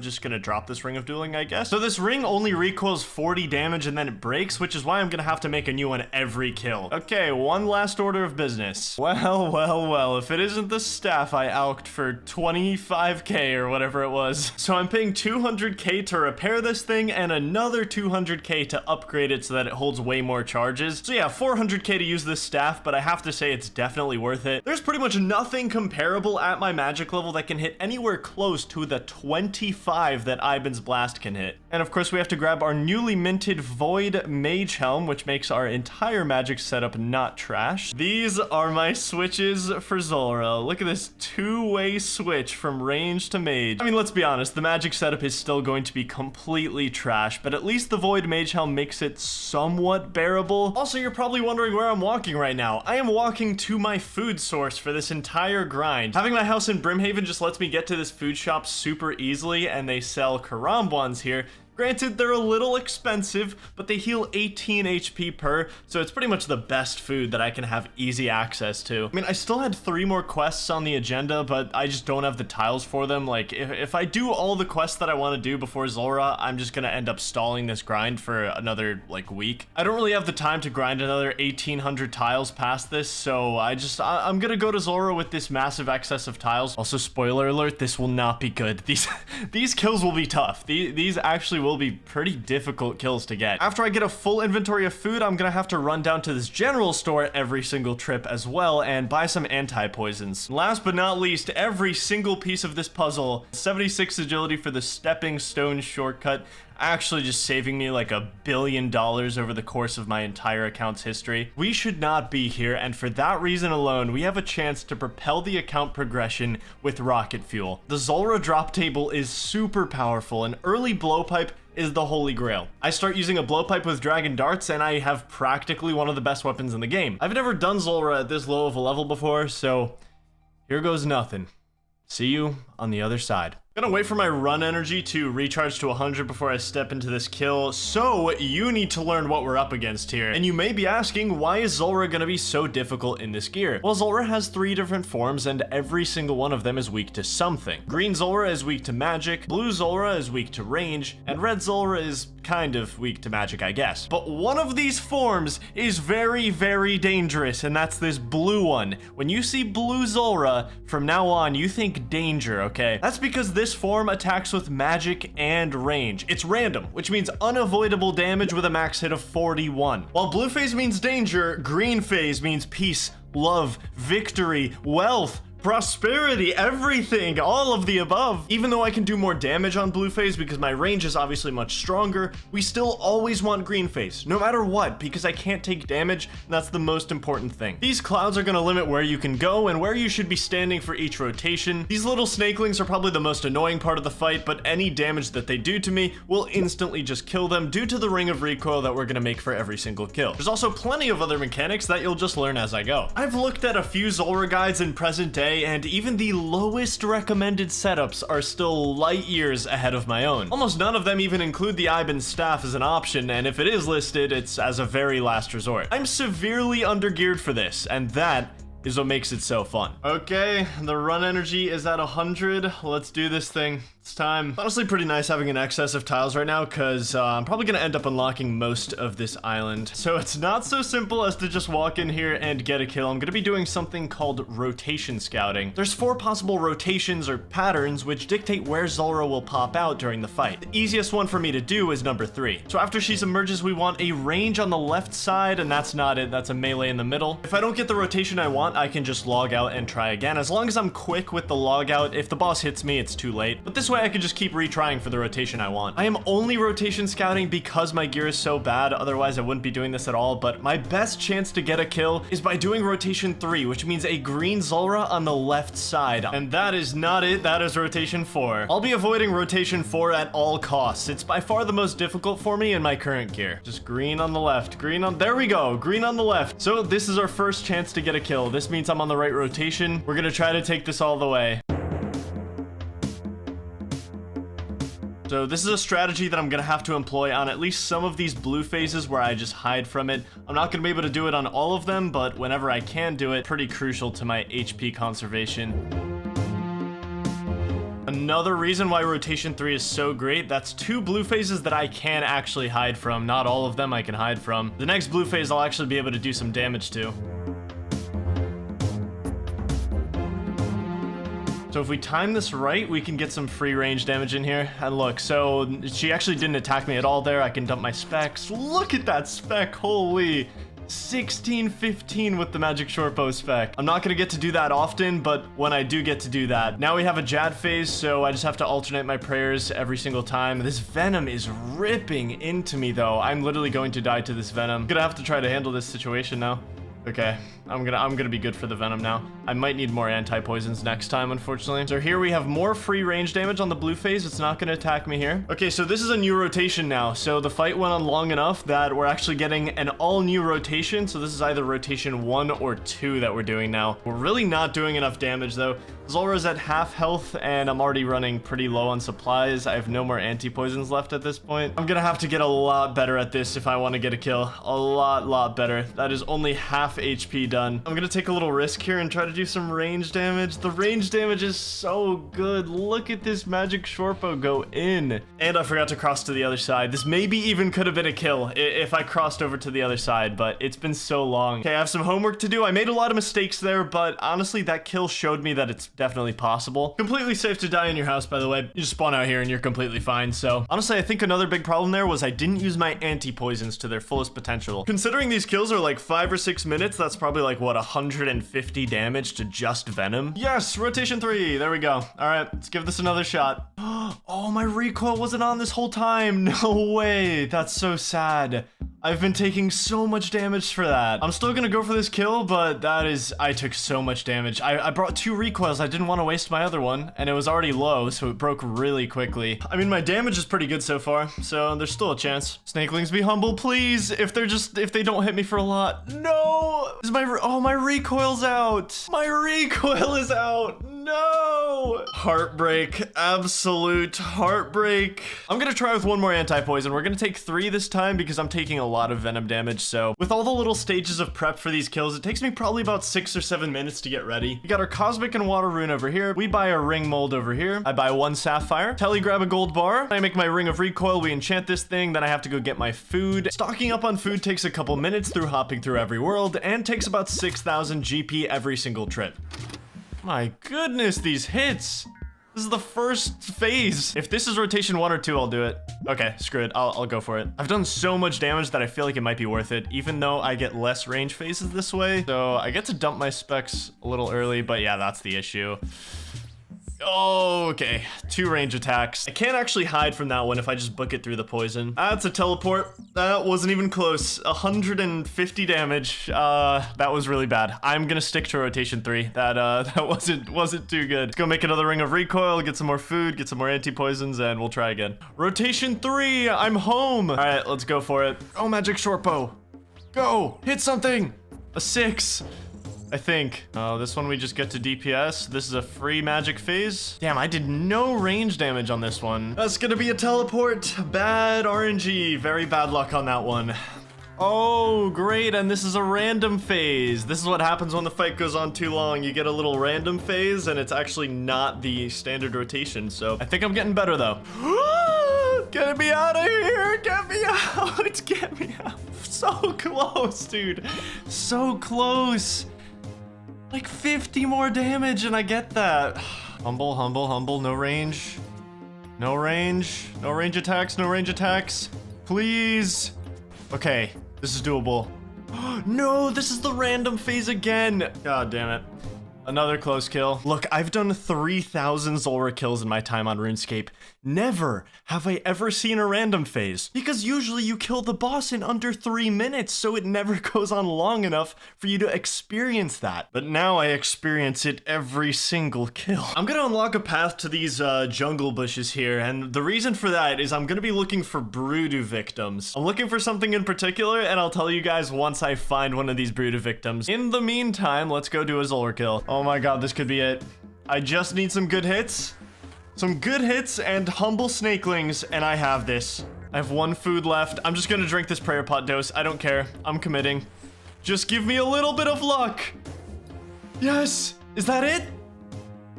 Oh my god. Please. Please. Magic shortbow, go!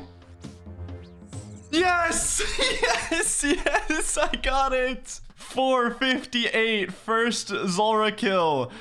Oh, not even a bad drop. Oh, get me out of here. I'm still venomed. It is done. Zulrah kill on Mictile. This is like 20k farming XP worth of papaya tree seeds as well. And of course, we get to start our scale stack because our scales are going to power our future blowpipe that we're obviously going to get. Okay, so good news. I have to buy a lot of different food right now because we have a Broodoo victim. This is urgent. This is very, very important. Literally perfect timing because I did not want to go back to Zulrah until I got this. So this is one of 3 different Broodoo victims that you can find. This one you actually have to kill by using food on it. Don't ask me why, but there we go. Tribal mask, exactly what I was looking for. It's time for a new, oh my.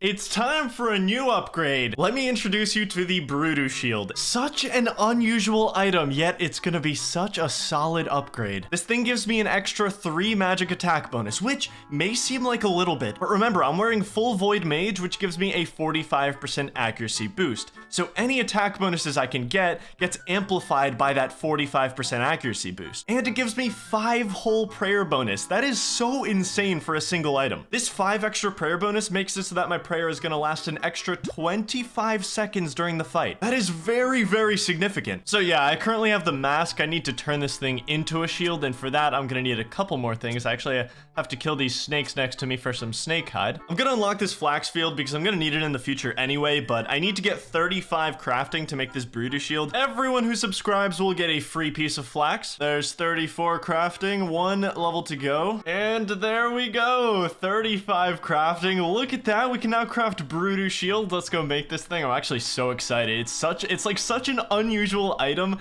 and I love stuff like this. I'm gonna need 8 nails of any type to put this thing together. Let's just buy bronze. Let's tan these snake skins. And now we just use a hammer on this thing. 100 crafting XP. Look at that beautiful gear setup. So with this shield now, my chance of hitting the range form of Zulrah is 71.24%. And just to show you how important those green Zulrah phases are, my chances of hitting on the red Zulrah phase are under 25% with this magic gear. When the kills are as long as mine, any kind of accuracy bonus is going to make a really big difference. I'm not done upgrading just yet. We're gonna have to unlock the Falador bar real quick, and we're gonna buy a Wizard's Mind Bomb from this bar. I only have 63 magic, and you need 66 to enter the guild, but the Wizard's Mind Bomb gives me a +3 boost, so I can enter. And here we're gonna buy ourselves a pair of Mystic Boots, which is once again gonna be another +3 to the magic accuracy. Pretty sweet.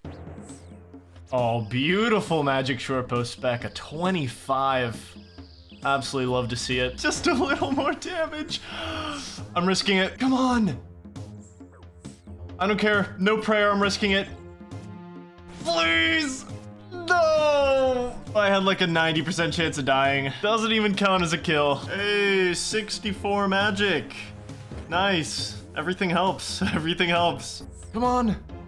Come on, come on, come on, come on, please. Please, damage. The snakelings are gonna kill me. No, I double clicked. No, I double clicked my range prey. No, I got the kill, but it's well, good thing I have the Morytania rune shop because I can get back there at least. If that was a rare drop, if I had gotten a blowpipe on that kill, I would have cried myself to sleep. It would have been over. So unfortunately, since I don't have my Drummond staff on me, I can't use fairy rings right now, so I'm just gonna have to unlock a path. I literally don't have any other way to get back to my things. I have to unlock this just for emergencies. When I die, I don't plan to die often, but I'm gonna need a path to get my things back. Like, what else am I supposed to do? Basically, there's a 3,200 coin fine every time I die. Just no damage. No damage at the end when I desperately needed it. Another failed attempt. Cannot express to you guys how badly I want a rare drop from here. If I get a blowpipe, I will freak out so bad. I think it would be the coolest thing ever to get on this account. Oh, incredible damage. Just incredible damage. And we spec. And that's another kill, baby.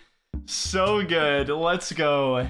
Ooh, 200 law runes, 451 personal best, 3 kills down. Pretty good drop. I am having such a blast at this boss, genuinely. Something higher than a 6. That might be it. That might be the kill. Please. Yes! Another Zulrah kill. Let's go. And the drop Manta rays. Okay, wait. That's actually a really big food upgrade. That would help me so much. Manta rays heal 22, so it's pretty much an extra 90 hit points per inventory if I use them instead of Karambwans. That is massive. I have no idea how much venom is about to hit me for. That's the problem. I want to say it's 8. Please don't hit a 10. I don't know why I'm doing this. Please hit it. Oh, why did I do that? Why? I need to stop being greedy. I see the boss on 5 HP and the kills mean so much to me that thankfully until you hit 50 KC, you actually pay nothing to get your stuff back. After you hit 50 kill count, it does cost 100k to get your things back. So the only penalty I'm paying here is about 15 minutes of my time every death. Amazing hits. Incredible hits right now. Finish it here. Yes! Oh, the manta. Oh my god, I almost died. Holy shit. Oh, what a beautiful kill. 4 minutes and 10 seconds. Those manta rays actually made that kill much more doable. The drop isn't the most interesting thing in the world. I can't really use any of these supplies, but that's okay. I started to use the gem trader over here, but it's honestly a bit hit or miss. A lot of people buy out the sapphires from this shop. It is on the way, but if the stock is bought out, then the arty gem shop would have just been way faster. No. Oh, please just die to recoil. Please. Oh, so much damage at the end there. Oh my god. Oh, there it is, the flax drop, dude. I got 1,000 flax. That's so good. That's probably the most excited I've been for a drop so far, and it's flax. That is 15,000 crafting XP that I can get super fast with just one drop. So Zulrah is a little skilling cheat code, man. Yes, let's go. Back-to-back kills with the Dragon Medhelm drop. Let's go, dude. What a sick drop. Yes, matched my PV as well. 4 minutes, 10 seconds. That's nice. That's a 60k alch. The kills are getting much more consistent, so I'm super happy with that. That was like my main thing. Alch the Dragon Medhelm, that's another 60k to the pile. Oh, that's it. And I still have so much food. That was a wonderful kill. Holy, that was so good. Ton of scales on this kill. There were 700 scales from one kill and a new PB, 4 minutes and 5. 65 magic on the Jad phase. The Brutus shield was the greatest thing to ever happen to this account. I have not brought a prayer potion for multiple kills now, and look at this. I'm about to get this kill with 15 prayer points left over. Okay. Oh, that was a random phase as well. I didn't even notice. Holy shit. There's kill number 9 for Torstol Seed and some Zalandra teleports. Very nice. I guess I'll keep the teleports. I don't know, they get me here a little faster. Oh my god, please, the snakelings are actually gonna kill me. Oh my god, what a marathon this kill was. 6 minutes and 40 seconds. I think the more impressive part of that kill is that I survived for nearly 7 minutes. I literally didn't think that was possible to have a kill this long in this gear, but that's another kill. Almost 6 minutes. It feels they are definitely getting longer. The kills are getting much longer. 2 rune ore. 1,000 swamp tar. We are running a little low on death runes. All right, 1,200 death runes. I still have to buy some fire runes actually, but I do want to chill on the runes just a bit because my cash stack is a little fragile right now. I'm not gonna lie. I am not gonna last too much longer at Zulrah if I keep spending like this. So what I'm gonna do is I'm gonna hope to get some alchable drops from Zulrah. If I can even get like 1 dragon halberd as a drop, that is 150k straight to my pocket. So I'm gonna buy runes in increments and just hope that I can sustain myself off of Zulrah drops, and that obviously means I need consistent kills to actually be profitable. But I mean, my success rate at Zulrah has gone up dramatically since I started. So oh my god, I'm out of prayer. Yes, is that it? Yes. Oh, that was so close. That was such a close kill. Oh, and we got more manta rays. Beautiful 6-minute kill. I was fighting for my life out there on that kill, man. Oh, 66 magic. We can now enter the magic guild without a boost. Yes, nice. So exciting every time, man. Double U-log drop, okay, on a 6-minute Zulrah kill. I actually don't have room in my looting bag to put these U-logs in, so I guess I'm just... Oh, if I had a higher fletching level, I'd be able to make these into short bows. Okay, it's gonna be like 5k, it's not terrible. Okay, we got the kill, but that was brutal. And our drop is... Oh, antidotes, and we hit the rare drop table, adamant javelins. Okay. These antidote plus pluses are actually a great upgrade over anti-poisons, so I am definitely going to be using them. Just like anti-poisons, they take 2 doses to cure venom, but alongside that, once you drink one, you get 36 seconds of venom resistance. So I'll get venomed way less often while using these, which makes my kills easier. Ooh, a very intense kill. Once again, down to 0 supplies.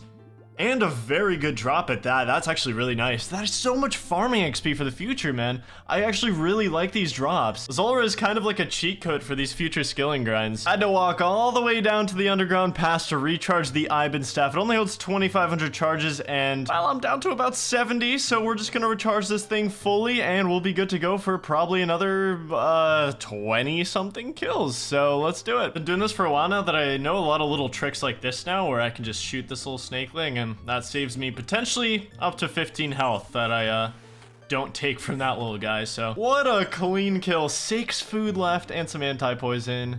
Oh, and a palm tree seed. Okay, that's like 13k farming XP. Once again, Dragonstone bolt tips we get to sell for a little bit of money. This kill is so fast. Is that dead? Oh my, guys, look at this kill time. 3 minutes and 25 seconds. What? Oh my god, I smurfed on this kill, dude. I literally didn't think I'd ever get a kill under 4 minutes with this setup. That is insane. The battle staves are a nice drop too, because that's gonna be like 50k in Alex, so I have to kill it here. No, I'm not gonna get the kill. I have to teleport. I'm venomed. No, that's so sad. The kills still aren't 100%. So much food left over. What a clean kill. Scales and teleports. It's funny how I've never gotten a drop on these 2 tiles either. The seeds aren't that good. I don't think I'll ever be farming those seeds. Yes, very nice kill. I had nothing left. That was beautiful. Oh, palm tree seed, another one to the collection. Very nice. The chaos runes are great as well. I've been heading back to Clan Wars after pretty much every single kill at this point, because you also get to deposit things in the bag, which my bag is pretty full of interesting things right now. I am running really low on death runes, so I'm probably just gonna have to bite the bullet and invest either the rest of my cash stack or close to it to buy more death runes, and I'm honestly fine with doing that just because of how much fun I'm having here. All right, death runes restocked. Let's go do another kill. This venom is about to kill me. Please just hit something. Please just hit something. Oh, I have to teleport. Oh, of course that was the kill. I'm literally about to die to venom. I would have died before I got to pick anything up, unfortunately. There we go. That's the kill. Clean kill. 3 food left. Pretty nice. Okay, we got more antidote plus pluses. We love that. And Tooth of a Key is a little boring, but I'll take the antidotes. Always nice upgrade. That is 20 Zulrah kill count. No uniques yet, unfortunately, but 20 kills is pretty cool on this account. Nice. Another kill. 21 KC. 4. Oh, death runes. Let's go. We actually get to restock. That's such a big drop for me right now. I am so poor. Nice. 67 magic. Yes. Nice. Another kill. Number 22, I think. Mahogany logs, Calquat seeds, sub 5-minute kill. Oh, beautiful hits. That's another kill down. So good. Rune Oran Dwarfweed. Nice. I'm down to a 90k cash stack with 160 death runes left, so it's not looking too good unless I get a Dragon Halberd drop really soon here, or a unique drop. That would be insane. Wow, strictly for making Rings of Recoil. I've made that many that I got a level from it. That's pretty sick. We got another kill. 24 for nothing too interesting, honestly, but I'll take the scales, and the bolt tips will at least sell for a little bit of money. Genie lamp in the house. 270 free Herblore XP, we take it. Kill number 25, let's see a blowpipe on the ground. That's not it! Zulrah Adept, first combat task at this boss, and we got a ton of scales from this. I'm actually not planning to keep the Torstals, but I am teetering on the brink of bankruptcy on the account right now. I am not in a great spot financially here. I can't really afford to get lower than 60k right now, so I think I'm going to temporarily call it here for Zulrah. I have had such a fun couple of days at this boss. It has been genuinely so refreshing for me. This has been the most fun I've had on the account so far. I have had an absolute blast at this boss. Here is what we got: 6,000 scales, so that's going to be great for a featured blowpipe or whatever else I eventually get from this boss. 1,000 flax, which is going to get me like 9 crafting levels just from one drop, so that's amazing. And we've got a bunch of seeds that add up to close to 100k farming XP, so I genuinely wish I could keep going if I wasn't so broke, damn it. We'll be back though. We'll absolutely be back. Next episode, we'll reveal the rest of the master plan and where this beautiful account is headed. See you soon. The aftermath of Zulrah means I have 1,000 tiles. Honestly, I used more tiles doing the Zulrah grind than I thought I would. But these 1,000 tiles I have are all gonna be gone by the end of this episode because we're gonna make some investments. We are gonna invest in McTile infrastructure, okay? Alright, before we make our tile infrastructure investments, I'm just gonna alch the things that I used only for Zulrah. I'm so sorry, Brutus Shield, you served me so well. I'm also gonna get rid of the Iban staff because frankly, I don't think I'll be using it again. The next time I come back to Zulrah, I might be using something entirely different, and I just don't think I want to be carrying an Iban staff for the next month plus, so I'm just gonna get rid of it. And just like that, we're back to 133k, a respectable cash stack, after being on the brink of bankruptcy before, so I'm gonna buy my fire staff back, thank you very much, and we actually have some very important things to do. Before I talk about a very big step in the master plan, I'm gonna have to reorder everything in my looting bag because I have so many things in here that just have to go. I have practically no space in my looting bag, and I am gonna clean this thing up. Yes, okay, we got another looting bag, there we go. It sucks that I can't store the magic shortbow. That is a bit of a downside with having it be imbued, but all right, we did a little re-gearing, let's go. First order of business is to use this 1,000 flax, probably my favorite drop that I got from Zulrah, weirdly enough. I am gonna use a bunch of tiles here just to unlock the Lumbridge Bank, because this is the closest place I have to a spinning wheel, so. But this is just gonna be a really fast 15,000 crafting XP for me that I got from a singular Zulrah drop. I'm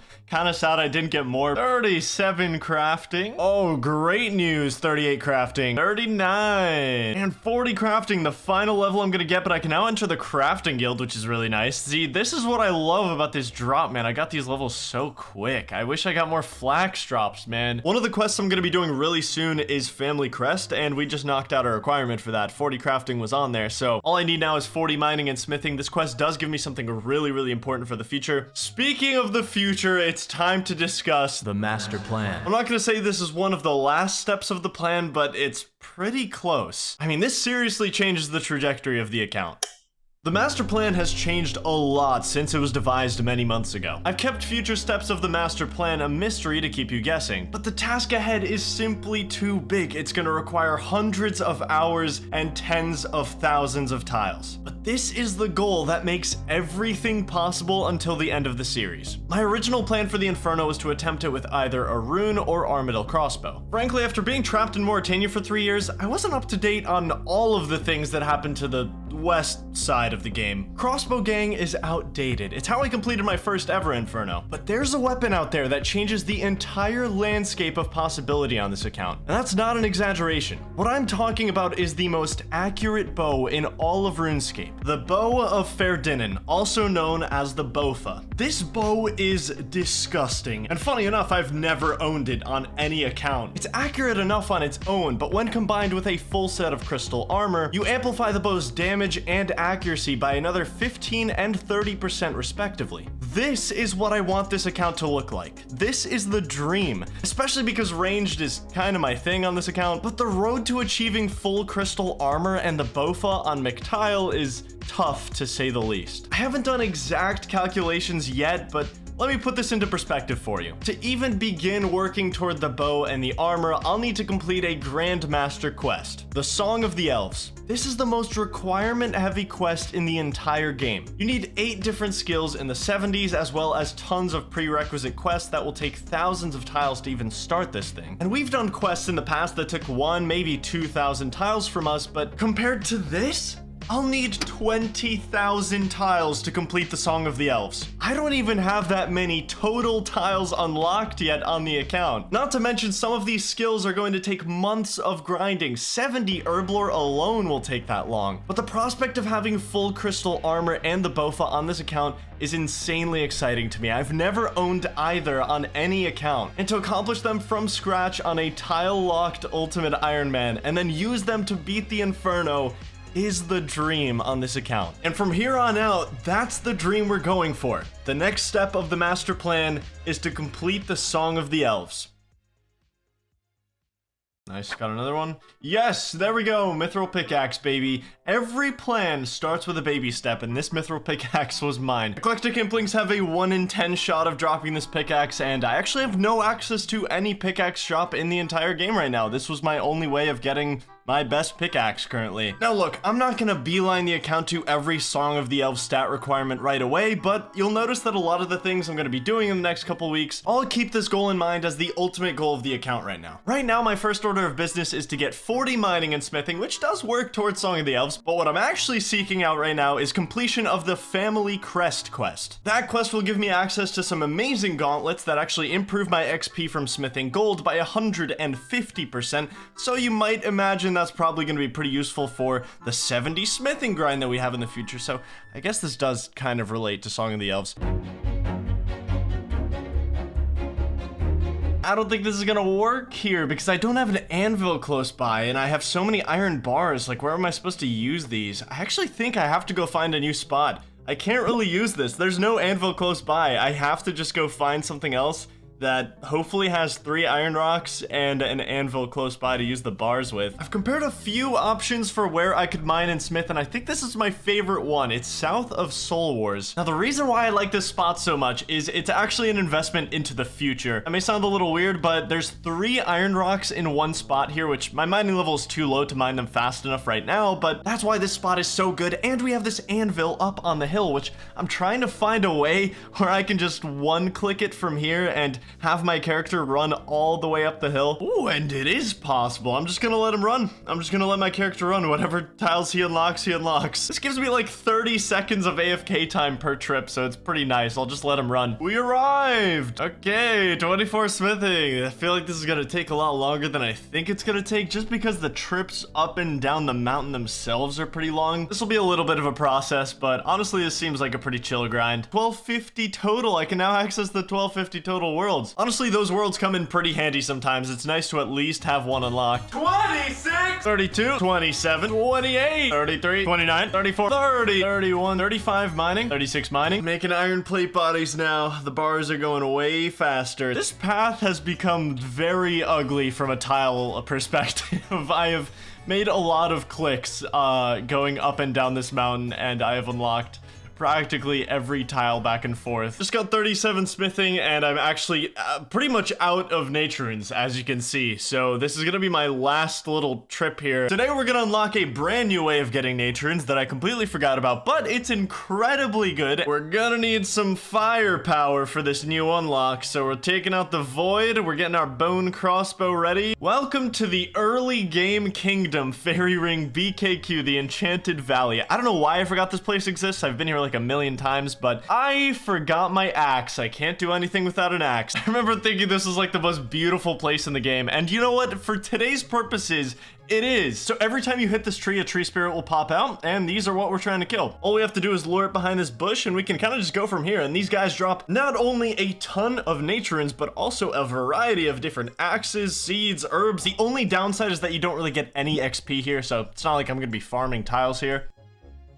Oh, there we go, baby. Rune axe. This is what I was looking for, man. You may remember that we lost our very first rune axe to a lava dragon PKer, and we just got it back. So I currently have the exact amount of nature runes I need to finish 40 smithing, but I don't want to be left with 0 nature runes. I use them for so many things, so I'm gonna set the goal of 1,000 nature runes. I have so many other drops here that I can look forward to as well, so this should take like another 3 hours or so. 28 herb lore. I've noted all my herbs that I've gotten so far. I gotta start collecting these because we have such a long herb lore grind ahead that I better get started, basically. And the final nature rune drop. There we go. We got 22. We've got over 1,000. I'll kill one more just for the sports. It took around 3 hours, as expected. Before I finish off this 40 smithing goal, I'm gonna temporarily put away pretty much everything I can into this looting bag. We're gonna need our full graceful for this one. I'm gonna be taking a pretty valuable detour and training some construction, and I have a very good reason for it. Now, obviously, I need 70 construction for Song of the Elves, but I'm actually only only going for 52 construction right now. But rather than explain to you why I took a detour to get 2 construction levels, I'm just gonna get them, and then I'm gonna show you. Gonna need to build another kitchen, because unfortunately I did get rid of mine last time. And there's the first level. I actually don't have much money, but this level costed me around 50k, so I definitely should have enough money to get 52. And another 50k down the drain. We're back down to a 78k cash stack. But yeah, this is the level I wanted, and I have a very good reason for it. I gotta unlock some clay, because what I'm trying to do right now is make tea. I know that sounds really weird, but I have to make tea in order to get my construction to 54. Drinking this tea that you make in your house actually gives you a +2 construction boost, and then I can make exactly what I'm trying to make. So step number 1, we gotta build oak shelves 2. There we go. I guess I gotta go get 5 steel bars. Honey, I'm home with the 5 steel bars. Okay, now we have an oven, so I should be able to put a kettle on. And now I need a sink. Something so calming about making tea on RuneScape. I'm gonna put some nice music here. You guys are gonna relax with me. We have 52 construction. It takes 54 to make an oak cape rack. We sip our tea, and suddenly we know how to make this thing. It's beautiful. And now finally I don't have to keep this fire cape on me at all times. It has been deducting an inventory slot from every single activity I've been doing. I can store up to 2 more capes in here. I don't think I have anything else to store, but I only have the oak variant, so I can store 3 in total. Very happy to have an extra inventory spot now. It only cost me 100k in about an hour of my time. Since I put everything in my looting bag to train construction, I'm gonna have to die to Zulrah just so I can get everything back out of it. The only way to get your stuff out of a looting bag is to die. Well, at least for me, because I don't have a bank. I know it may not have seemed like a big deal, but now that I have 20 free inventory slots, I can make 4 plate bodies to get rid of all my iron bars. There we go, 40 mining. I actually need 1 more level until I can upgrade to a rune pickaxe, but I can now mine gold. And of course, that's a requirement for the family crest quest. I was waiting for that to happen. I finally got a magic level from superheating these bars. 38, 39, 1 level to go. 40 smithing, there we go. We are completely done. We can now smelt gold ore. That is every single requirement for the family crest, so very happy to do that. Once we get those gloves, the smithing grind is going to get much, much easier. Unfortunately, gold is an extremely expensive smithing method to do, even with the gloves. My friends, we're about to plow the fields for 8 hours straight. I have to get 100% Hosidious favor, and this is pretty much my only way of doing it. To do any other activity, it would cost me like 600 tiles just to walk over there and do it. The reason I need 100% Hosidious favor is I need to unlock the Tithe Farm minigame. Not only is it an amazing way to train farming where you don't have to wait for things to grow in order to get XP, but this minigame is how you get a seed box, and this seed box can hold up to 6 different seeds for me. I need to get 70 herblore and I need to get 70 farming. I don't really feel like doing that by holding all of those different seeds in my inventory, so getting a seed box is going to be crucial. We obviously have plenty to do, but the faster I get farming started, it's a passive skill, so I can do it over time. This is probably a lot of people's least favorite thing to do on the game. Anyway, this is going to be my home for the entire day, so Resident Plower checking in, 20% favor. Oh god, who is this guy? 40% favor checking in. About 60% favor, we're getting there. Who could have guessed I got another level from here? I need 34 to enter Tithe Farm, so anything helps. Farming is very, very slow. Yes, it's done. Let's go. 100% Hosidious favor. I can now enter Tithe Farm. I think I get some other benefits as well. I get to farm in the disease-free patches now, so that's an amazing asset to have for this farming grind. Still can't do Tithe Farm though. I need 34 farming. I've got about an hour of time to kill, so I'm gonna see how many mining levels I can get while I still have this pickaxe. I'm about to drop it, so 45 mining, we can now mine granite, and I can get rid of this pickaxe. The next time I mine, I'm gonna use a rune pickaxe. It's gonna be way better. But right now, we're gonna alch it and move on because we're about to get maybe, arguably, the second best skilling outfit in the entire game. I'm trying to kill some time, and I get a willow seed. I can actually plant this thing at 30 farming. It'll be a nice boost. Okay, it's time to get rid of all of my possessions, and yes, I mean all of my possessions. I can't have anything on me for what I'm doing next. Unfortunately, since I don't have a bank, my only way of getting rid of everything I have temporarily is by dying at Zulrah and then just not reclaiming my things just yet. This can be a little dangerous because if I die again while my things are at Zulrah, they're all gonna disappear, but thankfully we're not doing anything dangerous. Teleported over to the Birthorpe Games Room, and now the task is to get a full set of Rogue's Armor. Not one of my favorite things to do on an Ultimate Iron Man account because it does get a little tedious. When wearing a full set of Rogue's Armor, you will get double loot from pickpockets, so you can probably probably imagine how effective that is for something like Master Farmers, where I can pickpocket them with the Rogue's outfit and get double seeds for the farming and herblore grinds. This is the Rogue's Den. It's a maze of traps and puzzles, and if you can get to the very end, you'll get to crack a safe for a 1 in 8 chance of getting a piece of the Rogue's set. Alright, let's get started. This is going to be extremely expensive for me. I don't know how many tiles I'm going to end up using in this place, but it's pretty crucial that I get a Rogue's set. There's no way in hell I'm going to be doubling my seed grind. Right over the saw. Nice. No, it's been a while. It has been a while and it shows. Oh my god, I'm already down like over 200 tiles. I'm not even halfway through this thing.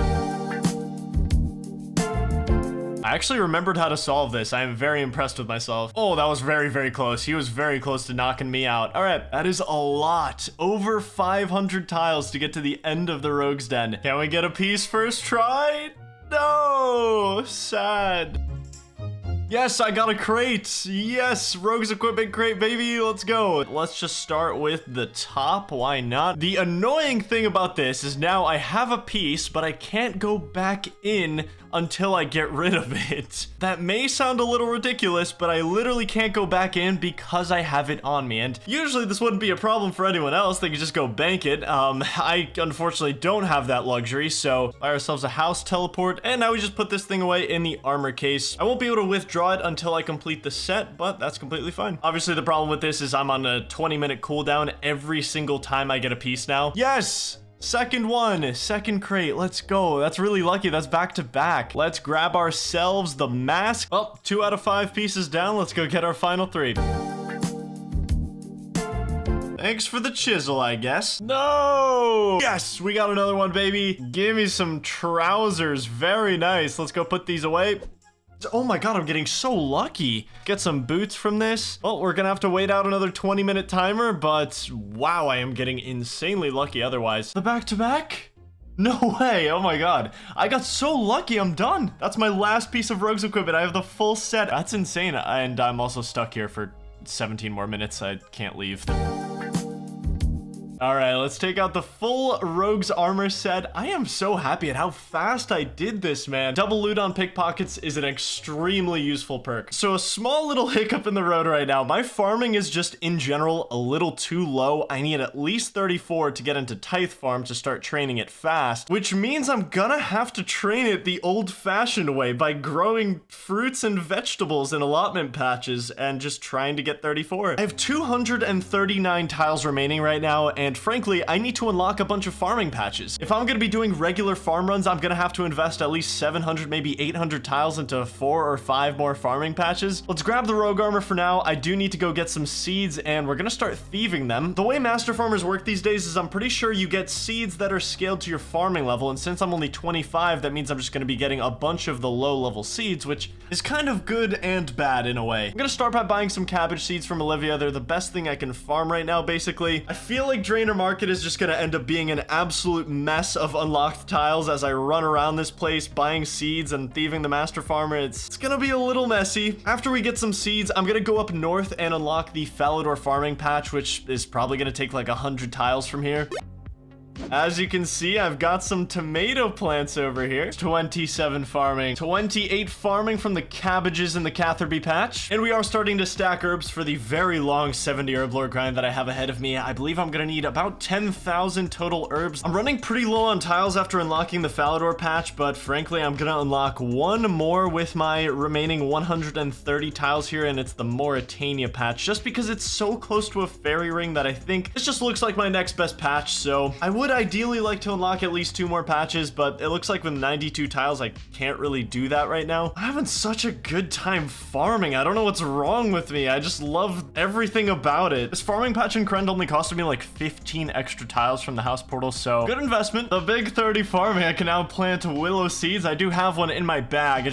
I really don't feel like getting it out of there. I don't know what to do. 31, 32 farming. Ooh, important herb that we can now grow. Well, after a full day of diligent farming, farming. There's 34, exactly what I needed to enter Tithe Farm. I'm probably not gonna go there just yet because honestly, I don't know if I have enough tiles to do that. Tithe Farm is right over here, and I guess the least I could do is just walk over there for now because I'm gonna need to unlock it anyway. Yeah, so it's about 50 tiles to get over here, but actually unlocking the farm itself, I don't think I have enough for. 60 thieving. Every thieving level is nice because honestly, my fail rate at Master Farmers is very, very high. I think I have like a 60% chance of getting a successful pickpocket.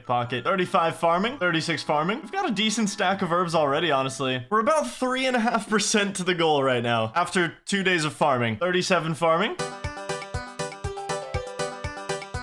Need space to get this fertilizer, but it's so no one even uses this fertilizer. It sucks. I'm gonna unlock these farming patches that are close to me right here, and this inventory, man, it's so bad. This is why I need a seed box. Look at all these seeds I have on me. There's actually 3 different rewards that I'm gonna be buying from the Tithe Farm shop, and the first one I'm going for is this can right here. This is basically like 120 watering cans in one can. I wonder why that would be useful.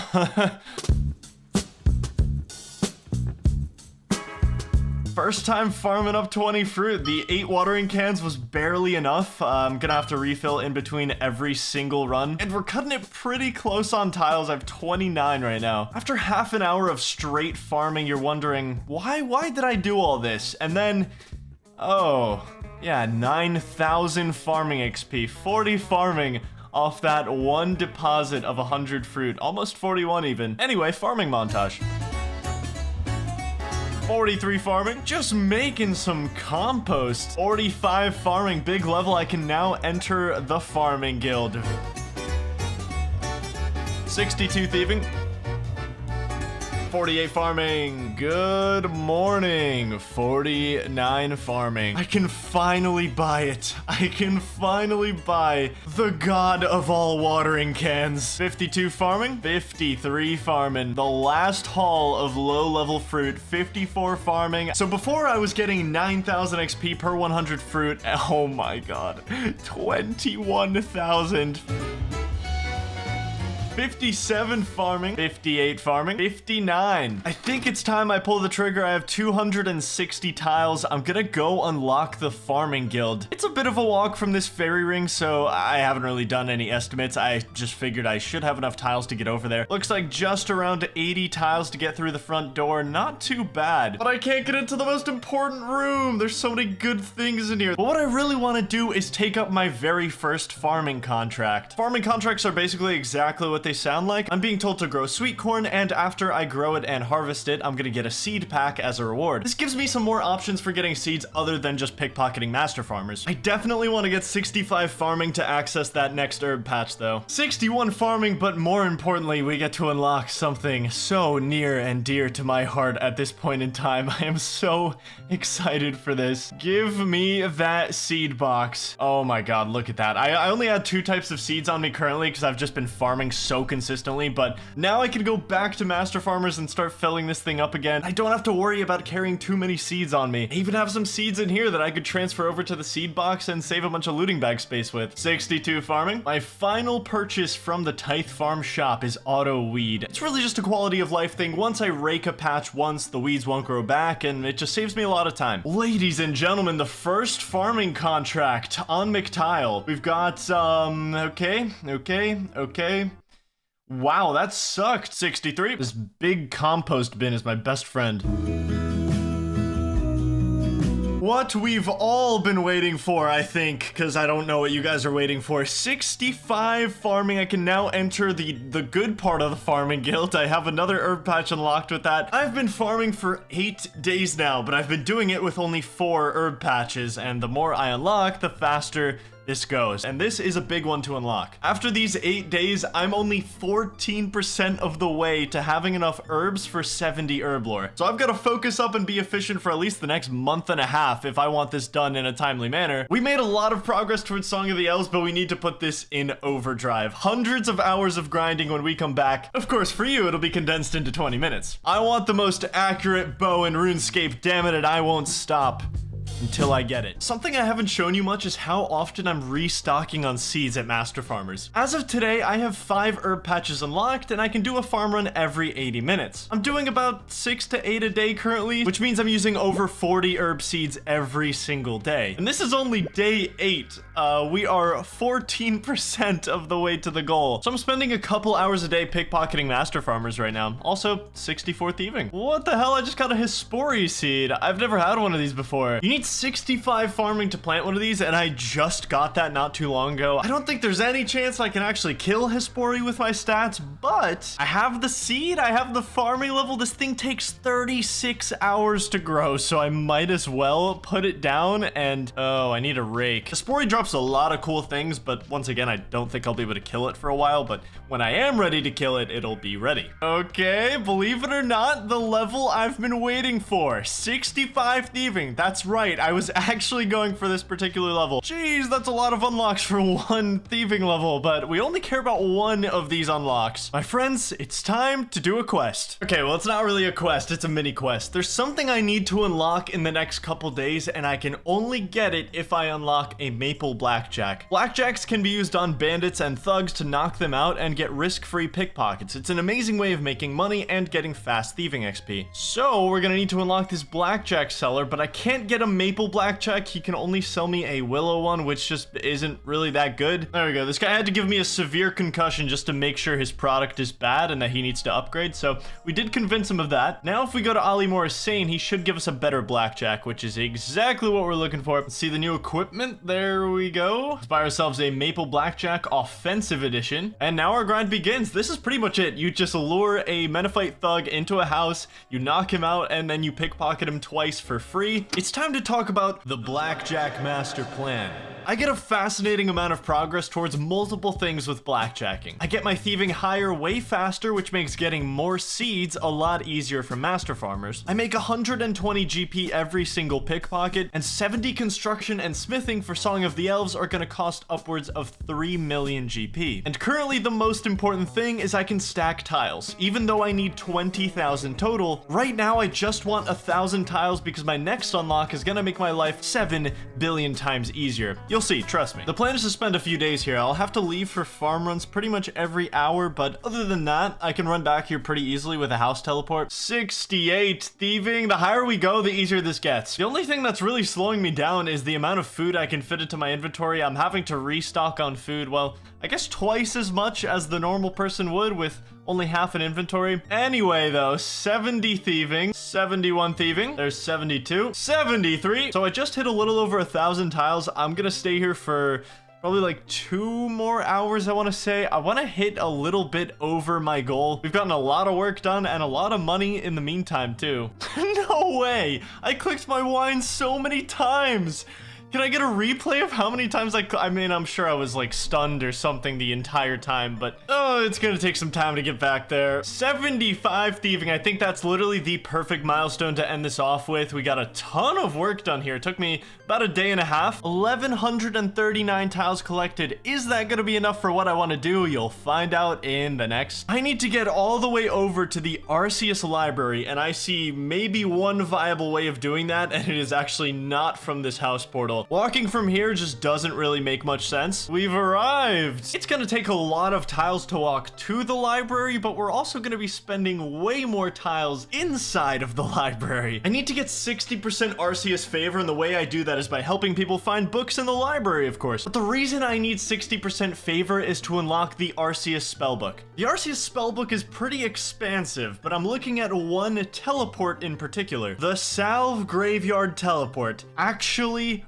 revolutionary. Look at this. Do you see this? This is how far I have to run to get to a fairy ring right now. I use fairy rings to get to like 18 different places a day. I am always using fairy rings. My current fastest method of getting to a fairy ring takes 21 seconds. But unlocking the Salve Graveyard teleport with the Arceus spellbook That takes 21 seconds down to just 5. So just off rough napkin math for the rest of this account, this one teleport can save me 30 plus hours of time. All I need is 60% Arceus favor, which is pretty expensive to be fair. I've already used 200 tiles getting halfway to the library, so I'm just gonna assume that these 860 remaining tiles is gonna be enough to get everything done. I'm starting with 0% favor, obviously. Every book I help someone find is 2.5% favor, and there's gonna be a lot of them. You can see how many different spots there can be a book in. All of these white squares on my screen are somewhere a book could be, and I have to find one in particular. So I'll be running all the way around this library, and we'll have to see if these tiles hold up. I found the book you wanted. All right, took around 100 tiles to get the first book to turn in. My first 2.5% toward Arceus, and these books can give you either magic or rune crafting XP. I'm just gonna put it on magic because it doesn't really make sense for me to get 4 rune crafting XP, so...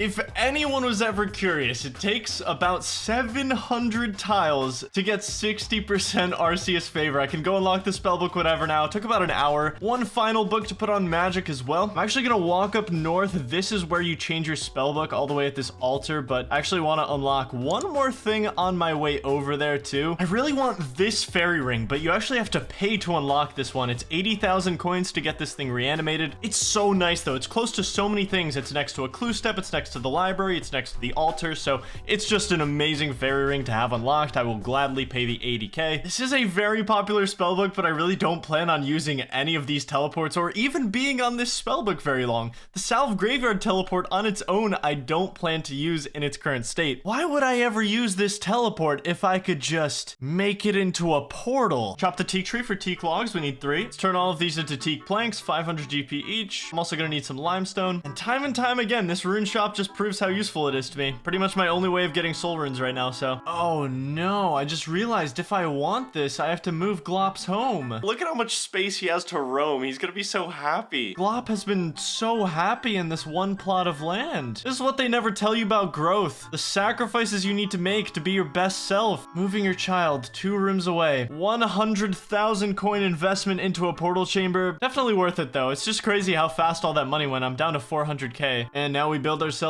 a teak portal. I'm only gonna build one. I could build multiple portals, but this is really the only one that I really want to use. And there we go. We just redirected a Salve Graveyard teleport. So this is what it's gonna look like now. I teleport over to my house. We step inside and we can click straight onto the portal. And here we are, Salve Graveyard. And the fairy ring is right over there. It is so close.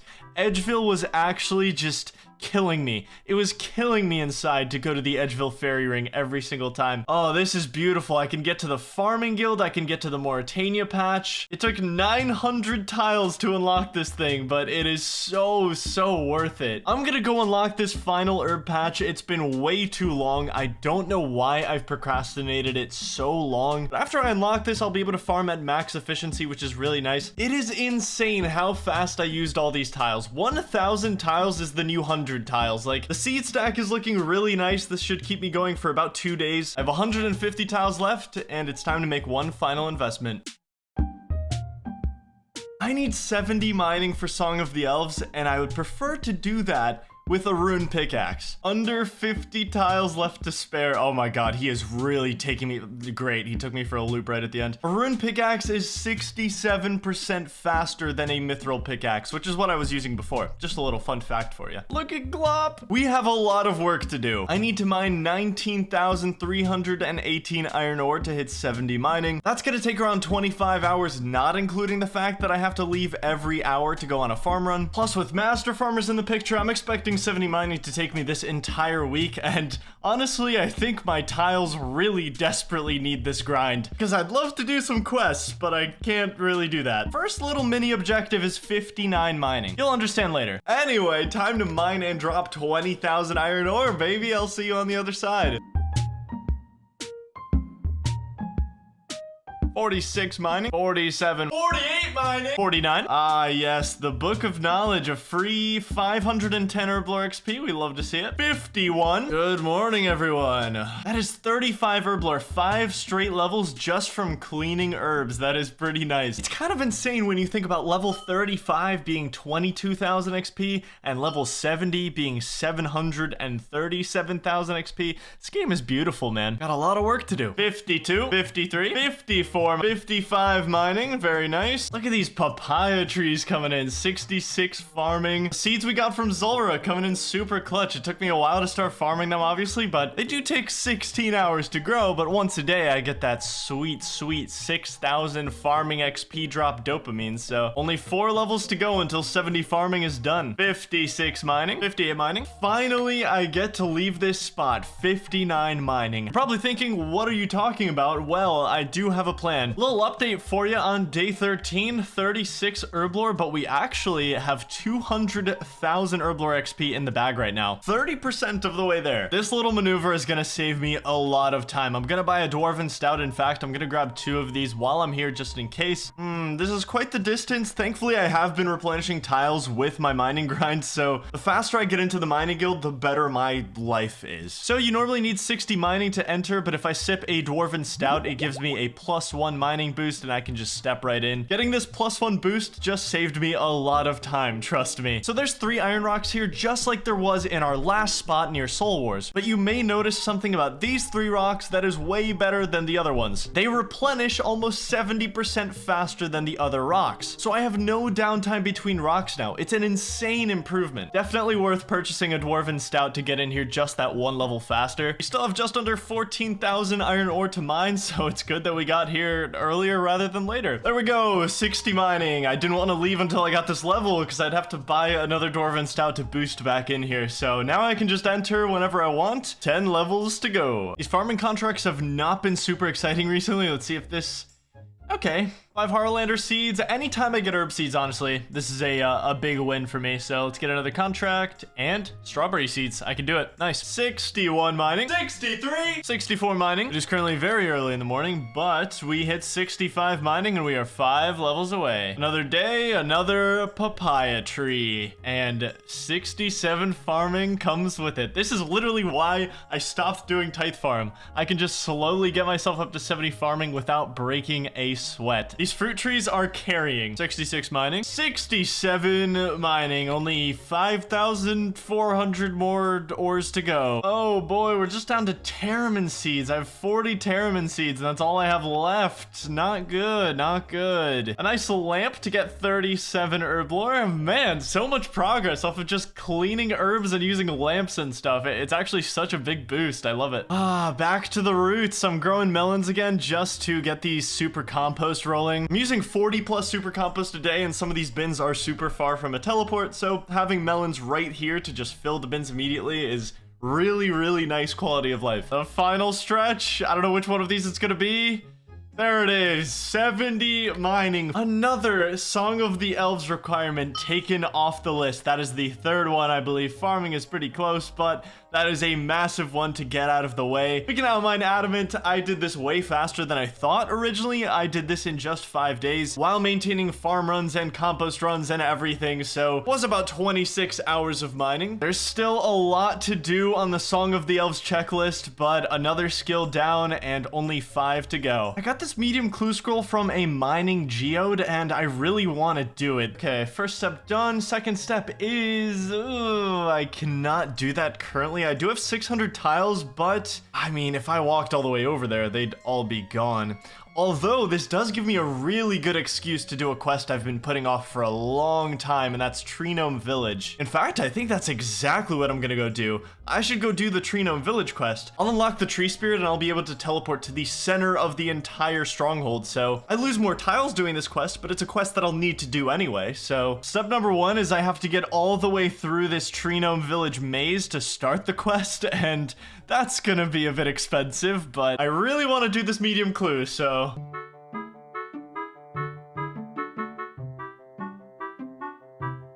Okay, I've done this maze so many times that I just knew the path to go at this point, so under 300 tiles left when starting the quest. I hope we have enough to finish it all. It only took 5 days to get these tiles, so it should be fine. This quest pretty much revolves entirely around getting the Orbs of Protection back from the very evil Khazard Warlord. To retrieve them, I kind of have to make my way all around the battlefield here, so... Hey, I'll be taking this orb, sir. There he is, Khazard Warlord. Unfortunately, it won't let me attack him straight away. I have to go talk to him, so... Oh, this fight should be pretty easy with a magic shortbow and 90 range. Nice and easy. There we go. Now we just got to bring these back. It was a little costly, not gonna lie. 65 tiles remaining, and those tiles did take me a long time to get, but this is a very crucial quest to have done. Spirit Tree access unlocked with this quest. We also got some attack XP, so that replenished some tiles. Now we can use this tree to conveniently transport ourselves. Plus, another quest that I have to do for Song of the Elves is in the vicinity. It's just south of here. I'm just gonna start walking up there and see what happens. I don't think I have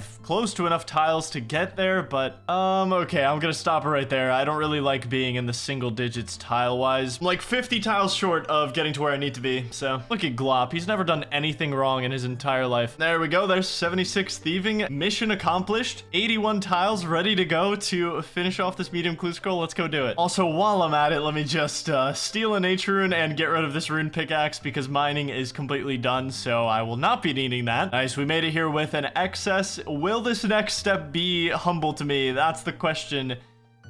Cecilia in Falador Park. How do I unlock this? To answer my own question, the way I unlock this soundtrack is by entering the Smoke Devil dungeon, which actually, it does seem like I have enough tiles to get there. I'm gonna have like nothing left here, but oh, let's go. That's all we needed, baby. 6 tiles remaining. Can I actually even make it to Cecilia now? Oh, this is pain, dude. I'm so broke. I have 1 tile. Can she like spawn closer to me maybe? Yeah, I don't think this is happening. I'm gonna go get some more tiles, I guess. All right, I got 7 more tiles after doing some pickpocketing. Okay, let's play this soundtrack. There we go. We've got 1 final step. DKP Fairy Ring.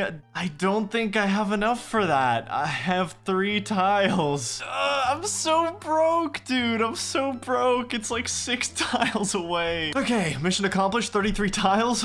This should be the final step. Yes, perfect. Okay, let's see something cool. Let's see some ranger boots, holy sandals. Okay, I mean, I will take the green D'hide Alks. I'll add some money to the cash stack, no worries. That clue took a lot of tiles, jeez. All right, the clue scroll is done. Listen up, I need your attention, this is urgent. I've been made aware of something that's a little concerning for our ultimate goal of getting the crystal armor and the Bofa. After completing Song of the Elves, I'll need to jump into the corrupted gauntlet and fight the corrupted Hunlef hundreds of times to get the bow and the armor. Well, I wasn't quite sure how the Tileman mode plugin would interact with the gauntlet. It's an instanced area and the rooms are randomly generated, and well, after testing out the plugin in the gauntlet on a separate account, we've run into a problem. Rooms in the gauntlet are reused throughout the entire 7x7 dungeon. You can see on this recording that unlocking every tile in this initial rat room also unlocked that room everywhere else in the dungeon. Basically, once I unlock 5 rooms, I've actually unlocked all 49 rooms in the entire gauntlet, which is pretty unfair to the nature of the plugin for me to unlock the entirety of this massive dungeon with just a couple hundred tiles. My solution to this issue is to pay a bulk upfront tile cost in order to unlock the entirety of the gauntlet. If you were to step on every single tile in the corrupted gauntlet, it would be 7,000 tiles. So that's what I'm gonna pay if I want to unlock the gauntlet and hunt the crystal armor and the bow. We've made great strides this episode by taking off another requirement off the list completely and getting almost halfway done with Herblore. But this definitely changes things.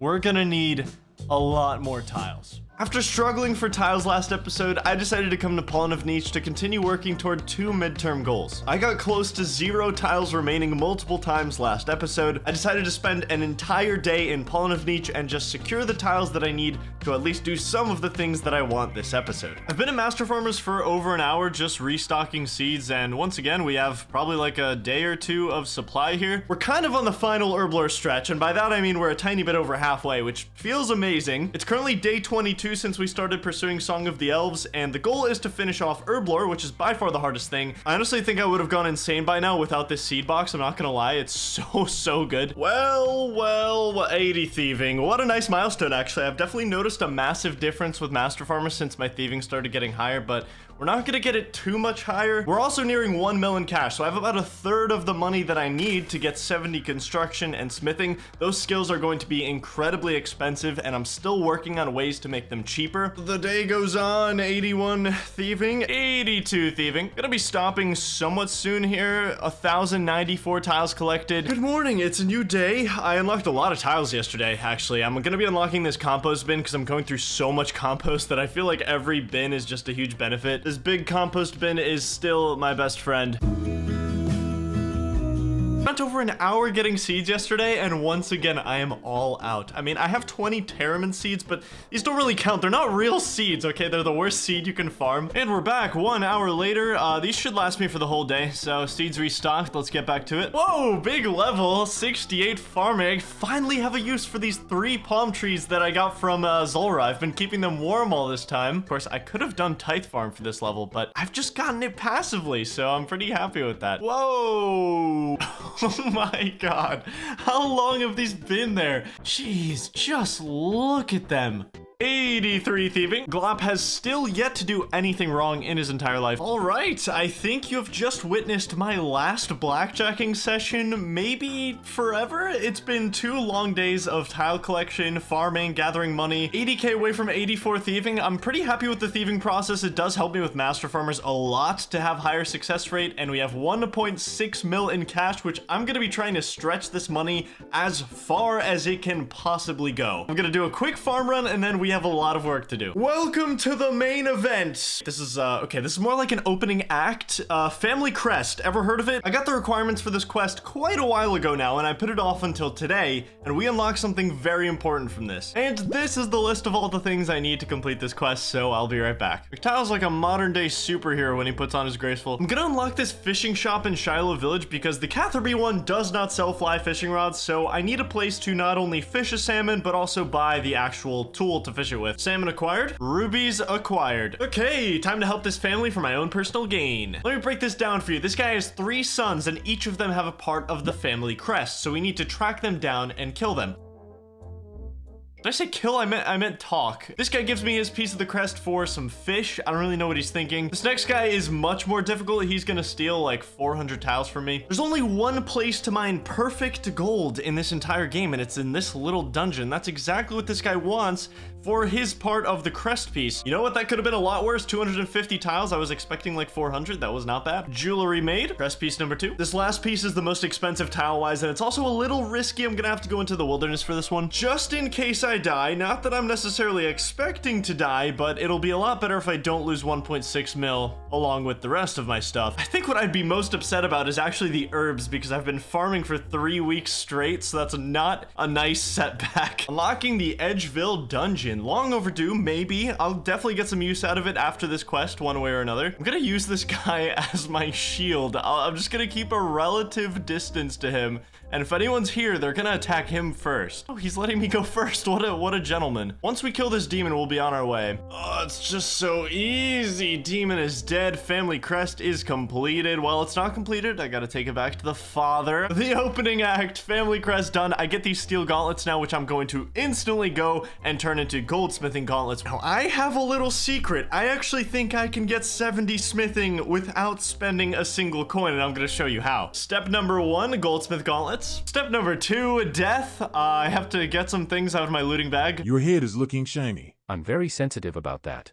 I'm sorry, sir. There we go, new looting bag, nice. An all too familiar purchase. I need the bone crossbow once again because I actually still have 11,000 bolts for it. All right, we are all geared up. This is all very master plan-esque. I'll be spending the next 10 hours at Tree Spirits. Now, the goal, well, I'm so glad you asked. 4,000 nature runes, that's what I'm going for. I mean, you'll see why I need these, but we're actually doing 3 things at once here. I could get herbs and seeds here, saving me time at Master Farmers, and I'll make some money from the rune and adamant axe drops. So I'm really curious to see what happens here over the next 10 hours and if I can actually get 4,000 nature runes that quickly. Good morning. I don't know what day it is of the Song of the Elves push, but I'll let future me put that on the screen. There's a really good reason why I'm so excited for this level. 40 herb lore. I want you to come on a little, very short adventure with me. But before the adventure, I'm gonna unlock this path to the spirit tree near the Grand Exchange. I need a way to quickly access one, and I feel like this is my best way to do it. And now I have a tree spirit over to the Grand Tree, and I can plant my little palm tree here and start farming these. A while back, I filled up these books, and I wanted to cash them in at a future date. When you hand these books into the library, you get a lamp, but you can only use this lamp on a skill level 40 and above. So now that I have this disgusting skill level 40, don't mind if I just get a free 2, almost 3 herblore levels from this lamp. Wonderful. 3,000 nature runes collected. We're about 8 hours in, including farming. I'm so excited to be getting so close on herblore. I just counted everything up and I have enough supplies right now to get 67 herblore. 3 levels away, and we've been doing this for over a month now. Also, these last 3 levels are still like 180,000 XP, so yeah. Ladies and gentlemen, we are done. 4,100 nature runes is the exact amount I needed. It took about 12 hours, including farming, but we also got some herb seeds. I can alch this rune axe as well. And we made right around 200k in cash, so that was a pretty sick grind. The plan continues. We're about to make a lot of progress, but first we need to die to Zulrah once again, but this time we're going to be keeping most of our things here. We want to put these items at the top of the inventory so that they get prioritized in the reclaiming process. And we're dead. So now that my inventory is full of trash, I only have enough space to reclaim things I actually wanted to reclaim, and we're going to be risking the rest of our stuff in Zulrah until we're done to reclaim our goldsmith gauntlets. It's time for the plan to unveil. We're headed to the blast furnace, and I of course have to sit through the iconic 3-minute boat ride cutscene on our way to the wonderful city of Keldagrim. Yo, where's this boat going? Can we like slow down a bit? Oh.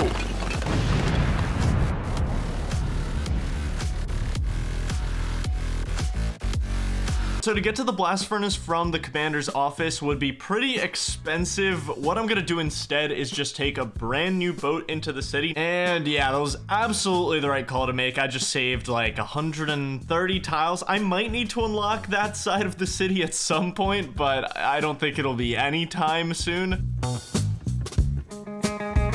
And we just unlocked the blast furnace minigame teleport, so getting back here is going to be way easier. So for the next 5 hours of my life, I will be buying gold ore from this man right here, this little dwarf. Gold is pretty expensive, 225 an ore, and obviously if you keep buying from the same shop, it just gets more and more expensive. Thanks to the goldsmith gauntlets, I'm gonna get 56 XP per each one of these ores that I superheat, making this a pretty fast smithing method. Now, if you recall, I said I can get 70 smithing without losing any money, and that is still true. I know that's very hard to believe right now, but it's still true. After I superheat a full inventory, I just have to drop all of these bars. I can't really do anything with them. There's nowhere for me to sell them around here. Anyway, I'll see you in like 7 or 8 hours. He's superheating, Miktal is superheating, yeah, he's superheating. Miktal is superheating, yeah, he's superheating. Miktal is superheating, yeah, he's superheating. Miktal is superheating, yeah,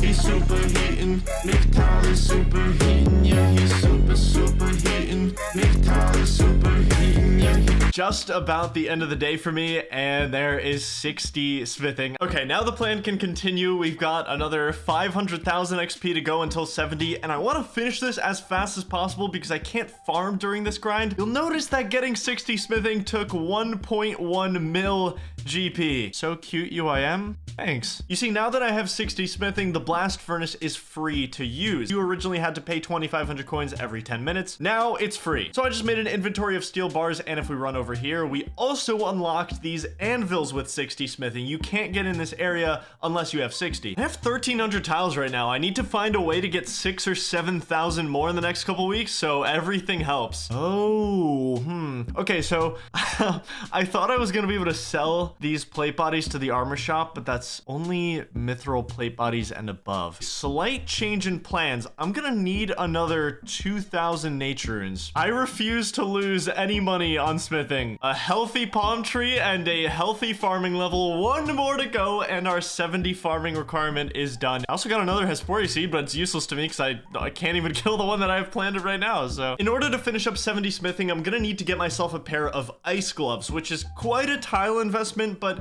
entirely worth it in my opinion. Once I get ice gloves, I don't need to use a bucket of water on the molten bars at the blast furnace each time, and I can just grab them instantly. This dungeon is a little bit of a winding maze, so definitely not made for a tileman, but I can imagine we'll be using ice gloves again at some point after 70 smithing, so I think this is a worthwhile investment. Right around 400 tiles to get to the end of the dungeon, and now we just have to fight the Ice Queen, which is actually an extremely easy fight with Prey Melee. And there we go, ice gloves added to the collection. These are gonna make my life so much easier. The unfortunate thing is, I do need 2,000 more nature runes, so we're gonna head back over to Tree Spirits for another 6 hours. I'll see you there. This is what our Tree Spirit log is looking like so far. 4.6k nature runes collected in total. 6 hours later!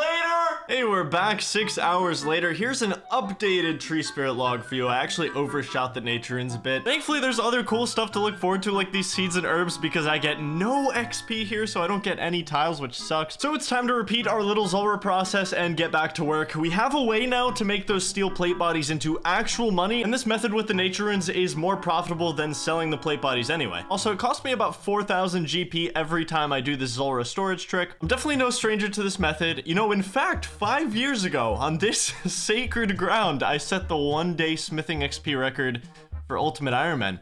Different times. We should be getting around 40,000 XP an hour with this method, and every single plate body we alch is 1,200 coins, so we turn a pretty nice profit here. I'm really just buying a bunch of iron and coal, making steel bars, and then turning those bars into plate bodies. Super simple. So we've got about 10 hours of this until 68 smithing, where we get a huge boost. I'll see you then. 61, 62, 63 smithing, 64, 65. Good morning. Just got 66 smithing. We're beelining straight for 68 in the next couple hours. 73 magic. These magic levels are actually super nice. 4 magic levels in the last couple days. And sweet 68 smithing. I can now make mithril plate bodies for these last 2 levels, which is so much faster, and they'll be even more profitable than steel plate bodies. I'll be making more money per alch. As you can see, we've made back most of our money as the plan intended. I'm back to 1.5 mil, and we've still got 2 levels to go, so we're on track to break even. I think it'll be pretty close. 69 smithing, 1 level away. I really started to go for this level 5 days ago. We of course spent 2 of those days killing tree spirits, but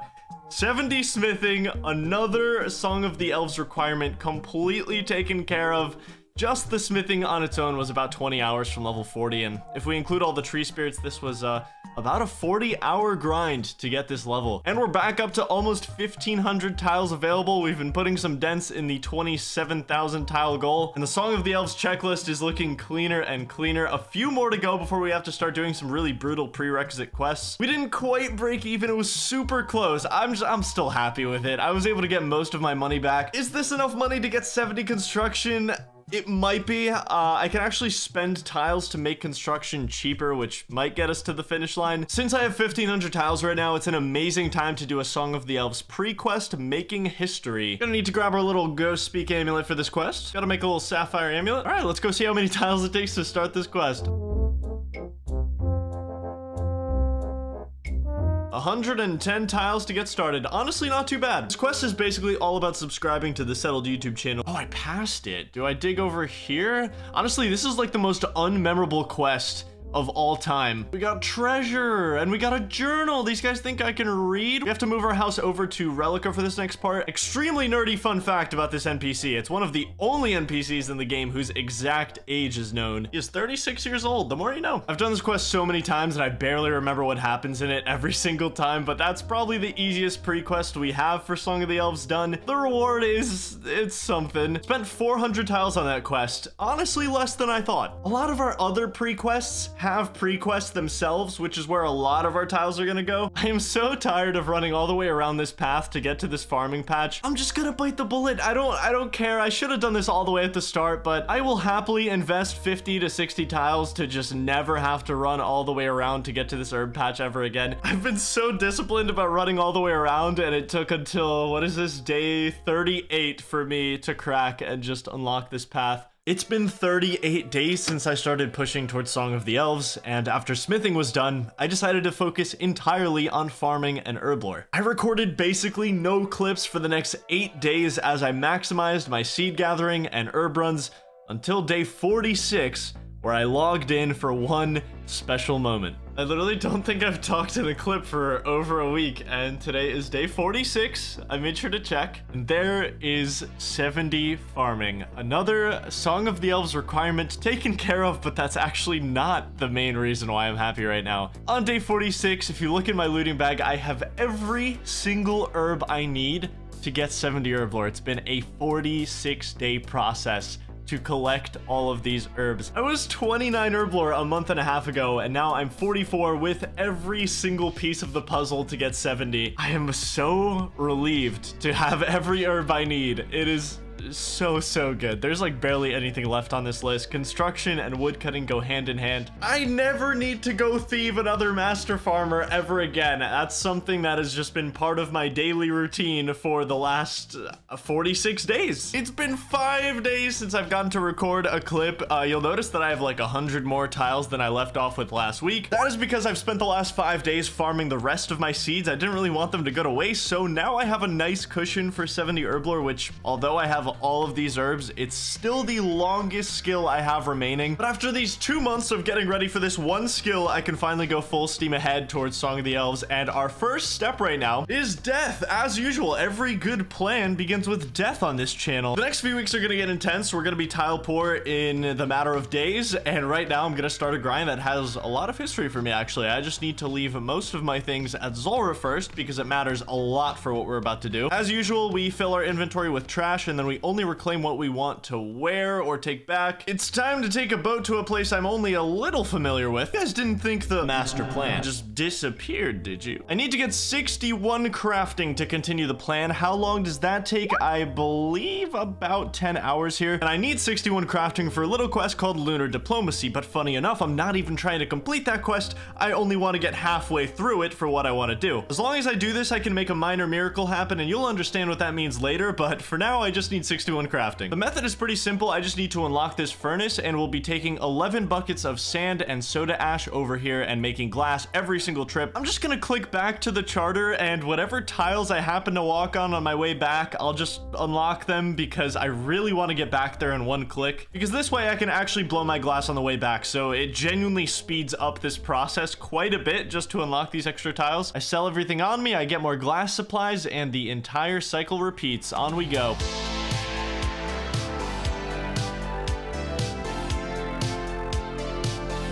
$43 crafting. 46 crafting, actually a really nice XP boost. We get to make unpowered orbs now. 49 crafting, we can officially make lantern lenses the best possible thing until 61. 12 levels to go.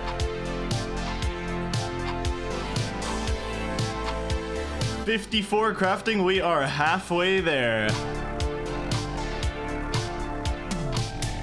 60 crafting, one more level to go, and we are out of here. Let's finish it up. The level that creates miracles, 61 crafting. I know I haven't fully gone into why it creates miracles, but you guys will see. You will see and you will understand. We are all done 10 hours later. I believe that is every single requirement now for Lunar Diplomacy. So, oh, just kidding. I haven't done the Fremetic Trials. What am I thinking? That should be a fun quest. We ended up profiting a little over 100 tiles, which this tile vomit that I'm walking on right now is explanatory enough. 10 hours is a lot of time to misclick, okay? I'm gonna need every single tile I can get because it's about to get extremely expensive and I'm gonna be broke. All right, let's get our things back. I want to put most of this stuff back in the bag, but I think I will use these dragon bones just so they don't take up a space anymore. It's always something. I'm gonna need higher prayer for the Inferno. I'm not really sure what prayer level I'm gonna go for just yet, but anything higher than 50 is gonna be good. Time to do everyone's favorite quest, and my only way of getting to Relica is moving my house there. It's the only path I have created here, and I guess it works out. I just have to pay 10,000 coins to move my house here every time, but it does work. I basically just have to convince a bunch of different people to vote for me and become an honorary Fremennik, and there is a couple things I can do to save tiles during this quest, but I believe I'm gonna spend probably 600 or 700 doing this. After we finish off the rest of the skills and the requirements we need for Song of the Elves, which we are getting close, I'm just gonna need like 10,000 tiles to even finish off that quest and unlock the gauntlet. Like, we're just gonna be scouring for tiles at that point, so I can save like 100 right here. Basically anywhere that I can save tiles right now is very important, and one of the ways is killing this guy for a liar drop. Yes, we got it. Okay, that's actually pretty rare. That's only like 8 kills that I did for that. Normally you have to go east of the village to craft this thing, but I just saved like 100 tiles just by killing this guy and getting the drop. So 70 tiles later, we made it to the little shrine. I have to sacrifice a raw shark to enchant this lyre now because I have no musical talent. About 100 tiles used for the first task. On we go. Just gaslit this guy into thinking I won the drinking contest and now he's gonna vote for me. This one's gonna be a little expensive. I have to hunt for a spirit that could be in like 6 different places. Time to die, evil spirit. 300 tiles later, I was just 2 trials away from completing the quest, but these next 2 trials require absolutely nothing on you, so I had to die. Okay, I bought a house teleport and now we can go back to Relica. I did bring some pineapples. I don't really think I'm gonna need them, but I do have a fight and I think I can just pray during the whole thing. Where is God's angriest soldier? Okay, there he is. I always get sketched out at this part. I always have this intrusive thought, like, what if the game bugs and I die and I have all my things installed right now and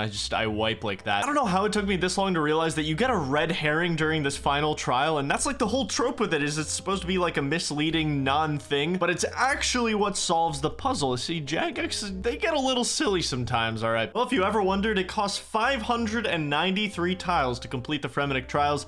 That is a big quest for me to have done. I get a very cool helmet from that quest, and we get 59 fletching. Wait, what the? I'm 1 XP away from a fishing level. How did this happen? Okay, got all my things back. That was a very expensive quest. It's time to continue the master plan. 3 skills remain to get the most accurate bone RuneScape, and today we have to do the most expensive one of them all. I need 600,000 construction XP to get 70. This would normally cost 2.5 million GP. I don't have anywhere close to that. If only there were a mini game that takes this 2.5 mil figure down to just 1 mil. Oh, it already exists. Welcome, Mahogany Homes. The only big deal about this is lots and lots of tiles to do it. Yeah, like a lot. This minigame should be considered the kryptonite of this account. I literally have to go to different cities and different houses in those cities and fix people's furniture. That's gonna take a lot of tiles to get to those different houses, and resupplying is a little bizarre without a bank, but there should be good ways around it. The minigame itself is pretty simple. You grab a task from Amy and you'll be assigned to replace the furniture in one of 12 houses in the game, mostly using oak planks and sometimes steel bars, but when you finish the contract, you get a bunch of bonus XP. And I'm expecting this to take me about 4 days of 8 hours each, right around 30 hours to get 70 construction.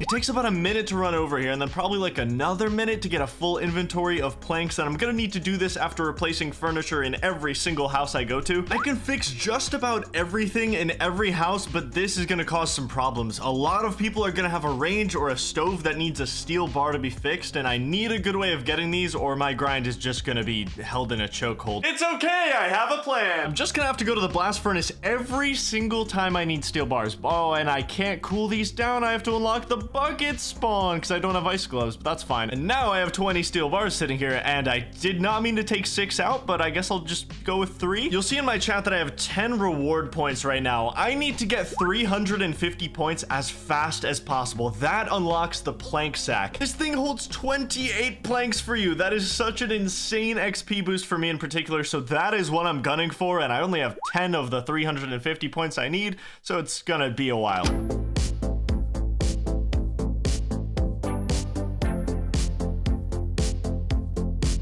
55 construction. We can now build a formal garden. 15 levels to go.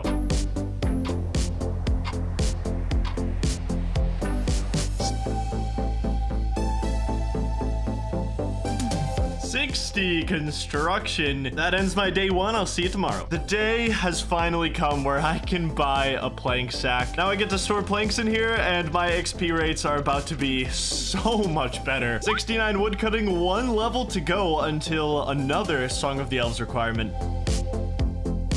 65 construction, we're getting close. 66. I'm just gonna spend the rest of my points on supply crates now just to get the cost down a little bit, and I can also get noted steel bars from these. Oh, 70 steel bars, 60 oak planks, we love it. 68 construction, and we've officially breached the 1 mil cash stack. Sad to see it, but 2 levels to go. 1 level to go. Less than 3 hours remaining till it's over. I'll see you then. You know, this was a little daunting because I've never done mahogany homes before, but after 4 days, 70 construction is finished. Only 2 skills left for Song of the Elves. I spent about 1 million GP and somehow ended up breaking even on tiles, which is wild because we gained so much XP. I do have enough points for another plank sack if I ever need to train construction again, so I'm not really worried about it. 2 skills to go, and I can actually go knock one of these out within the next hour. That's exactly what I'm gonna go do. Imagine that. 2 Song of the Elves skills taken care of in a 15-minute window. Who could have possibly guessed? That leaves 1 final skill. It is a pretty daunting one, honestly, even though I have all the herbs for it. I haven't done any exact math, but I'm almost positive it's gonna be over 60 hours to get 70 herb lore. First things first, I gotta get my stuff back. I left some things at Zulrah just to make my construction process a bit easier, and it did save me probably about 3 or 4 hours. So under normal circumstances, these herbs would not be enough to get 70 herb lore. If you used everything I have right now to make the potions you're supposed to make,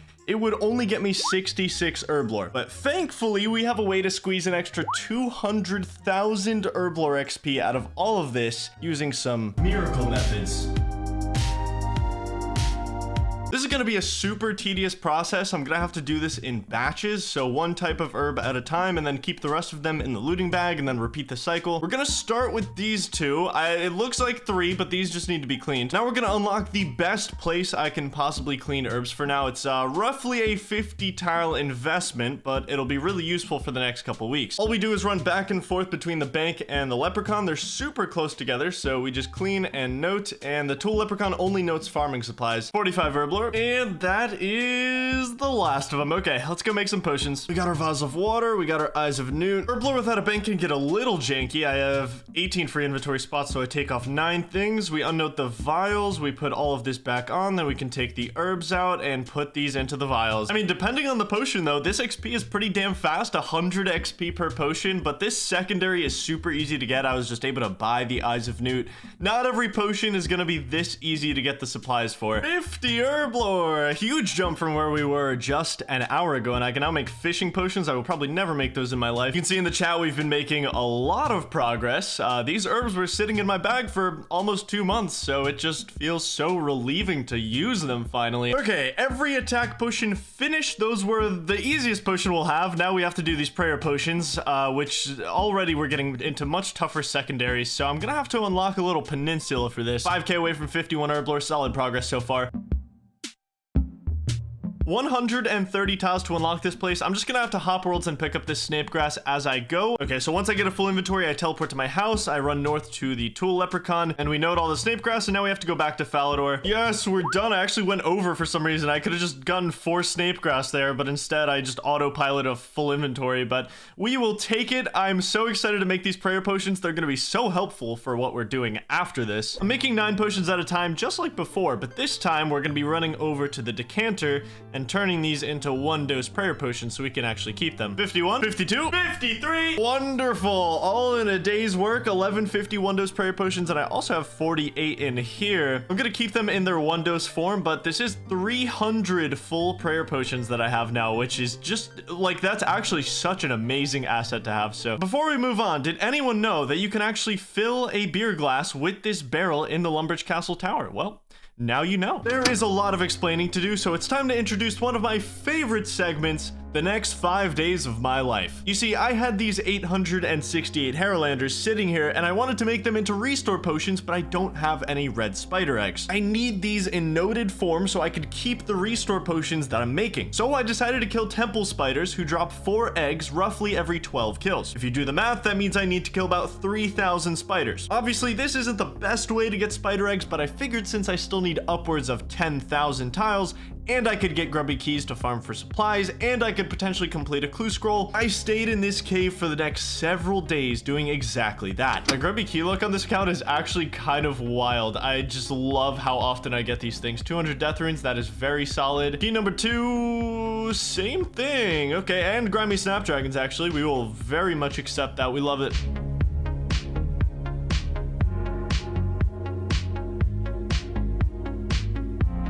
We've been at temple spiders for the last 2 days, both 7 and 8 hour days respectively, so around 15 hours. And it's time for me to do Ernest the Chicken because I'm actually gonna lead this straight into animal magnetism. I'm just fed up. I'm fed up with picking up all of my arrows. I know, I caved, okay? And I did exactly that. I spent 700 tiles and about an hour and a half completing all the quests leading up to and including animal magnetism. This ended up getting me the Ava's accumulator, which now automatically picks up 72% of my ammo, a massive quality of life increase. I was just gonna go straight for 99 range because this effect is built into the ranging cape, but seeing as I'm not even halfway there, I kind of want to enjoy my life now, so I got this accumulator. And I can put my fire cape on my neat little cape rack, so I don't have to carry around that with me for now. So after a little 2-hour detour, we went straight back to temple spiders, and I was pretty much constantly using every tile I was gaining on different hard clue step unlocks. Oh, this is so sketchy. Why did I ever do, like, I know I could teleport out at any moment, but that was still incredibly sketchy. Okay, we can do this one too. And then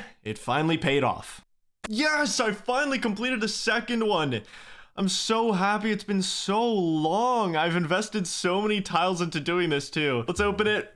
Oh, okay. Another magic shortbow. That's actually what I wanted. A rune, heraldic helm, money, unholy blessing. The rest of this stuff isn't that important to me, but the magic shortbow backup is actually what I wanted. I swear, because this one I can't put away.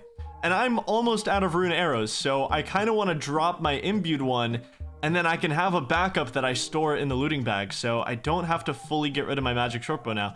That is really, really good. I'm just going to be alching the rune heraldic helm. I don't plan on making a stash for it or anything. 400 blood runes from that too. These grubby keys are just stacking me with runes. I love it. Okay, so I've used all 6,000 of my rune arrows that I had. As you can see, we've killed a few spiders at this point. I got really close to my 860 spider egg goal, but I'm literally out of arrows, and 750 is still going to be really, really good. I have a little bit more than that in Hairlanders, and I also need red spider eggs for these snapdragons, but I'm just gonna do them the slow and tedious way. Whatever I don't have noted, I'll just manage. We spent close to 30 hours in that cave over the last 4 days, and it was honestly a ton of fun. Obviously, there was a better way to do this. Of course there was. There always is, but this was just fun. I love opening grubby keys. We got a ton of XP. We got a ton of supplies. It was just fun to do, so now we can move on. Since the Hairlanders aren't ready yet, I want to take care of these toad flax. That's the next thing on my agenda here. So I have my normal magic shortbow in my bag now, which is really nice. I can finally drop this thing because it's been unstorable for however long I've had it, so that is no longer taking up a permanent spot. Once upon a time, we unlocked this place with a clue scroll step, and now we are back here because we need to collect a lot of swamp toads, 754 swamp toads to be exact. That is what I need to make agility potions out of these toad flax. I'm actually sitting at a comfortable under 700 tiles, which you'd think that I would have a lot more after gaining so much XP at temple spiders, but we don't talk about it. After we collect all these toads, we have to take the legs off of all of them, and then we have to walk this annoying little winding path back to the Grand Tree Bank, and this is where we make our agility potions. I'm expecting this one to take a while. This is probably 3 or 4 hours to make these 750 potions, I'm guessing. 54 Herblore! I am able to speed up the potion process a little bit by bringing unfinished potions to the toads, and then I can make some here, and then I can take the toads back, and then make some at the bank. There's 56. I think we'll be able to squeeze one more level out of this. After 3.5 hours of toad extraction, we ended up with 57 Herblore from this, and it was finally time to move on. That is every single agility potion made. We're 17k away from 58 Herblore. Thanks to those toad flax potions, I now have the level level to make these quorums into super strength potions. It's cleaning time, baby! And there's the one level I'm gonna get from these super strength potions, 58 herb lore. We can now use an herb sack. Not that no, I'm never gonna use that, my bad. Super satisfying milestone, 60 herb lore, 10 levels to go. In reality, that's not even necessarily close to 70 herb lore, but it kind of looks like it. After I finished making the restore potions, it was time to head over to Blast Furnace because I was preparing for yet another quest that makes one of our miracle potions. It's time to spend maybe even all the rest of our tiles completing the In Search of the Mire Key quest. What if I told you this quest and part of the one after it gets me 60,000 herb lore XP? It's honestly a very simple quest. I've done it like 100 times, so I'm just gonna speedrun it a little bit. You guys wouldn't happen to have a secret hideout here, would you? Oh, what is this? What, guys? What do you know? We searched for the Mire Key and we found him. 2 quest points, not done yet though. Please accept my offering of a chicken. I have 149 tiles left. This is miserable. It's time to get ready for the miracle potion. I'm gonna unlock Drainer Bank, and what we're gonna do, we're gonna carry a couple of these restore potions on us, and right now we're in the process of doing an 8 of the Mire Key, which is the second part of the quest line. At some point during this quest, I'll be able to add garlic to these restore potions. I don't have it unlocked yet, but that's 25 XP per dose of potion. So adding garlic to my already made potions gives me 65,000 herb lore XP. It's honestly a miracle. That's why it's called that, okay? At least to me, it's a miracle. It's damn cool. We're running dangerously close on tiles. I actually don't think I'll have enough to unlock the potion. I might have to go grind a bit. I had so many tiles before I came to Morytania, man. There you go, buddy. Fixed your roof. No, I don't have enough. I have 4 tiles and I need to go fix the bank south of me. I can't even reach it. I don't really know what to do either. I don't really know what to do for tiles right now. I'm just gonna die to Zulrah very quickly and get set up for some fishing because I do actually have something that'll be a little productive to do. It's been so long since I've had to do this. I have 1 tile, so I have to be so careful as to where I trade this guy. It's literally been probably like 20 episodes since I've had to do this. Whatever, we're about to get a tile back. We should be okay. It's been so long since I've seen that number at 0 and I've seen the red tiles pop up. It has been a very, very long time, but we are so broke. An 8 of the Mire Key is gonna have to wait. I completely overlooked this. I can't get to the bed. That's where the fishing rod is under. There's a barbarian fishing rod under that bed and I can't even reach it. I just bought a bunch of runes to teleport with. This is how I'm gonna get some XP. I just need like 3 or 4 tiles, so I'm gonna repeatedly teleport to Camelot until I get them. Why did I not count it? 3 isn't enough. I can't get over there. I'm just gonna woodcut for like 3 more tiles. We are so poor right now. Okay, barbarian rod unlocked. Let's go over and do some fishing now. Oh yeah, I forgot I was 1 XP away from this level and I just never ended up getting it. I just want to slowly work my way up towards 76 fishing. That will unlock sharks for me, so I do think this is a bit productive. Whoa, is that talented fisherman and 160 tile having McTile? Ended up fishing for a little longer and we now have a little under 300 tiles to finish up this quest with. We can repair the bank. I feel like after this conversation I unlocked this potion. I genuinely don't remember. Okay, the moment of truth. Can we make a Guthix balance potion? Yes, we can. Okay, we're gonna decant all of these back into 1 dose potions. It's time to get a lot of herb lore XP. This method is honestly pretty fun because you can make these potions as fast as you can click. So I'm just stealing literally the metric ton of garlic that is in this cabinet,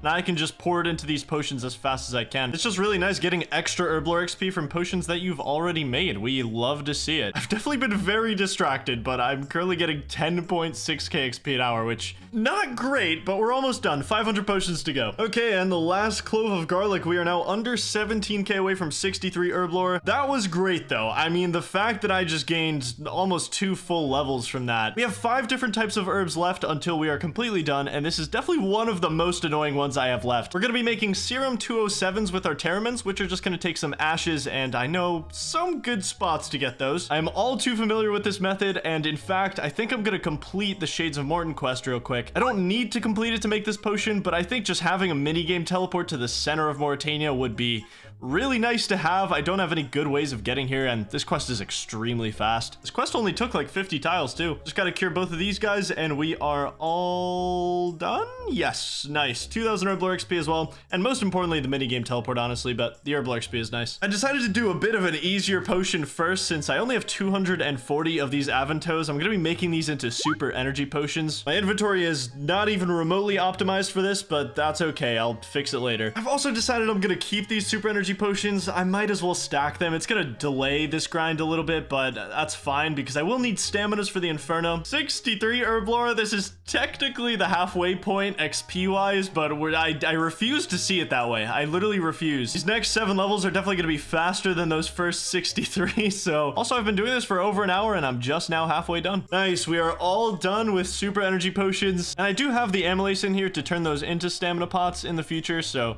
that's pretty nice. Before I go out begging and pleading for ashes, I do have all these limport roots that I was farming for the last couple months. I was pretty lazy with them, honestly, but still got over 500 of them, and they give the same amount of XP as a Serum 207. They're just way easier to make.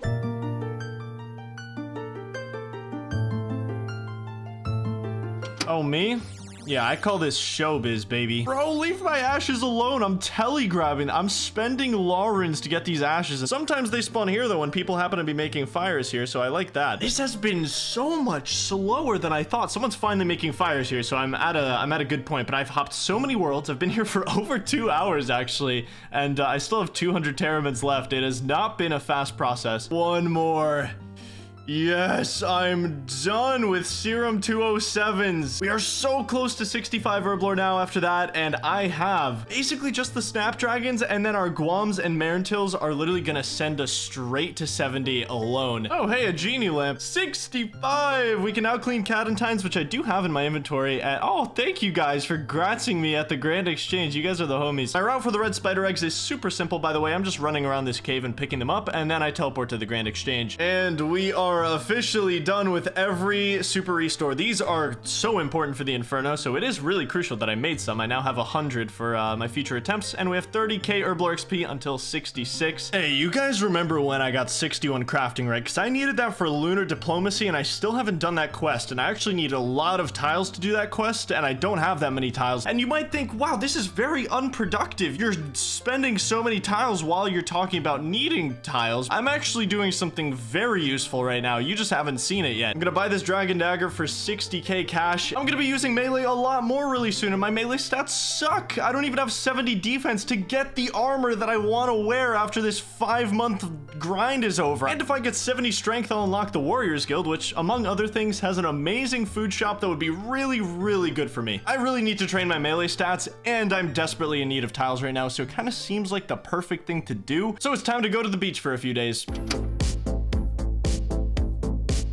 Whoa, 70 strength. Anyway, time to work on defense. And there's 70 defense. Yes, you did just watch like 30 hours of progress in probably 10 seconds. And 1259 tiles, so I should have enough to complete lunar diplomacy and actually make a dent in this mountain of tiles that we need. And of course, now I can wear the armor that this is literally all about. So, yes, lunar diplomacy. I have every single requirement. This is literally the last step until I can finish off Herblore. I have every tile I need to complete this quest. I just almost knocked this cup off my desk. Before I could start lunar diplomacy, I needed access to every elemental talisman, so I just stayed here for about 20 minutes and massacred every single wizard in Remington.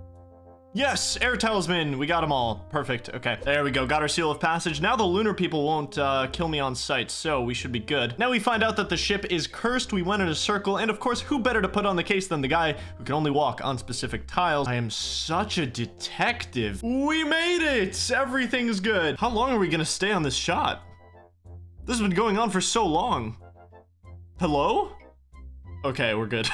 I've never gone out of my way to get halfway through lunar diplomacy. Like, I cannot complete this quest because once I complete it, or if I even get too far in the quest, all of this has been for nothing. The herbs that are currently in my inventory just become practically worthless if I complete this quest. I have to get halfway through. This is where the 70 strength comes in. I unlocked the Warrior Guild, so I'm gonna go buy some food from it now. The food here is insanely cheap, and it's also very good. We are getting so close. After I craft these clothes, I believe we'll be ready to go. I think this is actually my last step before I can start making the potion. We will finally be able to use the miracle method. Yes, oh my god, this is it. Okay, so we got the waking sleep vial and we got the kindling. We have to use this. This vial is what makes this entire method possible. Guams and Marintils are the lowest tier of herb. You normally get 25 and 37 XP respectively for using them on potions. But on this vial, during this quest, you get 84 XP for each one of these herbs. This is more than triple the XP that you normally get for these herbs. That's what makes this such an insane method. And the only way to do it is just not finish the quest. To get 70 herb lore, I basically just have to beg and plead for more vials for the next 9 hours. Every single time you get a new kindling and vial, you use them on each other, and then you drop the kindling, and then you go ask for the same stuff over and over again. And I just have to keep repeating these 9 chat windows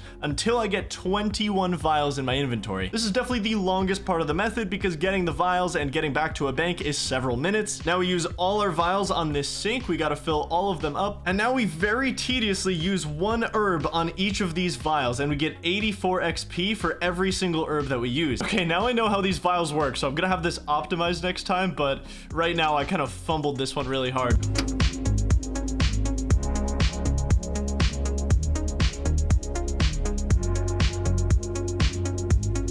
What do you think they mean by that in the chat? It is currently 2 in the morning and I am somehow still making these potions. 1 level to go. I've been at this for, I want to say 6 hours, and I think I have 2 more to go.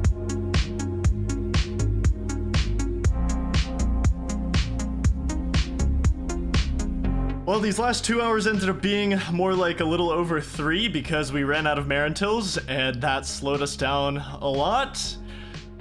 But oh my god, it's a level that, you know, I mean, I knew I was gonna see it eventually, but like, I mean, it feels so good. It just feels so good to see that, man. I am officially done. It's been 5 months that I've been chasing these 7 skill requirements and we're completely done. I mean, just look at it, the whole list, man. All I have to do is a couple of quests and then we are getting into that goddamn elf city and it's gonna be wonderful. The way I think about this is that I only have 1 thing left to do, but it's actually like 13 things packaged into one. Now that I have the skill requirements, I get to work on this massive list of pre-quests that I need before Song of the Elves. All of these quests combined are going to be thousands upon thousands of tiles that I'm not sure how I plan to stock up just yet. First up is Waterfall Quest, because this is a requirement for Roving Elves, which is a requirement for Morning's End Part 1, which is a requirement for Morning's End Part 2, which is a requirement for Song of the Elves. It's a long ladder, and you can see why we need so many tiles. It's gonna be an absolute mess. But that's okay, because I'm the one doing these quests, and you can sit back and relax and watch me use 1 billion tiles on all of them. Not to mention that after I finish these quests, I have an insanely difficult boss fight at the end of Song of the Elves that I don't think this account is ready for just yet, but we're gonna have to manage somehow. This is gonna be the cheapest quest I do all week, and that's not saying much because it's still gonna be a couple hundred tiles, I think. The quest goes a little like this. You find this book about a strange man, then you find this key in a cave. We get this pebble from a strange little man. To enter this tomb, you need no armor or weapons, which I don't have, but I think it's counting my rune pouch as a weapon, so it's not letting me go in, even though I dropped everything I had on me. I'm just gonna have to go die to Zulrah to get into this next part. While all my stuff is at Zulrah, I'm gonna take a trip to Entrana because I lost my Draman staff during Lunar Diplomacy. I made it into a lunar staff and I kind of need that thing. I use fairy rings for basically everything. Okay, we are reunited. Let's go finish this quest. I think all my tiles are about to disappear. Yeah, because this is a new instance of the room. Well, it's the first one off the list. Waterfall quest completed, and we get a little bit of XP. At least we get some tiles back, so that's nice. You guys remember the cave we were just in for the last quest? Well, we're gonna have to go back there and enter a boxing match with a moss giant. That is pretty much this entire quest. I mean, okay, it's a little more than a boxing match. I'm trying to honor an elven grandmother in hopes that the elves trust me enough to lead me to their town. That's the whole point of this quest. And hopefully I can honor this elven grandma because I brought 0 food and this moss giant uses both melee and mage. And all my stuff is at Zulrah right now, so I am risking literally everything. If I die here, I lose all my stuff. It won't happen though, we'll be fine.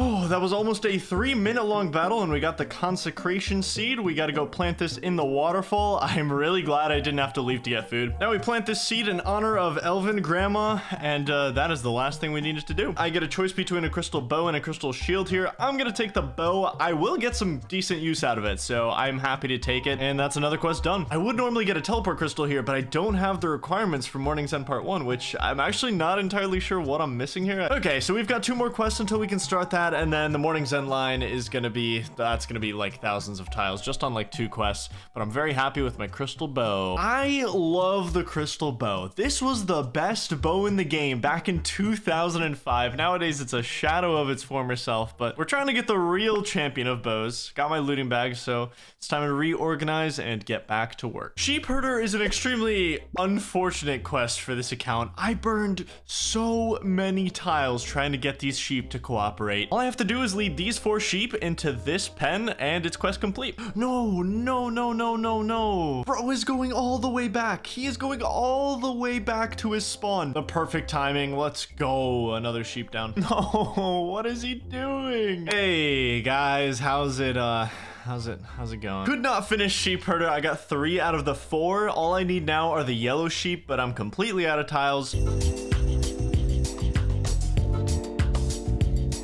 We just saved an entire city from getting infected by these sheep. Surely our reward is 3,000 coins. Being extremely tile broke at this point, I needed a new plan. I had 3 more quests to go, and the Morning's End series will be a couple thousand tiles on its own. It was time to introduce Plan S. The S stands for super important side goals. There are 3 things that I absolutely need moving forward. First off, 80 magic. I'm currently way too weak to take on the final boss of Song of the Elves. This would be a step in the right direction. I'm trying to find a way to beat this boss without using blood spells. That would require completing Desert Treasure, which would be another 3,000 or 4,000 tiles. But if we do have to use blood spells, 80 magic is what you want anyway. Next is 65 Slayer. This unlocks the ability to kill Dust Devils, which drops my best set of gloves for the Inferno. Black D'hide Vambraces. This saves me the hassle of getting 79 crafting, an amazing shortcut for a really, really good upgrade. And finally, at some point during this week, I'll be getting 70 attack to round out my melee stats.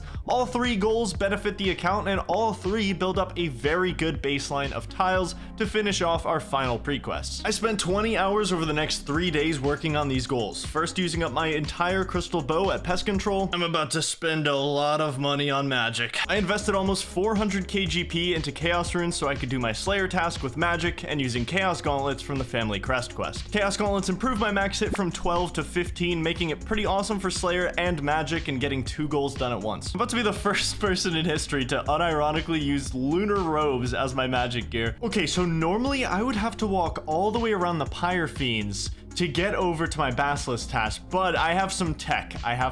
Here. I've been saving these summer pies for something. I didn't know what just yet, but this boosts me up to 81 agility, the perfect agility level to use this shortcut, and that just saved me at least 100 tiles, maybe 130, 140 just for that boost. Now I only invested, what was that, like 25 tiles to get to my Basilisk task. So for the next 20 hours, I used up all my runes, finished up a few Slayer tasks, and even got 70 attack, putting me up to 740 tiles while taking care of one of my 3 goals. Stocked up a bunch of pest points recently, and I'm just gonna use this on prayer. It's my toughest combat skill to train, and I probably want higher prayer going into Song of the Elves, so I'm taking my free prayer level 51. Been training a lot of magic recently, and we're almost at 1,000 tiles again, so I think it's time for big chompy bird hunting. We're ready. We need a couple different things for this quest, one of which is a few wolf bones. I don't think this quest will be too bad tile-wise, and I do have a way to get these wolf bones completely tile free, thankfully. Nice. Okay, we got everything I needed. I bought way too many feathers, but we're not gonna look into that. This quest goes a little like this. First, we make some arrows. We take the inflation device. We inflate a frog. We use the frog as a little treat for this bird. You're in the wrong neighborhood. Yes, yes, nice. I feel so blessed right now cooking this delicious meal for me and my homies. And that is quest complete, big chompy bird hunting. I got like 2 tiles back from that XP reward. But guess what? It's time for more Morning's End Part 1, and then Morning's End Part 2, and then we go into Overdrive. We're gonna be doing Song of the Elves. That's what that means. I am at Puro. I need a magic log for Morning's End Part 1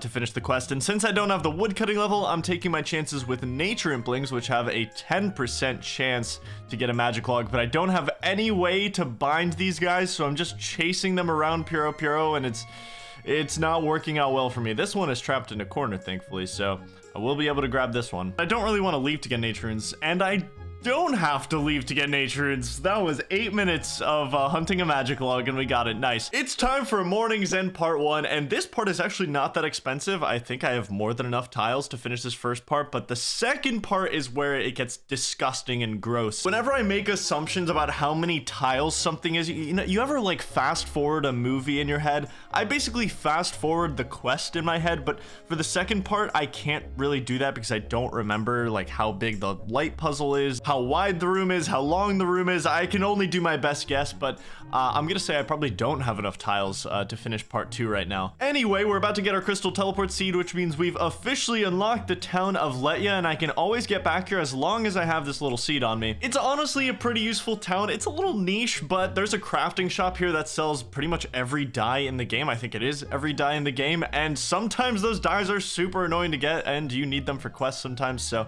it's nice to have that. Other than that, there's a couple stores here, but mainly this is just going to be the hub of the next 3 quests that we do. The quest goes a little like this. We make a little path over to the Arandar gate because we have a mourner to execute. We need his clothes. We need to infiltrate. That's what this quest is about. I bought some dyes from the Letya crafting shop and infiltrated Mourner HQ. This entire quest hinges on gaining this guy's trust. He's going to spill all the secrets about the Temple of Light to you. So we torture a gnome for a bit, we inflate some toads, and we use those toads as ammo in our medieval sniper rifle to recolor some sheep and make people keep believing in the plague. Now this guy trusts us with top secret information, and we find out they're using the Temple of Light to summon the Dark Lord. No! Quest complete, time for part 2. Morning's End Part 2 is less of a quest and more of just one big puzzle, but that puzzle is going to rob me blind of every tile I have, and it's only a baby version of the puzzle we'll be doing in Song of the Elves, so that's the scary part. That's where I'm going to be using a ton of tiles. So this is the Temple of Light. This is where the entire quest takes place, and it took me a little over 100 tiles to get here. Just to do the first step of the quest, I have to grab this blackened crystal, which is already 200 tiles just to grab this thing and teleport out. Now we replace it with a crystal of light, and we're gonna have to go make this entire puzzle work.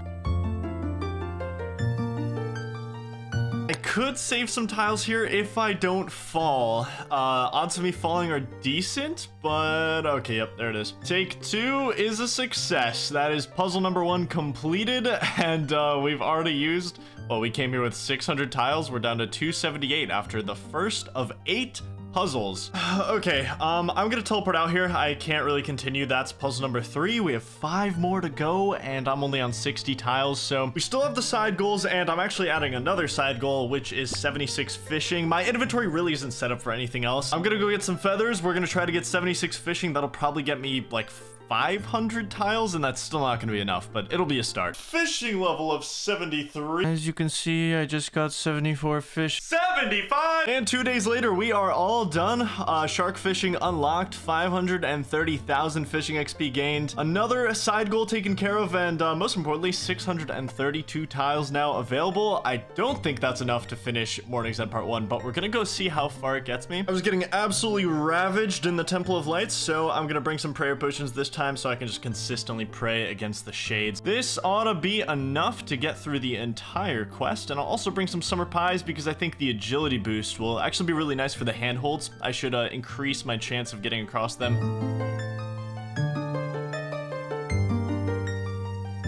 Yes.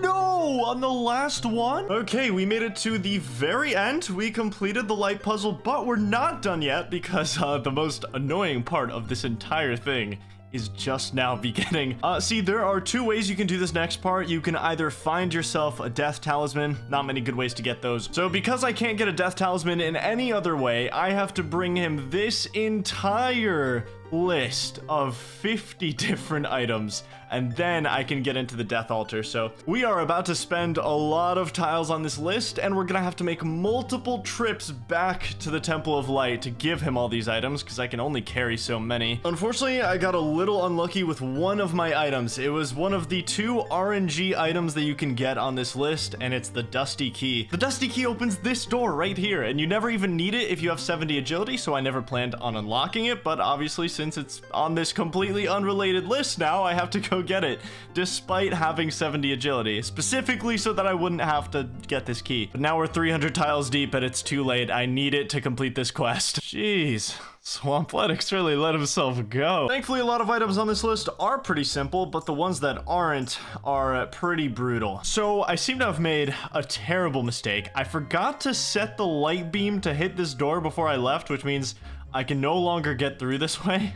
So I have to take the other route to get into the Death Altar room. After you get into that room once, another pathway opens up and it's through the underground pass, so I'm gonna have to go through there. Honestly, it's not that bad. It was like a 25 tile mistake. It could have been a lot worse, I guess, but yeah, this is the first inventory of items. 16 items down, 34 to go. This is looking like the second most expensive item I have to get on this entire list, an archery ticket. I have to unlock the ranging guild, which I guess I was gonna come here at some point in the future, because this is where you get the 99 range cape, so I guess this is technically fine. It's just not ideal right now because I'm so desperate for tiles, and there we go, another item down. Mr. Dwarf got another delivery of 15 items. That's gonna be 31 in total, 19 more to go. I think this is the best spot I could find for a unicorn. I don't think I had any others unlocked, but there's ground, unicorn horn, 74 tiles left, and our list is looking pretty much done. I just need some oak logs. Crumbling Tome is going to be the hardest one out of all of these. I don't have enough tiles for that. That's near Barrows, and I don't have that unlocked. This puts us up to 46 items done, 4 left to go on the list. Just got my white berries from a cave crawler, 3 more items to go. The skull should be relatively easy to get. I think the best way for me to get this skull is to go to the Arceus spellbook and teleport to the Mind Altar. There are skull spawns in the North Wilderness here. Unfortunately, I can't telegrab them. Either way, this is by far the cheapest tile method I could find for getting a skull, so I'm happy with that. That's like 20 tiles. The best way I found to get potato cactus without spending 400 tiles walking to a spawn point is by killing undead druids down here. 1 in 50 drop rate, and I'll be able to restock some tiles to finish off the list. Plus, we can get some grubby keys. Coming back from trip number 1, no potato cactus yet, but we do have 3 grubby keys to open. The Law Rune restock, we love to see that. Key number 3. Yes, we got some brews. Literally exactly what I always want. Brews are the one thing I am always desperate for on this account. Oh shit, what? Potato cactus seed. Can I grow this? I actually got the 1 in 1,000 seed drop over just the straight 1 in 50 potato cactus. I mean, this works. I can go plant this. That's cool. All I need to protect this thing is 8 snape grass, so I can let this thing grow. I'll see you in an hour. Rise and shine, potato cactus enjoyers. We have 1 more item on our list, and we can finish this quest up, but it's a pretty annoying one. I'm gonna teleport to Shades of Morton, and we're just gonna see how close I can get to this crumbling tome. No, we're so close, man. We're so close. It's right there. Damn. Okay, time to grind a bit. Slayer is the slowest side goal I have remaining, so I want to keep working on it. I've got an Infernal Mage's task right now, but I'm mainly just here to get enough tiles to get that crumbling tome right now. I'm back with 13 whole tiles, and we can also telegrab this to save a couple more. 5 tiles remaining, and we have every single item at this point. I won't be able to step foot in the Death Altar with 5 tiles, but that is every single item off the list.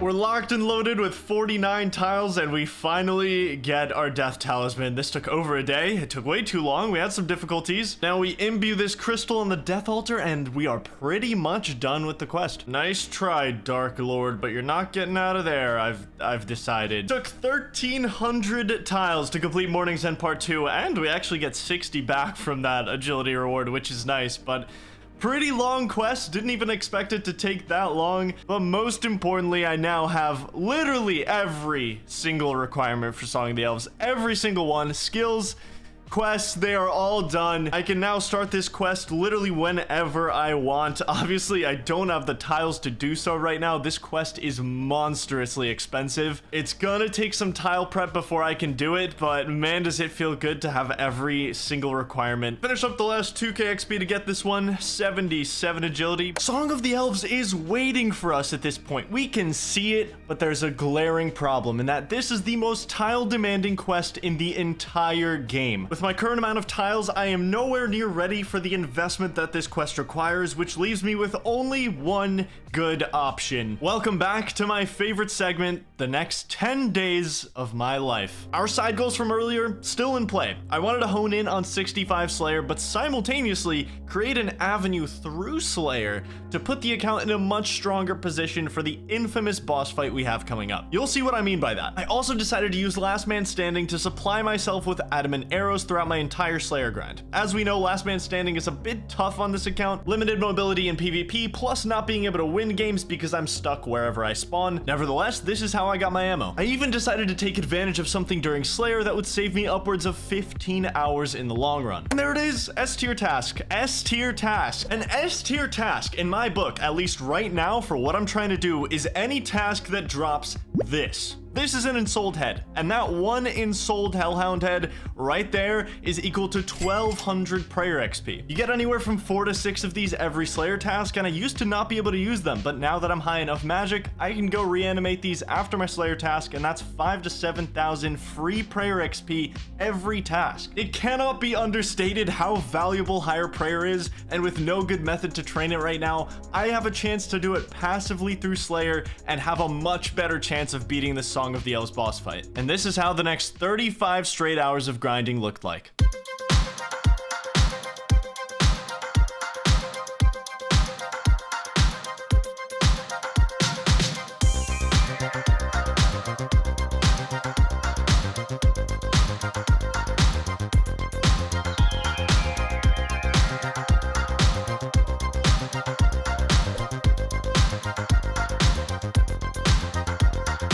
They just look like boulders here. They look like they're part of the environment. Jeez, look at them, dude. They're massive.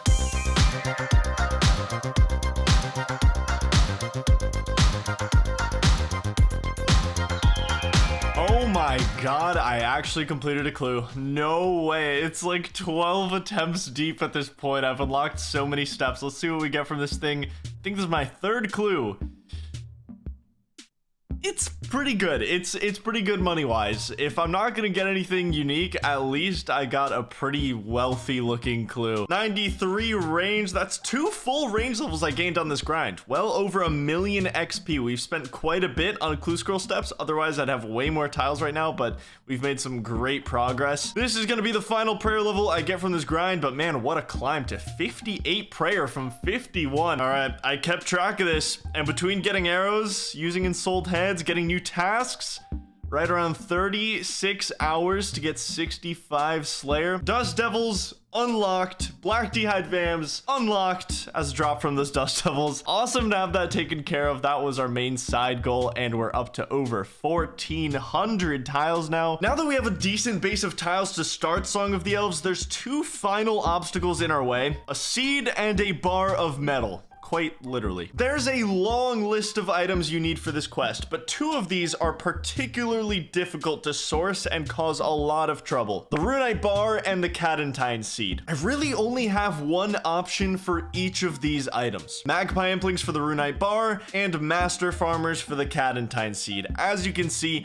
both of these items not exactly the easiest thing to get, especially the Cadentine Seed, I'd say, is especially pretty damn rare. It's a little deceivingly rare because you can pickpocket a lot faster than you can catch Magpie Implings, but I started off my day by spending 3 hours straight at Puro and unfortunately no luck on the Runite Bar, so I decided to go over to Master Farmers and try my hand at the Cadentine Seed. That's gonna bait me so hard. Every time I see herb seeds now in my inventory, I'm gonna think it's Cadentine, and it's just not gonna be because the seed is so rare. I literally just sat here for 8 hours straight and grinded out this seed.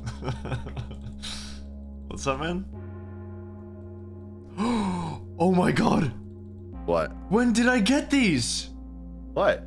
I went over 3 times the drop rate for this Cadentine seed, but ultimately I did get it, leaving only the bar until we're completely ready for Song of the Elves. Dragon Impling? Cool. I mean, what I hate about this one is that I'm just hopping around and I'm not gaining any XP. I'm getting a lot of money though. That's the real benefit of this grind, as opposed, oh, we got another magpie. And Dragon Dagger. Like I said, we getting a lot of money from this. Not so much XP, but money is still pretty damn useful for me right now. Coming up on 3 hours of Puro Puro, we are at 53 magpies right now, so we're well over double the drop rate. Both this and the seed, I have just gotten super unlucky on. Please just be it. Yes! Yes, I'm done. Oh, finally, dude. Let's go. Runite bar. We have everything. We have literally everything we need. Every single thing we need for the quest.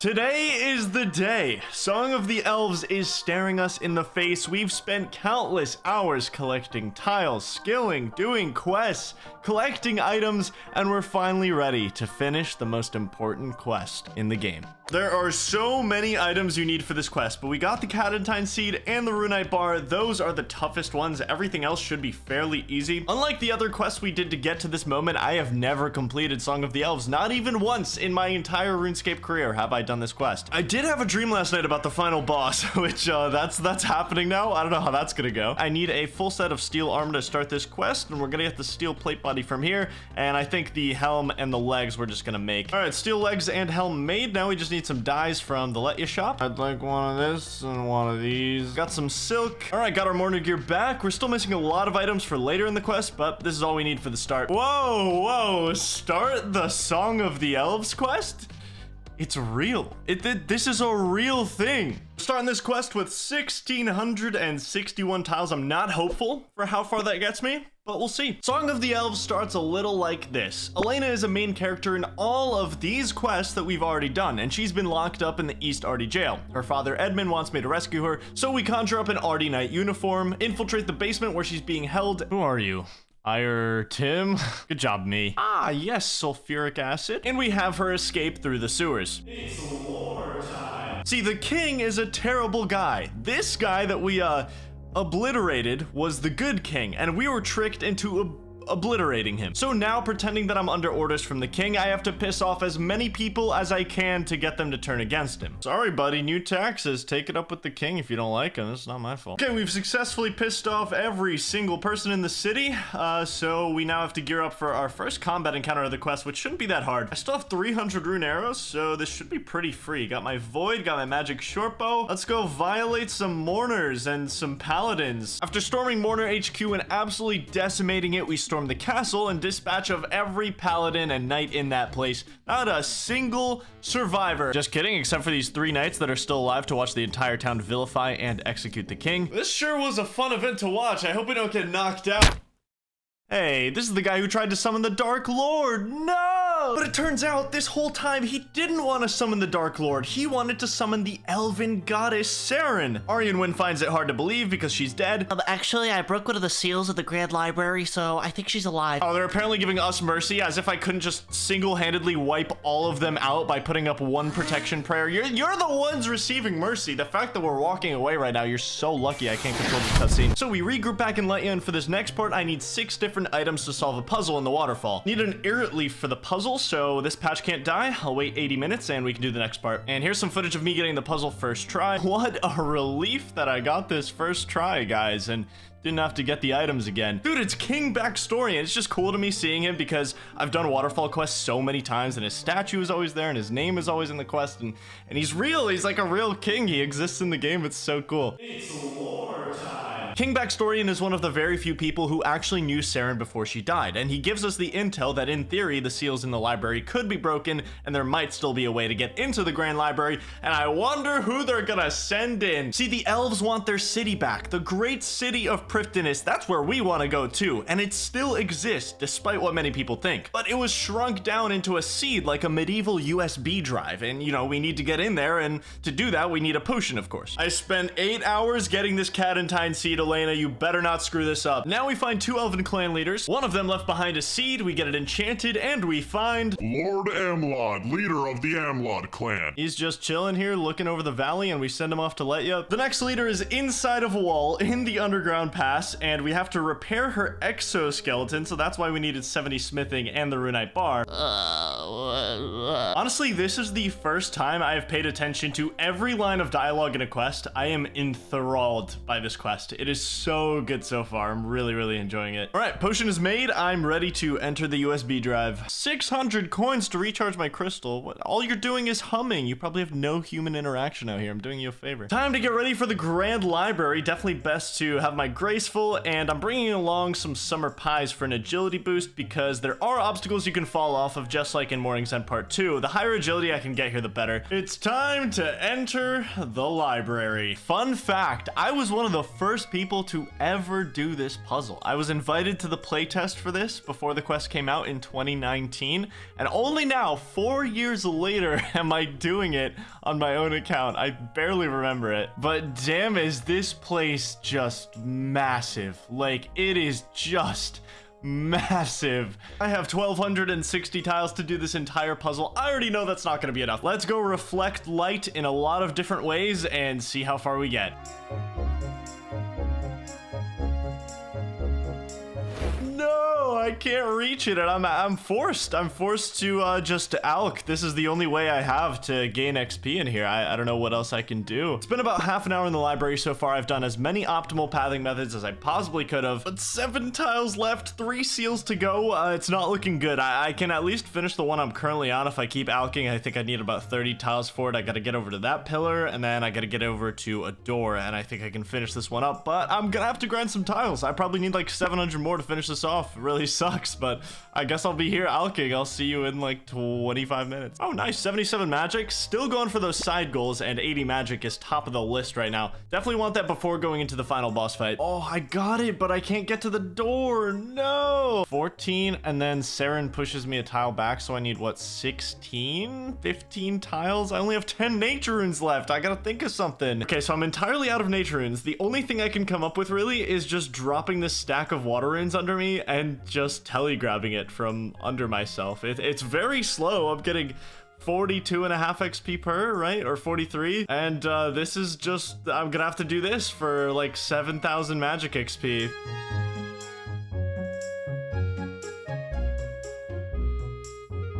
Ladies and gentlemen, we did it. Was it worth it? I guess, because I did finish off the seal, but I do have 0 tiles. I hate seeing these red tiles on the floor, man. It gives me so much anxiety. Well, I'm gonna have to come back here. I've got a lot of tiles to grind if I want to finish off the last 2 seals, so that's exactly what I'm gonna go do. Wait, does this put me on a tile I already have? Oh, thank God it does. That was really sketchy, actually. It ended up taking me a little while to recover my tiles. I ended up training 4 different skills across 2 days while I edited a video, and ended up with a little over 750 tiles. That's probably the last range level I get until I unlock the gauntlet. Completely out of arrows too, but I'm happy with that. 94 range. Every range level is gonna help after soloing the elves. Wrapping up the puzzle came pretty quick after the tile restock, and lore-wise we find out that Saren accidentally cursed the entire elven race while trying to extend their lifespans. Oh, so she tried to fix it basically by splitting off that fragment of herself, and that fragment was just pure darkness, so when it didn't work, she locked it in the Temple of Light, and it's just been sitting there for like 1,000 years. Another piece of lore that I found out is that people go insane in the underground pass because the fragment has been whispering to people down there for thousands of years. So Aryan Wind starts having an existential crisis because the guy he was fighting this whole time wanted to free Saren, not the Dark Lord. Time to find more elven clan leaders such as Elf Hermit and also this guy. Now we have to go on a covert mission to retrieve the Orb of Light, which is in the Ironworth camp. You guys should really try attacking on the same game tick. I would be so dead right now. I have like no food. Orb of Light retrieved. One of our main characters is missing, so I'm gonna have to go track them down, and I don't have enough tiles to do that, really. Well, 5 tiles left. We're kind of close to where I need to be. Completely tile broke right now, and I have one goal, which is to finish off 80 magic. It's my final side goal that I just haven't done yet, and I'm gonna need it before the quest ends. Gonna restock about 500 tiles from this, which should be enough to wrap things up on Song of the Elves, and I have a video to edit. This works out pretty perfectly. It's a very, very slow way of getting magic XP. This will probably be like like a 20-hour session to get 3 magic levels, but hey, 78 magic, 2 levels to go. Running low on runes, so I am buying more. 79 magic, 1 more to go. There it is, 80 magic. It's been over a 20-hour session over here, over 600 tiles collected, and I still have some more runes that I'm just gonna use at this point.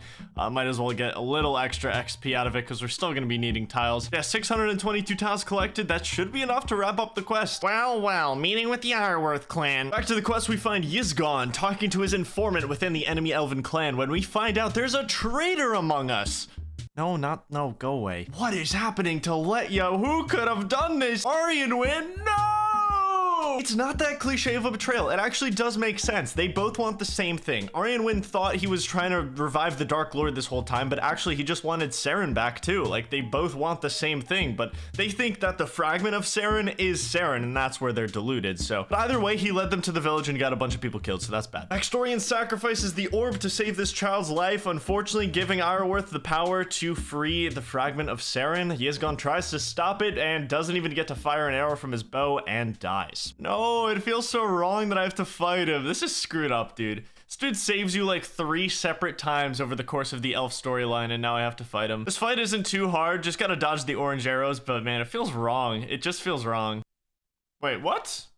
Oh, so you don't kill him. Okay.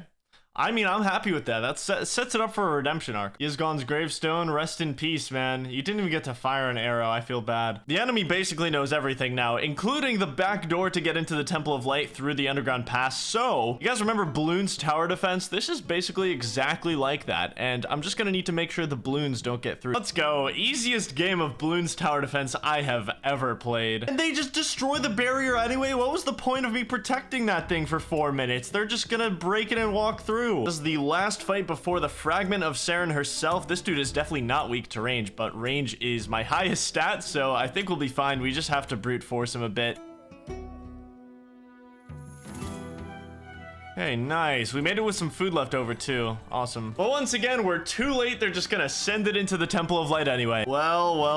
Look who has to clean up your guys' mess. It's me. You've unleashed an evil fragment of a literal god, and I have to take care of it. It is fascinating to me that this fight is really tough, and it's like a fraction of the real goddess Saren's power. I absolutely cannot fight her right now. I am in no position, but everything we've been working towards is after this fight. This is the last step of the quest. As soon as I beat her, the quest is over. Yeah, I am not fighting you right now. There's no way I am fighting you right now, but I've thought about this fight a lot. I am nowhere close to ready for it, and I've decided that I think I'm just gonna go complete Desert Treasure. I think I need blood spells to beat this fight. Being able to heal 200 hit points over the course of the fight with blood spells not just could be, but will be the difference maker, and I have to go get them. Desert Treasure might be 3, 4, maybe 5,000 tiles, but whatever the cost, I have to make the investment. Which means it's time for a brand new segment, the Desert Treasure Speedrun Tile Percent. Desert Treasure has some pre-quests that I'll need to tackle, as well as some item requirements, and notably when it comes to item requirements, you need 12 magic logs to complete this quest, which is where I spotted some opportunity. Instead of spending hours grinding out magic logs at Nature Implings, where I'm gaining 0 XP, I could simply get 75 woodcutting over the course of 6 hours and chop the magic logs myself. This way, I gained 500 tiles doing this, and I can very quickly chop the 12 logs for the quest, instead of potentially spending the same amount of time at Nature Implings. 700 tiles down, a few thousand to go. Next, I decided to grind out a ton of money to complete the Desert Treasure plan, as well as get some faster tiles. I didn't expect to come back to blackjacking anytime soon, but there are a lot of benefits. After Song of the Elves, I'll be able to pickpocket from elves, and any extra success rate I can get on that will be great for farming crystal shards. Plus, the money we get from blackjacking is going to be very useful very soon. So I set the goal of getting 90 thieving, and I sat here for 2 days to do exactly that. First, non-combat skill to hit 90. Feels good. I think this may be the most tiles I've ever had stacked up in the entire series history. 2,700. This is probably not enough for the pre-quest plus Desert Treasure, but it's good enough to start getting them done. And of course, can't forget the 2.5 mil in GP collected. We are in a prime position. That is really good. With 5 pre-quests to do before even starting Desert Treasure, I got to work. First up was the dig site quest, 474 tiles spent. I know I'm a prisoner here, but can they at least give me something to cover up my head with? Next quest, Tourist Trap, 594 tiles spent. Death Plateau quest, 304 tiles spent. Troll Stronghold quest, 456 tiles spent. Been farming these Limport roots all day while I do quests, and this is the last one I'll be harvesting. We are all ready for our final pre-quest, and finally finishing up with the Temple of Ikov. 462 tiles spent. So after spending 2,500 tiles just getting the quest to start Desert Treasure, it was time to get to work on the items. Desert Treasure, Desert Treasure, Desert Treasure, Desert Treasure. Start the Desert Treasure quest? Yes, sir. Thanks for the etchings. I've never been one step away from finishing a Grandmaster quest, and then I decided to start an entirely different Master level quest. But you know what? First time for everything, Desert Treasure time. But I didn't make it very far. The age-old problem, not enough tiles. 3 more magic logs and the steel bars, and we're done with this part, but I don't think I can get a single one of the 4 diamonds with 328 tiles, so this is where I'm gonna unleash the plan, I think. I spent over 2 million GP on nature runes, and since I needed tiles, I wanted to invest all my efforts to getting as much magic XP as possible. The more magic levels I can get, the better off I am, not only for the final boss fight of Song of the Elves, but for the Inferno too. So I was completely down to put all my resources into this. After buying over 12,000 nature runes, I spent 6 hours at last man standing, getting enough points for 12,000 adamant arrows. I needed something to high alch, and this would at least get me about 35% of my money back, which is all I needed. I spent the rest of my money on fire strikes so I could high alch in between fire strike casts and rack up over 80 tiles an hour. And 12 hours later, we saw the results from 80 magic straight to 84 in just a few days. Really happy I ended up doing this. Got 1,250 tiles for Desert Treasure, and the extra magic levels give me a bit of an accuracy boost on the Saren boss fight, so everything helps. And so began the real Desert Treasure grind. There's 4 diamonds to get and 4 bosses to kill. You'd think this would be the worst diamond for me because I have to run to all 4 corners of the smoke dungeon and light the torches, but I'm like 95% sure that this is the least tile expensive diamond of the 4. After running an absolute marathon for this one, I think it should be pretty easy to cheese this fight with Entangle. Pretty sure he hits through prayer, but if I just keep him at a distance and rebind him every time, this should be no problem. Easy fight, smoke diamond down, 3 to go. I forgot this is a thing. I wasn't paying attention. If you have any of the 4 diamonds on you, this guy can just randomly appear and try to kill you for them. Since I don't have a bank to put the diamonds in, I'm just gonna go unlock the pyramid so I can instantly put them in the pillars. And smoke diamond stored away. Next up is the shadow diamond. For this one, we're gonna need some luck and a lot of lockpicks. I'm 90 thieving, so in theory, this shouldn't be too hard for me. I think I have a really solid chance of getting this pretty quick. Yes, nice. Gilded cross. Now we have to go trade this thing. I'm really glad I didn't have to do 2 inventories. That's really nice. Nice. Ring of visibility. It's actually super useful. For more than just this quest, I'm super happy to have it. I'll touch on it again a little later because I have a really good plan with it. 250 tiles used to find Damis. Kind of just went in here with no prayer potions and winged it, but we got it done. Shadow diamond done. 2 diamonds down, 2 to go, but once again, not enough tiles to see the quest through. So I decided to do a little something for myself and buff up my defense from 70 to 75. I'll probably go for at least 80 defense before the Inferno, so you can never really go wrong with this. Many hours later, 75 defense, we're back up to over 1,000 tiles. Will that be enough to finish off Desert Treasure? Well, let's find out. He's so good. Look at him. Unfortunately for this next part, I need to have nothing on because we have to go to Entrana. But thankfully, high IQ maneuver, I dropped this pot in Lumbridge before I went to go Dadazolra, and now we just pick it up and we gotta go get this thing blessed. There we go. Pot is blessed. Got all my stuff back. Let's go get this diamond. Walking in the swamp, walking in the swamp. Yeah, I'm walking in the swamp. Here I go, I'm walking, I'm walking. So there's an extremely easy way to cheese this fight. This guy attacks with both ranged and melee, but he chooses based on your prayer. So if you just flick between melee and ranged prayer, you confuse the ever-living shit out of him, and he just doesn't attack you the entire time. And that's the blood diamond, 1 to go. Gonna need some spiky climbing boots for this one. This diamond always scared me as a kid, and anyone who has done this quest can attest. The ice diamond has always been the most infamous, and still is. First, you gotta kill 5 ice trolls to melt the gate, and there he is. How you doing, brother? Getting those 4 extra magic levels actually did help a lot because it's not draining below 75 for me now, and I can just keep fire waving. I'm breezing through this fight, and that is the final boss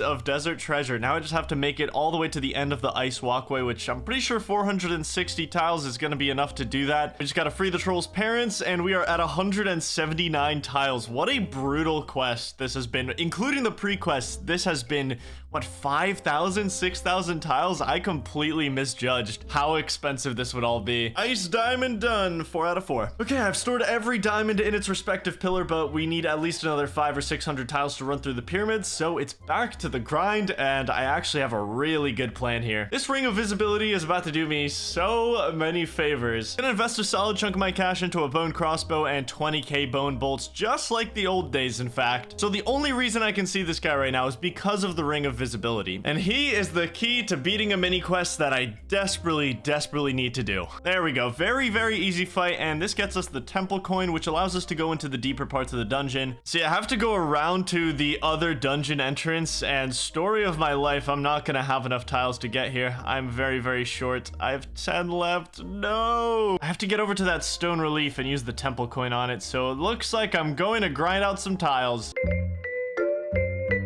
I am back, and I would like to use the stone relief, please. So when we operate this thing, we go right through, and this guy and his little hideout provide us the best prayer training method I can safely do. This is what I'm gonna do to gather the rest of my desert treasure tiles and also prepare for the Song of the Elves boss fight. Now I can go right through this door to the red dragons, and whenever I get a bone, I can use it on this altar. Right now the altar is cursed, so I'm not receiving any XP at all, but after I sacrifice my first 100 bones, I'll start getting triple prayer XP per sacrifice on the altar, which is insanely good. It's so close to the red dragons. I can save spot from here, go sacrifice bones, rinse and repeat, and even farm some grubby keys while I'm here. So I locked myself down here for 3 straight days, and I had a goal in mind. I have the big boss fight coming up, and to do one last set of prep, I wanted to get my prayer level up. But getting your prayer up isn't very concrete. I wanted to jump 2 restoration brackets so that each dose of potion I drink gives me an extra 2 prayer points on top of just having more total prayer points. So I decided to go for 64 prayers starting at 58. With each kill being roughly 75 seconds plus the time to sacrifice the bones, getting 64 prayer is right around a 14-hour commitment. Also, it'll give me every single tile I need to finish off Desert Treasure, therefore finishing off Song of the Elves. Yes, I'm starting to get XP. I can finally stop killing the baby dragons. I can go to the big ones now. Finally gonna get some prayer XP. 100 bones that just went to nothing basically, but it's all gonna be worth it. 59 prayer. Ooh, 87 hit points and 1,600 total on the account. Pretty sick. Boom, 60 prayer. 4 levels to go. Super clean level though. 61! Just opened my 100th grubby key. The final bone. Let's do it. 64 prayer. Just jumped a new prayer restoration bracket. We get 22 prayer points per prayer potion dose now, which is sick. And 1,000 tiles. We're ready. We're ready to go. Also very close to 95 range. After that grind, got a ton of range XP down there, which is sick. Time to get ready for a marathon, aka the Desert Treasure Temple. Gonna put all my gear away, gonna take out the Graceful. Honestly, with over 1,000 tiles, I have no worries about this. I definitely should get to the end. Oh my god, I just got hit for a 19. The pyramid is super easy though. You can just use your minimap to navigate or just click on a ladder and it'll take you straight over there. The pathing is pretty good. I didn't bring any prayer potions, but I'm just gonna prayer flick the entire time while I'm running and I should be good. I see the finish line, baby! Let's go! I guess like,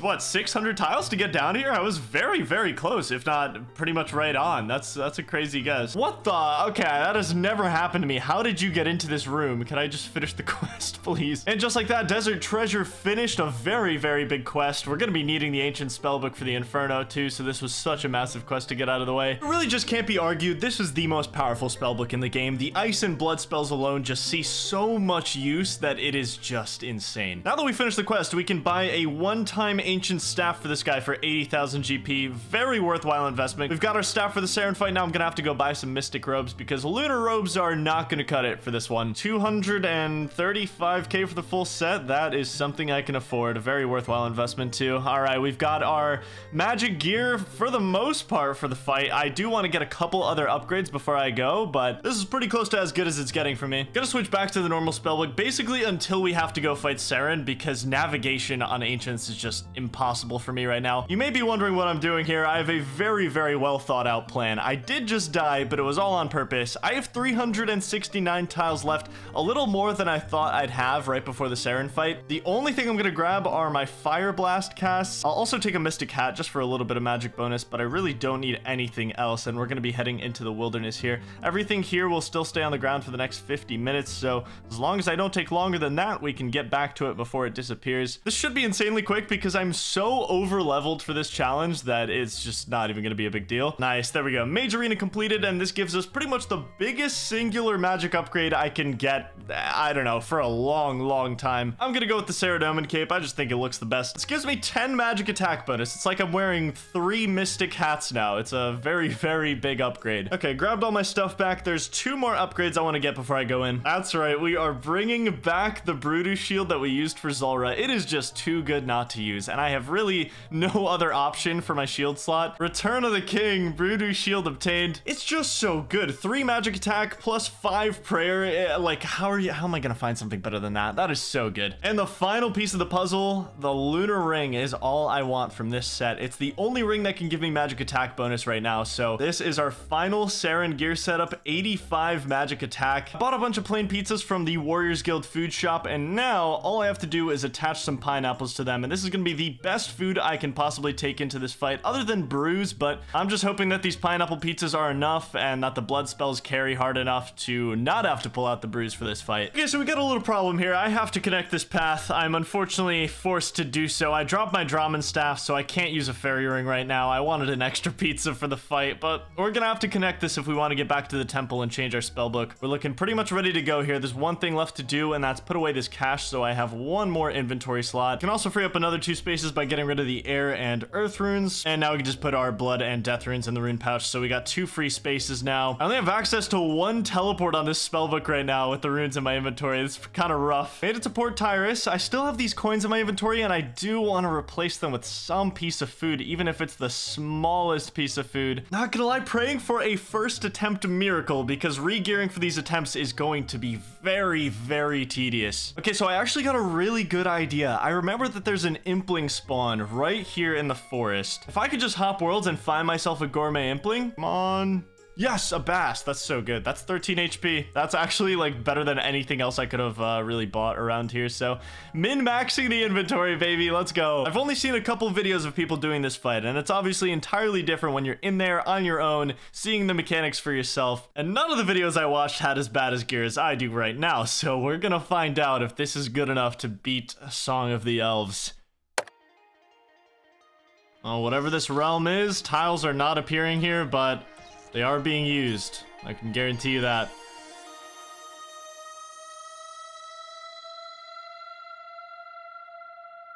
I'm high enough HP here. Make sure I get my redemption off. Nice. Okay. Straight back into it. I feel like that was a little too close for comfort maybe, but...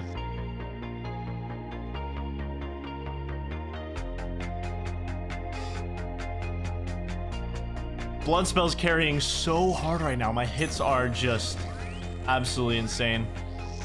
I'm staying really patient. I don't want to overeat. I just want to let my blood spells carry me.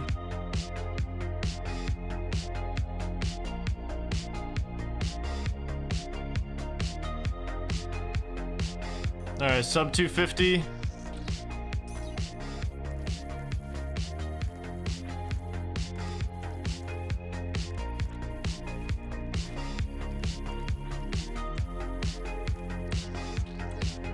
That's it. Oh my god, first try. First try, yes! I'm done. Oh my god, I can't believe I got that first try, and it wasn't even close. It wasn't even remotely close. I just beat Saren with pineapple pizzas, and I still have like 9 left. How did that just happen? I've never seen a run like that. I have been waiting for this moment for so long. I have never even finished this quest on any other account, and I am about to walk into this city for the first time on my tile-locked Ultimate Iron Man. Oh, it just feels so good. It just feels so good to be done. Prifddinas unlocked. Song of the Elves is complete. Do you know how long I've been waiting to say those words? 5 months. How many tiles do I get back from that? 480 now. Oh my god, I got like over 300 from the quest reward. All the possibilities, they're endless. They're actually endless. There's so many things to do. So many things I just unlocked, like a billion different things. We unlocked almost 37,000 tiles to get here. That's crazy. That's awesome. I'll need 20,000 tiles to complete the Song of the Elves. I don't even have that many total tiles unlocked yet on the account. Not to mention some of these skills are going to take months of grinding. Welcome to the end of McTile Season 2. When we come back, we're starting up the final season. The final push to end the series. But there's still more work to do. I'll see you soon. This is McTile. Over a year ago now, I had one tile to stand on, and every 1000 XP I gain unlocks a new tile. I can't use banks or trade other players, and I'm unlocking RuneScape one tile at a time. The goal? RuneScape's biggest challenge, the Inferno.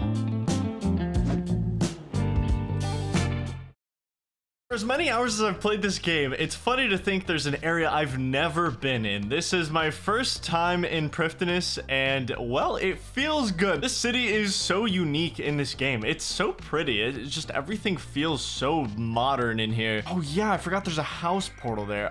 Before I go any deeper into the city, I want to get things back to normal because I did do a lot of different things for the Song of the Elves boss fight. Gonna need about 50k cash because we're moving house. Money well spent. Our house is now in Prif, and I can't even teleport to it right now, so let's go change spellbook. Great news, we can finally play the game again. Welcome to our new home, and there's no time to waste because we have a massive problem on our hands. Let's go put our gear away and talk about the main roadblock that we have now that Song of the Elves is done. Okay, it's time to unlock a path over to, without a doubt, the most vicious and unforgiving grind of the entire series, but this is one of the last mountains I have to move, and it is a big mountain. It is a very big mountain. The Gauntlet. This is what the last 5 months have led to. This 7,000 tile dungeon holds the most accurate bow in RuneScape and the armor that goes with it. But a little bit of bad luck can turn the Gauntlet into a multi-month prison cell. Even with average luck, you're gonna have a long stay here. But what could make it a multi-month prison cell are the 7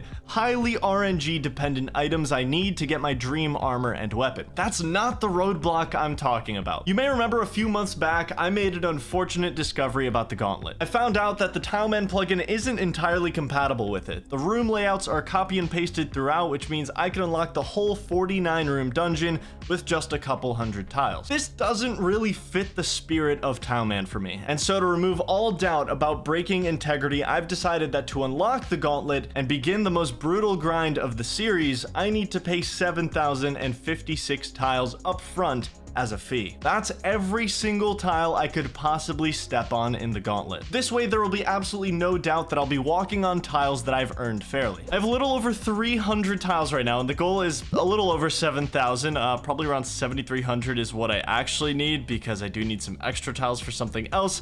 But so far in the series history, we haven't even broken 3,000 tiles available at one time. And now we need to rack up over 7,000, and I have absolutely no plan to do it. Or do I? Okay, not exactly. It's less of a fully fledged out plan and more like a couple scattered ideas and goals. I have one thing that I want to do for sure, and that's hunt the black d'hide vambraces I unlocked by getting 65 Slayer for Dust Devils. These vambraces are going to be my best glove slot for the Inferno, and my little Slayer journey has mainly been about getting them. Dust Devils also have this 1 in 4,000 Dust Battle Staff drop, which would be insane to get, and who knows, we might end up hunting it for a good portion of our tiles. But to start the week off, I didn't have any strict plans, so instead of waiting around, I decided to work on fishing for a few days to get my tile collection started. I think it would be really nice to get 82 fishing for minnows at some point, so I'm gonna spend some time here working toward that. I bought 10,000 feathers. Minnows are the best way to get noted sharks, and those would be really useful for my plans after I finish the Gauntlet, so I'm gonna set a goal over the next few days. We're gonna go for 80 fishing right now. First level down, 77 fishing. Honestly, this is a lot slower than I remember. Let's go 78 fishing. 79. Okay, 2 days and around 14 hours later, and we are all done. I'd honestly finish off 82 normally, but I don't feel like getting more feathers. I only have 100 left, and I'll finish this up another time, I think. We got ourselves a nice starting amount of tiles for the grind ahead. We're over 1,000, 1088. Only 6,000 to go. This was also just a really good time to think about what I want to do next, and I have my plan for the next 500 tiles or so. As you can see, I've got some box traps in my inventory. We're gonna revisit the Glop Discovery Zone. And by that I mean the red chinchampas, because I want to get myself 1 hunter level, because at 84 I get to catch ninja implings barehanded. I've seen so many of them over the last couple months. I've missed out on money and range supplies and prayer pots.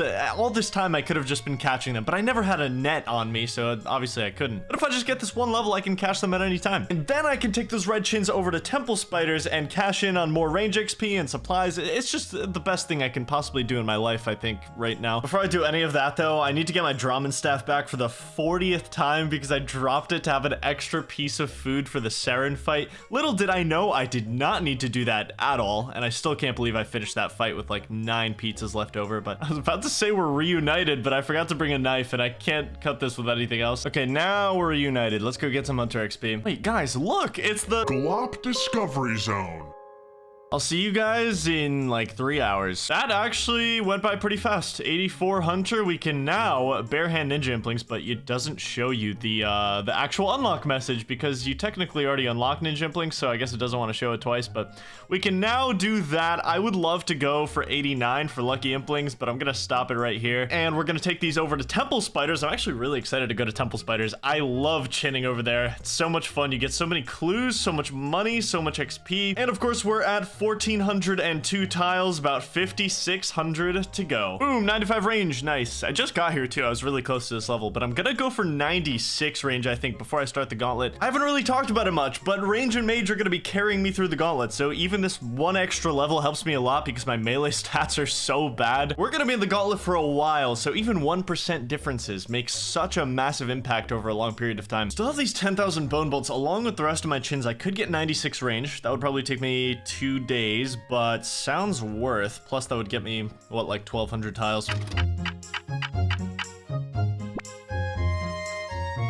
Been a slow day, but there we go. 96 range and 95 combat. We're up to 2,600 tiles, and I probably have another 4 hours left of bolts that I just kind of want to get rid of at this point. Not going to be entering the Inferno without 99 range, so it's all useful. Why, yes, I did spend over 30 hours here over the last 4 days, but we're halfway to 97 range, and we've got over 3,000 tiles now. And after I use all these chins, we should somewhat be closing in on 97 range, and that'll actually give me another max hit in the gauntlet, so that's a pretty important level. Just got 400 death runes from these grubby keys, which is exactly what I wanted. Those are going to be so nice next week. I'll explain why later, but go finish up these last 200 chins. Should be pretty quick. Oh, is that 40 million experience points? There we go. That's the last one, all out of chins, which means I can show you guys the updated loot log from temple spiders, even though I'm pretty sure it's missing some kills. But what the... is this my glop? Why are you out here, buddy? What's wrong? It's officially been a full week since I started this 7,000 tile climb, when I had an amazing idea. 2 grinds that together finish off the goal, while simultaneously getting me 3 things that massively buff the account. The current focus is getting 2 million GP from blackjacking. That should get me right around the 5,000 tile mark, and give me the funds that I need to finish off the last 2,000 tiles with this. Oh my god, don't look at that. I meant this, Dust Devils. The best way to farm Dust Devils is using Ancients, bursting them 9 at a time with Ice Burst, and if I have enough money, I could buy tons of Death and Chaos runes, and hopefully kill enough of them to not only get the Black D'hide Vambraces, which I absolutely need, but also get the Dust Battle Staff. This thing is the single best utility staff I can get my hands on for the rest of the account's lifetime. I'm literally always carrying around Air and Earth runes in my pouch, and a Dust Battle Staff is both of those runes in one staff, so I get to free up 2 rune pouch slots if I get my hands on this thing. But 1 in 4,000 could be a bit rough. Luckily, I'll need 2,000 more tiles at that point, so maybe, just maybe, I can kill enough of them to get it. Plus, I'll be getting a ton of magic XP from this, which is perfect timing because magic kind of decides how miserable I'm gonna be in the gauntlet. So it's time to start phase 1.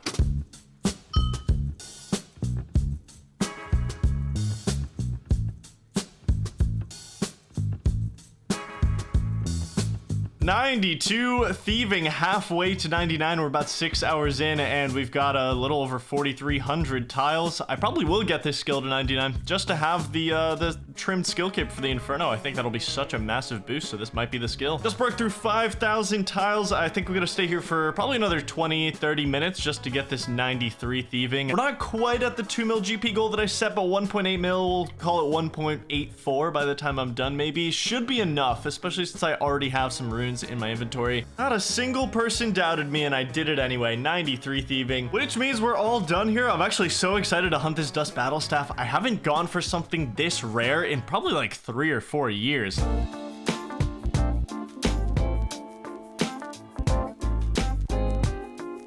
Very quick wardrobe change, and we are ready to go. The prayer potions I saved from the herblore grind are about to come in so clutch. I'm probably gonna burn through 70-80% of them on this grind. I mean, we're going for 7,000 tiles, whether I get the battle staff or not. That's the main goal, and I really hope I can get the battle staff. That's the thing. I'm gonna want something just to tag all the dust devils with, something to aggro them onto me so I can burst them, and getting bronze knives is a really good way of doing that. These things are super cheap over at the Rogue's Den. Okay, a little over 500 bronze knives. That should be good. Okay, 200 water runes to go with my 12,000 chaos runes. I may have forgotten that I actually need water runes. This is a problem. I'm so broke, I can't buy any more. So I have 200 GP. I don't know what to do. We gotta hit the reserves, guys. We got 16k in this coffer. I guess that'll do. I'm gonna go buy a water staff with this, which means I'm not gonna be able to auto cast. I'm not gonna be able to use the ancient staff, but I mean, it's the only thing I can do. I'm just too broke now. The nice part about dust devils though is that you make a lot of money back. The drops are really good. It's like the first Slayer monster you can actually profit on. I don't know how much money I'm gonna make back during this grind, but I'm hoping it's at least half of my initial 1.8 million investment. Well, we're back on ancients, which means we're not gonna be able to go anywhere. Little unfortunate part about this is I have to go unlock the dust devils that are kind of deep in the Krend catacombs, so we kind of have to spend tiles to make tiles, around 300 I'm guessing, to get over there, and I should get those back within 2 or 3 hours of bursting, but still sucks to see them go. Welcome to our new home for the next few days at least. Probably gonna end up unlocking almost every tile in this little circle space because I need to continuously tag these guys with a short range weapon, so there's really not much I can do about that. Ooh, run energy is gonna suck for this. I literally just have to wait, don't I? Okay, I take it back. It's possible with low run, it just takes longer, and this is why you do it. These XP drops, that's the money shot right there. Look at that, we also get chaos runes back from the drops, so I might not even need to rebuy any chaos runes depending on how common that is. Is that black D'hide Vambraces? I mean, it was inevitable that we get these because I'm gonna be killing like 2,000 or 3,000 dust devils, but still, it's nice to see them. It's nice to know I have them done. Now we're gonna try to get this dust battle staff. No way. What? That's 1 in 4,000, by the way. 1 in 4,000 drop rate. I have been here for 25 minutes? What is this? There's no way I got it that fast. That's insane. Black D'hide Vambraces and the Dust Battle Staff, both within 30 minutes. After getting both items I was looking for in the first hour, there was really only 2 goals left here. Reach 7,056 tiles and get magic XP. And those are both extremely correlated. The plan was to continue to reinvest all money made here into more runes and continue funding the grind. The only teleport I have is to the dig site. This is so unfortunate. Pretty good haul. All things considered, I'm gonna maybe even break even or profit during this. Now that we have the Dust Battle Staff, I can just keep my Death and Chaos Runes in the pouch instead. I love that for me. That's so nice. 85 magic. Looking good. 5,200 tiles roughly.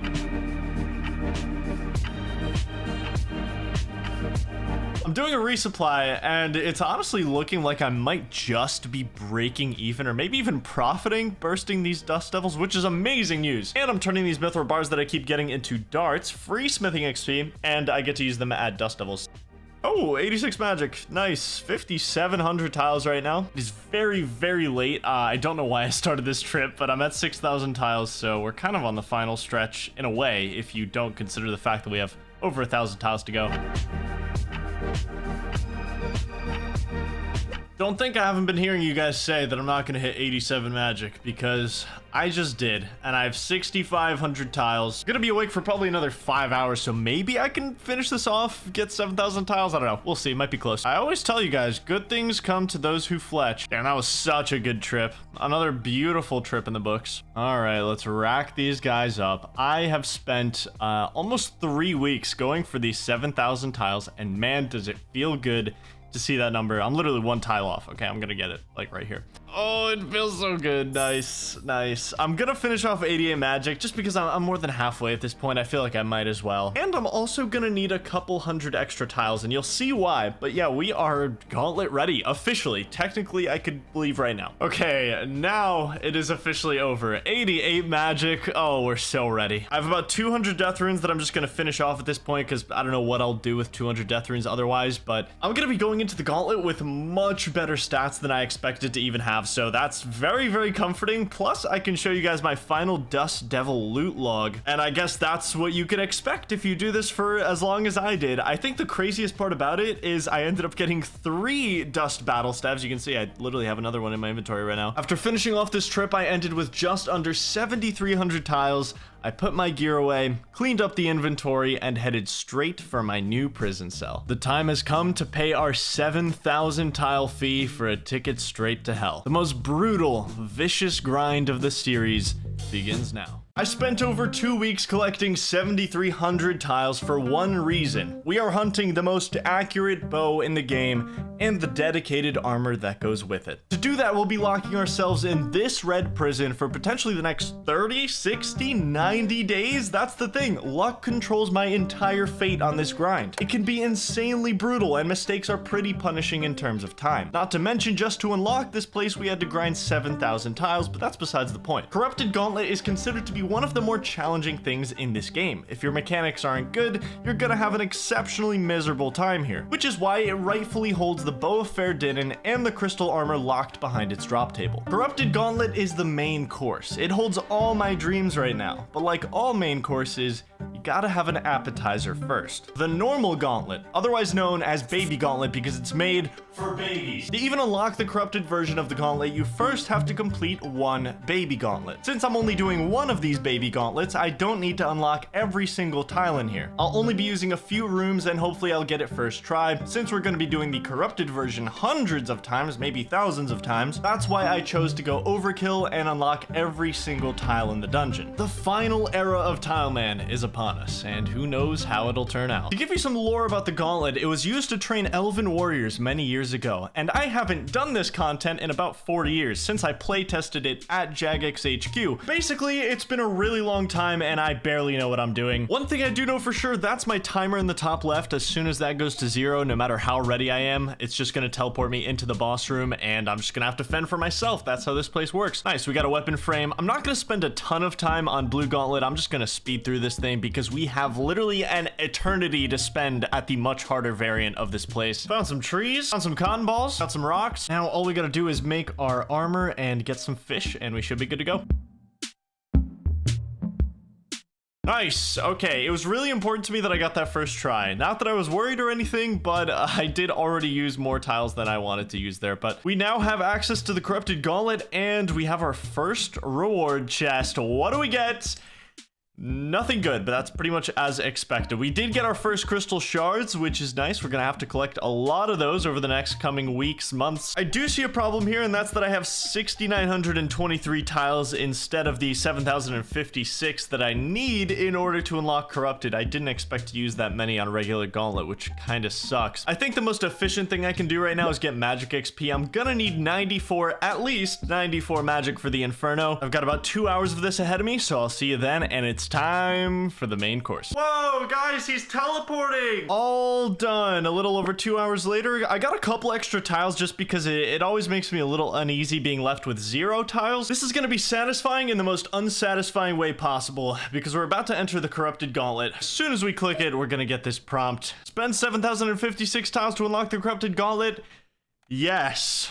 And suddenly we are left with 6 tiles. We've got pretty much nothing left, and that's completely fine. Now, how this works is I officially have every single tile in the gauntlet unlocked, so when I enter here, I'm just gonna have a permanent green tile under me, which is really clean. I like it. No matter where I go in this instance, I'm always gonna have this green tile. And you'll notice that as soon as I exit, everything goes back to normal. Step on this just to demonstrate. We have 5 tiles left now, still unlocking tiles just like normal. The bulk payment is gone. There's no getting it back, but I can now step anywhere I want in the corrupted gauntlet. With a 7,000 tile payment complete, it's time to begin our journey. To finish the corrupted gauntlet, we need 1 enhanced crystal weapon seed to make our bow and 6 crystal armor seeds to make a full set of crystal armor. I also plan to start working on the 11 combat tasks available for this grind, things ranging from kill the boss really fast to doing it naked, because it would benefit me a lot after this is all over. I'll touch on these combat tasks more later. I started day 1 pretty clueless. My basic strategy was to go around in a circle from the starting room and take every resource I could find. I was completely winging it, but I realized that even though it's been 4 years since I stepped into this place for the first and last time, I could still kill this boss on my first try. It was messy, it wasn't optimized, no strats, but I actually managed to pull it off. It took 12 minutes and 10 seconds for run number 1, and it could only get better from here. Ooh, not even close. Actually, not even close though. 9 food left. That wasn't a close fight. And of course, since we completed our first corrupted gauntlet, we get the gauntlet cape. Not one of my favorite capes in the game, but it's still pretty cool to have on this account. Either way, I'll keep it on for now. Salute our first corrupted gauntlet chest for, okay, some runes, some gems. My account isn't in the best shape for this grind, seeing as I do have low defense, low melee stats, and I don't have 2 prayers that give me a massive damage and DPS boost. Because of that, my runs can only get so fast. The Hunlef boss fight is considered by a lot of players to be pretty difficult. Hunlef will switch his attack style from range and mage every 4 attacks, and he's gonna pray against whatever style you're using after you do 6 attacks. This makes the main mechanic of the fight a counting simulator, which does get a little intense later on. Alongside this, running under Hunlef can get you stomped for up to 68 damage. The floor is lava for like 80% of this fight, and you have these tornadoes spawning all the time to chase you while you avoid the lava floor. And if they all converge on you, I guarantee you, you are deleted from the game. Incredibly clean kill. Look at that. 10 food left. And we got our first combat task. I'm so excited about those. Nothing too good from the chest, but we're gonna build up so many different supplies. There's a lot to be excited about. Let's go. Kill number 3. Look at these drops. 3 full helms, 3 pickaxes. That's over 100k from 1 drop. Oh, he's 7 HP. Apparently I'm a corrupted gauntlet veteran, guys, after 5 kills. Very interesting way to name that task. 10-minute run though, that was pretty good. Decent reward. Day 1 was a very slow day to start the grind. 11 completions, 4 deaths. What am I doing? And 3 runs abandoned because my prep was too slow. It's clear I had a lot of room for improvement, and no spoon-fed drops on day 1 either. Good morning, Gauntlet enthusiasts. Welcome. Day 2 was when I made one of the most impactful changes to my Gauntlet plan. I learned how to actually play the video game. It's been a while since I've done any mechanically demanding content in the game, and once I shook the rust off, I found myself being a lot more confident in the fight. Chest 13, rune plate legs. I'm not supposed to be dying, bro. I'm a corrupted gauntlet veteran. Chest number 16, that is a banger drop. Oh, not even close. 4 HP left. Just 24, not bad. Good money, good money. Chest number 25.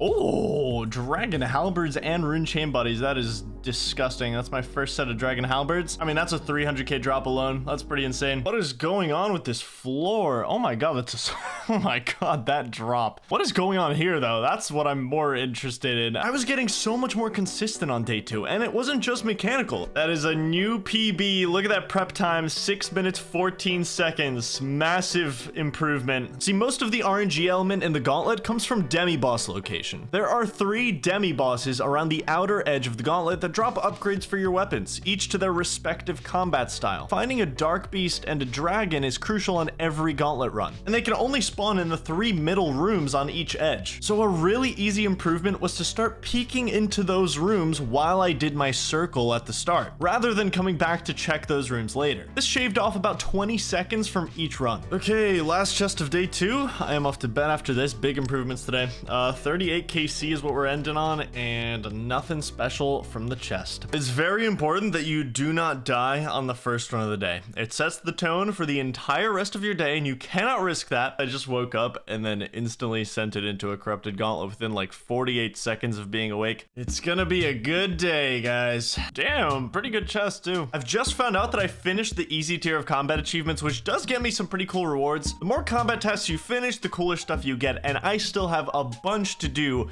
for corrupted Hunlef. Gonna quickly claim my easy combat achievement rewards. There's that extra commendation point from pest control. That's pretty much the best reward from the easy tier, and I also get this lamp, which I'm just gonna put on Herblore just in case I need to get my Herblore up in the future.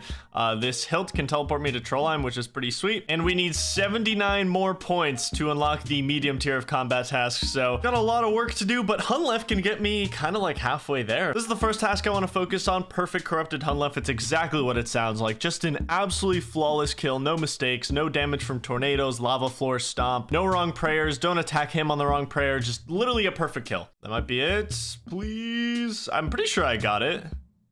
Yes, there we go. Perfect corrupted Hunlef. First try. Literally all I had to do was focus. Not the hardest task on the list, but it's nice to get it done. That is kill number 50. We are a corrupted gauntlet Grand Master, guys. According to this combat task. What am I doing? What am I doing? I just woke up. I just died on the first run of the day. Just 51. We are officially dry for our first armor seed. Oh, that was so close. That was, I almost ran out of prayer there too. I had to prayer flick. That was a 6-minute Hunlef kill. How did I even survive that long? Okay, good reward. That actually, oh my god, that made up for it though. That's a really good reward.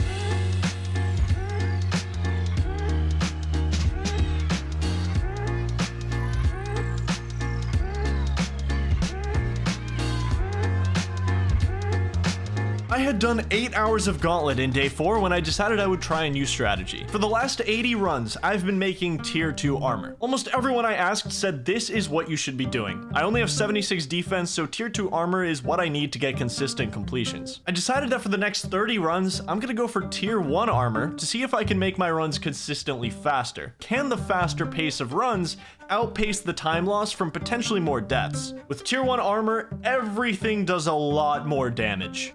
Oh shit. 55? You can get hit 55 off prayer in tier 1 armor? Yup. Damn, I should not have died there. Still had a bunch of food. I've done a lot of runs today, so I'm just a bit tired. I'm gonna give tier 1 armor a proper test tomorrow. I'm done for now though.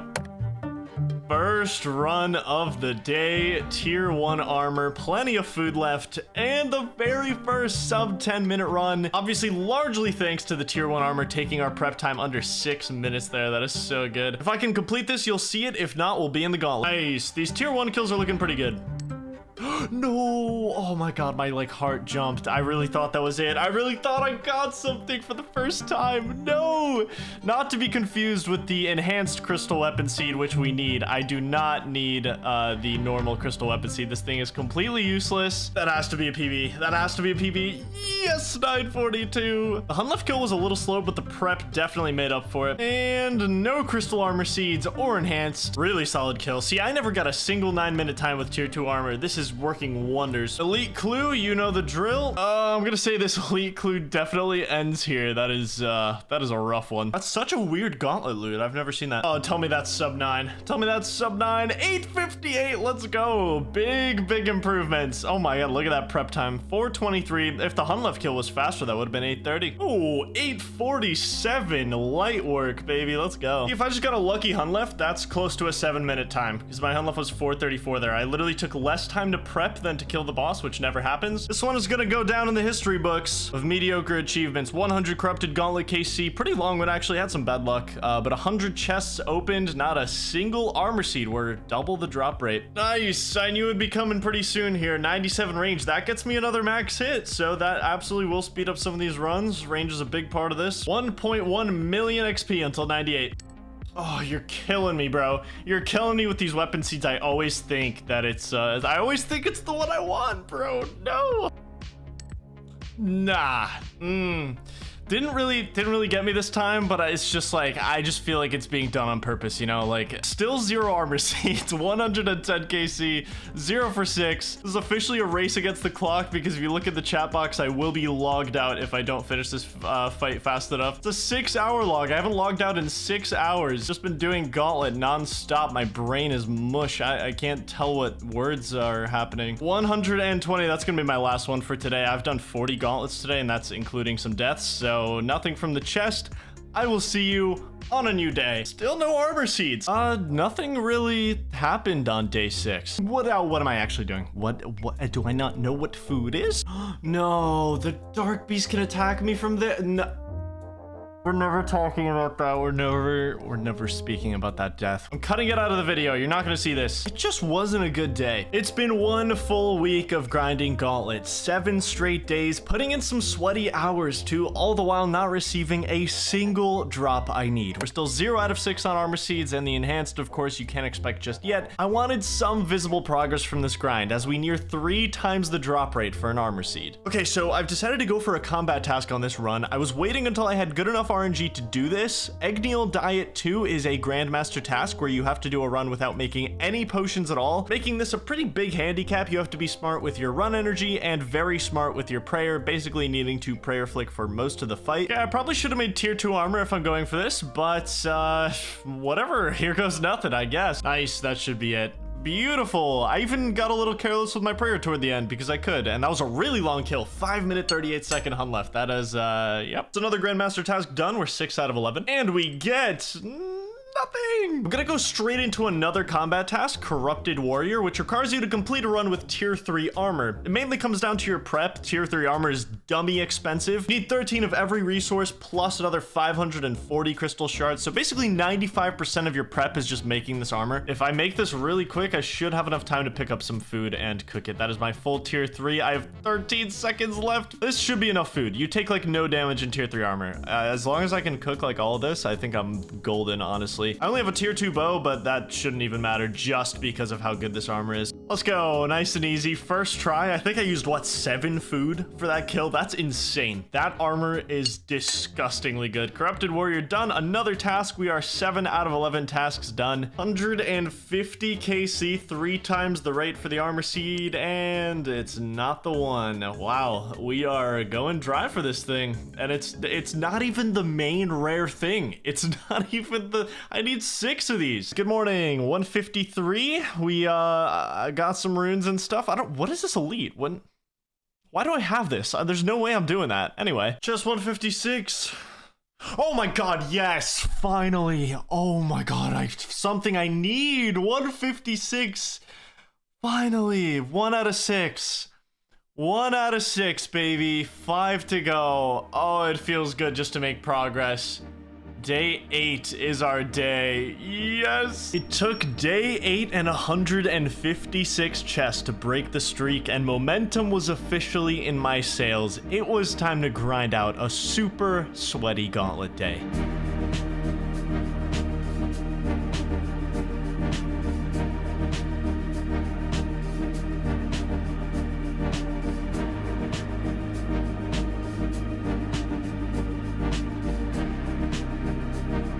$177.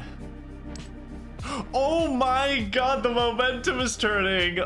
Let's go, dude. 2 out of 6. Okay, another armor seed. What is this? Like 23 after the last one or something? 21? Oh, that's so nice to see. We're actually like not super dry anymore after that. We're slowly getting back to the rate. It's times like this where I'm so grateful I have more than 1 life. I'm ending off day 8 with a very necessary cleanup of my inventory. I'm just gonna sit here and alch every single rune drop I've gotten, and from here on out, I'll just be instantly turning any drops I get into coins so that my inventory can look a lot cleaner. Just so much better to do it this way, and it'll give me space for the remaining 5 crystal seeds I need. Wow, look at that cash stack, man. 20 mil. I'm not even close to done with this grind. Inventory is looking so much better too. I can organize everything nice and neat. Not that I'm tired really, but...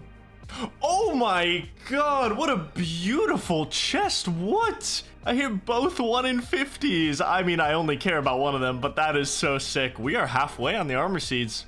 183, and we are back to business right now. We're halfway done. We had 0 in 156. We're at 3 out of 6 at 183. That's what, 3 in 27 chests. You know what? I'm gonna make some crystal armor as a treat. I've never worn this armor before in game. So there we go. There's the crystal helm, and we have 2 more armor seeds that we can turn into crystal legs. That's the helm though. Looks pretty cool. And we're gonna turn these 2 armor seeds into the legs. So now we're only gonna need the body, which of course is 3 armor seeds either way, but this is 2 pieces of the 3 that I need for full crystal. It looks so cool. I love it. I can't wait to finish this off. It's gonna look so badass. I just want to see Tileman full crystal and bow so bad, but the reality is that the enhanced weapon seed is probably what's gonna stop us here. Armor seeds are nice, but they're not 1 in 400, you know? Just 186, 189, 192. I've been getting in this habit. I've been trying to redemption when my prayer is super low, which is basically free, just like that. Should see some return on the redemption flicks eventually. Chest number 193, it's okay. All right, chest number 200, nothing good, but honestly, I am feeling really good. Morale is extremely high. Let's alch these full helms. I'm ready to go to 2000 KC if that's what it takes for the enhanced, but for now, I am going to bed. That is such a fast kill. Please tell me that's a sub 8 minute. No, so close. 8 minutes, 1 second. Damn, that's still a really nice PB. The PB chests are always the best. Just kidding. But that is a really nice PB. We're getting closer and closer to the 7 minute and 30-second speedrun task, which I haven't really even been sweating out just yet. Like, that was just a case of a really fast Hun left fight, but if I can get really fast prep and good RNG on Hun left, then I can easily get that task. On the next run, I decided to try out, in my opinion, the hardest task that isn't a speedrun task, and that's defense doesn't matter. Kill corrupted Hun left with no armor. God, you take so much damage without armor, dude. It's actually insane. I've been doing everything in my power to try to get this kill, but the RNG is just not in my favor on this one. That's what it's gonna take for this task, is I'm gonna need some good luck. Not even close, man. 245 HP. Need to try redemptioning, because I made a bunch of extra potions. I gotta use them. If I can use all of them, there's a chance I get this even still. I have very little food on this try, but no, 57 HP. Oh, that was getting really sketchy. That was getting insanely sketchy toward the end. There we go. Defense doesn't matter. Took 5 tries to get that one. Funny enough, that's a master task. That's not even a grandmaster task, and that gave me the most trouble of any task I've done so far. Nothing good in the chest, but happy to get that done. Hold up, let me open this chest. Oh my god! Oh my god! Oh my god! Oh my god! No way! No way! No way! No way! No way! That's fucking awesome. I got it! Oh my god. I didn't even know what I was looking at in the chat for a while. 3 days ago, I had nothing to show for this grind. I'm at 206 now. Everything good that I've gotten has been in the last 50 chests. I've literally gotten 3 armor seeds and the enhanced in the last 50. Tried my best to do this elite clue. I mean, I don't really care that I can't do it because I just got it enhanced and I really want to go make it into a bow, so that's what I'm gonna go do. All right, let's make this thing Bow of Fair Dinan, the most accurate bow in RuneScape, baby, and we finally own it. This thing is an absolute monster. Obviously, we don't have the crystal body yet, so it's not gonna be in peak form. That crystal body is definitely the most important piece, but even with this 166 range bonus, this thing is a monster. I can't wait to use it. Let's go finish this grind so I can look at it in its best form. Chest 211. Oh, crystal weapon seed. Okay, so I've been going about these the wrong way and I had no idea. Just north of the gauntlet, you can trade them in for 10 crystal shards each, so it's a little bonus. This ended up being an extremely sweaty day of gauntlet, but no matter what happened for the rest of day 11, nothing could ruin it. This was the perfect day of RuneScape, and I just kept going. Some maroon full helms to end off the day. So much gauntlet done today. If that Hun left time was faster, that would have been a sub 8 minute, but that's a good one to end it on. I had such a good day today. Nothing can ruin it, so I'll see you guys tomorrow. That was such a fast kill. What was that? 801 tied the PB. Damn. Good way to start the day. Good morning. And a crystal weapon seed. Hello. 10 crystal shards to the stack. Holy shit. That was brutal. What the? I just got deleted from the video game. Making really good progress. We're on the rate for 5 armor seeds. Nothing good from the chest, but we keep going. Chest 260. Not bad. Approaching a 30 mil cash stack. This could be the chest that does it. Oh my god, yes!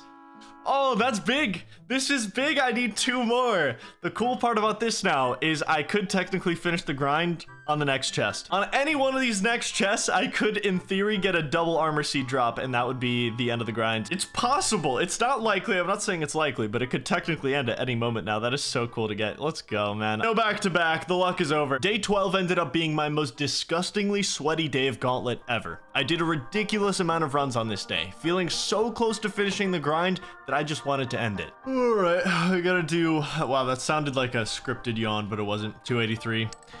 Gonna do one more run. Nothing too good from this. Gonna out these plate legs. I died 3 times in the last like 10 runs, which never happens, and that's just a sign that I definitely should go to bed. Okay, just looted 284 and we got nothing good, so I will see you tomorrow. This was a really, really long day. 46 gauntlets today. Rise and shine, gamers. Let's set the tone for the day. What do we get?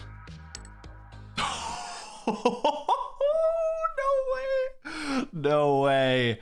To start my day, what a way to start the day. Holy shit, Crystal Armor Seed number 5. Is today the day? The grind can officially end on any one of these chests. I'm 1 armor seed away. That's a big deal. I'm so excited. All right, that is the last non-speedrun combat task. Also, sub 8 minute, I just realized that was a really fast kill. I just finished off Wolf Puncher because it's my last non-speedrun task, and it's also just insanely easy. 7:59, a sub 8 minute run. I am very happy with. So that is cool to get. I only have my 2 speedrun tasks left. The 6 minute and 30 time is just not going to happen. I don't have the prayers or the stats to do that yet. But with some good RNG, I could definitely get the 7 minute and 30 time. A little crystal weapon seed to get the blood pumping. Nearing the big 300. Let's go turn this in for some crystal shards. 300 corrupted gauntlets finished for an elite clue that I could, but I just look at them, bro. They're so massive. They're so big. Just the sheer size. I'm looking away. Oh my god, yes! I got it! No way! I'm done! I'm done!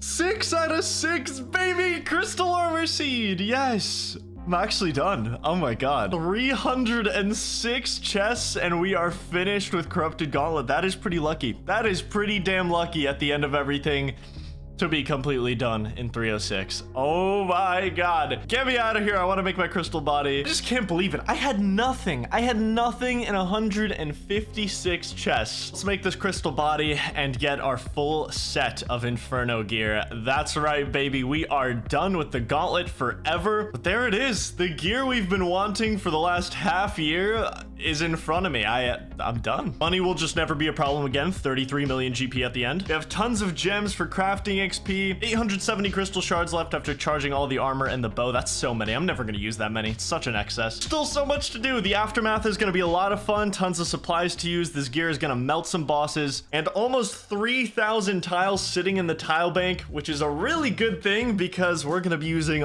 all of those and more next episode because McTile is going straight to raids. I have a disgusting amount of supplies to use from Gauntlet, but before we get to that, there's something very important that I need to do. Recolor the armor. I've been thinking about this a lot, and Tileman green seems like the play. I've just imagined this to be the most canon color for the armor. It does cost 500k per piece to recolor, so 1.5 mil for the whole thing, but I have so much money right now that it doesn't matter to me. I think this is totally worth it. This is a very, very necessary expense. But there's our full set of Tileman colored armor. It looks pretty damn cool. I'm a big fan. I'd have to spend another week at Gauntlet to make the bow green as well, because you need to corrupt your bow in order to recolor it, and that's just not worth it. Usually it is worth it to corrupt your bow, but for me, I already have enough shards to completely finish the series. There's absolutely no point in me spending even more time at Gauntlet. I got the accumulator back. We are in business. Goes so much better with the outfit, and obviously just gets me more range bonus. We have a bit of a mountain to climb if we want to get to raids, quests, and requirements that have pre-quests, that have more pre-quests, and only 3,000 tiles to get through all of them and the raid itself, which is huge, all for 1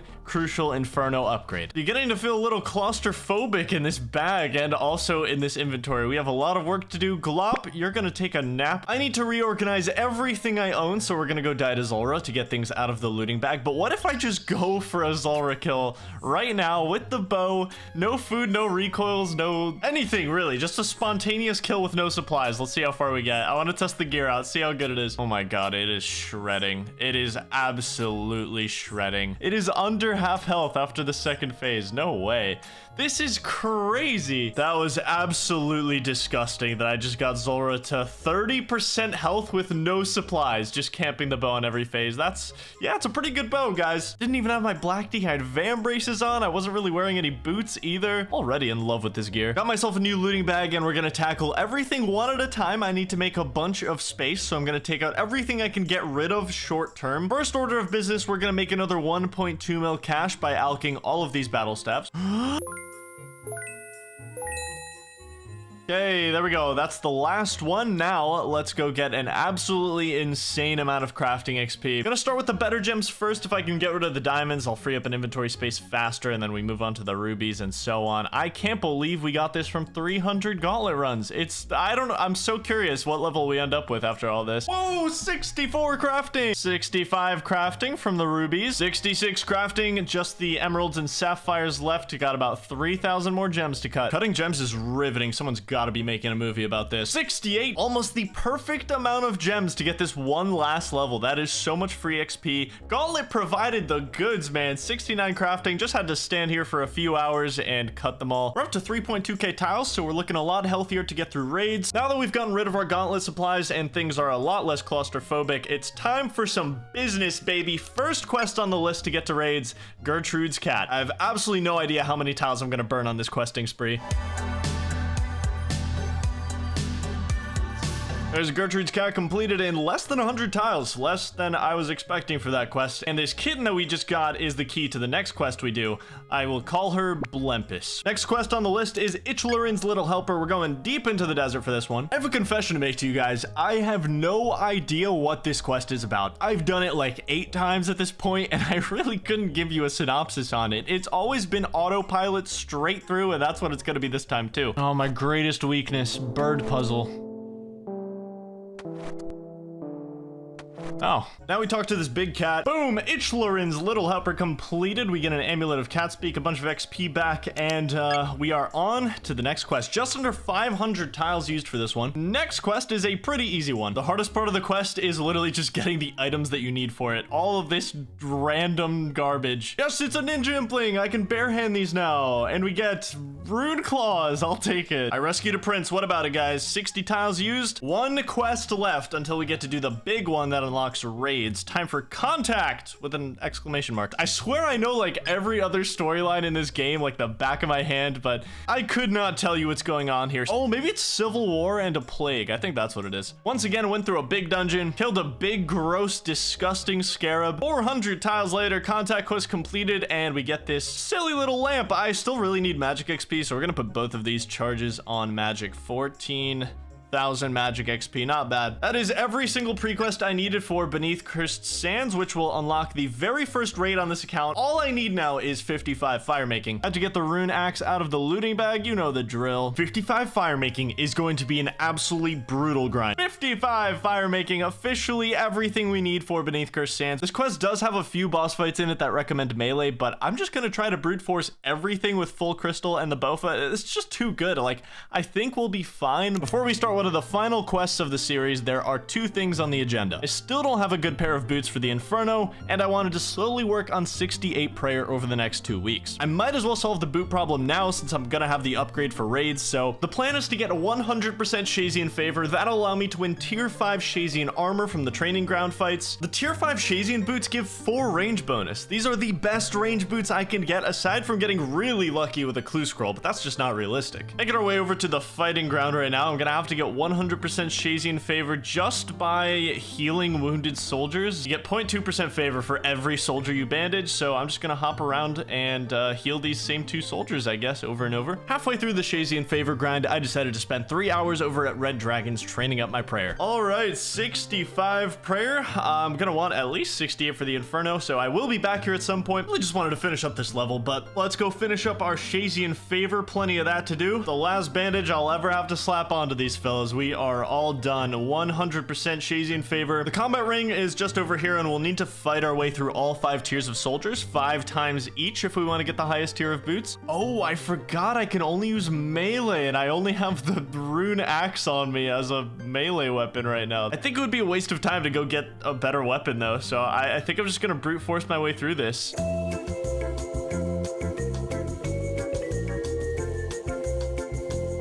There we go, that's the last piece of tier 5 armor. I know I only needed the boots, but you can store this entire set in your armor case, which means if I do want to put the boots away for any reason, I can do that, and I won't have to go through all of that to get them back again. We're up to 215 range bonus with these boots now. That is a crazy amount of accuracy. I may be judged for this, but something about having the black vambraces and black and white boots now just doesn't feel right with this armor anymore. I'm sorry, guys. It's gonna look so good with the Infernal Cape and the vambraces and boots. This is just, it feels right, okay? The green armor arrow was nice while it lasted, but wearing an Infernal Cape with this, it feels too right, you know? The boots and vambraces are really what changed my mind. This looks so good. Like, this looks amazing now. Okay, time for the final quest. Beneath Cursed Sands, this is a master level quest, which is 1 tier below the hardest difficulty a quest can be. We should have enough tiles for the quest itself. I don't know about raids afterward, but hopefully we can brute force all the boss fights in this quest with just our range gear. This quest is all about uncovering some strange behavior in Menaphos and also ending a plague. This first guy should be pretty easy as long as you don't use protection prayers against him. He'll be really upset if you do that and just delete you from the game. I'm not even kidding. Like, you're really not supposed to pray against this guy. Absolutely ripped him to shreds. Really nice. Easy first fight. Let's go unlock 1 trillion little green tiles.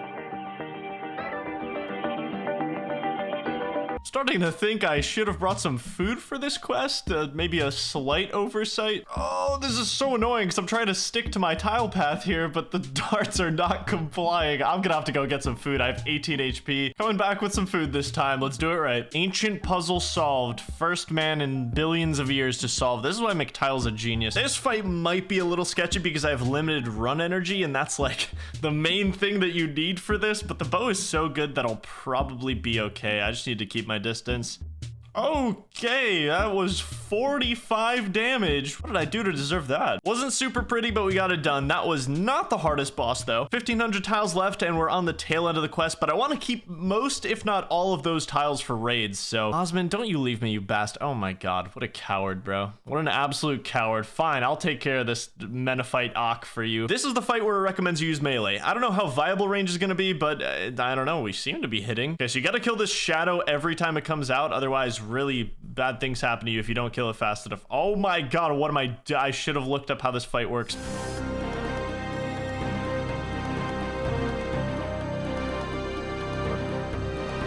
Ooh, nice. We got some really good hits in the second half there. That should be pretty much quest complete. I'm just gonna have to go talk to someone to finish it up, but oh, I'm so excited. I haven't been to raids in a while. I don't expect raids to be a walk in the park for this account. We're pretty undersupplied and under-geared in terms of melee and magic, but peace and happiness for all. We really did it, guys. 50,000 agility XP, my goodness. Gets us straight to 78 agility, and I think that's a new run energy restoration bracket. Don't ask me how I know that. We also got the Karis Partisan, which is not a bad melee weapon on its own merits, but it's insanely good on Cal fights and Scarabs. I'll be taking it into raids with me. I'll probably want to use it to train up my melee stats too. In fact, I think I'm gonna go get a few strength levels just before we get into the raid. I'm a little worried it's gonna be rough with these stats. The best melee gear I could muster up right here. Should also get a couple hundred tiles from this, which is really nice because if I get to like the final boss of the raid and I'm out of tiles, I'm gonna be depressed. So good morning, 75 strength enthusiasts. We're all done here after, I don't know, like 4 or 5 hours. Wasn't that long. That gives me a new max hit with the Karis Partisan and the Dragon Dagger, which is nice. Plus we're up to 17 1700 tiles. I feel pretty comfy with that. Let's put our armor away. Not gonna need any of this, and let's go gear up for some raids. I need to get these runes out of my bag and switch it up to the ancient spellbook. Also, I'm insanely close to 90 magic. This is the main reason why a little while ago I wanted to get the fishing level for minnows so that I could use sharks in this situation. Instead, we're gonna have to be doing these raids with cheese potatoes.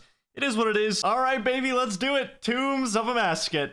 Welcome to TOA, Tombs of a Mascot, explained in 17 seconds. TOA can be the easiest raid of the game or the hardest. It all depends on how much you voluntarily want to increase its difficulty. You can make your raid harder by putting on different modifiers to complexify mechanics and increase your raid level. Higher raid level means much tougher bosses and mechanics, but also much better rewards. Okay, this just barely gets me to 150, which I think will already be tough for this account. I have cheese potatoes, I have no potions or good melee gear at all, so I think a 150 will actually be challenging on this account. Yeah, we'll have to see. I also have to go change my spellbook. I forgot about that. What are we here for? There's a lot of really cool high-end gear you could get from this raid, but I'm not going for any of it. I am after the Thread of Eladinis, a 10% chance to drop from the raid. It's combinable with your rune pouch to make it a divine rune pouch, which holds 4 runes instead of 3, saving you an inventory slot. Might not sound like a lot, but in the Inferno, 1 extra inventory slot is precious. That's a whole extra brew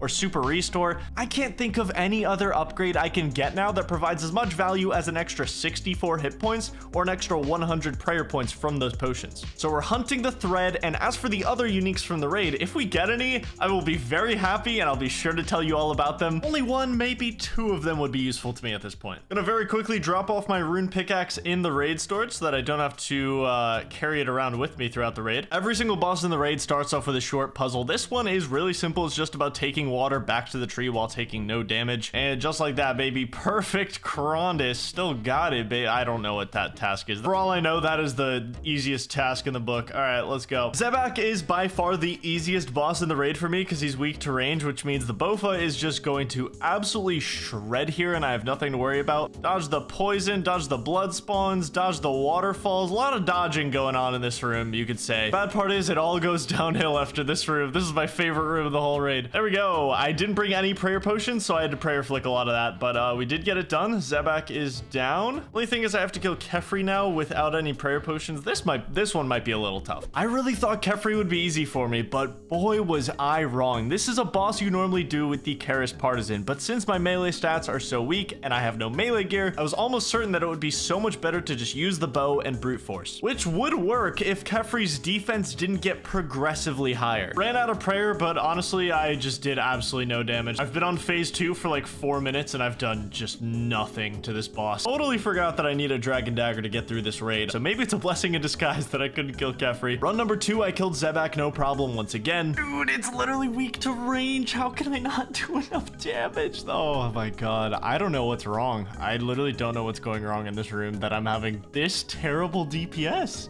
Okay, never mind. I deserve that. I gave Kefri multiple tries on 150 raid level, and the cheese potatoes just weren't cutting it. So I decided to temporarily lower the raid level just to get some starting completions. Wow, I used 1 food. 1 food for Kefri on 55 raid level. Since I've killed 2 bosses, I can accept some supplies from the helpful spirit. I'm gonna pick power, which might be a mistake, but I guess we'll find out. All right, there's the puzzle for Akka. Took me 3 tries because my mining level is pretty low, unfortunately. 3-minute puzzle. See, because I took those smelling salts, I can use Ice Barrage here. I would not normally be able to use this spell, but just one of the many benefits of in-game steroids. Also, 90 magic. Let's go, baby. 4 levels to go for the Inferno. This last phase is quite literally maybe the worst thing on planet Earth when you don't have a good melee weapon. I am out of food. I have been running around this arena for 3 minutes and I cannot fucking hit this guy, bro.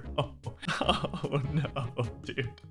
I'm gonna set it to 0. I'm just gonna set the raid level to 0. I took the bruise this time. God bless. I think I can set it back to at least 100, but I will work my way back up to raid level 150. Baba is the 4th boss, and even though he's not weak to range, the Bofa still absolutely shreds here. Nice and easy. 1 minute and 41 second Baba kill. Very fast. We're on to the final fight of the raid, and the Bofa is destroying this obelisk, bro. I can never get enough of this bow. I'm just obsessed with it. Normally you can kill the warden in 2 downs, but I'm gonna need 4, maybe even 5 downs to kill the warden and take it to phase 3. I'm hoping it's 4. I really hope it's not 5. My range gear is so good. It's just everything else I own, you know?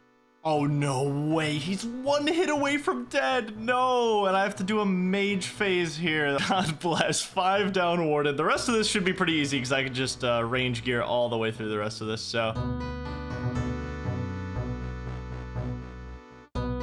There we go. Tombs of a Basket completed. On raid level 0, yes, but it is completed nonetheless. Still a good chance for the thread here. The loot was okay. No thread. That's all we want. You get a really nice XP lamp for completing your very first TOA. I'm going to put this on hit points. That'll get me closer to 94. That is when brews heal 16 per dose instead of 15. So that's a really big upgrade for the Inferno that I'm going to want. I slowly started to bump things right back up, getting a raid completion at level 50. Moving on up, baby. Level 50 completed. That was actually very, very easy. All right, let's dial this up to 100. I am like barely making this 40-minute time at level 100 right now, but I am making it work. I don't think I'll be able to hit it on 150 though. That's mainly because it's taking me 4 downs to kill phase 2 warden, but that's right, baby. Confident raider. I'm gonna do a couple more on 100 and then we'll bump it back to 150. Now we're talking, baby. We're getting to the good loot. 2 dragon med helms. Nice. There we go. 4th KC. Gonna bump it back to I'm gonna do 1 more, I think, at level 100, and then we bump it to 150. The raid started to get a lot more consistent and we are moving on up. All right, baby, let's see it.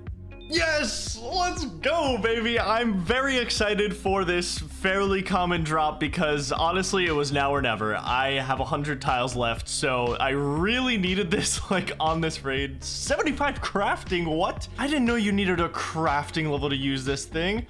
What? Oops, that's a bit of an oversight, but there's still plenty of reasons to be happy. We can get 75 crafting. Let's go, dude. I really needed this right now. I have 103 tiles. That's pretty fun, man. I miss doing these raids. Obviously, I don't really have the gear to consistently be running it above 150. I was about to put it to 150 on the very next raid, and we ended up just getting the thread, so it doesn't even matter. I need to get a crafting level. You and me both, brother. I need 75. I don't even know. First things first, I gotta unlock this rune shop over in the Czar area. We're gonna be selling all our death runes for rock currency. And you can use this rock currency to buy gems, which is exactly what we're going to be doing to 75 crafting. We're going to be cutting and dropping. It's a really expensive method, but should only take like 6 or 7 hours to get the level. Let's buy ourselves a chisel. To do this method, I need to unlock the gem stall deep in the Czar city. Unfortunately for me, the 3,500 or so tiles that I had a few days ago are all gone, and I can't even make my way over there. Since I still need to get my prayer up, I'm going to make a dent in that grind at Red Dragons and restock my tiles so I can get this crafting level, because this thread is just gonna sit in my inventory until I do. I'm up to 152 tiles now, which should be enough for crafting. It's been a nice session. I actually have 3 grubby keys to open before we leave too. Key number 1,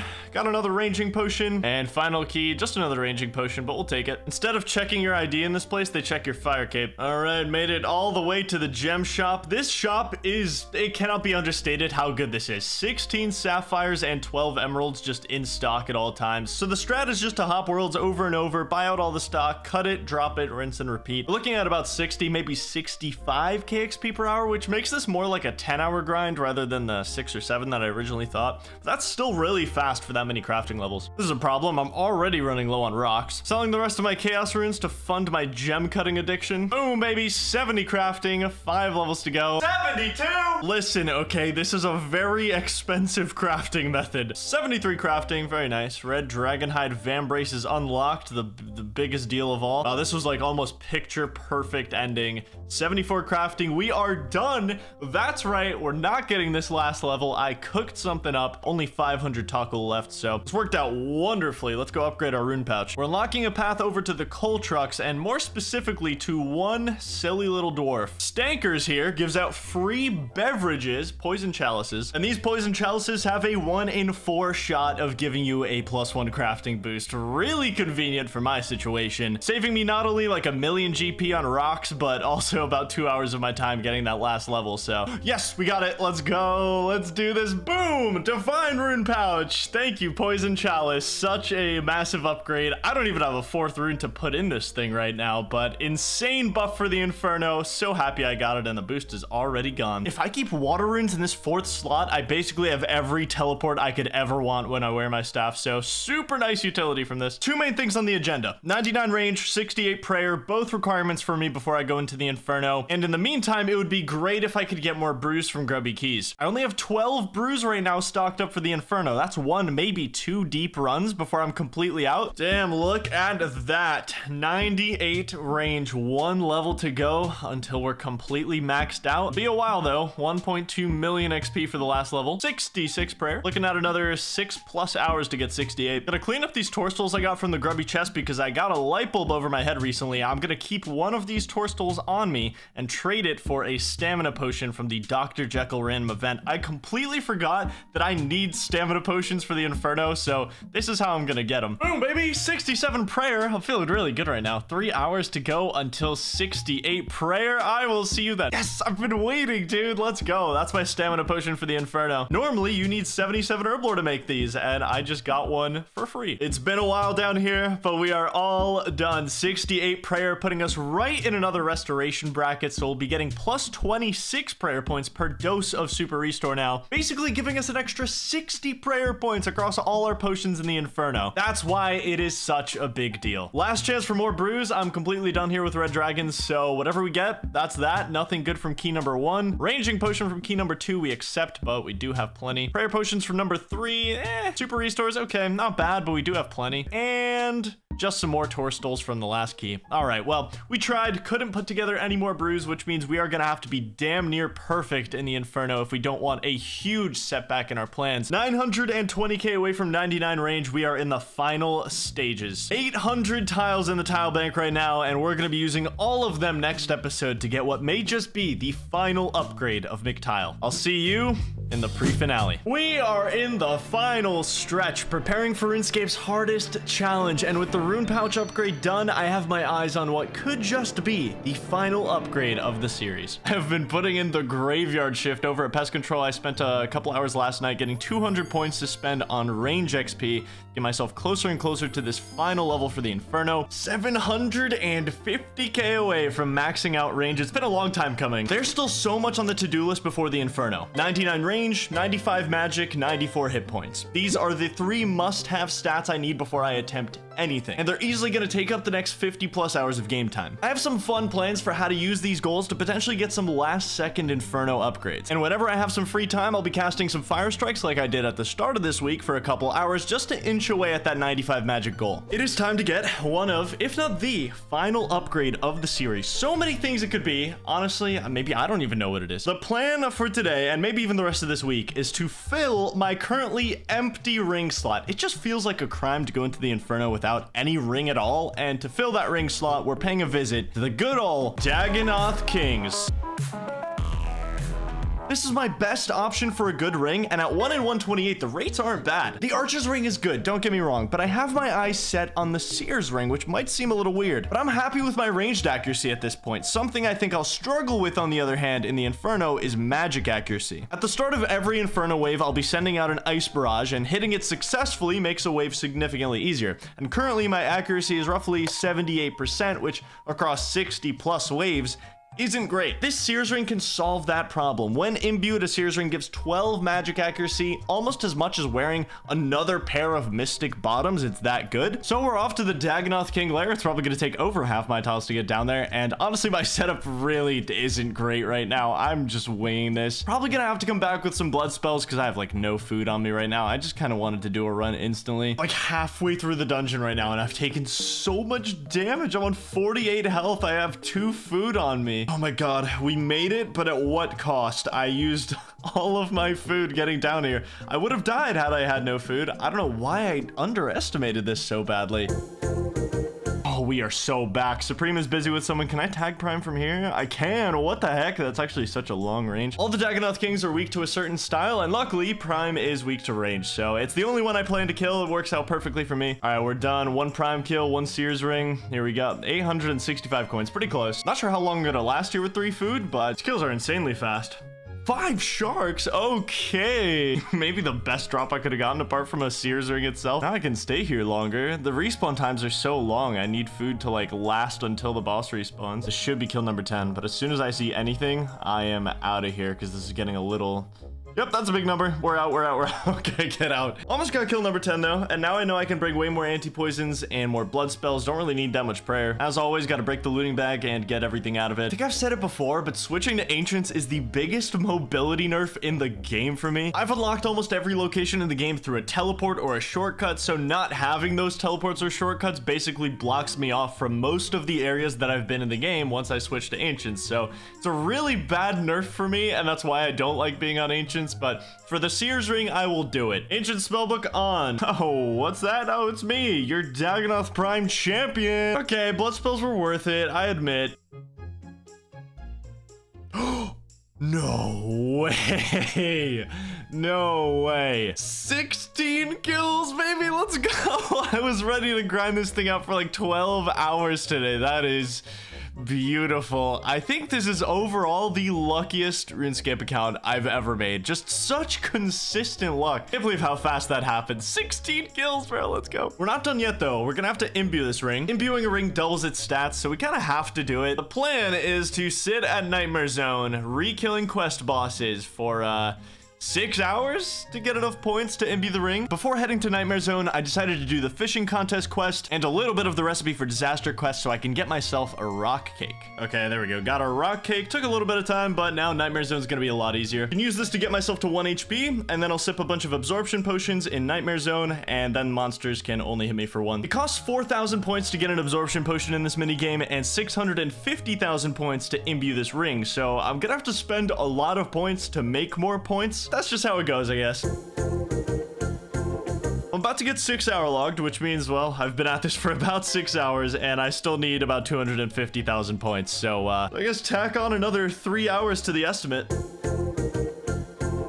It's been a long day. This actually took a lot longer than I remember at Nightmare Zone, but the upgrade is worth every hour spent. Seer's Ring. I was expecting to spend a few days hunting the ring and imbuing it together, but I managed all of this in one day. It is pretty late, but it is still the same day. So 200k away from 99 range. Got so many things done today. That was such a good grind for me overall. And since we're done with this rock cake, I can finish up this recipe for disaster quests, get some XP, get some chest access. I don't know if it's really gonna help me in any way, but next thing on the list, I'm gonna be killing chickens here until I get 50,000 feathers. This is a grind I haven't really been looking forward to all that. 99 range, baby. It's been a long time coming. First skill cape, first 99 on the account, and of course one of the 3 Inferno stats I needed. I basically just spent a bunch of time doing pest control since the combat achievements have made getting points really fast and it requires very little attention. The long awaited skill cape, first one on the account, and it's green just like my tiles. The perk of this cape is it acts exactly like an accumulator, so it saves my ammo, but I'm gonna be honest, it's not that good until I get another 99. That'll trim the cape and give it some pretty good stats, so I might have to wait for that before it's worth using, but that's another Inferno requirement off the list. 2 to go. Okay, real talk. 2 major things left to take care of, and they're way more important than 99 range, as cool as that was. This will be a long week for me. 95 magic is not only the grindiest thing remaining, but also the most expensive. I do have a ton of money from Gauntlet, but I'll need plenty of money for the Inferno itself, so I need to be a little careful with my spending. And I have a plan to potentially get another really cool upgrade, if we get lucky enough. I have 27 prayer pots left. I'm gonna make them last as long as possible, but I'm using every last one on magic XP. I'm just gonna burst Dust Devils until I'm flat broke. Bought almost 600 bronze knives, should be enough for Dust Devils. Amazing news, guys. 91 magic, 4 levels to go. No! Oh, I wasn't paying any attention. No. Oh, getting back there is super annoying, especially on the ancient spellbook. There goes 40 minutes of my time today. My 27 prayer potions got used up real fast, and before I knew it, I had to resort to other methods of hitting this 95 magic goal. I did a lot of different things, from teleporting to fire blasting to alking, and even killing hellhounds for hard glue scrolls, because I did want to try my hand at getting another Inferno upgrade, and we'll definitely revisit this soon. There's 92 magic, beautiful. 3 to go. By the time I hit 93 magic with over 25 plus hours invested in this grind in particular, I was down hard from the 26 mil I started the week with. Everyone doubted me, and here I am with 93 magic. I'm not going to provide any sources as to who doubted me, but we do still have 2 levels to go, and the funds are kind of running a bit low. 17 mil is still a lot of cash, but at this point, it is what it is. 94 magic, long time coming, and in theory, this could be good enough for the Inferno, but one little monster, specifically, this silly little bat has a chance to drain my stats. And if I'm drained below 94 magic, I can't freeze things, and that's a risk that could jeopardize a run, and I can't be having that. So we're reaching for one more magic level, and I know exactly how I want to do it because I finally have a ton of tiles prepared for a big clue scroll session. This is what I was waiting for. 3,500 tiles to work with. Hard clue completion rate is not good, but with this many tiles, I can probably bump it up by a couple percent and hopefully get some completions, hopefully get a last minute Inferno gear upgrade. At this point, there's not a ton of slots that I could realistically upgrade, except for 3 of them: boots, gloves, and ammo. All 3 of these could be upgraded from a hard clue scroll, and each of them has 6 potential upgrade options. All of these potential upgrades increase my prayer bonus, which in my opinion is the greatest currency in the Inferno. I only have 10 prayer bonus with my current setup, which could definitely be improved, and that's exactly what we're going to try to do on this hard clue scroll hunt. And in the meantime, we have 700k magic XP left to finish off 95 magic, so why not? I'm well aware there are many better things I could be doing for clue scrolls right now, but I just want to do this, so let's go. It's been a while. Hard clue. What's the first step? Shiloh Village CKR. Very doable. Let's do it. Okay, so the second step is wilderness. It's not that far from the canoe I unlocked, and since my whole thing right now is completing hard clues, I am down to risk this one. By risk it, I mean I'm just gonna die in Edgeville and all my stuff is gonna stay here. I've avoided doing this in the past because I don't want to do it for every single wilderness step, but since our entire goal right now is to complete hard clues, I can't really avoid them. It's like a 1 in 5 shot that you get a wilderness step on a hard clue, so I kind of have to suck it up and start unlocking them, start doing them. Maple Shorpo coming in clutch, the weapon of champions. Let's see if this, oh, a looting bag. That's actually pretty nice. I won't have to get another one later. Another step and another wilderness clue. This is what I'm talking about. They're just so common that I'm kind of forced to do them, so I'll be storing my stuff at Edgeville and just going into these wilderness clues. I mean, it's like 30 minutes every time I have to do that, but it makes me wonder what it's like to play with a bank these days. I forget sometimes that 99.99% of players can just bank their things and then go into the wilderness and do a clue. It's just not a big deal. I forget about that stuff. Never in a million years did I think I'd be completing this agility course on this account. Another brave wizard taken from this world. Step number 4. Another doable one. This could be the final one too. I can go pick up my stuff because this is not a dangerous one. That should be good for now. I grabbed most of my stuff. I'll come back for the rest of it after we finish this step. And another step, step number 5. Okay, so for this one, we need 2 different quests. We need Merlin's Crystal and Holy Grail. I'm gonna go take care of those then. That's gonna take like an hour to do these 2 quests, but afterward, we should most likely get a casket. So very challenging quest. Merlin's Crystal done. Now we just need to do Holy Grail and we're good to go. We're not even done with the quest here yet, and we get another step. Okay, thank God I can do it. I was about to be really upset if I couldn't do this step. Getting blocked on step 6 would have been so miserable, but we are guaranteed a casket here. And not only that, but Holy Grail completed. Got a lot of XP from that quest. Genuinely very good reward for that. Yes, there it is, baby. 6-step hard clue. We went through a lot to do that, and I am so excited to see the reward. It's been a while since I've done a hard clue. So many upgrades we could get from this.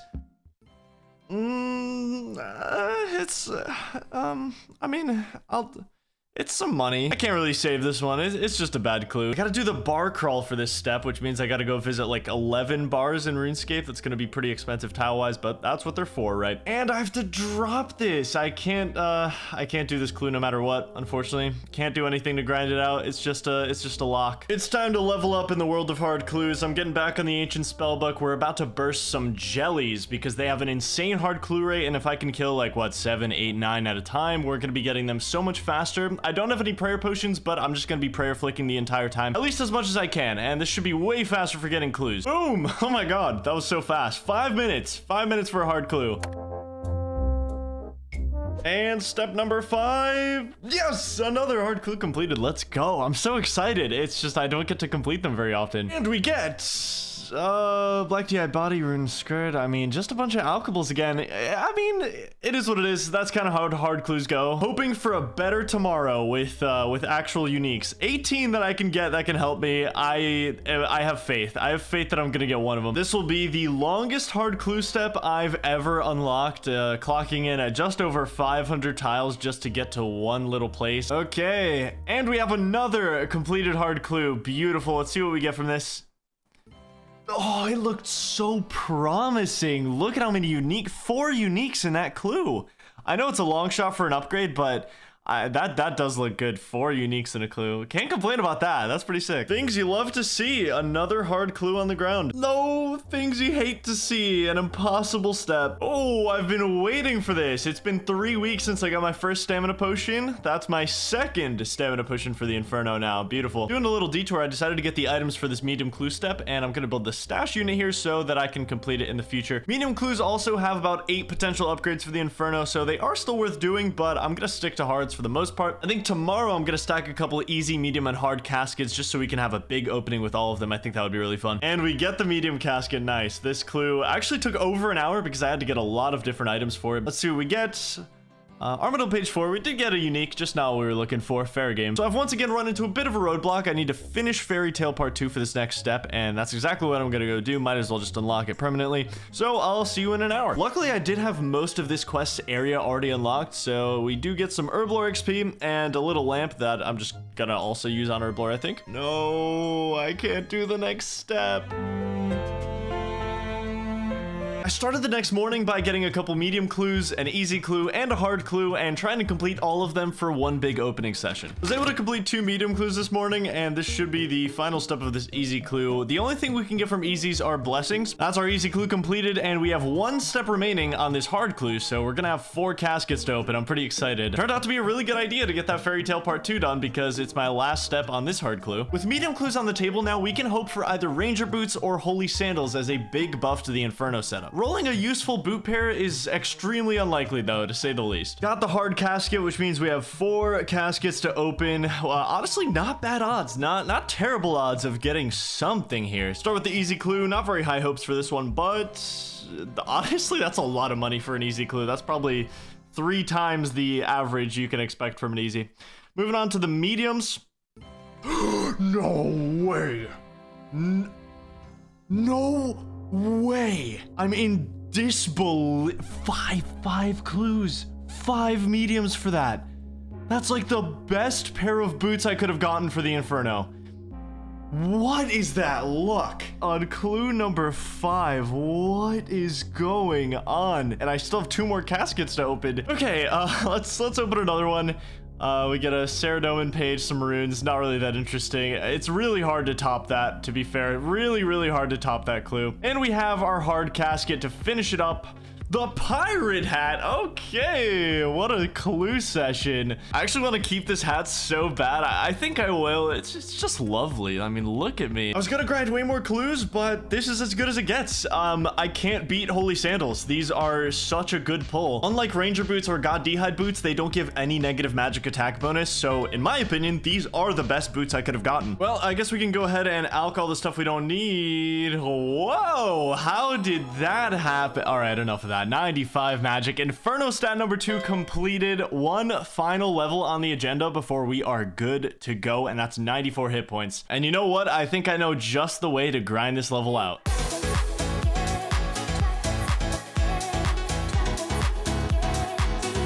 It's been 9 months since I first killed Zulrah on this account, and it was pretty difficult back then with the gear we were working with. Nowadays, things are a little different. I am really geared out to grind this boss. Zulrah holds 1 amazing Inferno upgrade, and that's the blowpipe. I talked about it 9 months ago, and it remains as relevant today as it did before. It's not a necessity, but it has so many cases in the Inferno that are so useful. The special attack can heal you, it's double the speed of the Bofa, so it's great for low HP and low defense targets. Ultimately, it would just be really good to have. Even though it's been 9 months since I've done Zulrah on this account, the main inconveniences of the boss have stayed the same throughout all this time. I'm still gonna have to make my own rings of recoil. I'm still gonna have to go buy anti-poisons every trip, so that stuff definitely still limits my kills per hour like a huge amount. This time around, the luxury I have is my gear is good enough that I think I can get kills with much less food, so I'm gonna be making 5 or 6 rings of recoil, and I'll just keep them in my inventory so that I don't have to make them as often as I did last time. I'm hoping this gear is good enough to just consistently get kills with a lower amount of food. I don't even have any switches or anything. I'm just going in with this range setup, and I'll be ranging every single phase, even the ones that aren't weak to range. As anticipated, the bow is just ripping non-stop. It really doesn't matter that I have no switches. It doesn't matter that I'm attacking with the same style on every phase. Zulrah is so much fun in this gear. I could definitely see myself staying here a while because it's just so free. Like, it's just so insanely free with this setup. setup. It's our first kill back, and we get, honestly, a pretty good drop. I will take that. I like the battle staffs. 3-minute kill, actually a bit long, I think. We'll probably be averaging like 2.5-minute kills or so. Boom, just like that, absolutely shattered the PB. 2 minutes 11 and an insane drop. 70 manta rays is so good for me.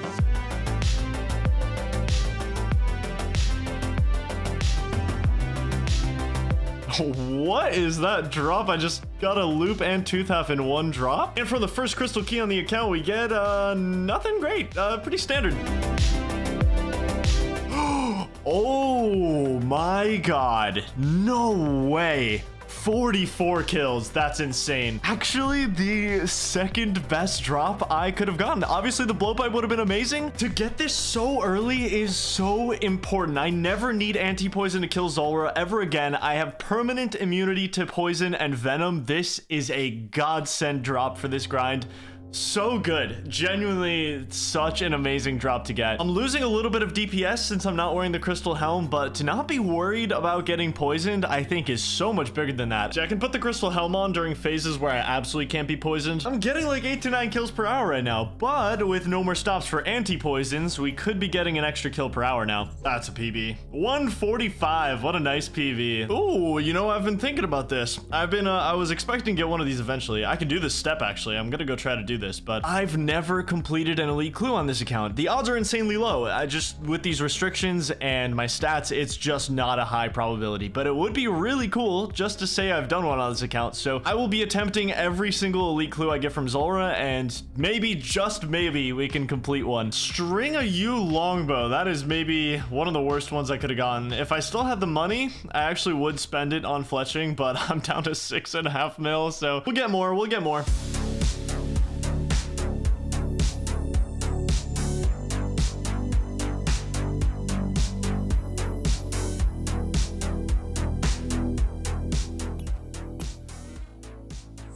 Oh, I could get the combat task here. Please. Yes. Oh my god. I've been trying to get that combat task for so long. And we get another elite clue. Let's go. Let's see if we can do this one. Got another super deep wilderness step. These elite clues could rob me of every tile I have. There's so many steps that I don't have unlocked that would take 6,000 or 7,000 more tiles. Okay, please just be a casket. This is step 6. No, please. Oh, it's a Sherlock step. This could be so bad. I want to say there's only about 30% of Sherlock steps that I can complete right now, which is not, the odds do not favor me here. This is step number 7. Please be humble. No, no, not that. I have literally one rune crafting. That is, it's step 7, bro. It's step 7. The worst skill for me. It's literally, I have 0 XP, dude. How long is 44 rune crafting? I'd have to go to library. That's like, I don't know, 10, 11 hours? Do I want to invest that amount of time into... All right, there's 44 rune crafting. What?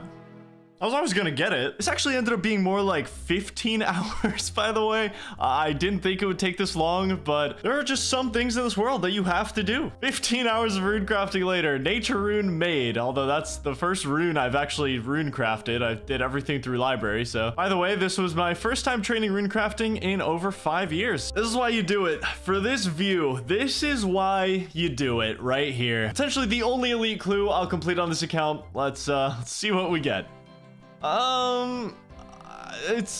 It's about what I expected, honestly. It would have been cool to see a cool unique, but you know what? Honestly, no regrets. That's a bucket list item. We take it. I've been at Zulrah for 2 days now, with 1 unique at 44 kill count. We're getting close to hitting the rate for another, and I've decided to set a hard cap at 250 Zulrah kills. If I don't get the blowpipe by then, I'll be stepping into the Inferno without it and just trying my luck. Every time I die at Zulrah, it's about a 30-minute time waste. I have to buy runes over here just so I can get back to the charter. I have to do 2 trips to get my stuff back, so it's just very costly time-wise to die. You really don't want to die. Kill number 140 for a dragon halberd. We need the money, honestly. I don't know what happened, man. My money just evaporated. It's 150 KC and we get Zulrah Master. That's right. That's actually a big combat achievement for me. 5 points. I'm pretty sure I'm super close to the medium combat achievements now. Ooh, very close to the mediums, actually. 18 points away. Just for a little bit of a break, I'm gonna go kill Giant Mole for some combat tasks because I'm so close to the mediums and I can easily easily get a couple points here. Decided to kill the easiest boss in the game for 5 more points. I just kind of want to finish off the mediums before the Inferno. It's just so close at this point that I kind of want to do it. 156. We need the death runes. Good drop. We're up to 7k death runes in the rune pouch. I'm collecting those as much as I can. Entering day 4 of Zulrah, I was officially going dry for a second unique and approaching my hard cap of 250 kills. On the bright side, I'm up almost 3,000 death runes since starting this grind, and I'm getting very close to 94 hit points, which was one of the main points of this. Wow, what a drop. 8 teleports. That's so good for me. That speeds up my kills so much. I said I would go to 250, but if I don't get a unique by 250, then I think I'm just gonna go until I get another unique drop, because I think it would be sad to end with only 1. Battle stabs and teleports though, nice. Pretty good drop. Oh my god, that's a unique, but not what I was looking for. No, I can't even make any jewelry out of it, dude. My crafting level's too low. That's such a sad one to get. That's the saddest unique you can get. I was 200 kills on the dot from our Serp Helm. 200 kills for the Onyx. I guess I will be stopping at 250 then. I did get the second unique after all, so I'm gonna get these last 6 kills done. Maybe we get a miracle drop here. Okay, it all ends here. Took the full 4 days to get 250 kills. I want to say over 30 hours to get this kill count. The Serp is nice. I'm still happy. I'm gonna keep the Serp Helm, but this is what the looting bag is looking like right now. I got a bunch of snapdragons from Zulrah, which at least that's a really nice thing. That's gonna be more super restores for the Inferno, which is great, and I also got a bunch of death runes. I think I ended up getting around 7k death runes from this grind, so tons of great things, a lot of great benefits. It's not necessarily only the blowpipe that helps me out here. Definitely a lot of conveniences that I could get that would make Zulrah twice as fast, 3 times as fast, but we worked with what we could. After finishing up our 4-day Zulrah grind, I decided it was time to tie up some loose ends, and that's what I spent an entire day doing. I made back a decent portion of my money by selling my Zulrah drops. I took the 200 noted dragon bones I got from Zulrah and decided to use them on the wilderness altar and got over 90,000 prayer XP, leaving me really close to 70 prayer. I got my first Hispori kill for more combat achievements and ended up finishing the medium tier. And we get 71 Herbler from the lamp, let's go. With the medium combat achievements completed, I was now getting an extra 2 points per pest control game, allowing me to very easily finish off 94 hit points and racking up just enough points for one final level. I can't believe I'm about to enter the Inferno. 70 prayer, that is the last level I'm getting. All my loose ends tied up, all my levels gotten. I am entirely ready. That was it. So it all comes down to this. With just under 2,000 hours of playtime on the account, it's finally time to beat RuneScape's biggest challenge. I've been waiting to say those words, and I'll see you in the finale. Before we get into the final episode of Tileman, I want to give one last shout out to Control for sponsoring the entire series. Go check out the best shakes and protein snacks in the world with the link in the description, and use code SETTLED at checkout for 10% off your order. Now, on to the finale. Display name will be McTile. And it is done. McTile is now existing in the world. One of my early goals on the account is a fire cape. This Chinchompa will now forever be known as Glop. This is the most requirement-heavy quest in the entire game. Oh my god, first try. The goal? RuneScape's biggest challenge, the Inferno.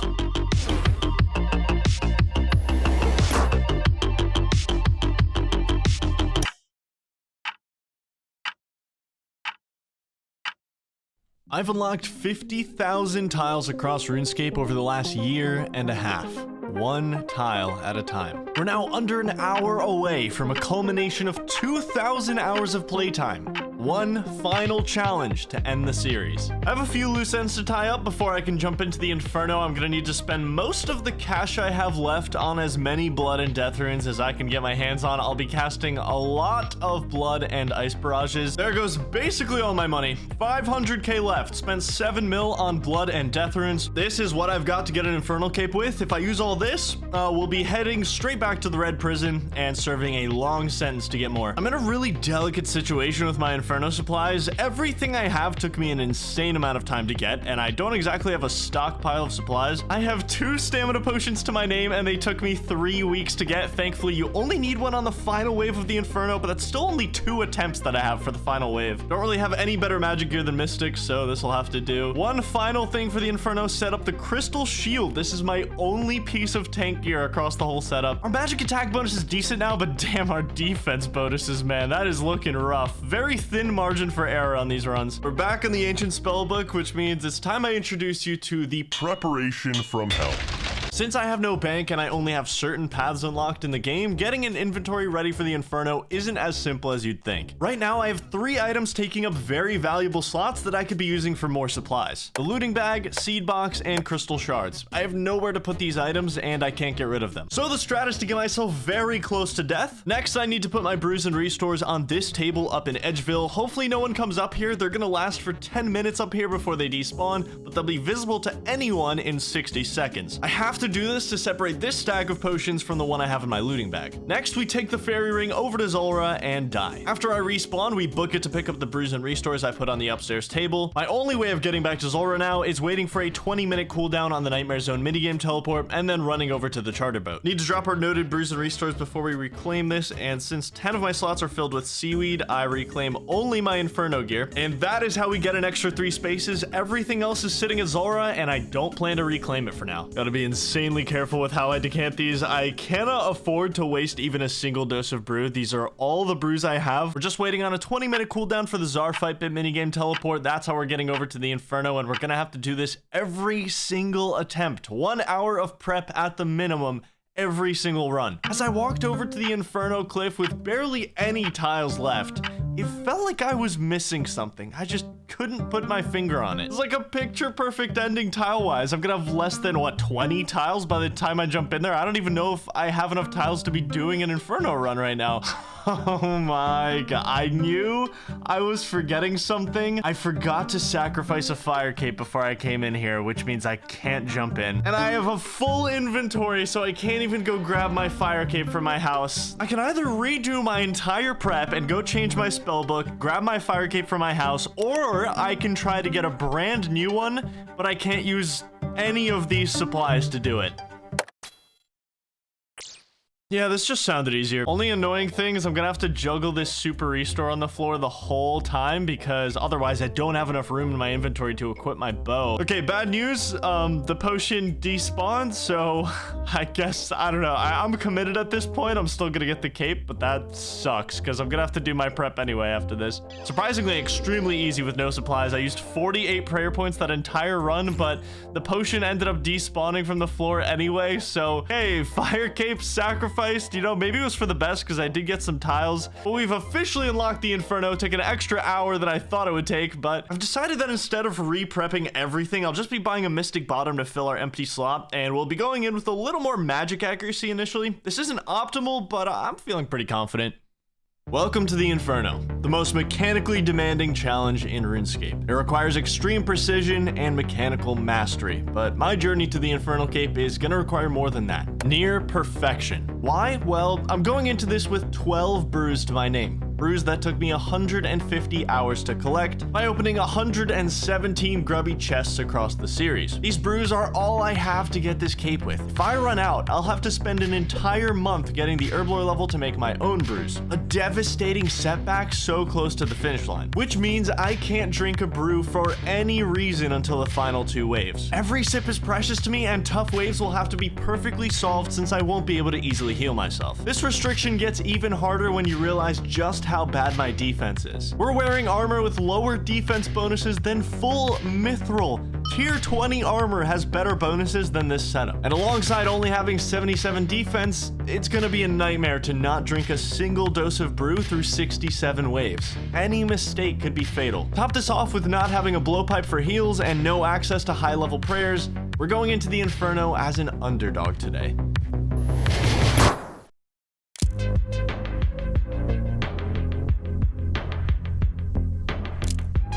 I weirdly felt super confident jumping into the Inferno for the first time in several years. It was time to focus up. Every prayer point matters. Every hit point matters. But I could tell quickly that I was pretty rusty. Oh my god, I forgot things can even spawn in the northwest. That's how long it's been. You ever heard of Bloon's tower defense? Well, the Inferno is kind of like that. It heavily relies on keeping your pillars healthy. They help you solve every wave leading up to the final boss. At the start of every wave, 3 nibblers will spawn in the center of the room and target one of your pillars. So at the start of every wave, the first thing you want to try to do is freeze them and kill them before they have the chance to do anything. This is our first real enemy of the Inferno, the Bat. Fast attack speed with a max hit of 19 and has the bonus of draining your stats and run energy. The more different types of monsters come in wave after wave, the more the difficulty of this whole thing becomes very apparent. Speaking of which, this guy right here is the stuff of nightmares. The blob creates uncomfortable scenarios by reading your prayer in the first 3 game ticks and attacking with the opposite style 3 game ticks later. A really easy way to deal with it is just to alternate your prayers every single game tick. And when a blob dies, he's gonna split off into these 3 mini blobs, which are honestly super dangerous for me. I don't have a quick weapon to kill them with since I don't have a blowpipe, and they can do a lot of damage to me through my very paper defense. Getting introduced to a lot of new puzzle pieces one at a time, and eventually you have like 7 different monsters and mechanics to worry about at once, and that's the Inferno. Wave 9, which means a new enemy just dropped, the Melee. It's super dangerous for me in particular because my melee defense in this armor is insanely low, and that max hit of 49 does not mess around. The Melee's special mechanic is that after 30 seconds of not being able to reach you, he'll just dig over to you and attack. There are some scenarios though, like this, where you can trap the Melee on the corner. These nibblers are gonna be the death of me. Wow, I am terrible right now. I mistimed it by 1 tick and I took 60 damage.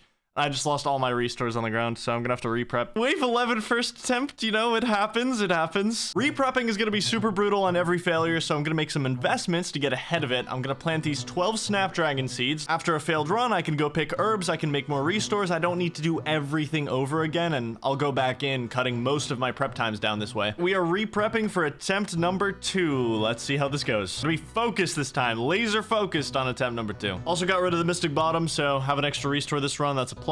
We are on fire, guys. Wave 18, who could have guessed that we get a new PB on attempt number 2? And we're meeting our very first Ranger of the run. The Ranger's just a glass cannon. You don't want to be tanking him, and that's all there is to it. But honestly, the Melee is more dangerous for me. Oh my god, I'm taking so much damage. This is ridiculous. This is... why did I do that? I don't know why I did that. I regret it. Oh, I drank a brew, man. Why did I instinctively do that? I'm gonna try to keep the run going, but... oh. I won't keep the run going. Wow, I just let that get to me so bad. I don't know why I drank a brew. I was like instinctive. Great showcase of just how dangerous the blobs and mini blobs are in this gear though. I'm gonna reprep for attempt number 3 and I'm just gonna go in with 6 full brews. I'll take the small handicap. I don't feel like it's worth reprepping for 1 dose, although it could be the difference. Who knows? All right, no more drinking brews. That's a mistake I can afford to make 1 time. I didn't catch the nibblers, no.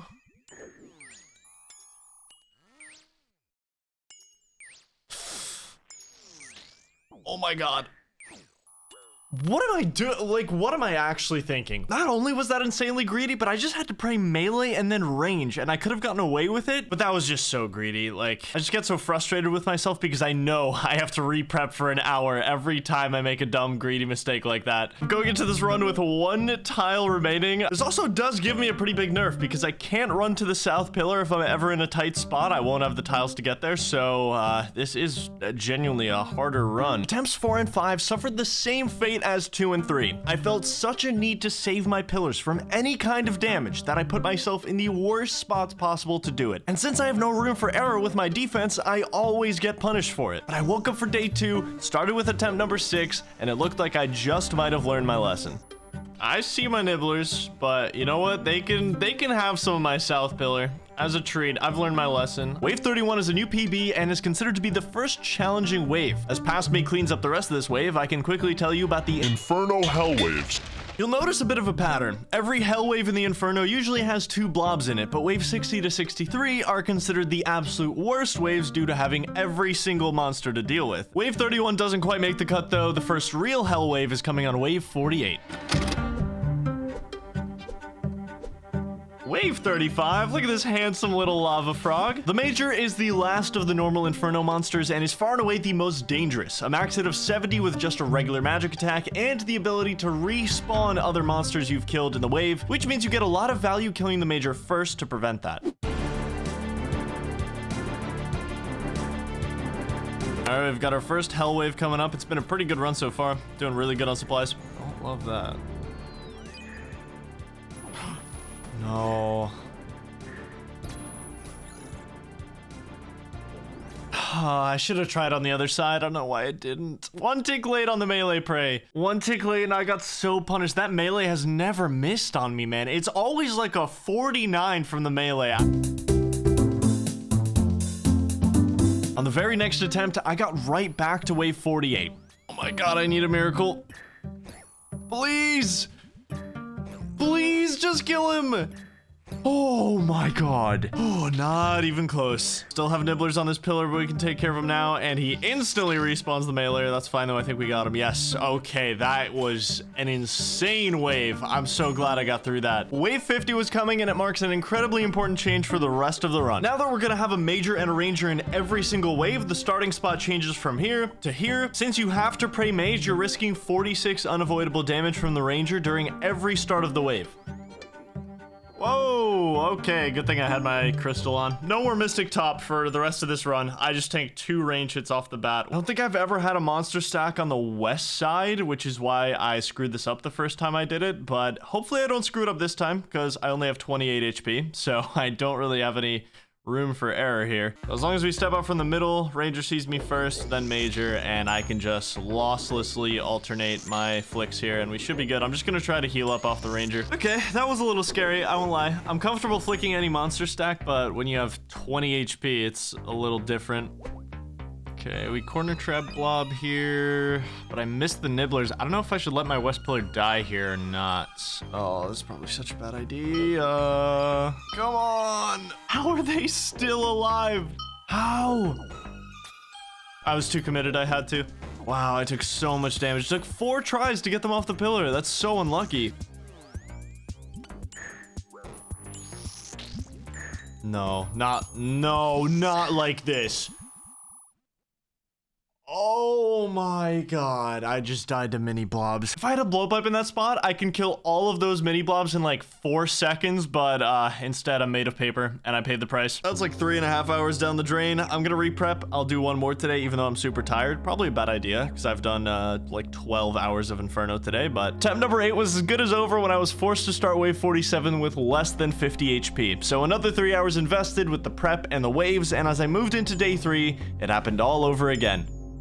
No, I didn't click around the corner. But after 9 attempts over 3 days, the rune costs finally caught up to me, so I took a break to do some gauntlet to try and recharge the cash pile.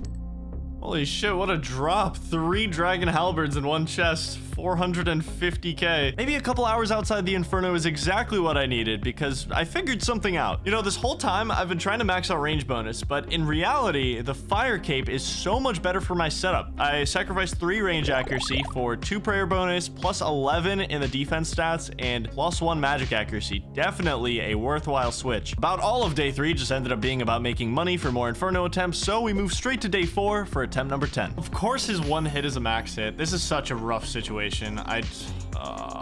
What a mess. What a mess. After a wave 46 death on attempt number 10, I decided to do something to heal my soul. The Inferno was starting to look like an absolute eyesore with all the tiles all over the place. Similarly to how we unlocked Gauntlet for a bulk 7,000 tile payment, I've decided to protect you from this eyesore, and I'll be paying to unlock every tile in the Inferno. Alright, let's do this. Same thing as the Gauntlet. Yes, we're gonna unlock the Inferno for 870 tiles. Leaves us with 3 tiles remaining, but if I had to guess, that's gonna be the last unlock I make in the entire series, so I'm gonna say it's worth it. And we now have our beautiful permanent green tile whenever we jump into the Inferno. It's so beautiful how that works. Got the tiles from a couple different places. I did some thieving. I actually got another prayer level, and we also got a bunch of tiles from the Inferno attempts themselves, so that made this all possible. And it's time to re-prep because we're going into attempt number 11. I was close to 50 hours deep into the Inferno at this point, and I was already caught in a vicious cycle. Every death was bankrupting me and sending me straight back to the Gauntlet to get more runes. No way. No way. Oh my god, I don't even think that's useful in any way.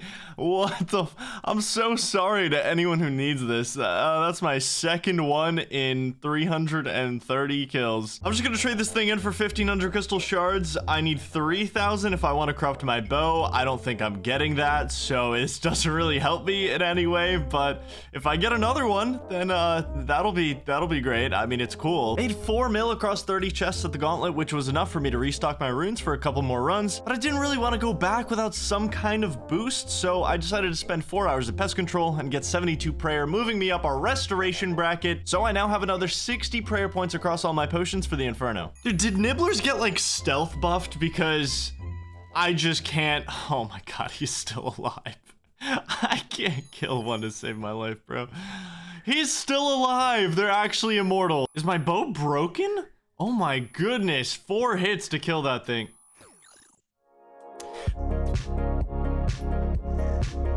No! No!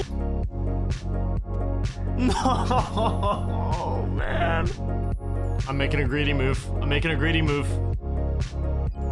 Why did I do this? Oh! Every time I die like this, the next hour of prep just feels like the longest hour of my entire life. After a massive string of failures for 12 straight hours, I finally got a deep run going on attempt number 16. Okay, this is officially a new PB, wave 56 solved. The last time I died on this wave was one of the saddest, maybe the saddest death I've had in the Inferno. So I'm really glad to be back here, even though it took a really long time. All right, give me a good spawn. Not bad. Should be 1 tick. Yes. Okay, that's wave 61 solved, basically. Should be okay. I'll get to my nibblers when I can. Of course, I splash. Oh my god, no way I just did that. It was in melee range. That's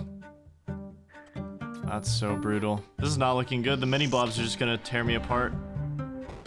Man, what a way to die on wave 61 after I already solved the... It's been well over a week since I jumped into the Inferno for the first time, and I was starting to lose a lot of confidence. I've wanted to drink a brew so many times to save myself, but deep down, I know it's right that I haven't resorted to that. I know that I'm gonna eventually make it to Zuck, and when I do, I'm gonna have one chance at it. Once I invest the brews, it's over.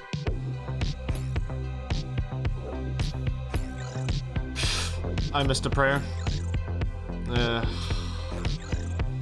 Damn it, man. I've been awake too long.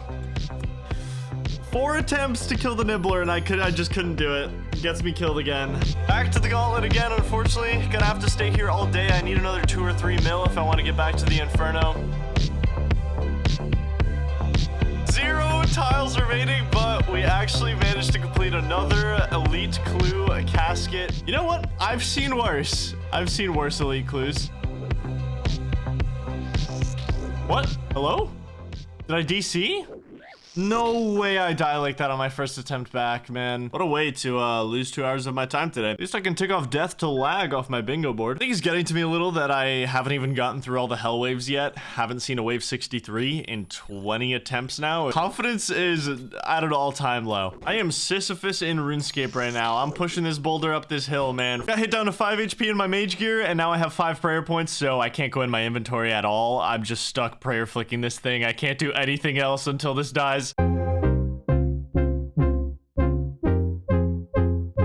Oh my god, that took so long. Can't believe I lived. Pushing that boulder up that cliff didn't mean much because I ended up just dying on wave 56 right after. Look at my inventory, dude. I used a restore and a half to get to wave 56. My prayer management is getting scary levels of good, and it's all for nothing every time. I'm sweating so hard to keep every prayer point, but I just keep falling short. I don't know, man. It just feels like I'm running into a brick wall with the Inferno right now, and I know I can keep sending attempts, and I'll probably get to where I need to get to. But right now, I'm at a point where every death is probably costing me 6 or 7 hours because I'm wasting so many runes on these deep runs. So it's just taking me like a whole day to recuperate all my losses at the gauntlet, and I'm just in such a vicious cycle right now. Look, I'm 20 attempts deep, and I've spent well over 2 weeks on this now. I need a morale boost, and I think I know just what to go for.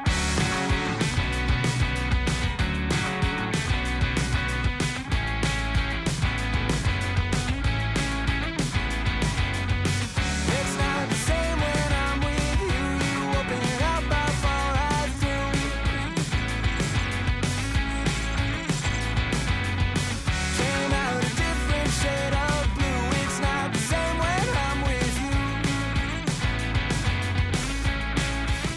Yes, yes, yes, yes. Oh my god, that's so good. I'm so happy.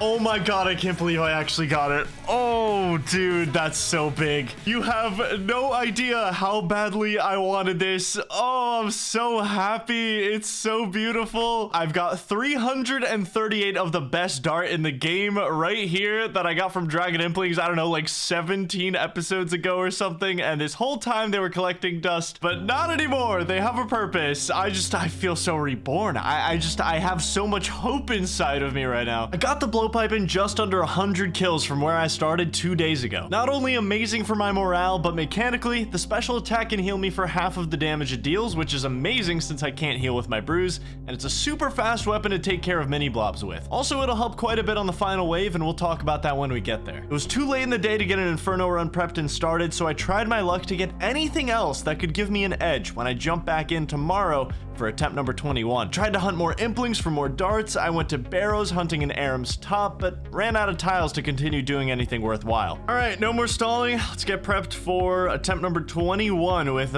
0 tiles remaining, by the way. Just gonna farm up a tile or two off a guard real quick. I'm not gonna say it feels good to be back, but at least we've got an upgrade. And honestly, even though I do have the blowpipe, I can't go around using it left and right. I don't have a ton of darts. Really should only use it when I absolutely need it. Oh my god. Nibblers are the reason I have nightmares, bro.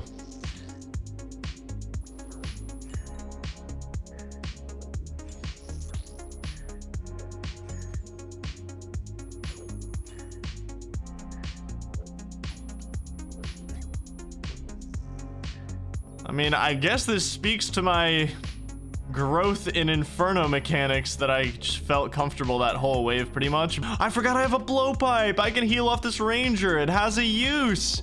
I healed 10 HP. It could be worse. Please just die. Thank you. He's not dead. What? I thought I killed him. What was that XP drop? Did I literally just hit a 1? No. I feel sick. Okay, 1 hour of prep, and then I'll see you for attempt 22.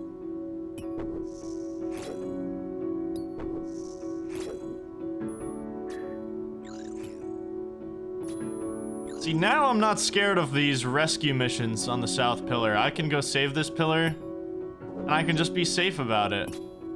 I just feel comfortable. You know, this is what 22 attempts does to a man. He feels comfortable chasing his nibblers to the South Pillar. Nice, good spawn. Very good spawn. Okay, risky West Pillar save, but we did get it in the end. I think it was worth it. New PB, no matter what happens, and a pretty good spawn.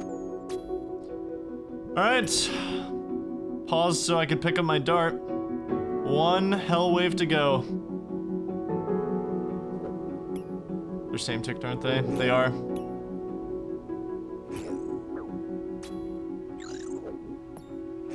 I think I saved it. Okay. Stressful. My god, I cleared a wave 63.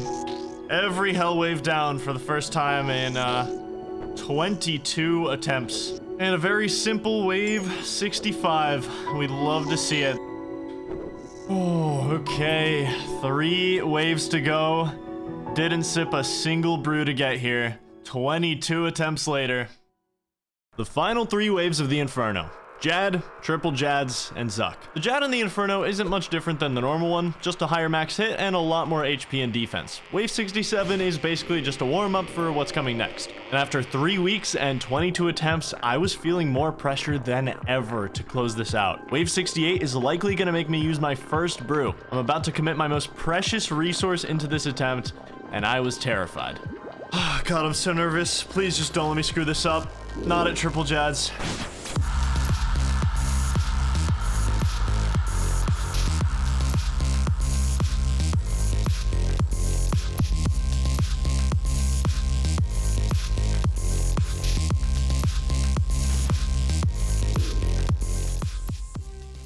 Nice.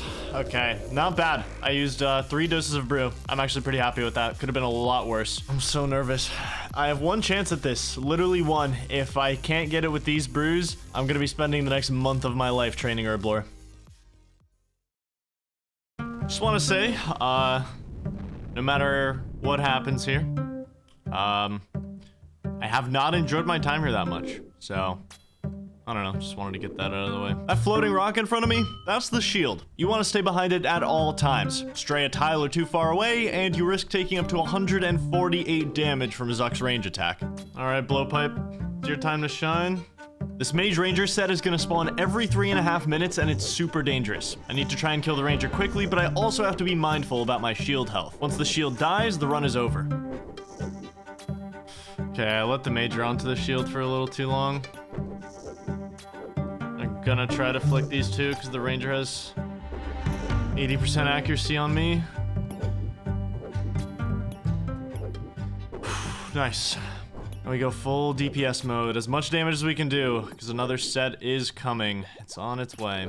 With the first set dead, we're now trying to get Zuck to 480 HP. When he hits certain HP thresholds, the fight gets harder. Still got plenty of time until our next set, so I'm gonna spawn Jad, and hopefully the healers don't do any damage to us. I want to avoid brewing, want to keep this range pot going.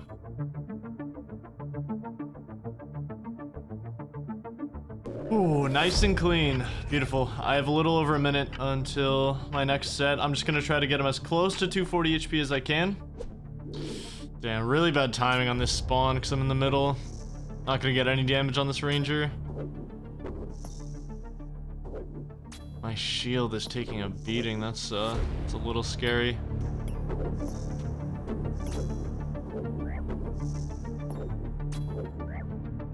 Oh, okay, not the cleanest, but we got it done. Used a brew and a half there. Either way, time to send healers. Supplies are looking pretty good, honestly. I'm just worried about the range pot. Finally.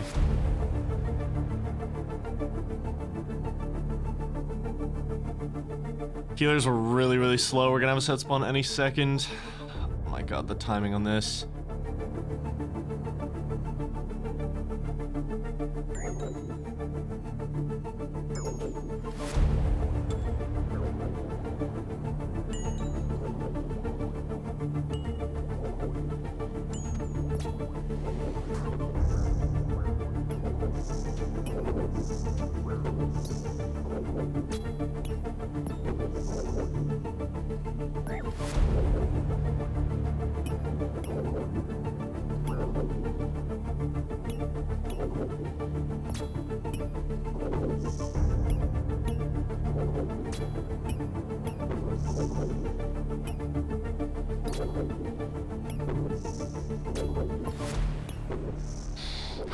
I'm gonna be sick, dude.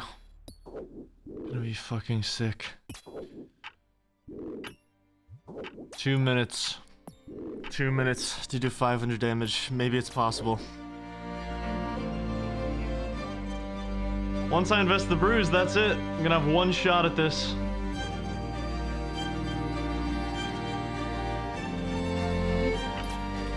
It's still doable, come on!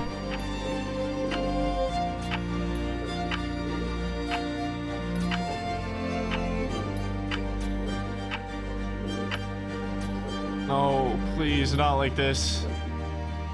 Not like this, please.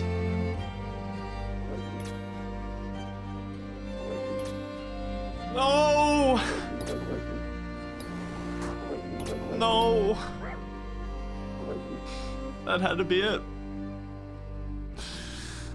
That had to be it. I'm so sad. 20 fucking damage. 22 attempts just to be 20 damage short. God, I'm so sad.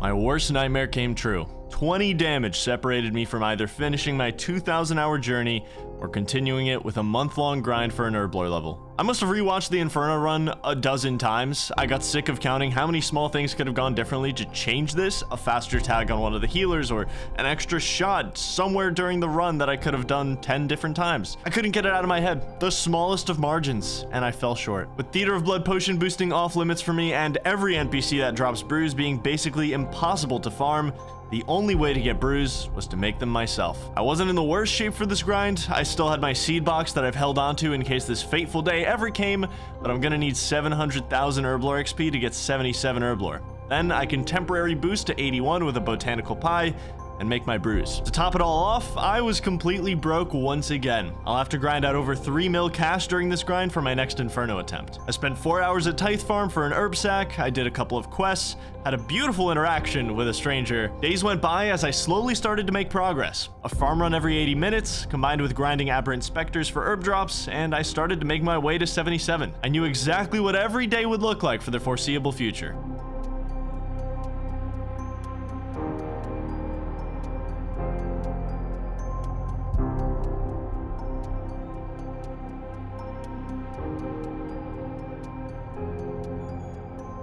We are officially done collecting herbs. It's been a little under 2 weeks, 13 days since I started the herb lore grind, so we're making good time, but a lot of these herbs are going to be extremely slow to use. Half of my XP is coming from one of the slowest potions I can make.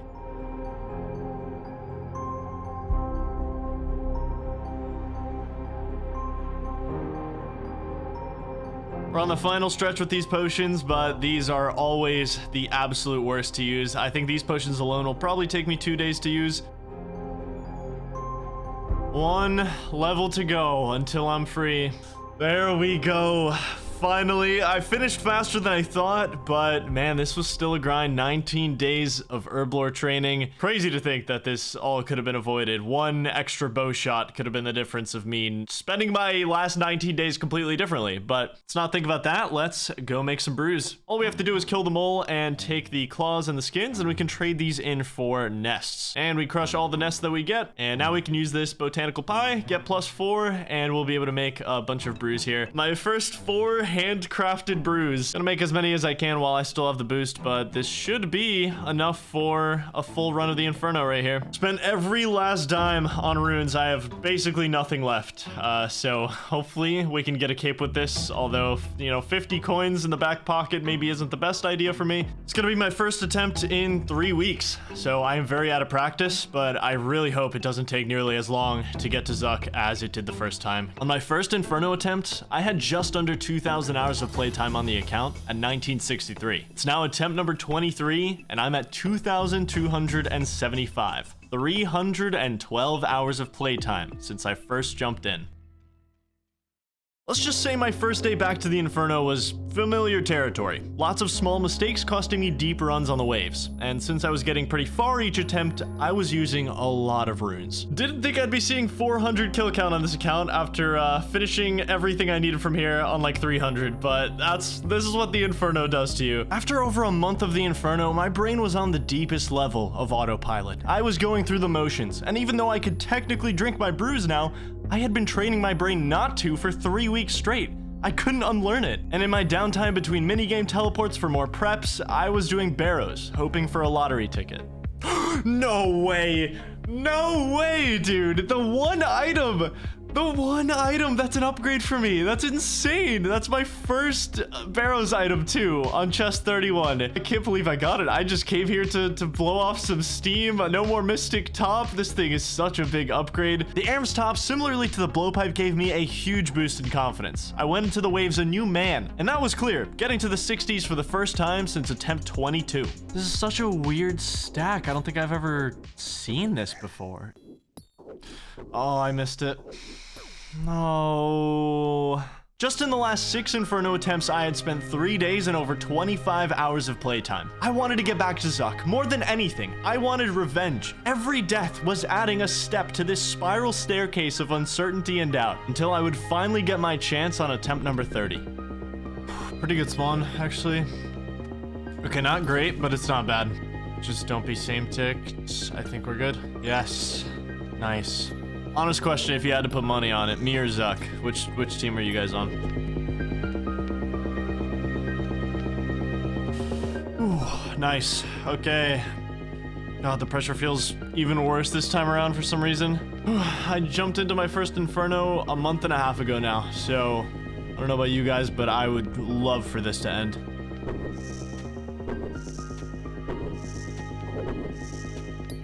Please finish the ranger. Okay. Could have been 26 damage. It could have been a lot worse. Could have been a lot worse. Okay, I got a small Jad here. Looking pretty good right now.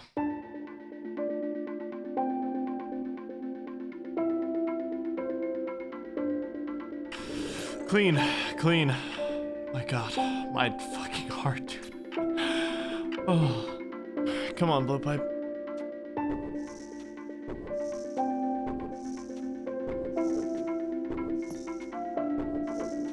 Oh, these hits are insane. I didn't even have to flick them, dude. Oh, that was sick. My shield health, though, that's worrying. Last time he healed to 500, so a lot better this time.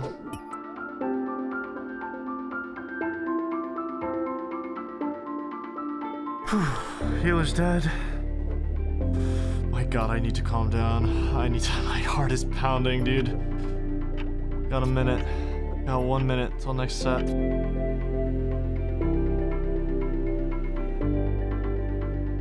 Mages are gonna stack, so I'm not gonna be able to flick this set. Oh shit.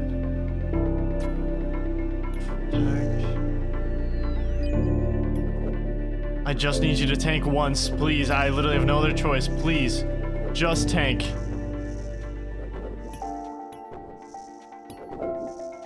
Yes. Please, just let me finish this. I just want to be happy, bro.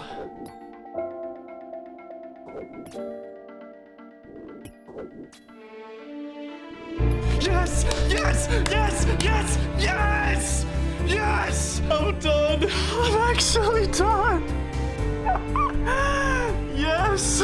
Yes! Infernal Cape on the Tileman.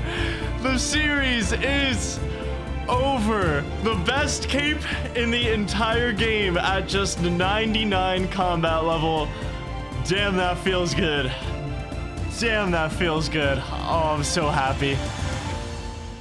Across a year and a half, this account unlocked 63,000 tiles across RuneScape. One tile at a time, over 2,000 hours. McTile will always hold an extremely special place in my heart, and to see him in this gear, it feels so right. I can't stop looking at that cape on my back. I still remember what it felt like to be stuck on one single tile, and I'll never forget what this account gave me. Alright, let's do this. Display name will be McTile.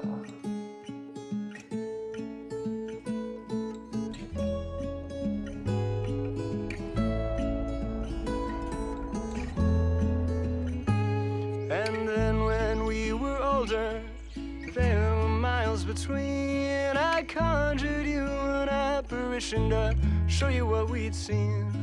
The sun, the earth, the wind, the rain, and holding out for change. And all the snow you couldn't let go, you danced atop a train. I'll go wherever you go. I'll go wherever you go. I'll go wherever you go. I'll go.